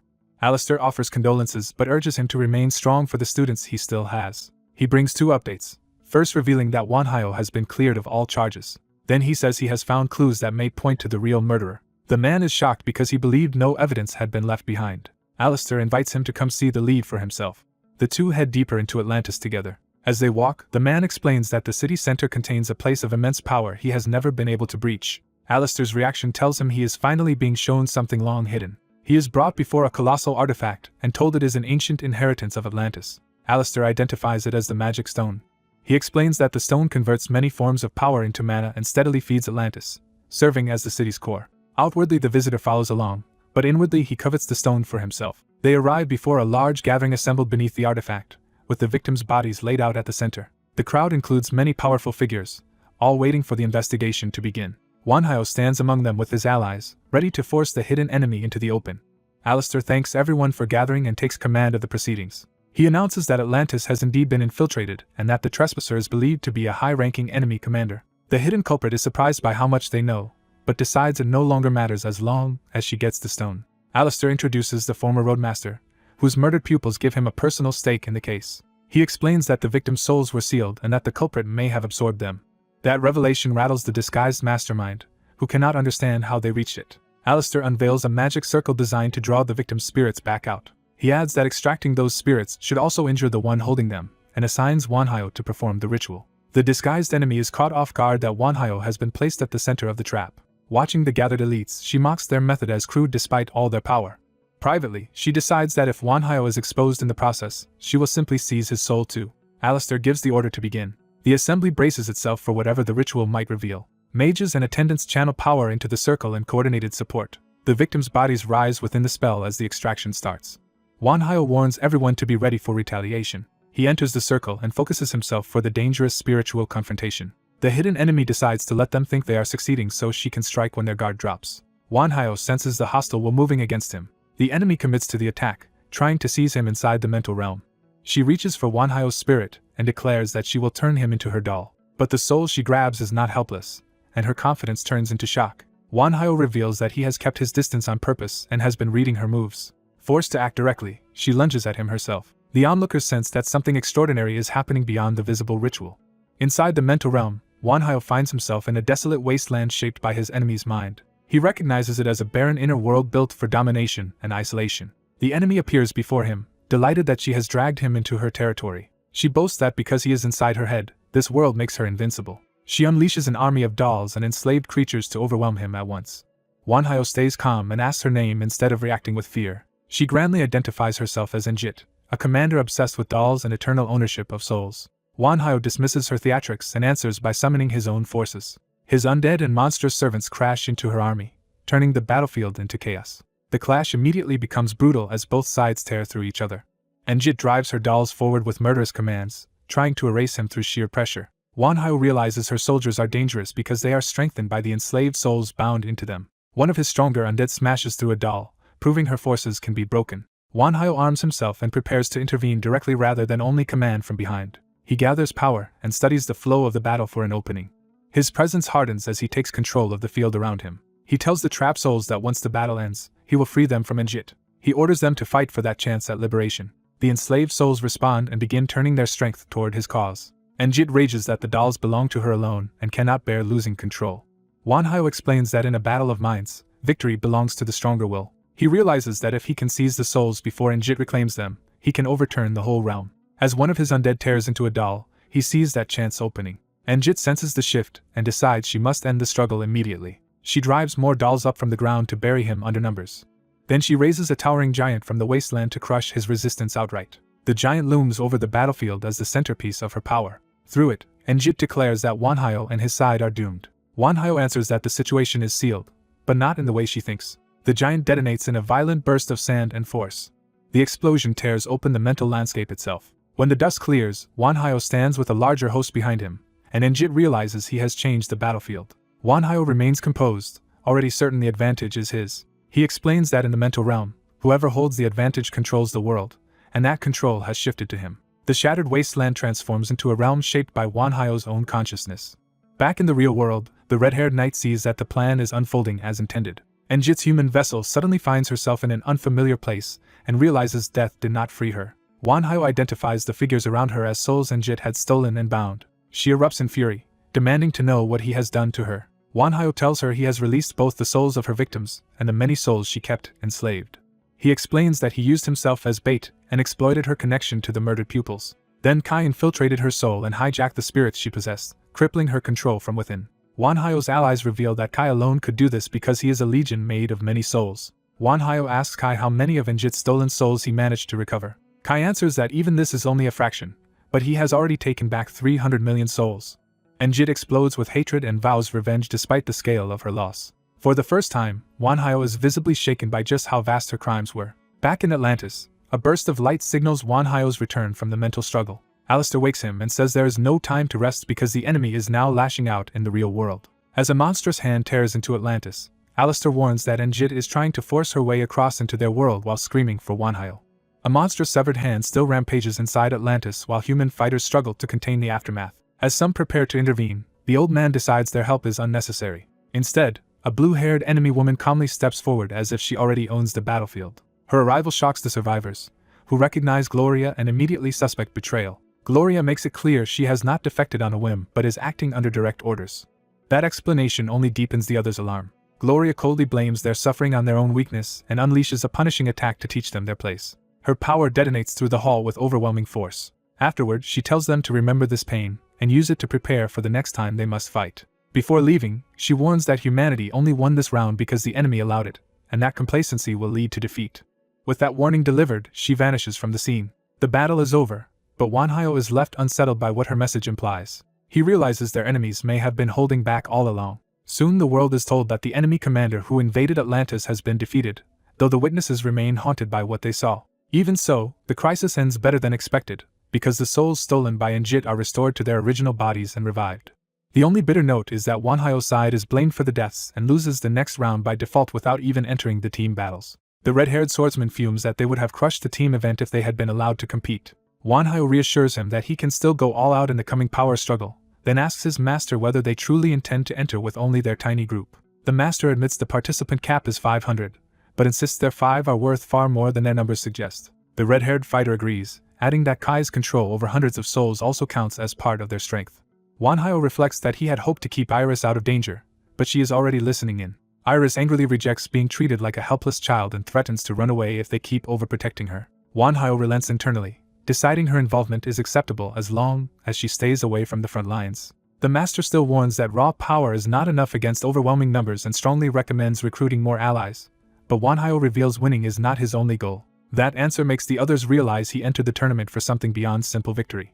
The master understands that Wanhyo wants to test their limits while the match's safety rules still protect them. Satisfied with that explanation, the master leaves to make preparations. The others also excuse themselves one by one, determined to get ready in their own ways. Left alone at last, Wanhyo sits in silence and begins to meditate. He settles his breathing and clears his mind. Then he closes his eyes completely and sinks deeper into concentration. Time passes in stillness. When he opens his eyes again, he finds an unexpected guest waiting with a drink and joking about how long he has been meditating. Wanhyo recognizes the visitor as young Bukyuk. Bukyuk praises the Magic Association's lavish hospitality while making it obvious he has come for business, not pleasure. He teases Wanhyo for arriving late, and Wanhyo answers that he has been occupied. Wanhyo immediately asks whether Bukyuk brought the contract. Bukyuk proudly presents a contract he wrote himself and boasts that even he cannot find a loophole in it. The terms are simple. If Bakyuk humiliates the rookies, he gets to see the bleakest part of his future, and the targets are 4 major factions. Wanhyo notices one faction is missing and asks why the cult of sky demons was excluded. Bakyuk explains that the cult only respects veterans and has no interest in bullying rookies, so Wanhyo only needs him to put the other 4 groups in their place. They finalize the deal, and Bakyuk says he will come to collect his reward at the end of the year once the commission is complete. Not long after, the Magic Association announces a dramatic change. The power struggle will be a 5-way battle royale with all teams fighting at once. As the competitors enter the arena, the crowd's excitement surges. The first team introduced is the Warriors League, represented by the schools of Ancient Dragon and Phoenix. Next come the Asgards, champions of the North. Then the Inyang Masters of Japan are presented as Asia's great magical force. After them arrive the Argonauts, whose grandstanding entrance plays to the crowd. Their supporters loudly chant for Alexandros. Finally, the smallest team of all enters, Wanhyo, the necromancer and disciple of the god of life and death, with his 4 companions. Wanhyo plants his staff as if claiming the arena for himself. Behind his team, a colossal skeletal dragon manifests, instantly announcing the scale of his power. The rookies watching from the stands are thrilled and expect chaos. An association elder appears on a floating screen to address the arena. He explains that this match has been highly anticipated, so a special arena has been prepared for it. Before the battle begins, however, he notes that one competitor wants to say something. Wanhyo takes the microphone and says he has only one message for the other teams. His blunt opening silences the rookies at once. He directly addresses the 4 major factions gathered against him. Then he gives them a warning: if they do not form an alliance, they have no chance of winning. To prove how little he fears them, he offers to stand still for the first 30 minutes so they can at least have a fighting chance. The announcer tries to spin the insult as confidence, but the provocation is unmistakable. The officials move on and formally start the match. A massive barrier seals the arena and activates the battlefield. The space inside begins to distort and expand far beyond its original size. The arena transforms into a vast wilderness of forests, cliffs, rivers, and open ground. The elder declares that there is no time limit and the battle will continue until only one team remains. Wanhyo's 5 immediately set out through the new terrain. Elsewhere, a Inyan commander receives word that Wanhyo's team is approaching. She acknowledges the report and prepares to intercept them. Her force gathers with a host of yokai and summoned creatures, turning the forest into a killing ground. Confident in their numbers, the commander dares anyone to attack them. Wanhyo answers by addressing the rookies as if he were their instructor rather than their opponent. He tells them to proceed with a clear understanding of both their own abilities and those of their enemies. To make the lesson practical, he floods the area with a marching army of undead. He remarks that even low-ranking undead alone could give him 5,000 troops, and reminds them that the dead are not his only summons. Stronger monsters and constructs join the horde, proving he has barely begun. The Inyan commander realizes too late that enemies are descending from above as well. Wanhyo singles her out as the first unlucky team and mockingly offers a rematch if they can survive 10 minutes. His undead surge forward and crash into the Yin-Yang formation from every side. Their frontline fighters cut down some of the attackers, but the pressure only grows. The defenders quickly realize the undead are endless and impossible to exhaust. Wanhyo's own companions hold position behind the horde, noting that his summons and subordinates leave no opening to reach him. The Yin-Yang side keeps fighting, but they are being steadily overwhelmed. Their commander finally breaks composure and shouts in frustration. Wanhyo checks the time and casually apologizes for letting the fight run long, praising them for lasting 15 minutes instead of 10. He even congratulates the exhausted survivors as though grading a test. Then he offers compensation for exceeding the promised time by casting a restorative spell. To the Yin-Yang team's shock, their wounds close and their fatigue disappears. Wanhyo tells them they fought well and promises that next time he will not go easy on them. His skeletal dragon lifts away, signaling his withdrawal from the encounter. The Yin-Yang commander immediately orders Suzuki to respond. She commands her team to search the area and find another target instead. Meanwhile, Wanhyo's suggestion of an alliance reaches the Asgards and Argonauts, and Magni reacts with disbelief. Alexandros mocks the idea, calling it cowardice for veteran teams to seek protection from a group of 5. Magni rejects the insult and tells Alexandros to back off. But Magni's bloodlust rises, and he admits he would gladly crush Alexandros if not for the lion pelt that reminds him of a hero he respects. One of the Argonauts senses the hostility and tenses for battle. Before the argument can explode, another voice calls out to them from a distance. The red-haired swordsman arrives, taunts their failure to form an alliance, and asks permission to deal with them alone while the rest of Wanhyo's team moves on. Magni immediately realizes what that means and is stunned. He cannot believe one subordinate intends to challenge both factions by himself. The swordsman lands before them without hesitation. At once, thorny vines erupt from the ground and try to bind him in place. Magni declares that the match no longer matters because he intends to kill this fool outright. The swordsman answers by igniting himself in flame and burning through the trap. He dismisses the attack as weak and taunts Magni for needing better roots and sharper thorns. Magni swings in close, but the swordsman slips under the blow. The red-haired fighter laughs that Magni and Alexandros together might have been dangerous, but separately they are manageable. He unveils triple threat fury, splitting himself into 3 simultaneous forms of smoke, fire, and solid steel. The 3 versions dive on the enemy line, eager to turn the fight into a game. The assault leaves the Asgard Argonaut force scorched and scattered across a burning battlefield. Defeated and singed, Magni reluctantly calls out to Alexandros. Swallowing his pride, he asks whether the alliance offer still stands, and Alexandros accepts. The Asgards and Argonauts formally join forces. Their new alliance advances together until a lone skeleton blocks their path. The skeleton delivers Wanhyo's final warning that anyone who goes farther will be treated as an enemy, while promising a reward to whoever reaches him. Magni is enraged by the taunt and vows to blow Wanhyo's head off if he sees him again. Atlanta steps in with a calmer assessment. She reveals that the route ahead is packed with magical and mechanical traps and offers to clear a safe path. One of the Argonauts kneels and begins a divine invocation. He calls on Poseidon and requests permission to use the sacred vessel blessed by Hera. His prayer summons Argo, the ship of the gods. The divine ship materializes above the desert, and the Argonauts order it forward at full speed. The alliance rushes after the airborne vessel, using it as their spearhead through the trap field. Wanhyo's gun-armed skeletons spot the incoming ship and prepare to respond. They open fire in disciplined volleys. The bullets tear into the advancing alliance, dropping fighters before they can close the distance. The survivors are thrown back to the recovery area and realize they were eliminated almost before the battle truly began. Wanhyo escalates further by sending titanic constructs after the divine ship. The Argonauts recognize them as the titans of the deities and charge anyway, determined to reenact the old myths of heroes slaying giants. They hurl themselves into the clash despite the overwhelming size of their opponents. Elsewhere, Wanhyo catches his breath while keeping control of the battlefield. He notes that the Alliance's original 1,000-man force has already been reduced to roughly 900. Though tired, he judges the exchange of victory for his side. Then he raises the stakes again, proposing that if the enemy can knock him down, his team will surrender on the spot. To make himself easy to find, he stands alone atop a rising wave of sand. On the ship, Sharon is told it is his turn to act, and he accepts without hesitation. Sharon leaps from the vessel with his pole, descending toward the desert below. He lands and sends a rolling surge of sand across the battlefield. As monsters converge on him, Sharon cuts through them while threatening to erase them completely. A small orb draws the monsters in, baiting them into a trap. The red-haired swordsman bursts in laughing, refusing to be left out of the fight. He finds himself facing Magni and Alexandros together again. Still arrogant, he insists the rookies cannot beat him and assumes they should have learned that by now. But Magni and Alexandros charge together, determined to prove this time will be different. Their combined assault collides in a violent explosion of fire and blue power. Back with Wanhyo's side, the hooded master rebukes the others for taking their freedom too far. At that same moment, enemy assassins launch a surprise attack toward him. Without even turning, the master uses blink and makes the strike miss in an instant. A sudden disturbance makes the gathered group realize something has gone wrong. Dark power surges up before them, confirming the threat is already manifesting. A blonde girl is seized by that darkness, and someone immediately suspects foul play. Elsewhere, a female archer drops into battle as arrows rain down around a ship. A hooded mage calmly avoids the barrage with effortless precision.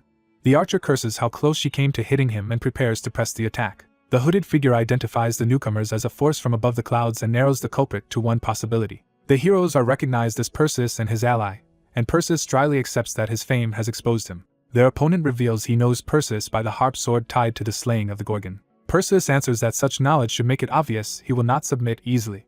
A red-armored warrior charges in to strike before the enemy can settle the field. He commits to a full power slash, trying to end the fight in one blow. A man floating overhead applauds the attempt, showing he has been watching the clash from above. He praises the challengers for reaching him, making clear he is the true power behind the trial. One of the defenders responds by invoking Charon's prayer, calling on a force from hell. The summoning brings forth Cerberus, who is offended at being called for something beneath its dignity. Once told the enemy serves one who meddles with life and death, Cerberus decides the matter deserves serious attention. Before the beast can act, it is abruptly trapped in ice. The enemy explains he has frozen the summon for the rest of the battle, instantly neutralizing that advantage. With the defender's strongest summon removed, he invites them to finish things if they still can. He activates a spell called Death Dread, spreading a field of supernatural terror over the battlefield. He explains that the spell forces everyone who sees it to confront overwhelming fear of their own mortality, though he has reduced it enough not to kill them. He openly reveals that the spell needs 3 minutes to complete and that he will be defenseless while casting, daring them to stop him through his army. Ezen volunteers to break through and strike the caster himself. He orders the fleet to split apart, creating room for an attack line. A soldier on the ship readies a massive spear launcher for the opening. At Ezen's command, the weapon fires with tremendous force toward the caster. The projectile smashes into one of the giant stone guardians protecting him. The caster catches the impact through his defenses, stopping the attack before it can reach him. The attackers briefly celebrate the apparent hit, believing they found their mark. Instead, the caster warns them that this is their final mistake. He dismisses their trust in his earlier honesty, arguing that enemies have no obligation to fight honorably. The fear spell completes, and the battlefield is swallowed by its effect. Seeing no point in further resistance, an official calls for the match to end. The power struggle is declared over, and Team Manhwa is named the victor. The spectators are stunned that a mere 5-person team crushed such overwhelming opposition, and they begin to grasp the scale of a superhuman's power. Manhwa's team leaves the arena in quiet command of the aftermath. Attention shifts to the next stage of the tournament, where the Holy See is expected to dominate the team match. Observers note that the absent bard and poet from the Asgards could have changed the earlier result if they had participated. They add that the Holy See's choir was also held back as a bluff that could have altered the balance. Manhwa reflects that if all those hidden pieces had entered the power struggle, victory would not have been guaranteed. The tournament's rewards are distributed according to each participant's contribution, turning the contest into a test against the world's strongest. Afterward, Manhwa visits the workshop of Wonian of tools to obtain what he needs next. When offered crafted items, he insists he would rather make what he needs himself, and the smith correctly guesses he is really there for materials. The smith hands him an enchanted bag expanded by spatial magic to carry those materials. Then he addresses Manhwa by his real name, Hyenbok, startling him. The smith invites him to sit and talk, making clear he knows far more than he should.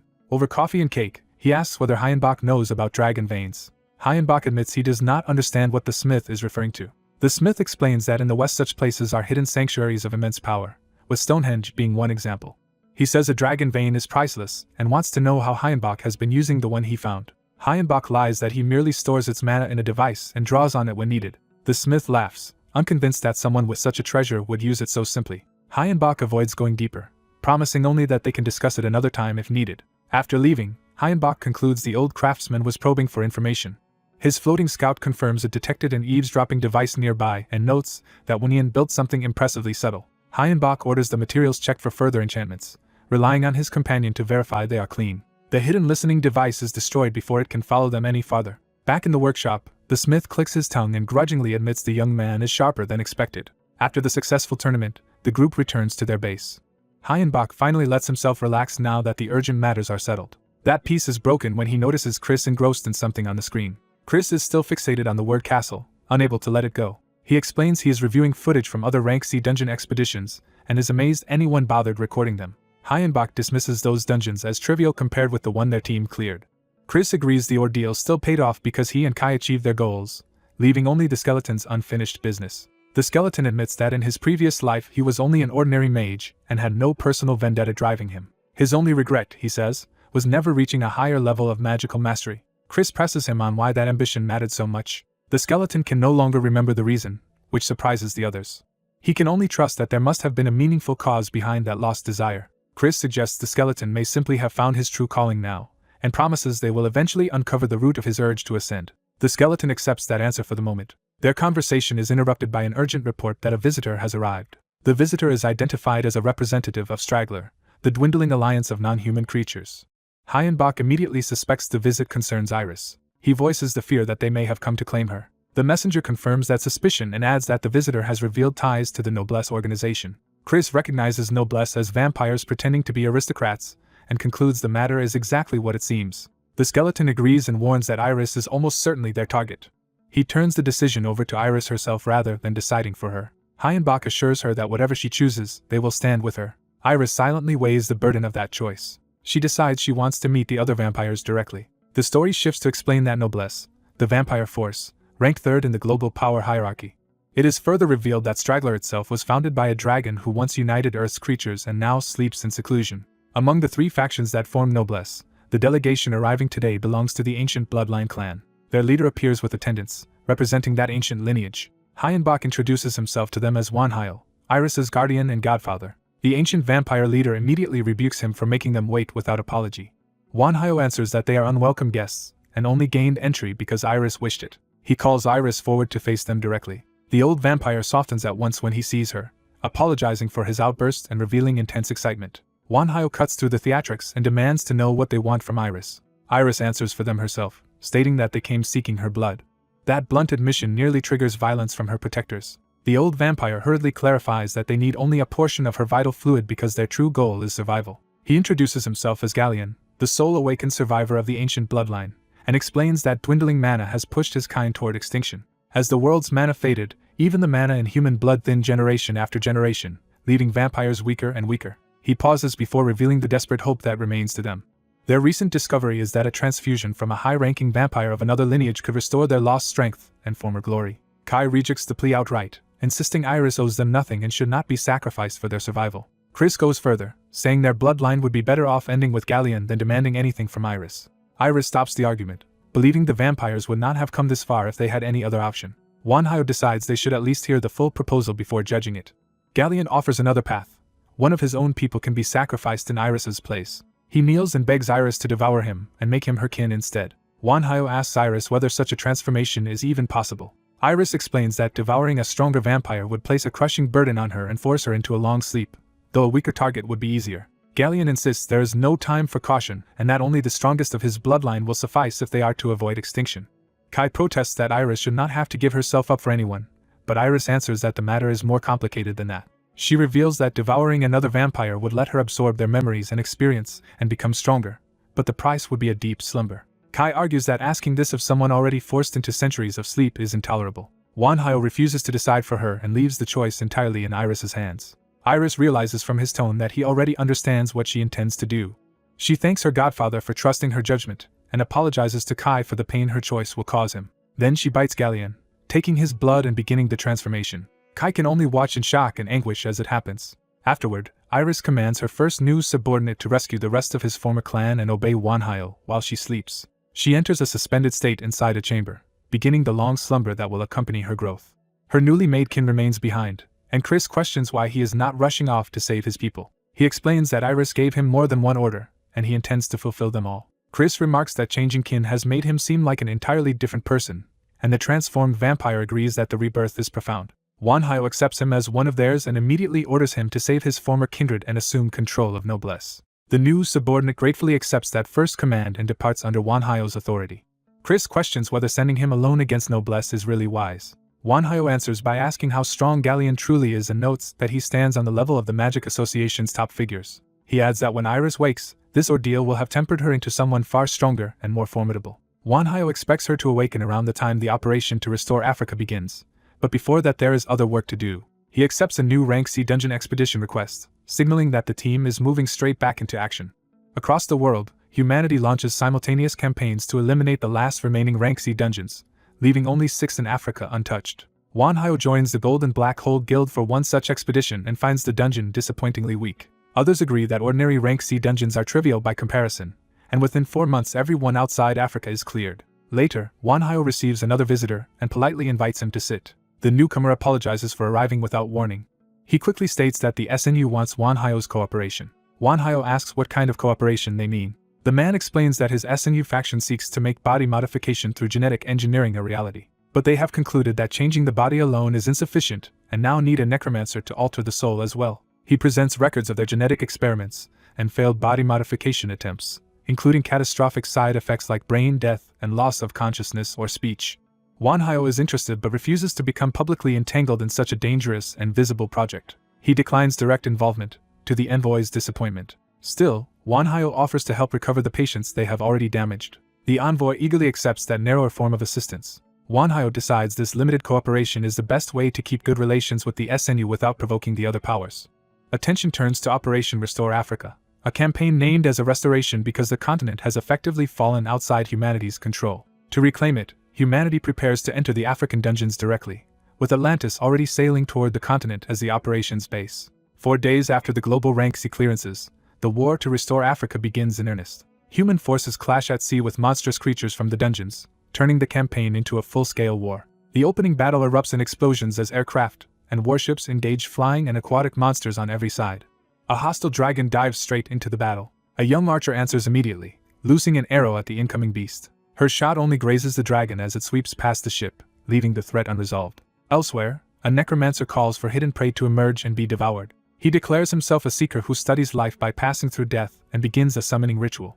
Standing inside a magic circle, he commands the dead who long for life to rise. Undead horrors gather around him as he announces that the war has begun. The scene shifts to the African continent, where the Allied expedition has established a major encampment. The coalition is so broad and varied that Supreme Commander General Hyun Wukong is expected to struggle to keep everyone aligned. Wanhyo notices a blonde woman beside him and feels guilty that she has been dragged into action so soon after awakening. He nearly treats her with old familiarity before catching himself, and wondering if her vampiric allure is affecting him. He warns her to use that seductive power carefully, and she teasingly accepts the warning while calling him her godfather. Night falls over the continent. In the darkness, a lone blonde vampire is surrounded by hulking monsters. One of the brutes charges her, expecting an easy kill. She tears through the attacker with dark power before it can touch her. Instead of fear, the bloodshed excites her. She whirls through the pack, carving the monsters apart in a frenzy. Watching from hiding, vampire agents admire their blood lord's beauty and ferocity. They decide it is time to move as well, planning to gather only the finest victims for her first feast in their queen's honor. Back at the Allied camp, transport aircraft begin deploying heavy assets. Massive mechanized soldiers descend from the sky to reinforce the expedition. The Allies unveil these giant soldiers as a key part of their war effort. Wanhyo questions why they were deployed early when they were supposed to join only after the dungeon assault began, and a soldier explains that Allied forces have been under monster attacks all night. Because of those widespread attacks, Command pushed the giant soldiers into service ahead of schedule. Wanhyo then asks whether the reason their own brigade has avoided ambushes is connected to him. The officer realizes he means straggler and confirms it. The vampire woman, still reveling in battle elsewhere, admits that having straggler on their side gives her peace of mind, at least for the night. Wanhyo receives a rare mental call from Nidhogg. The dead dragon asks for permission to fight on Earth and test his power there. Because Nidhogg is troubled by something he senses, Wanhyo grants him 4 hours and full use of his mana. Nidhogg gratefully promises to return soon. Wanhyo reflects that this is Nidhogg's turn to grow stronger through hardship. Nidhogg takes flight. He rises into a sky crowded with flying monsters.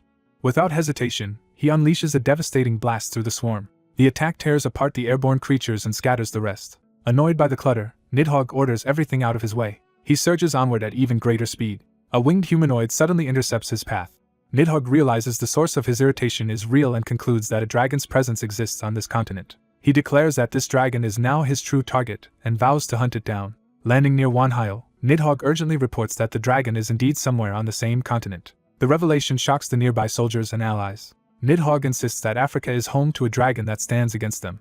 Wanhyo absorbs the news while the camp murmurs in alarm. One officer exhales heavily, recognizing how serious this has become. Wanhyo is brought before the allied representatives and accused of stirring up another crisis. He answers carefully that nothing is confirmed, only that Nidhogg's suspicion cannot yet be proven. Others counter that the instincts of a being as powerful as Nidhogg cannot be dismissed, especially by Wanhyo. A mage adds that even a dead dragon may perceive truths beyond ordinary human senses. Wanhyo realizes the room is ready to treat Nidhogg's warning as credible. He presses them to admit that openly. Several representatives silently agree. The military side decides the information must be relayed to headquarters immediately.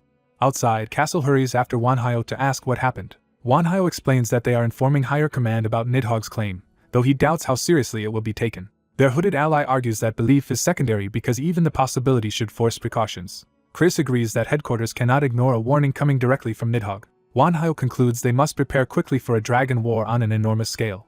He reflects on what dragons are: ancient magical beings with immense mana, limitless memory, and bodies built for overwhelming force. Castle, hearing that, wonders how anyone is supposed to fight such a monster, and loses his appetite for battle. Wanhyo admits he feels the same, but reminds himself he swore an oath to Nidhogg. He promised to turn the dead dragon into a worthy imitation of the real thing, and now he finally has the chance to keep that promise. Wanhyo adds that if a dragon is present, then its attendants must be nearby as well. He identifies those attendants as the guardians who protect a dragon's lair. Far away, a white-haired guardian named Sierra asks the Great Eyes whether their master truly opened his eyes. Eyes confirms the awakening was brief, which means the new enemies are formidable enough to draw the master's notice. Eyes begins to say that the master is drawn to the strong in every world. Sierra cuts that thought off, insisting their master has no such desire and that any such impulse is only a passing weakness. She vows to persist in her duty as the first guardian personally chosen to defend the domain.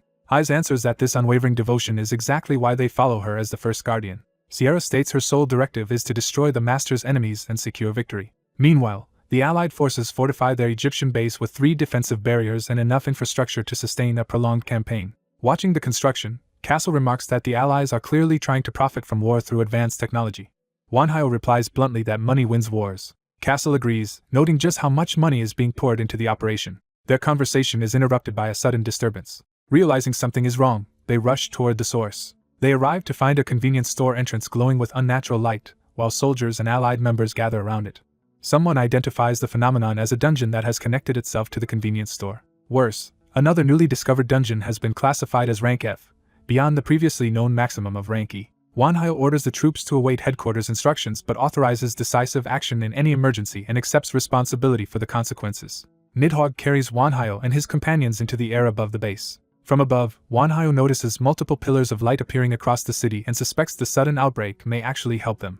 Their hooded ally explains that dungeon entrances in Africa once had to be hunted down, but if one has linked itself here, then the others across the continent may now be connected as well. Wanhyo sees the strategic implication immediately. He decides they should return to headquarters first and reassess. At the representatives' meeting, the same warning about dragons sparks debate, with some wanting caution and others insisting the expedition continue. The final compromise is to proceed with the expedition while keeping Wanhyo's unit in reserve.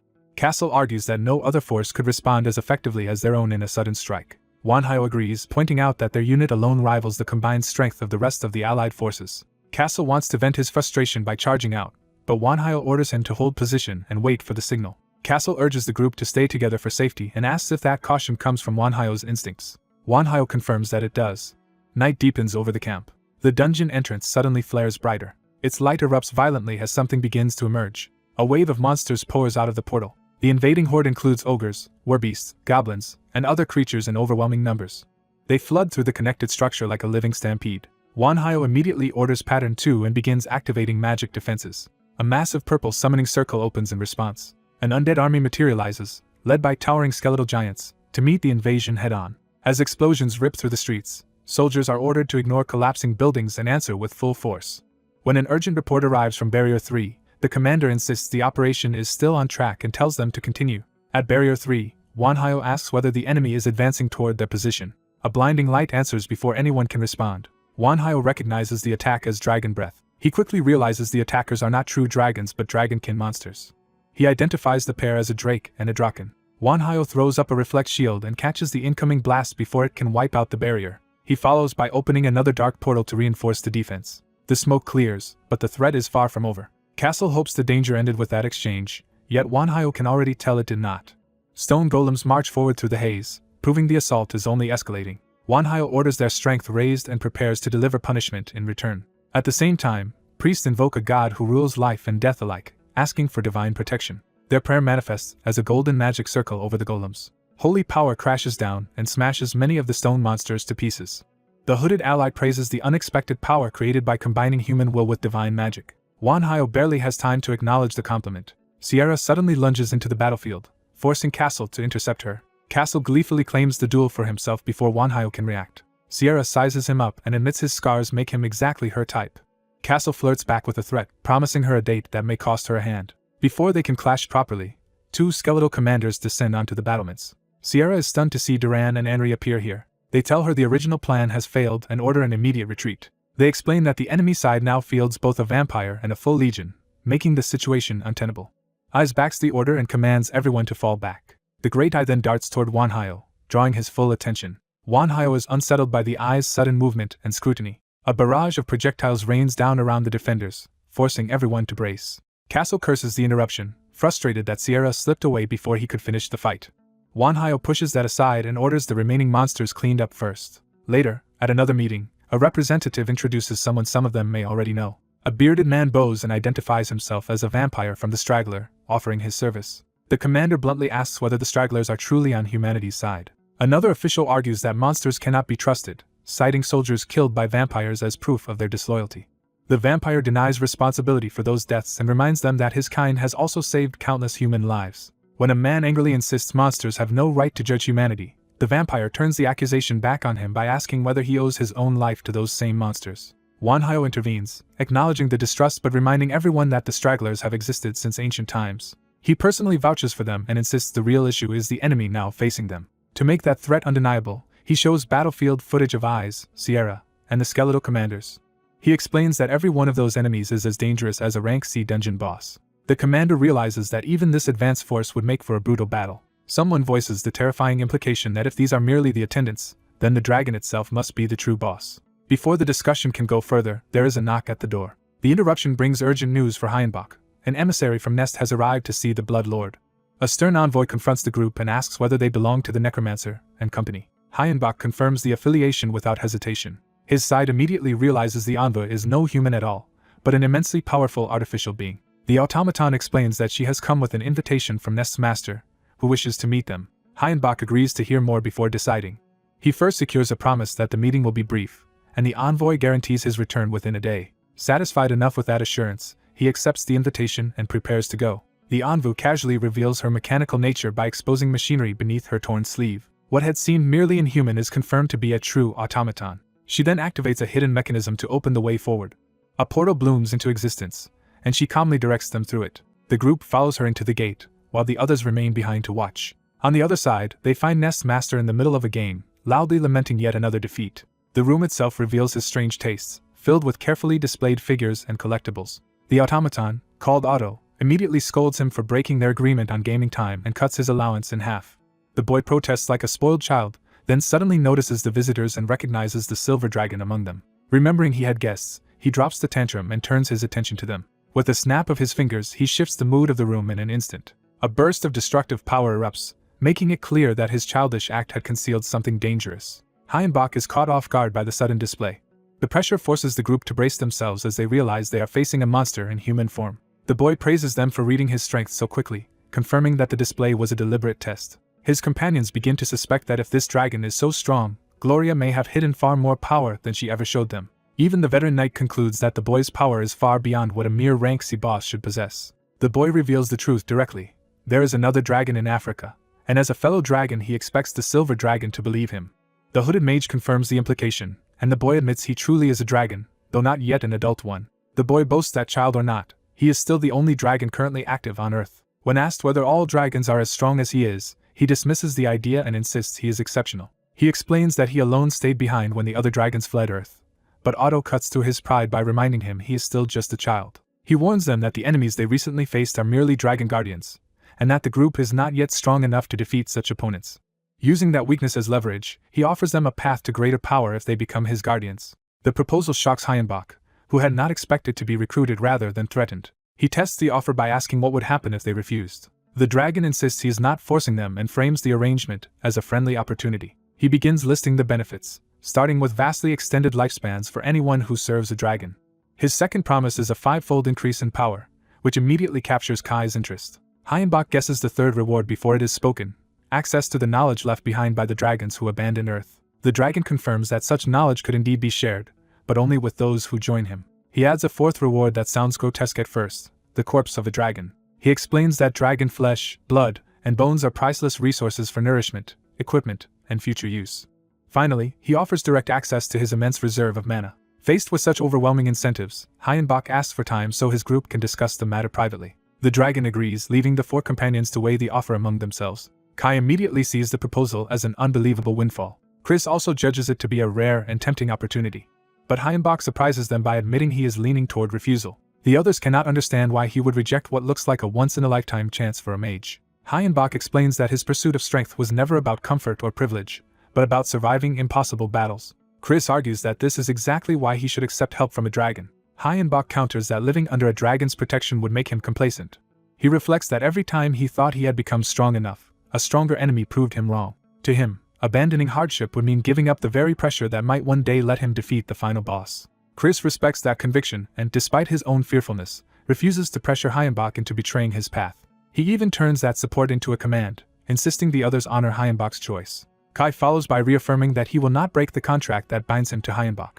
The knight goes further, declaring that Hayenbach is the one lord he chose and will always serve. Their loyalty softens Hayenbach, who quietly thanks them. The dragon returns and tells them to decide in whatever way suits them best. Before the group answers, the dragon's companions begin considering their own choices. Kai asks what Hayenbach would do if the other 3 accepted the dragon's offer, and Hayenbach says he would simply focus on regaining his own strength. That answer leaves the matter hanging in tense uncertainty. Iris, Otto, and the dragon wait to hear the final decisions. At that moment, Nidhogg asks Hayenbach for permission to speak first. He reminds Hayenbach that he once promised to make him stronger than a true dragon, and says his goal is to surpass dragons, not serve one. Even so, he chooses Hayenbach as the master he truly wishes to follow, hoping they can continue growing as mages together. Hayenbach gratefully accepts that declaration of loyalty. He then turns to Iris and asks what she intends to do. Iris smiles and announces that she will become the dragon's guardian. Though surprised, Hayenbach accepts her choice and asks what led her there. She answers simply that the dragon is a child like her, and that kinship matters to her. She adds that staying with Hayenbach and her uncle would keep her trapped as a little girl in their eyes, while she still has much growing to do. The dragon protests being called a kid, and Iris teasingly offers to call him Appa instead. That playful remark completely flusters him and leaves him reeling with unfamiliar feelings. Otto dryly warns everyone not to encourage Iris's obsession with games and comics. Recovering himself, the dragon decides that if Iris is joining him, he cannot ignore the danger facing Hyenbach's remaining companions and offers them help anyway. He says he has 3 gifts for them. The first is his blood, freely given and guaranteed to be free of the deadly curses normally attached to dragon blood. That mention of curses immediately catches Hyenbach's attention. The dragon explains that ordinary dragon blood grants immense power but also carries a curse that can bring agony and death, unlike the blood he is offering them. He concludes that they have everything to gain and nothing to fear from accepting it. Hyenbach then asks for a sample of the cursed version as well, and the dragon casually agrees to provide an extra bottle. The second gift appears next as a tray of dragon bones overflowing with mana. The sheer magical density of the bones stuns Hyenbach and confirms they are genuine dragon remains. When Hyenbach asks if the dragon is truly giving them away, the boy says this is only a small taste of what service to him could have earned. His final gift is even more shocking, a pair of preserved dragon hearts. Hyenbach is overwhelmed by the value of what he has just received. The dragon tells them to use the gifts well and survive until he reaches adulthood. Asked how long that will take, he admits he has no idea and says it could happen today or 5 years from now. Hyenbach decides that 5 years is a manageable deadline to work with. With the exchange complete, he prepares to leave, though the dragon seems reluctant to end the meeting so soon. Hyenbach says the gifts are too valuable to leave idle and that he wants to begin researching them immediately. The dragon jokes that mages are all alike, then reassures him that Iris will be safe. Hyenbach parts from Iris warmly, and she answers by calling him her godfather. Even while leaving, he can barely contain his excitement over obtaining a dragon heart. Kai says his farewells and heads out with the others. Back with Hyenbach, Chris promises to use every dragon bone they possess to make Nidhogg stronger. Nidhogg is thrilled by the promise, and vows to become stronger than ever. As Hyenbach's group throws itself into research, the wider world begins to shift around them. The monster offensive is eventually contained, but rumors spread through the military in its aftermath. Public anger at the military gradually turns into anger at the war itself, and many begin demanding a decisive end to the conflict. At the same time, another faction argues that monster power should be harnessed for humanity's benefit, deepening the divide among humans. That growing split is exactly what the enemy had wanted all along. Elsewhere, Hyenbach checks on Nidhogg after the experiments begin. Nidhogg, now moving in a massive dragon body, marvels at what it feels like to truly move again. Hyenbach explains that Nidhogg now exists in a paradoxical state, both undead and alive. As long as mana remains, his body can regenerate endlessly, making him a being of extraordinary potential. Hyenbach concludes that Nidhogg is now on the path to becoming a real dragon. The idea leaves Nidhogg stunned. Hyenbach admits that this outcome was only possible because of a mistake he once made. He reveals that he originally named Nidhogg after a mythic dragon because he wanted him to possess the ferocity and power to rival a true one. But he now believes that names carry real power, and that this naming shaped Nidhogg's fate. He recalls asking the silver dragon whether any dragons still remained in the world. The answer had been that most dragons abandoned Earth, though some may still exist in altered forms. Those that remained would either have fused with natural landscapes or dissolved into the dragon veins. From that clue, Hyenbach deduced that the true Nidhogg was one of the dragons left behind on Earth. The realization shocks Nidhogg. Hyenbach explains that the spirit of that dragon, now fused with the veins, will eventually try to seize Nidhogg's body unless he overpowers it. So he tells Nidhogg that there is only one answer: become stronger and dominate the dragon's spirit instead. Nidhogg swears he will not lose. Pleased, Hyenbach decides to test that new power and push him even further.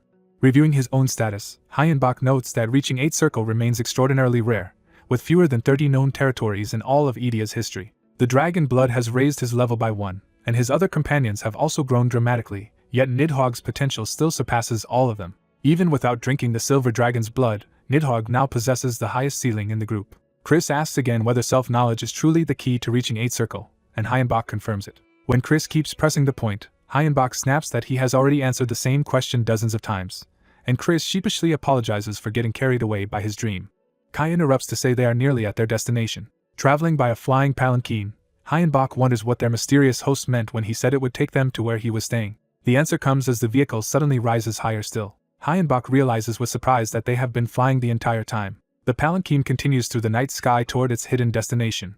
At last they arrive, and the group steps out together. A green-haired man greets Hyenbach as an old acquaintance, and Hyenbach recognizes him after a long absence. The man reveals that Hyenbach truly did reach 8th Circle, though he had only given him a slim chance of surviving long enough to do so. He leads Hyenbach and the others up toward a grand inner sanctuary. As they approach the final chamber, he tells Hyenbach that he has made it, and that the end is close. He congratulates Hyenbach on taking his first step into the Supreme Realm, and Hyenbach accepts the praise calmly. The man then asks what future Hyenbach believes awaits Earth. Hyenbach answers honestly that he expects things to grow worse. He points to the spreading conflicts among nations, allies, and ordinary people, yet argues that democracy at least gives everyone a chance to live with dignity. The green-haired man rejects that view, insisting the world now needs rule by a powerful minority strong enough to impose order. Hyenbach agrees that such harsh rule might be effective, but warns that modern society would erupt in unrest under it. The man accepts that resistance is inevitable, since people always fight change. He ends the debate by saying the time has come. Hyenbach realizes they have reached an altar where sacrifices are offered, and understands that his host intends to climb it personally. The man produces a rope and explains that glimpsing the future demands a terrible price. When Hyenbach asks if he is being told to hold on for dear life, the man does not deny it. He says that by himself he may not be a worthy enough sacrifice, but promises Hyenbach will not be harmed. With no better option, Hyenbach grips the rope and accepts the risk. The ritual begins. Bound together by the rope, Hyenbach and the man stand facing one another as the sacrifice is set in motion. The vision begins with him jolting in alarm as he is thrown into a disastrous future. In that future, a monstrous dragon bears down on his group, making clear they are already on the verge of being overwhelmed. One of his red-haired allies struggles to hold the line despite being battered and exhausted. The rest of the team is likewise bloodied and cornered, with even the civilians beside them unable to escape the danger. The dragon unleashes a horrifying power meant to consume them all and absorb them into itself. That attack sweeps forward like a devouring tide, erasing everything in its path. Watching it, he realizes this is not simple destruction but an all-consuming force that swallows whatever it touches. As the vision expands, he sees his companions and even a hooded figure caught within the same doomed battlefield. He understands the future's warning. After their battle with Nidhogg, every one of them is fated to die once that body is fully overtaken. The revelation hits him hard as he grasps that this is the worst possible outcome awaiting him. Even in despair, he refuses to accept that all their efforts were meaningless, and concludes they must become stronger. The foresight ends with the green-haired man before him visibly injured from the strain. Their companions rush in, relieved that their master has finally moved after standing motionless long enough to frighten them. Still disoriented, he asks if he had truly been frozen the entire time. The green-haired seer explains that his soul left his body while peering into the future, and admits the process badly damaged his own internal organs. He agrees to receive treatment, and is immediately enveloped in healing magic. Before leaving, the seer reminds him that the future he witnessed is not fixed and can still be changed. He accepts that hope, asks Castle to help the injured man, and promises to explain everything once they return. The scene shifts away from the battlefield to the quiet of their home base later that night. Lying awake, he bitterly reflects on the vision and the possibility that they could all die so easily. He steadies himself by treating it as only the worst-case scenario and decides they must prepare completely to avoid it. His undead companion dryly agrees that their lives are about to become much busier. He decides to stop delaying and finally spend the points they have been saving to strengthen the group. Chris immediately volunteers to go first, eager not to remain the burden of the team. Chris admits that unlike Kai and Castle, he has not received any dramatic leap in power and fears he can only hold them back. The leader bluntly agrees that Chris is currently the weakest link, but accepts his request without hesitation. Chris undergoes the upgrade as magic gathers around him. His status reveals that Christina, a lich still evolving, has reached a high level and still has a large reserve of points to spend. The upgrade pushes Chris into the 7th circle, earning immediate praise from the others. Though Chris remains humble about still trailing the strongest two, the others stress that reaching 7th circle is an extraordinary achievement. Chris gratefully accepts the praise and the chance to keep growing. With Chris improved, the red-haired ally impatiently demands that his own stats be raised next. When asked what he wants, he chooses to boost everything except divine magic and black magic. Power floods into him as his body adjusts to the increase. His status identifies him as Castle, a gray spirit with already formidable physical and magical attributes. Seeing those numbers, the leader notes that Castle was impressive even before the upgrade. Kai goes next and asks for all remaining investment to be focused solely on his magic power. He too is strengthened as the same energy surrounds him. Kai's status shows why he made that choice. As a legion, he already surpasses Castle in nearly every category, and now pushes his magic to an overwhelming level. Castle reacts with comic frustration at losing the comparison once Kai's numbers are revealed. Kai calmly points out that his edge, especially in magic, comes from the power of his legion. Once the upgrades are done, their leader warns that even with all this strength, they still may not be enough against what is coming. He urges them to stay ready, survive the coming battle, and win instead of surrendering to the future he saw. His 3 companions silently accept that resolve and stand with him. Alone with his thoughts, he reflects that humans often waste time and destroy themselves by turning on one another. He wonders whether choosing a safer path under greater masters might have changed the outcome ahead. But he reminds himself that he chose his comrades of his own will, and that decision was never forced on him. Even so, he admits he constantly doubts himself despite already knowing what answer he wants to believe. He thinks that people survive in this dangerous world only by believing they are moving along the right path. So he resolves that the only way forward is to trust himself, and keep fighting for what he believes is right. With that conviction, he vows to face whatever horrors the future holds without retreating. His resolve is tested at once as he stands before the red dragon itself. Rather than fear it, he declares that he will confront the threat head-on and prevail.